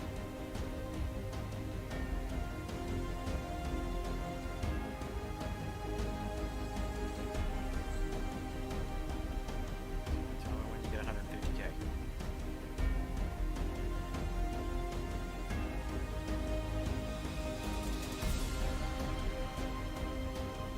I got the 150K. Can't see me. Okay. Got it. So the transfers seem to be working better now that I've reset my character. Yes, sir. All right. So we're good there. So how much do you have sitting in reserves right now for us in case something goes wrong? Right now my total is like 193. Okay, so just shy. That's everything I got. Just shy of 200K is more than adequate for us to be able to resupply off of.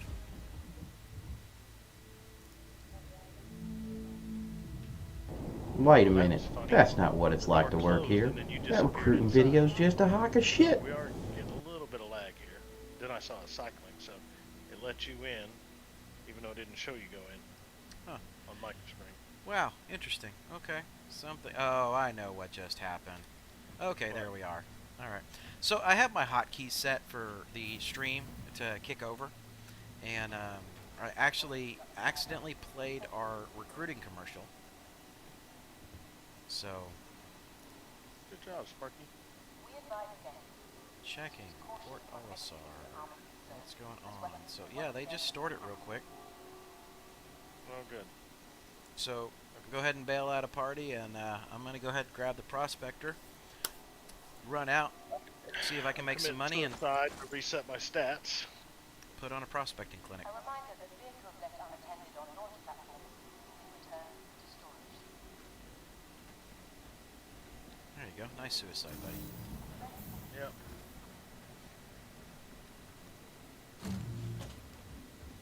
And Alright, just well, shoot me a thank you text for today. message before you bounce back in, and I'll let you know. Yeah, we'll what's see what's going on tonight. I'm, at least for in the morning, going to go back to work, so I'm going to see, what's going on with here and if the family's planning on doing anything tonight. So, Okay. if not, I'll probably be back on. So, Alrighty. I will see you then. thanks, Mike. Oh, wait, I didn't like party. I know it keeps you there sometimes. It puts the menu.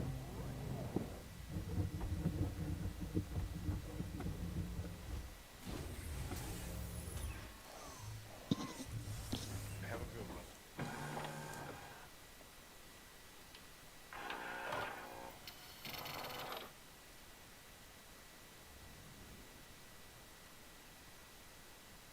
Hello, how can Miss help you today? Oh goodness, I need to refuel. Can I? No. I got enough to deal with. Launch sequence complete.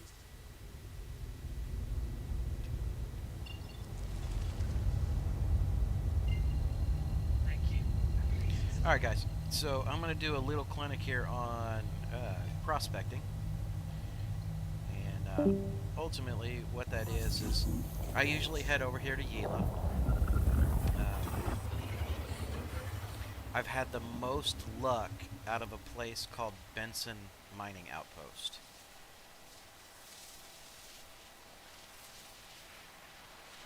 So typically that's where I'm going to head. If you have ever wanted to know how mining works, I'll go ahead and explain the whole process through to you.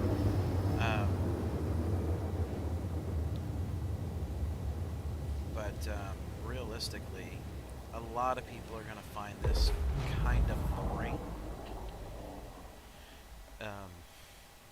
It is a good way to interact. It is a good way to interact with the game. You can make a bunch of money being able to do this. Quantum travel complete. There's not a whole lot at risk other than what you are sitting on in your cargo holds. So it's really not a bad option for people. Alright, where is Benson? There it is.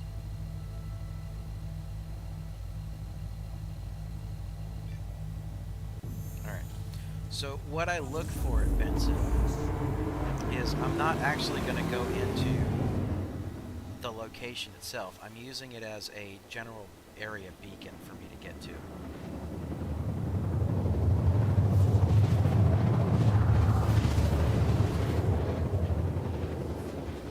And because we're coming in during the day, it's a little bit better. Alright,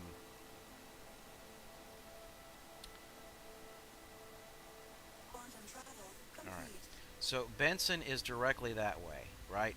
But what you want to do is, you see these mountain ranges that are off to the sides? I usually try and take this bigger mountain range. And what I'll do is I'll angle that direction and start flying down.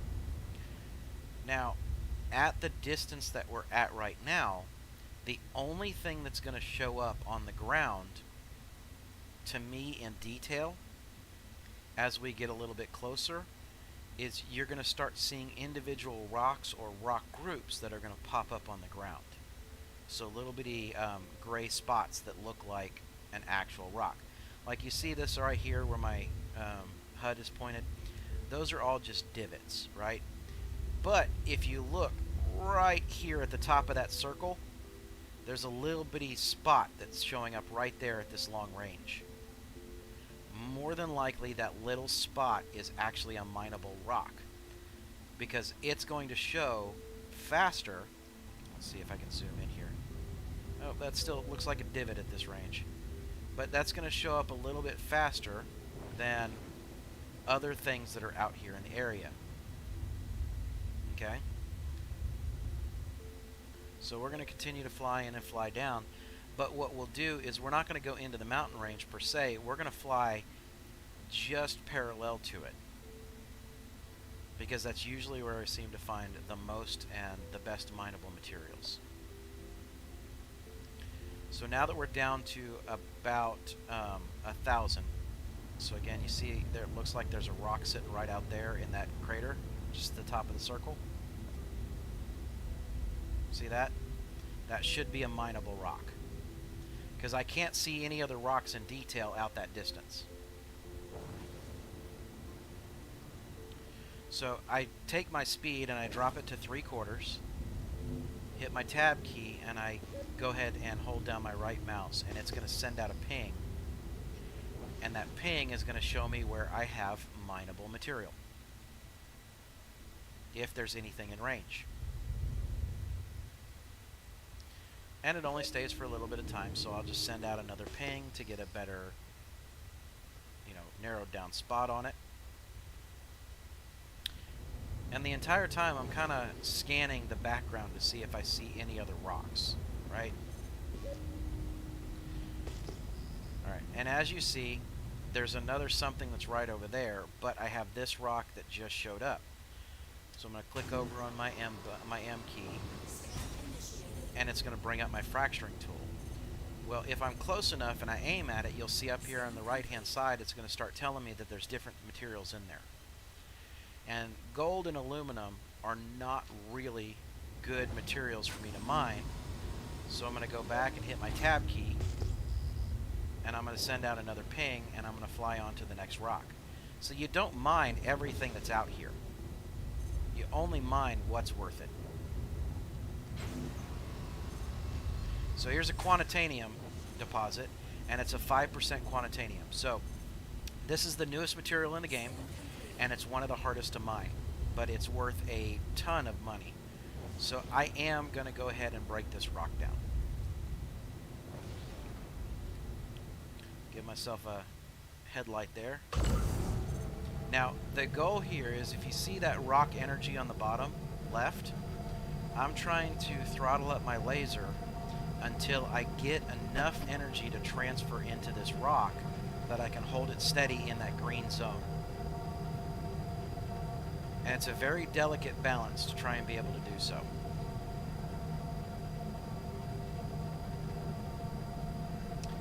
Now, I only have about 15 minutes after mining quantitanium to get it back to Port Olisar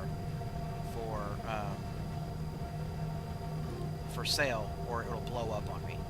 This one is a very volatile material. So I'm going to throttle down my laser here until my energy level looks like it's starting to steadily decrease. and then there we go. It should transfer enough in for a while to be able to break. So I'm going to scoot a little bit closer, and I have to scan each one of these pieces to find out which one has the material that I'm after.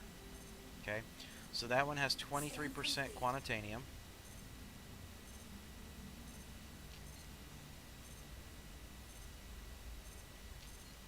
Alright, let's see what we got here. So,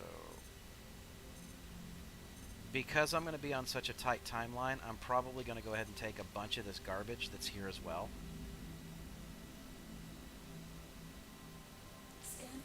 So because that's 50%, I'm going to go ahead and extract this. This is normally not what I would do, but again, because the quantitanium only has a very limited time spring, I need to be able to have as much cargo as possible at this point. Alright, so 2.94, we may break that rock down a little further, but we're going to go back over, and you see how small that energy line is right there? We have to have this basically perfect, or this will blow up on us. So I don't mind taking a little extra time to allow this laser to slowly bring that energy line up.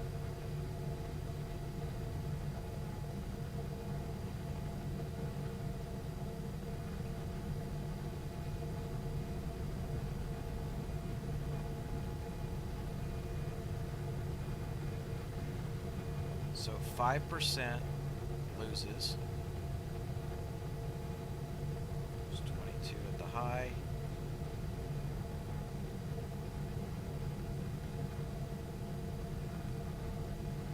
There we go. So still climbing slowly. So we're going to take this up to 6%. Actually, we just kind of overshot it and went to 7. We got to find that sweet spot so that we know where we're actually going to be having to back off to, and it looks like 5% is probably it.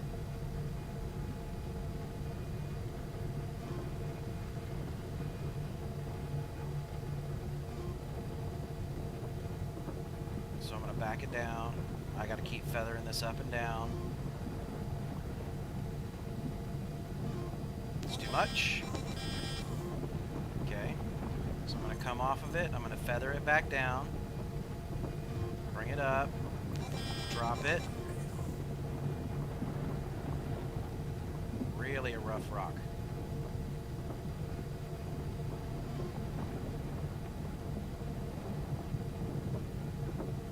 Get that to break, please. There it goes, it snapped. So that's good. Alright, so I am going to go ahead and take anything and everything that has quantitanium in it for this particular run right now. This is honestly not normally how I would go through and do this.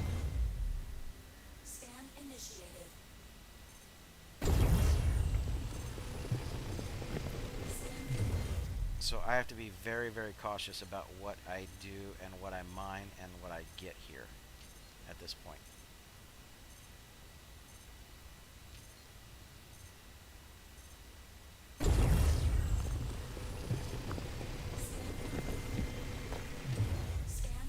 So the 2% is not worth it to me, okay? And as you can see, the sun kind of is already set here. So we're gonna see about, and I'm on a quick timer here, so I'm looking at about 5 minutes worth of time to be able to find my next potential rock here.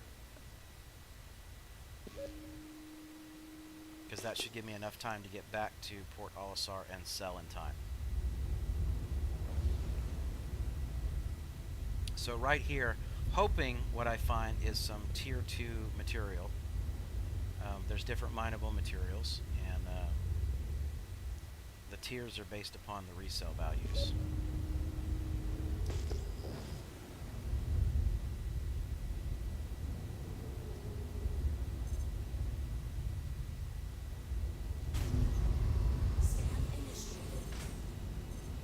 Alright, titanium.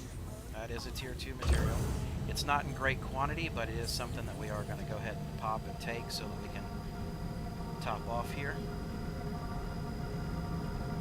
got about 4 minutes left before we have to make our bail.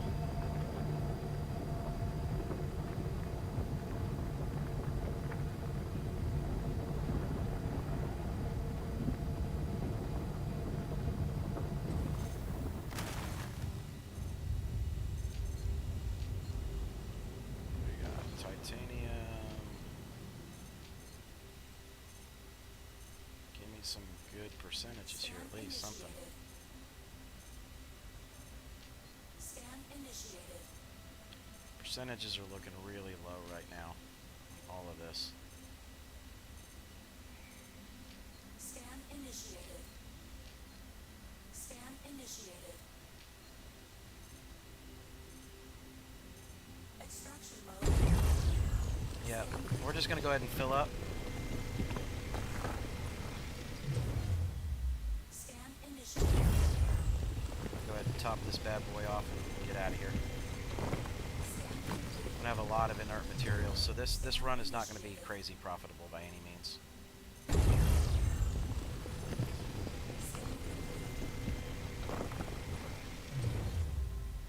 Scan initiated.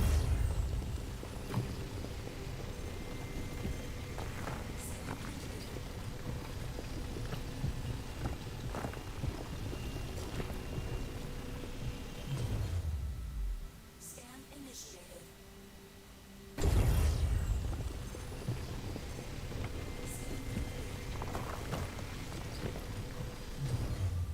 Scan initiated.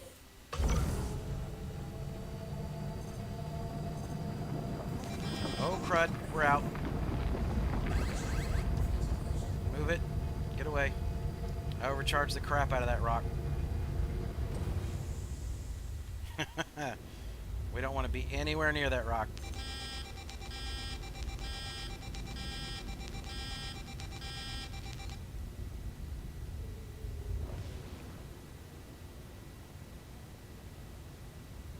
Hopefully that sucker just blew and popped. So that's what happens sometimes when you're going a little too quick. You'll end up in a scenario where something like that happens. So you got to get away before it blows. See, there it goes. It blew. Alright. So we'll break this one down and move on.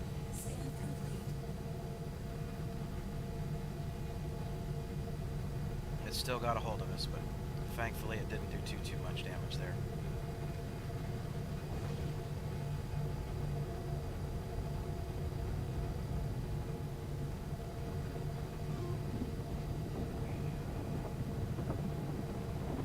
So as you can tell, mining can get very, very sensitive very, very quickly.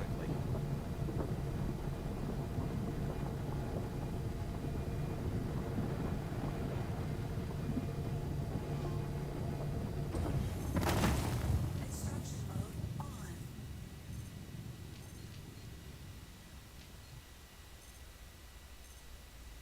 Okay, give me something that has anything in it that's worth anything.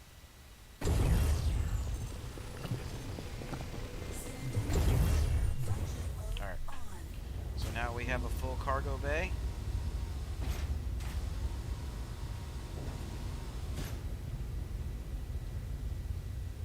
We are going to go ahead and head back to Port Olisar very quickly.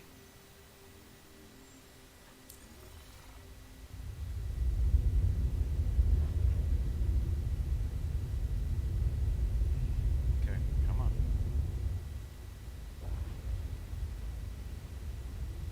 Oh, okay, we're on the wrong side of the planet. That would be why. So let's kill this. Clear route. And then we are gonna get ourselves moving here. We don't have long.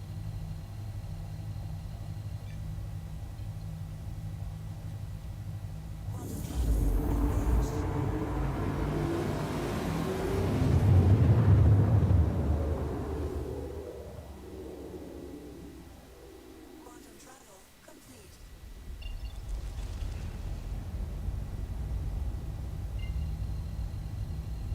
OM6 should give us a good clear shot to get back.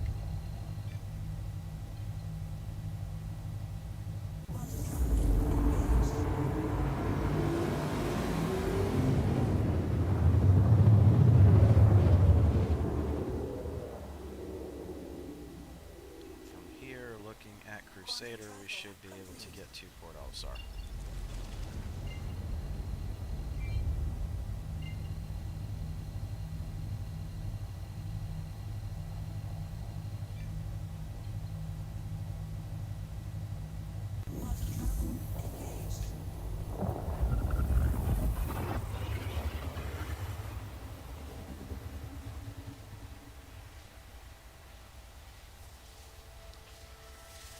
And let's see if we can make it back, because I know that clock is a-ticking.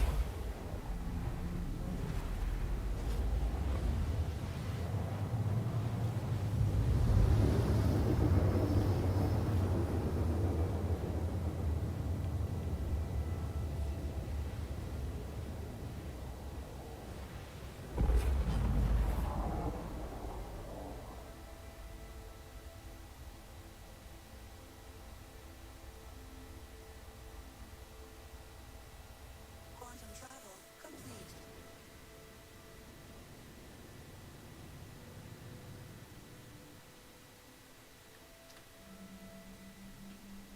Please proceed Give to ourselves a starting landing pad. Landing gear down.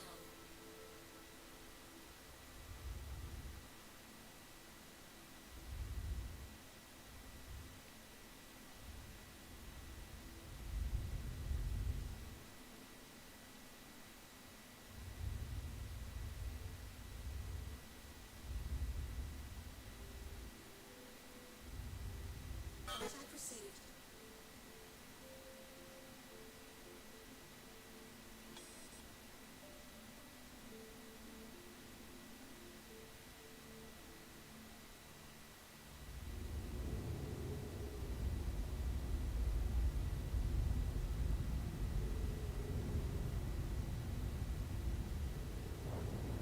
Don't care about landing perfectly here. Just want to get this sucker down and done.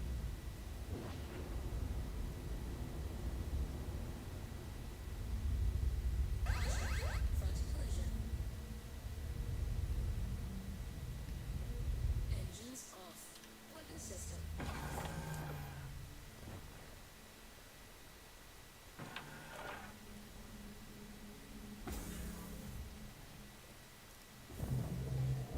They didn't tell me good landing, so they're probably gonna give me grief on the ship. We'll see. Probably store it, maybe get a fine.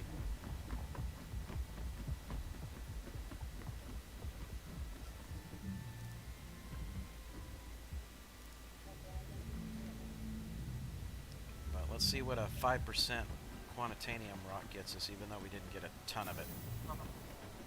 Covering weapon safety protocols.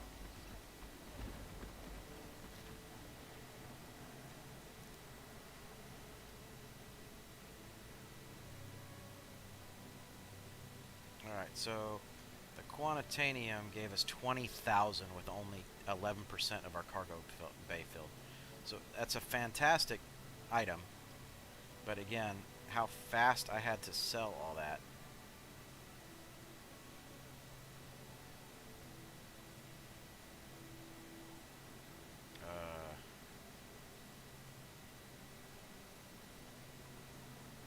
Is it just... Okay. Alright. It took it all. Alright, I'll take it. Looked like it kind of glitched there for a minute. So, that's mining in a nutshell, and I'm not a huge fan of it anymore.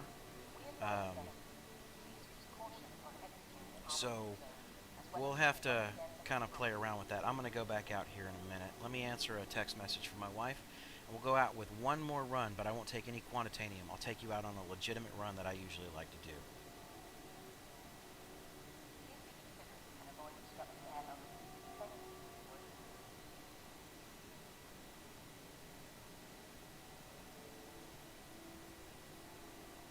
For your convenience, our automated ship organization handles storage of all vehicles. To access your craft, consult one of the terminals at the station.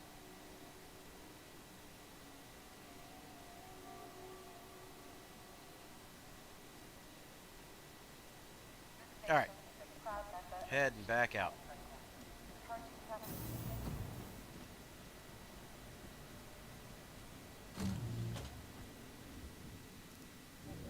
So I'll show you realistically when I do go mine exactly what I like to do with it. You know, you don't come across those quantitanium rocks very often, so I went ahead and took that as an option. And I could have sworn I had my gear put down. Apparently not. I kind of sucked at it. So let's just see if I can even get in the ship.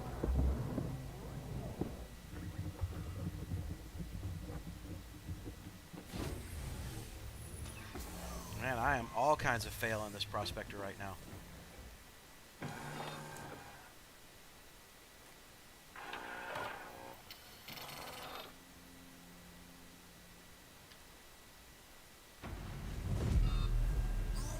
How can this help you today?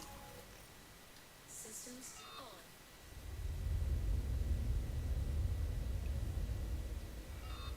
I don't have any volatile cargo. I already sold it all. So quit telling me I have volatile cargo. If you blow me up, I'm gonna be pissed.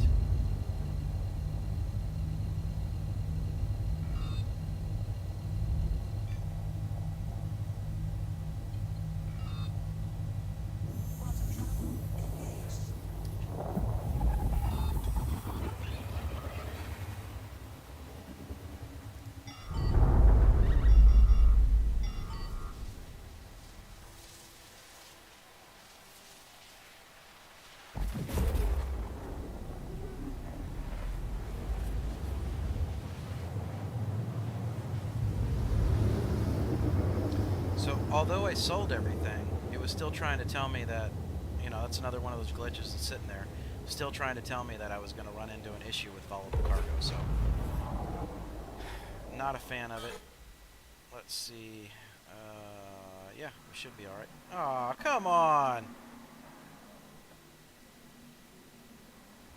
Let's see what we can do to get out of here, because apparently we got a couple of guys just dogfighting it. If they don't pay attention to me, I'm not going to pay attention to them.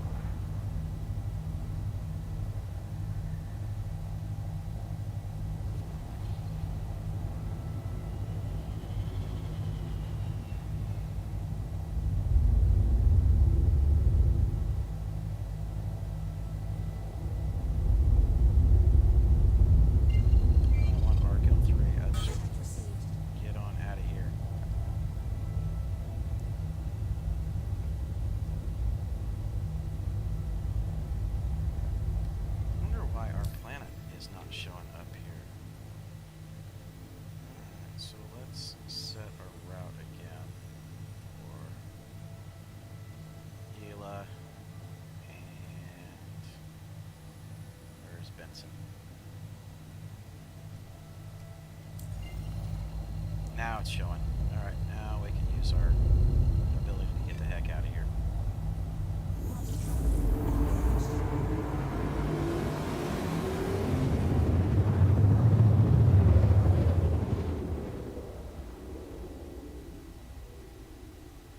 Quantum travel complete. And for those of you that are watching, you're probably understanding why I don't go mining all the time anymore. It was a fabulous way to earn money, but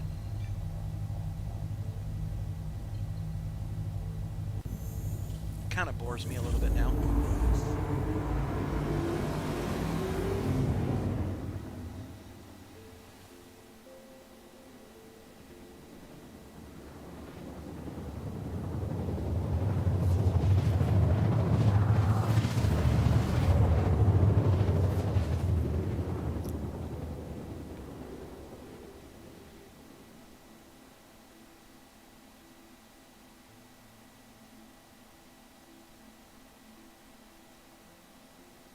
It is nighttime, so I'm just going to go ahead and dive for the deck. And see what we can do here.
it's almost a 5% agresium rock. This is one we can go ahead and tackle, see if we can get some.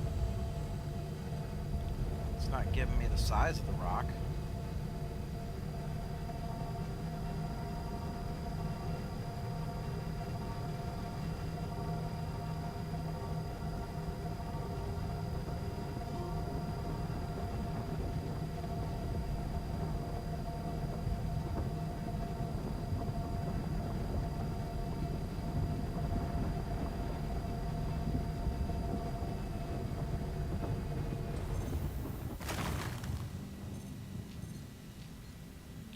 Scan and see what we got. Titanium, no go. Titanium, no. Not in those quantities. Inert. Recent. 20%. That's the one we need to break.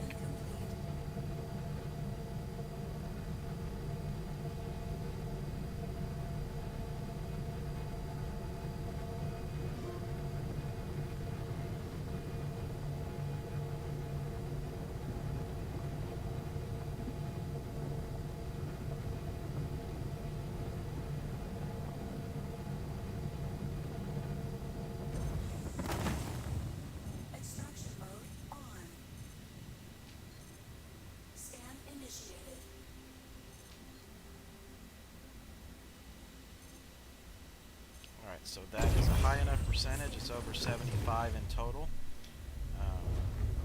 So that I will go ahead and take that chunk.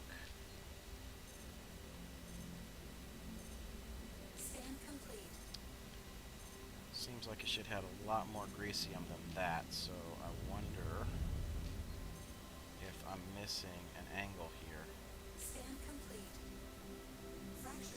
We're going to go ahead and bust open this one and see if we can clear out and see if there's something underneath it.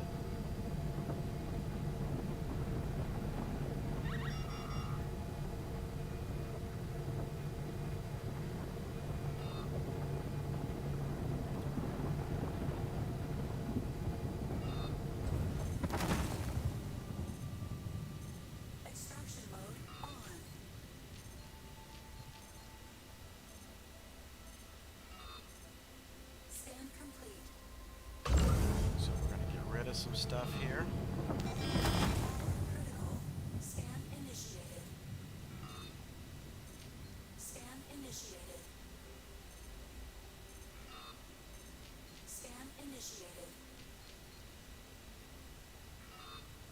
Wow, alright, so apparently that is not meant to be a good rock for us, even though it had good percentages on it. We only picked up a little bit.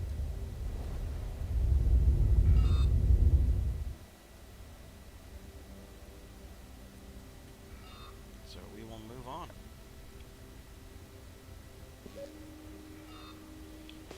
Yeah, guys, I see you over there on Twitch, on our Twitch stream, and you know, right now we were doing a whole bunch of trading earlier, and my buddy had to log off, so figured I'd take a little break and come over and do a little bit of mining, just for about 20 or 30 minutes or so, and then pull the cargo ship back out and continue to run. So we have been flying all day since about 9 a.m.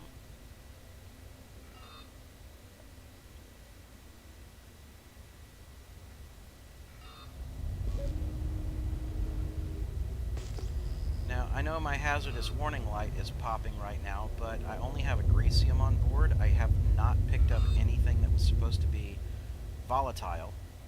So I've got some kind of bug or glitch that's currently taking place. Got a couple rocks right here.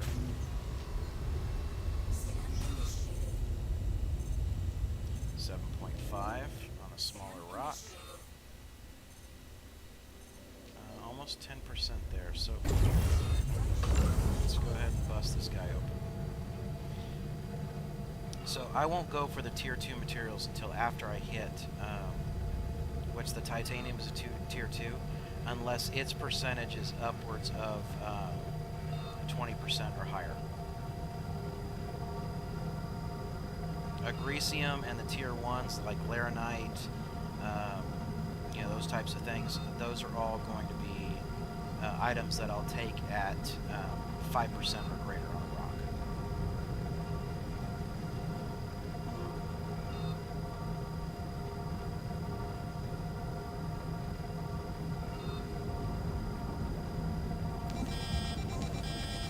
Oh, that's bull crap, and we all know it. Let me back up, because that's going to pop. There we go. Scan initiated. Scan initiated. Scan Come on, initiated. quit flying all over the place so I can see what's in you. Initiated. Titanium, don't care. Scan initiated. Scan initiated.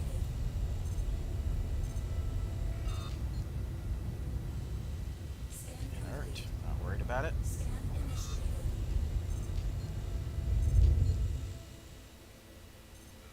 Agricium, 92%. We are taking that one.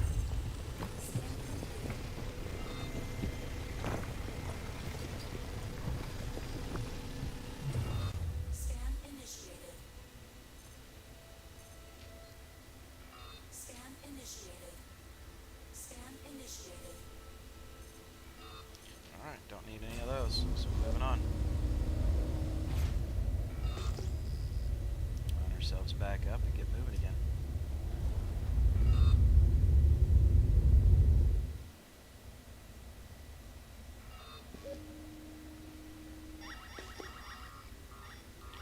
Alright, I am not flying unstable cargo. Got a feeling it's going to blow me up.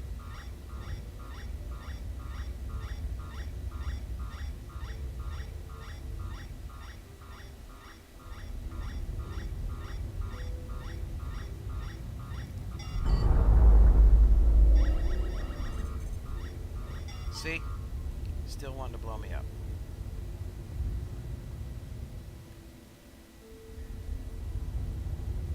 So let's see what we got here. Scan complete. Scan initiated. See, it's going to make me dump my cargo constantly. So apparently, mining is bugged out. So we are done mining. I'm going back to trading. Because agricium is not a volatile material, so that shouldn't have happened. And that's all I had in stock, in store.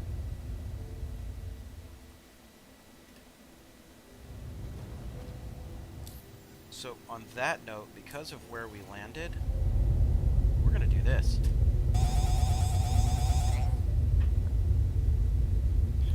I'm going to blow this bad boy up.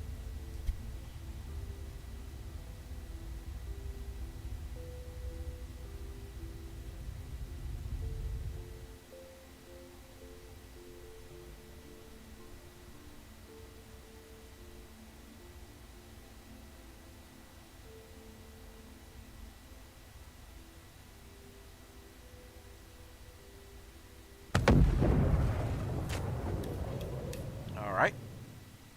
That ship is done.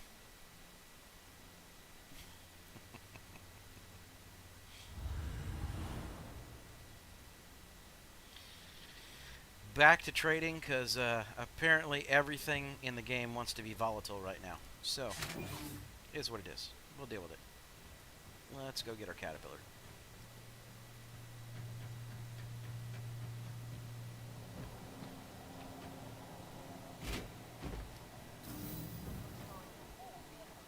To access your craft, consult one of the terminals located at the station. We will file a claim against the prospector.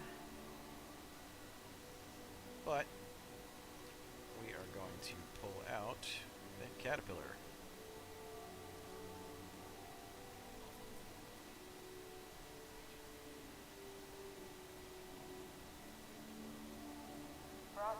And we did transfer off a bunch of money earlier to Chad so that we could, or Khakis, so that we could ensure that we have some starting money in case anything were to go wrong.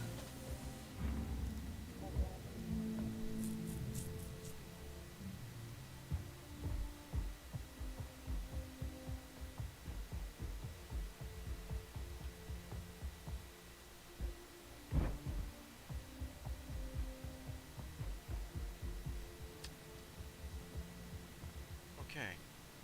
Well, why did you put my caterpillar on a completely different pad set?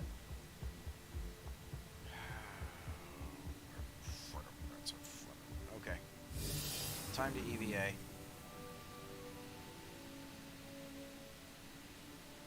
It's really just not cool because it put it on a completely different pad. I mean, I don't even have access to that pad.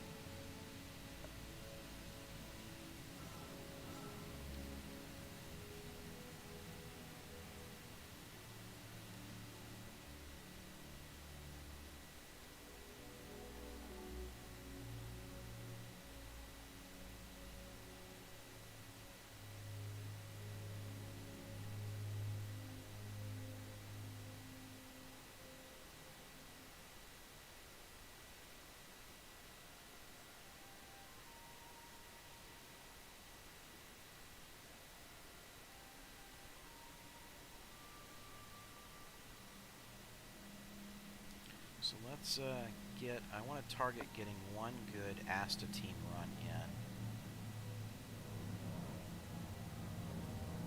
And then once that run is done,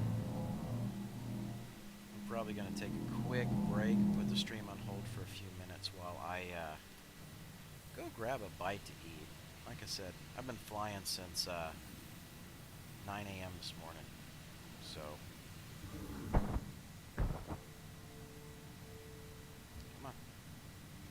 get up, Mr. Clumsy Pants.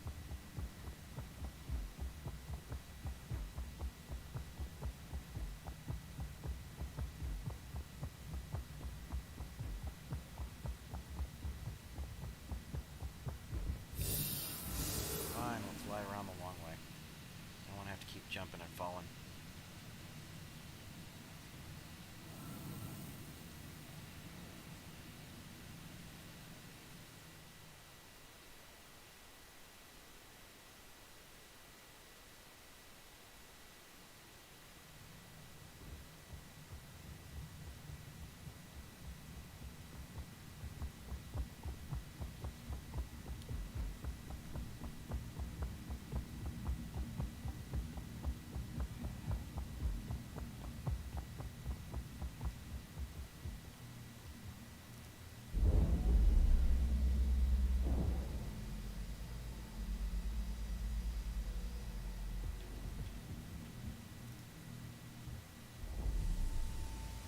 Make sure nobody sneaks on board.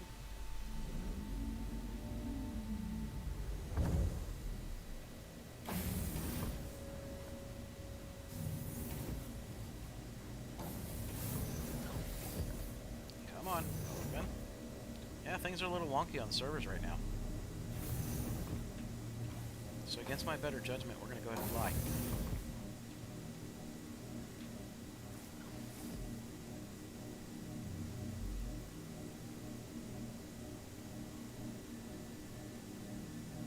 Hello and welcome aboard your Drake interplanetary craft. Your systems are online. Let's see what we have for quantum fuel. Do we have enough to do the run? It looks like we surely do. At least where we're going to be heading.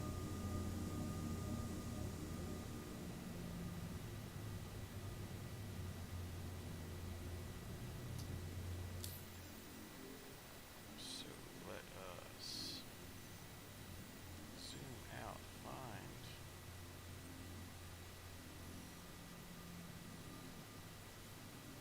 Let's get our map situated a little better there. We are headed to Ida, and we want to hit Ryder.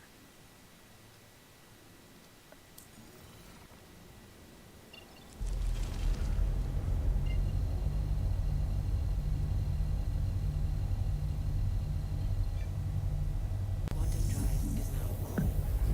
There we go.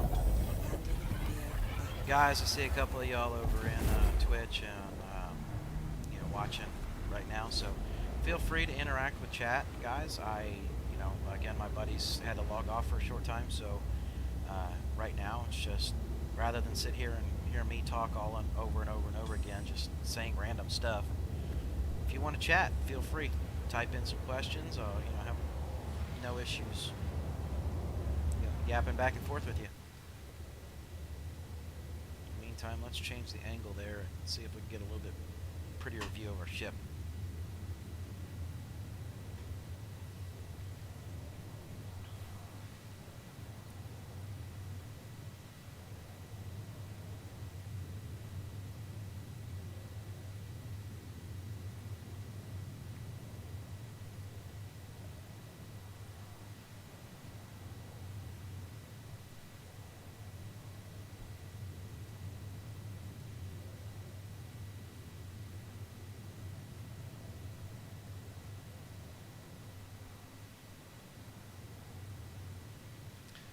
So what we're going to go do, honestly, is my one of my favorite trades in the game. You can't do it all the time because the quantity doesn't replenish fast enough. But about every hour and a half, you can run out here and do this as long as nobody else is making this run. And it's fairly profitable. It's a long run, but it's still fairly profitable. So let me hop back over here and see where we are at. So we're at 622K right now, and then my buddy is sitting on about 150-ish. No, almost 200. I think he said 192 is where he's sitting at, where we did some transfers earlier. So my goal when I started today was to earn 1 million in credits. Now, with all the losses that we have taken today, in all honesty, we are officially over 1 million credits for the day, even though our bankroll is not showing 1 million credits. So we haven't hit the 1 million credit profit. So I'm going to continue to fly for probably the next 3 to 4 hours tonight, barring just what I'm going to do to run and grab some food really quickly here in just a couple of minutes, and we'll see what happens.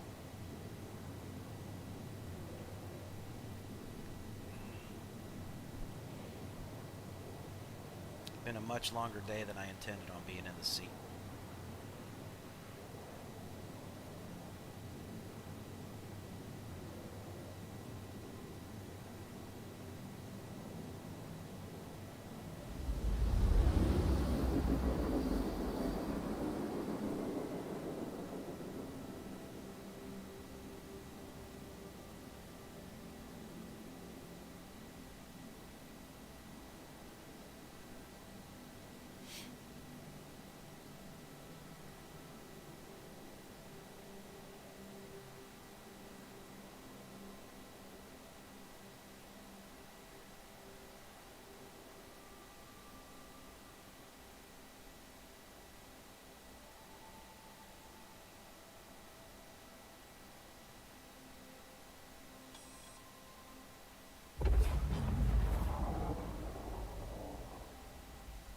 Quantum drive is now off. Let's see where my flight monitor is going to see. Alright, there it is.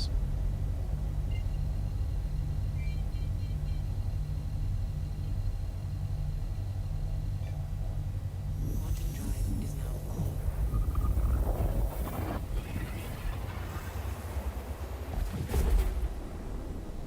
Alright, let's see. I'm going to go ahead and kill a couple of my extra pages here.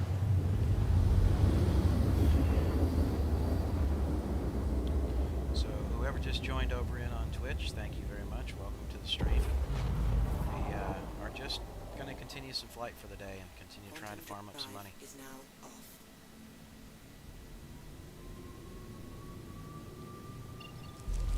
Feel free to shoot me a message in chat. Quantum drive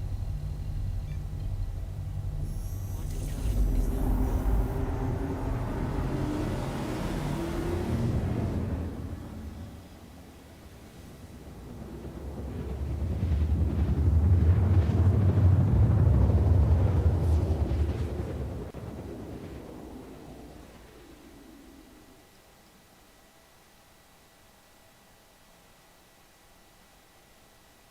Quantum drive is now off.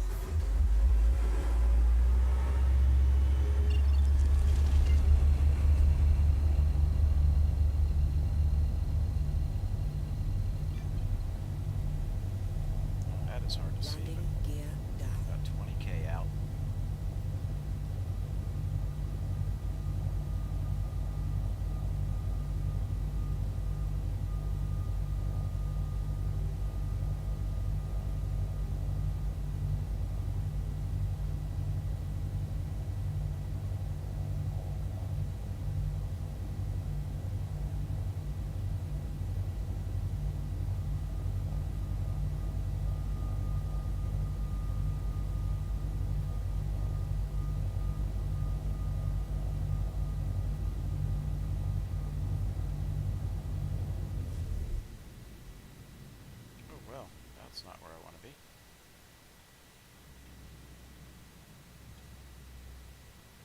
Not at all.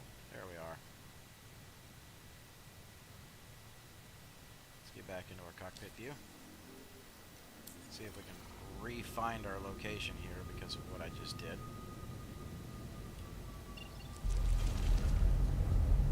There it is.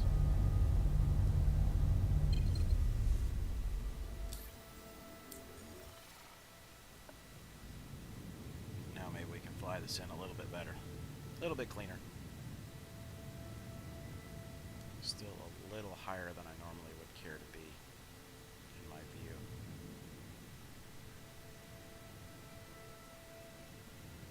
But we will adjust that here shortly.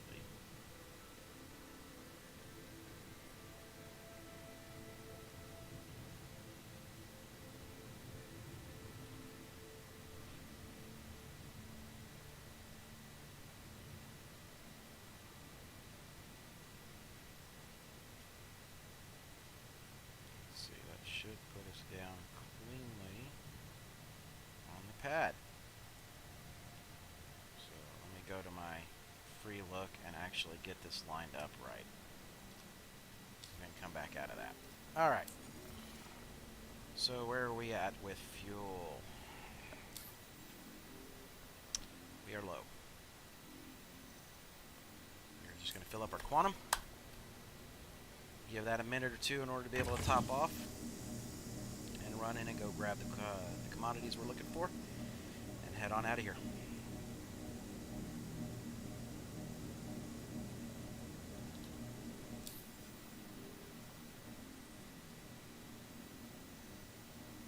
So I'm not going to fill this bad boy all the way up. I think all I'm probably going to do is about 7,500. That's enough for us to be able to get done, and then again after this run I'm going to take a short break, so we'll fill it up after that.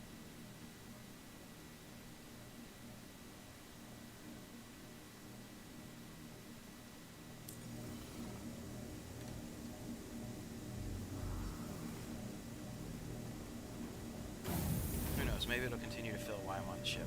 We'll see.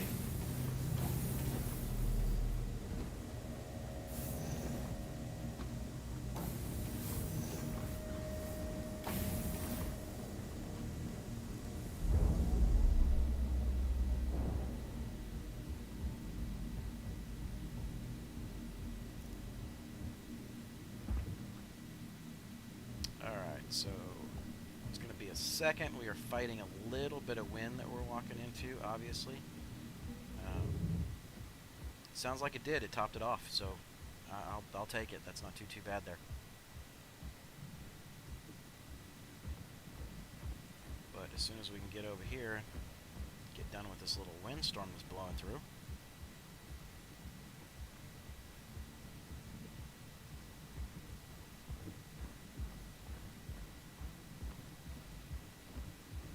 Ourselves some gear or cargo and get out of here.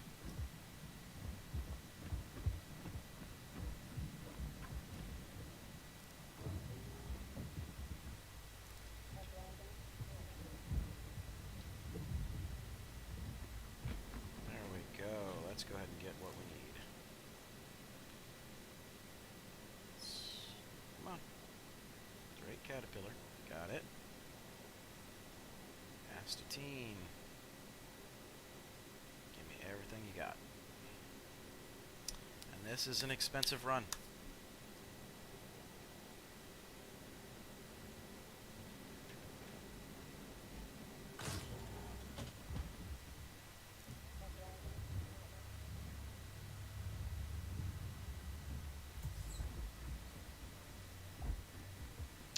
Well, Mr. Bulldrops, I am doing pretty good. It has been a long day of streaming. We have had some ups and some downs, just to say the least.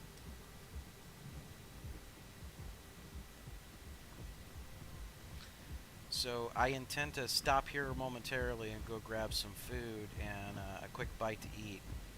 You know, maybe about 10 or 15 minutes, and I'm going to leave the stream going. Obviously, I'm just going to leave it on kind of a break screen.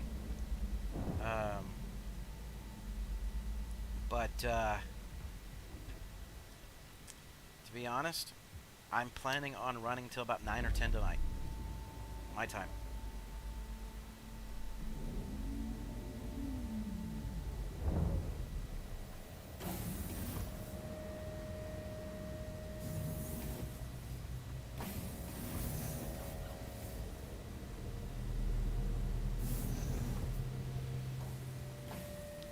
Yeah, you know, that description is very, very accurate there, Bull Drops. It was a shit ton, that's for sure.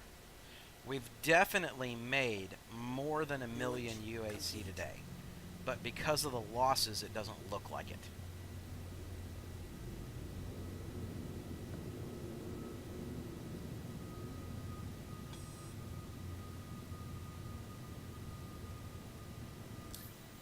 Let's see if we have a good, clean angle to head back and get out of here.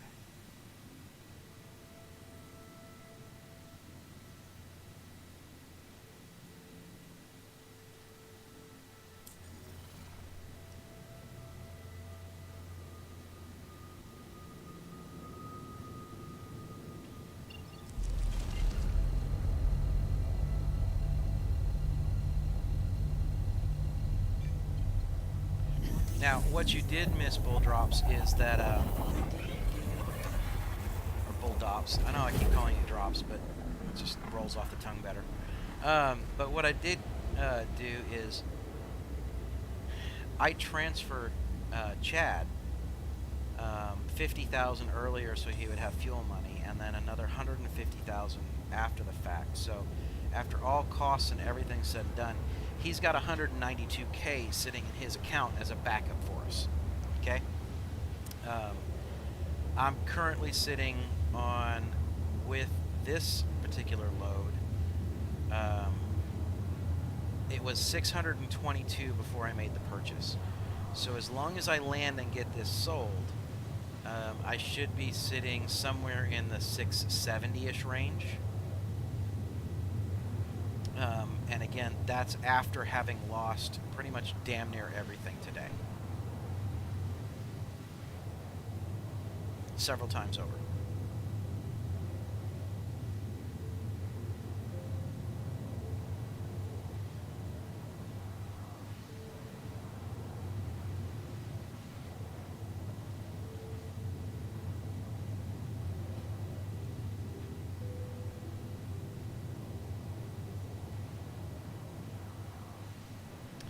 And to be honest, Mr. Bulldops, it's one of those things where if I'm not doing a long-term stream right now, then you know, with us being a small channel, we're just not getting the exposure. So I'm trying to see what we can do about getting some more people up there.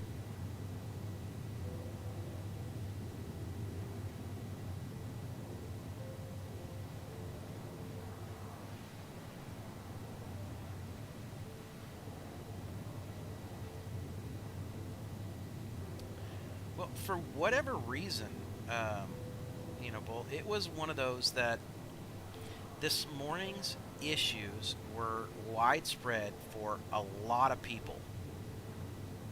And it was an absolute killer for a lot of folks today.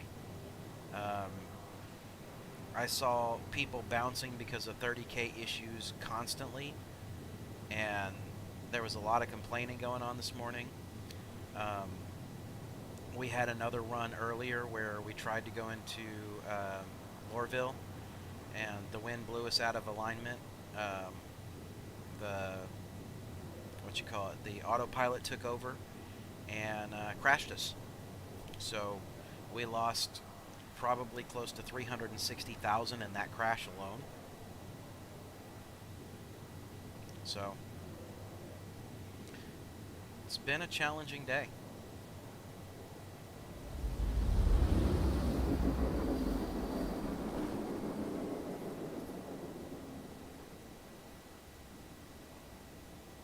I mean, at this point, I will consider it an absolute godsend if by the end of the day tonight, or when I end streaming, if I'm back up to that 900,000 mark that I was at before.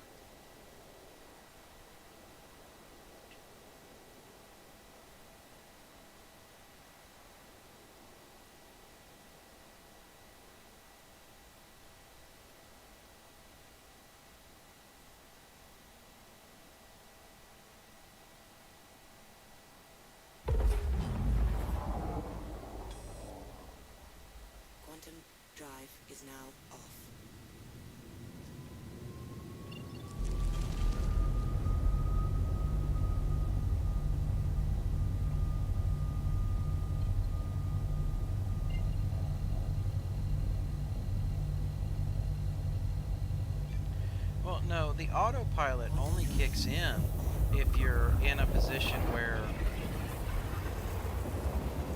you're too close to a restricted zone. But because the wind was going on, the autopilot doesn't counteract or figure out the wind. Drive is now off. So it just basically got us to a point where we got some really heavy wind gusts that were hard to fly through, and the autopilot took over and it couldn't handle it and it just crashed us. But while the autopilot's on, you can't control it. You have nothing you can do but sit there and basically ride bitch.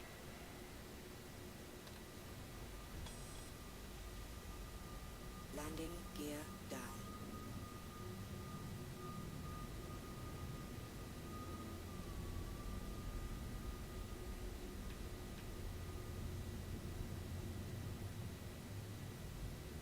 Please proceed to assigned landing bay.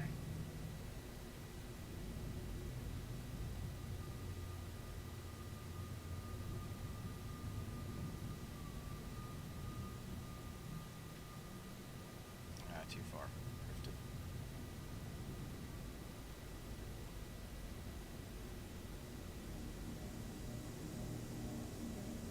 Impact warning. Rear impact warning. Landing complete. Landing Alright, complete. let's go ahead and check Does it what our say? fuel status looks like. So, we're gonna... Oh, can't load up anyway. It's just gonna be a pain. Engines offline.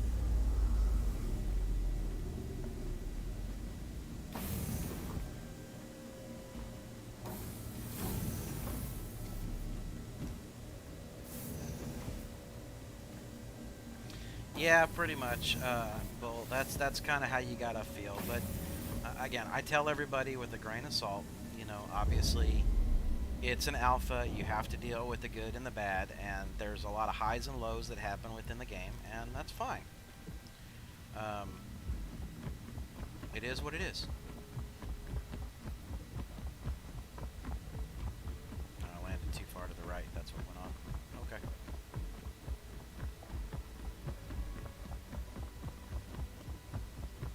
It's okay, because I'm going to store the ship here anyway.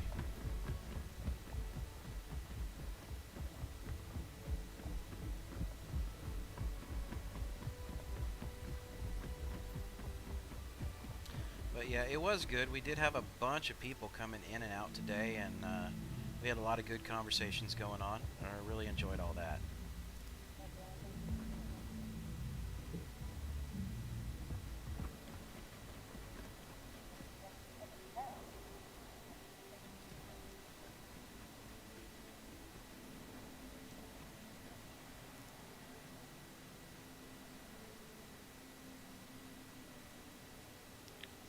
That astatine and go from there. So at least those funds are safe at this point. So we actually are ending, or not really ending. You know, again, I'm going to take a quick break here and go grab some food since I've been streaming all day.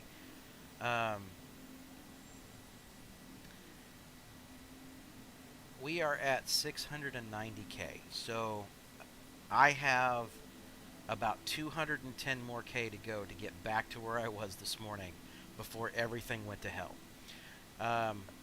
Let me go ahead and store the Caterpillar right now, and again, we're going to take some safe runs, or safe-ish runs, as soon as I get back. But in all honesty, guys, I got to eat and I got to go to the bathroom, so it is what it is. So with that said, guys, I'm going to tell you right now, I'll be back in about 10-15 minutes tops. Probably going to be more like the 10-minute mark, because I'm just going to go downstairs and heat something up real fast and scarf it down and then run back up here because my time's a ticking. But I appreciate y'all being around, and if you like what you're seeing, please sub to the channel, either on YouTube or over on become a follower on Twitch.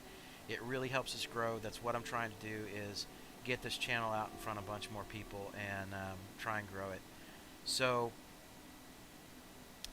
and with that, I'm going to go ahead and cut the mics and put you on a temporary be right back screen. So I'll see y'all in a bit.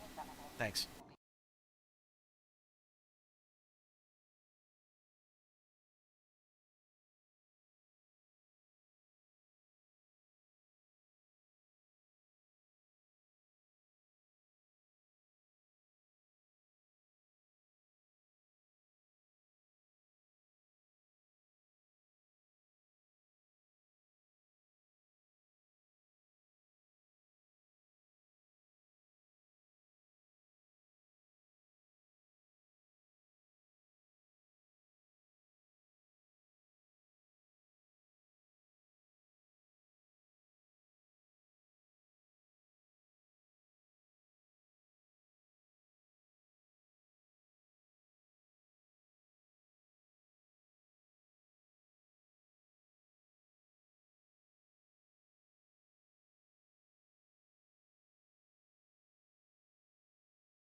Wait a minute. That's not what it's like to work here. That recruiting video's just a hunk of shit.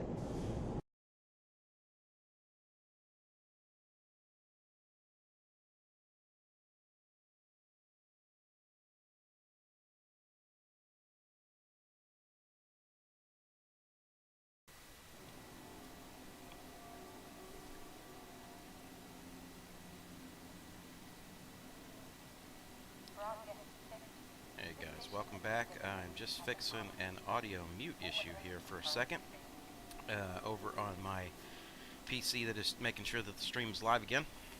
So you may hear a little reverberation or a little bit of audio here in just a second, but it should be good there. Back again. Now I figured we're all family. Screw it. I'm just gonna grab some quick bite to eat, bring it back in here, and kind of jump back into some things here. So you guys are here for entertainment. You're here to see me fly. Guess what? I'm gonna live up to that whole conversation point, and I will try and make fun of myself as much as I possibly can.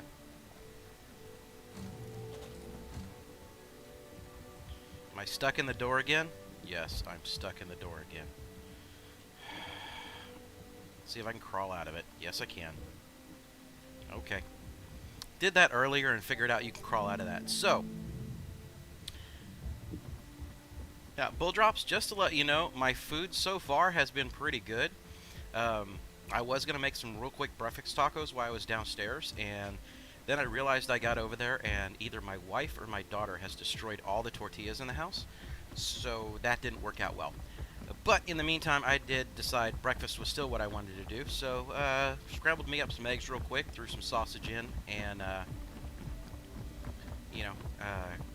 cooked some sausage links real fast while I was downstairs, and threw on a couple pieces of toast. So I'm about 3/4 of the way through it. You may see me take a bite here or there, just periodically, but again, I'm here to kind of farm it out and see what we're going to be able to do. Why is my door not going up? There it goes. That took a little bit of time.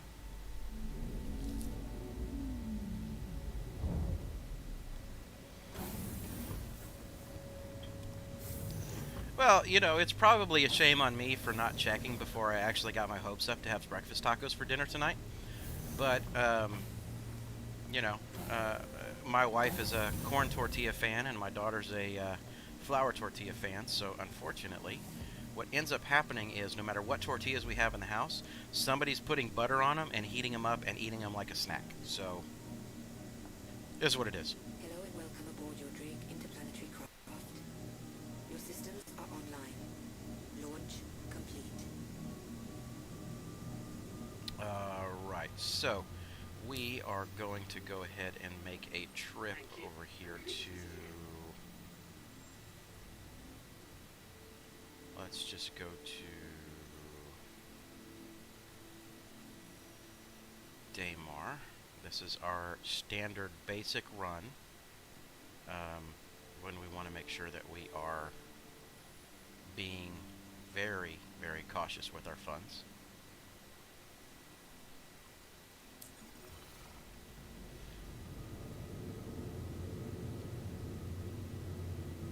Hopefully net some decent profit.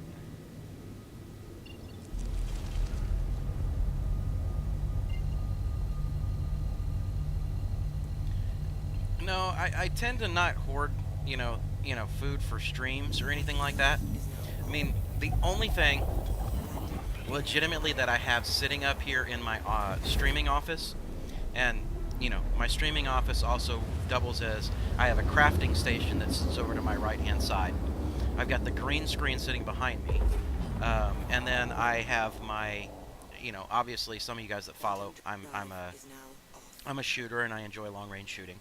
So I have a reloading bench in the opposite corner sitting over that direction. So yeah, it's just kind of one of those things. So the only thing I keep up here is just so that I can have some intermittent chocolate now and again, is I keep one of those big party bags of Hershey's Kisses. right? So you'll see me grab those a couple times a stream, you know, and it's just something that kind of satisfies me from wanting to go after a lot of junk food. So, sausage time.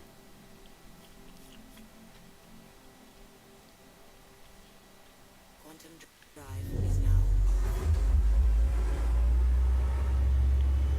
So, Bull Drops, I've been trying to cut back, dude. I've been trying to cut back on the junk food. I've been trying to cut back on the sodas.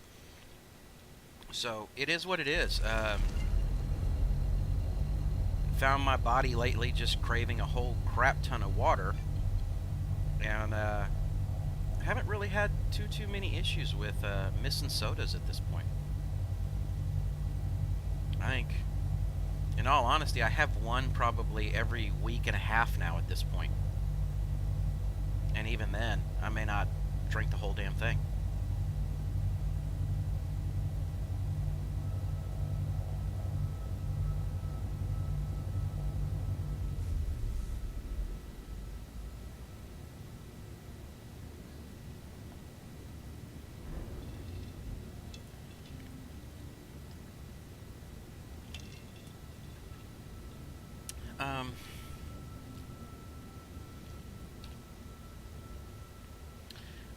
Honestly, one of the things that I can tell you that I really found that I think helped a lot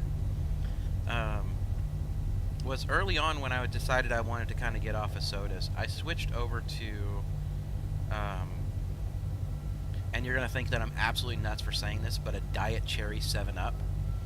And it was because the Diet Cherry 7-Up actually tasted, I like cherry drinks, right? And because you mentioned Dr. Pepper. That Diet Cherry 7-Up tasted it didn't have that diet taste to it. So it kind of helped me just kind of satisfy I'm not really getting caffeine. So once I got past the caffeine push, it was really just kind of trying to change my taste buds a little bit. And I switched over to, Southern guy here. Switched over to tea and, worked through my tea cycle and got it back down to where I was drinking a Yeti full of tea, or a Yeti full of water, before I would drink a glass of tea. And it just, like I said, slowly weaned myself off of it, and I not really having too many issues with it. landing gear down. A few pounds down, a week and a half later, after fully pretty much writing off all sodas completely.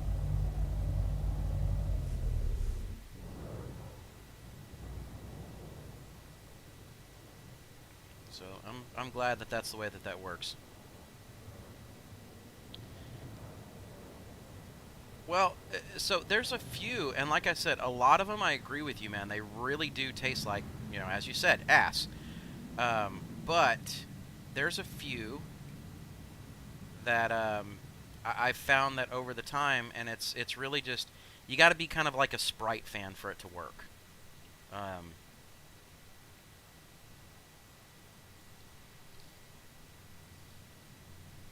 me see here. I am discombobulated. All right.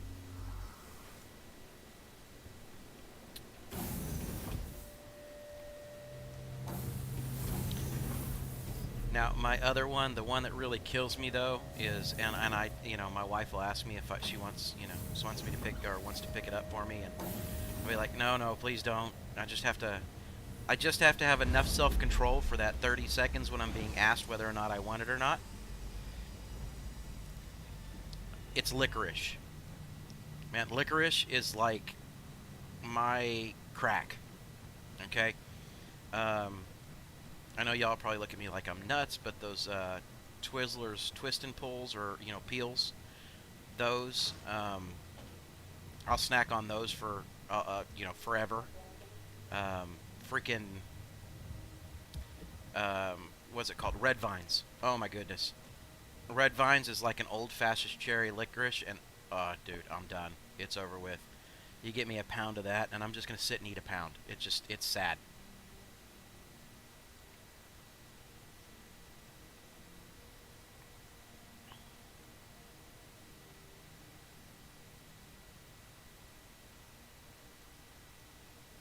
red. It's got to be red licorice. I don't really like the taste of black licorice. It reminds me of like the old-fashioned NyQuil.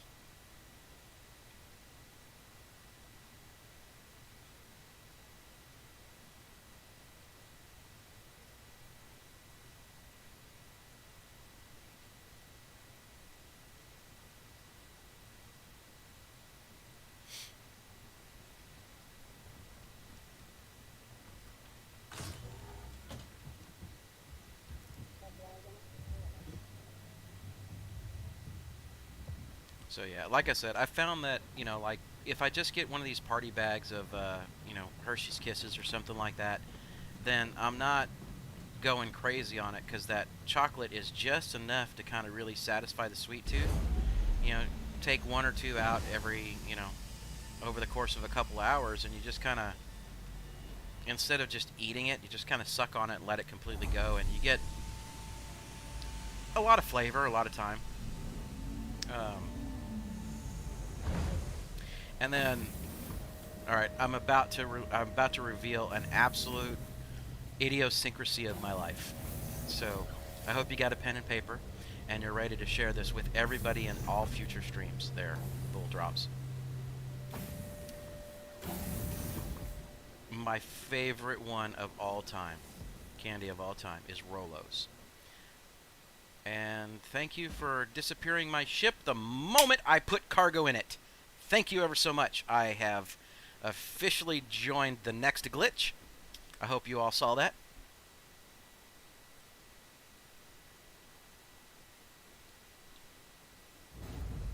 So, suicide time.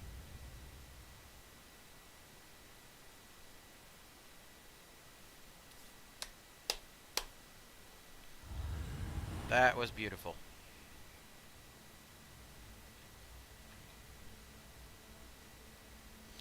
But let's see. Getting back to that conversation, because, you know, obviously it is what it is, right?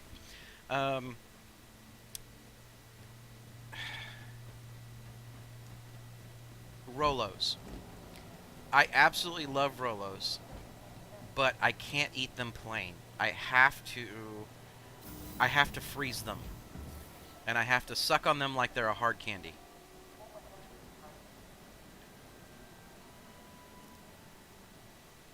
Let's see if, because that glitched out, if it did something here where it gave me the Drake caterpillar sitting right here where I would go to sell some of it anyway.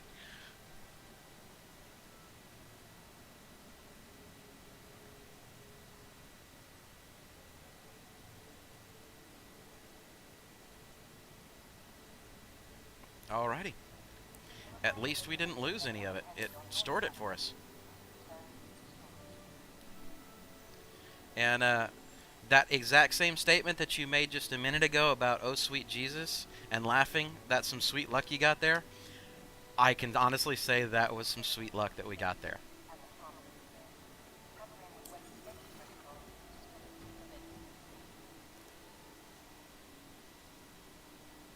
So, stored at Port Olisar. Let's go ahead and pull this bad boy out. We're going to head back over. We're going to fill it back up with some more stuff and see if we can have some more sweet luck.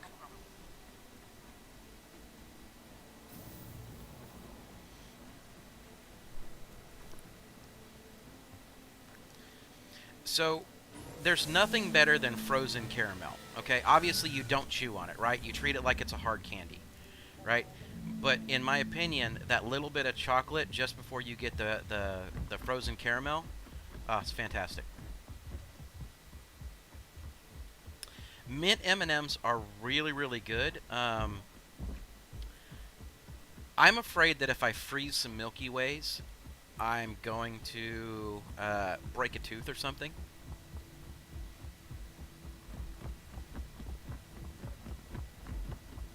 But I can definitely see how that would be a good option. But again, I try and stay away from the candy bars as much as possible and just have these little bitty individual wrap stuff so that I'm not trying to get through the whole damn candy bar. Just one or two of the small ones and I'm good to go.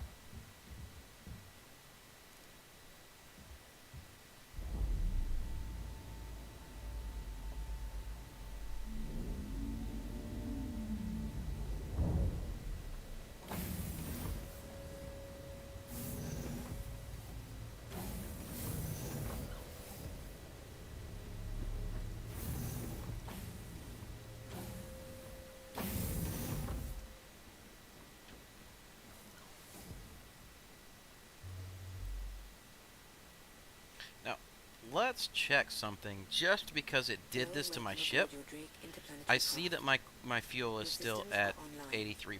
So I just want to check and see. It's still not going to give me the option to fuel up, but I need to see where I'm at. So 7,000. I've got enough to make the run. Launch complete.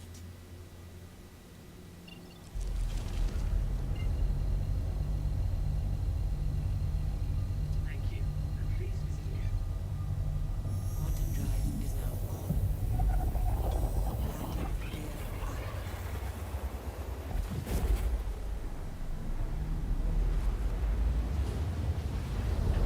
Yeah. Like I said, man, I really can't explain it, but it's an idiosyncrasy of mine, where the candies that I do have, I do prefer them to be frozen. And, you know, people just tell me, well, why don't you get like Jolly Rancher or some of the hard candies or something like that? And it's just, it's not the same.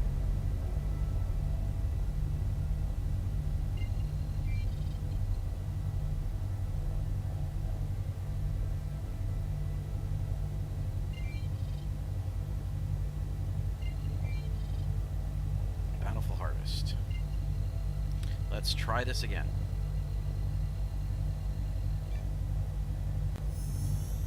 Quantum drive is now on.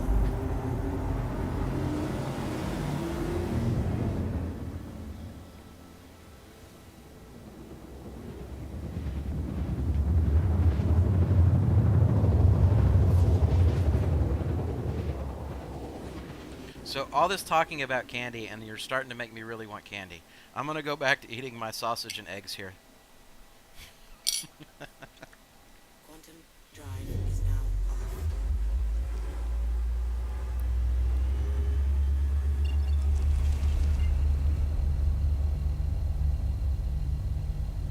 Like I said, we're all family. If you can't handle the fact that I've been streaming all day long and I got a bite to eat next to me, then, oh well, it happens, right?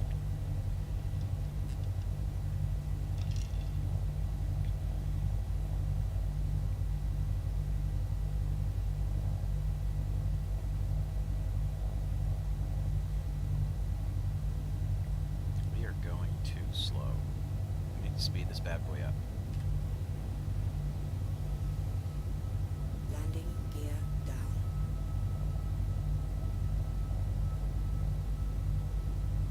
Now, I do draw a line at taking y'all into the bathroom when I gotta go, so at least there's some lines that I won't cross, right?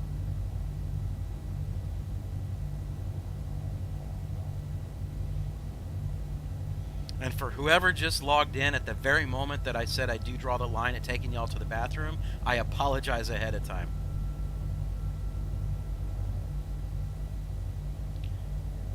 Okay, so we are now getting our official 30K.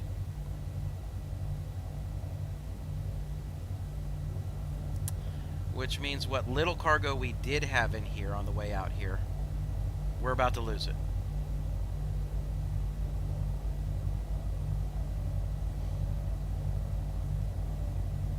I'm just waiting for the computer system to catch up.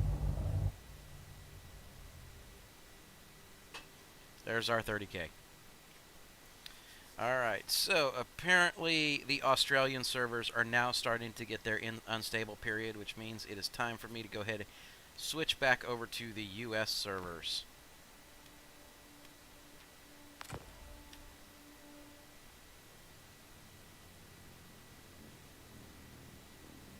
Top 5 computer games that I have played. Okay. Dude, in all honesty, I have to kind of go back probably quite some time in order to be able to give you all of my top 5. Dogs are howling in the background. Somebody must be walking down the street.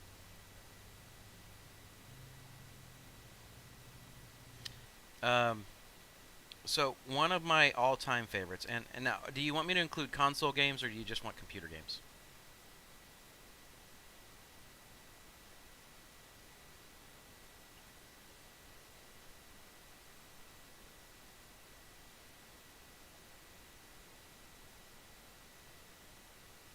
Are we getting a frozen frozen loading screen. Okay. So, favorite game of all time. Steel Battalion, Line of Contact for the original Xbox. So it looks like we have had a actual complete crash of Star Citizen at the moment. So we are going to end this bad boy and start it back up again, which apparently it doesn't want to let me do. So we'll wait on it for a minute.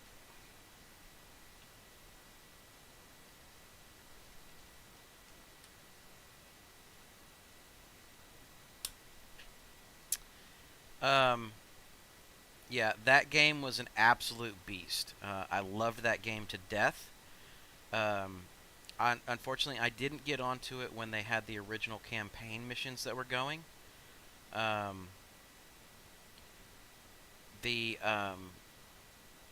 got onto it just as they took the original campaign servers down. So I was considered the second generation pilots. And the guys that I was running with, they taught me a lot about how to play that game and the physics behind it. So I ended up being one of the top tier players of that second generation group. So I was an artillery specialist and could basically rain fire anywhere. As long as I had a spotter doing anything for me, I could rain fire anywhere, and it was deadly, deadly accurate. But besides that, I loved being in what was called a Yellow Jacket, and it was a little bitty machine that was just an absolute beast of a boxer. And that thing was, you know, all kinds of fun. So apparently Star Citizen has hijacked my system now with that 30K that just took place. So what I don't want to do is I don't want to take the stream down. Okay? So please bear with me here. I am going to try and see what I can do.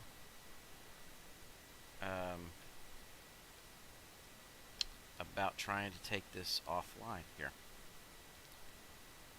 So let's get a secondary screen that should be up.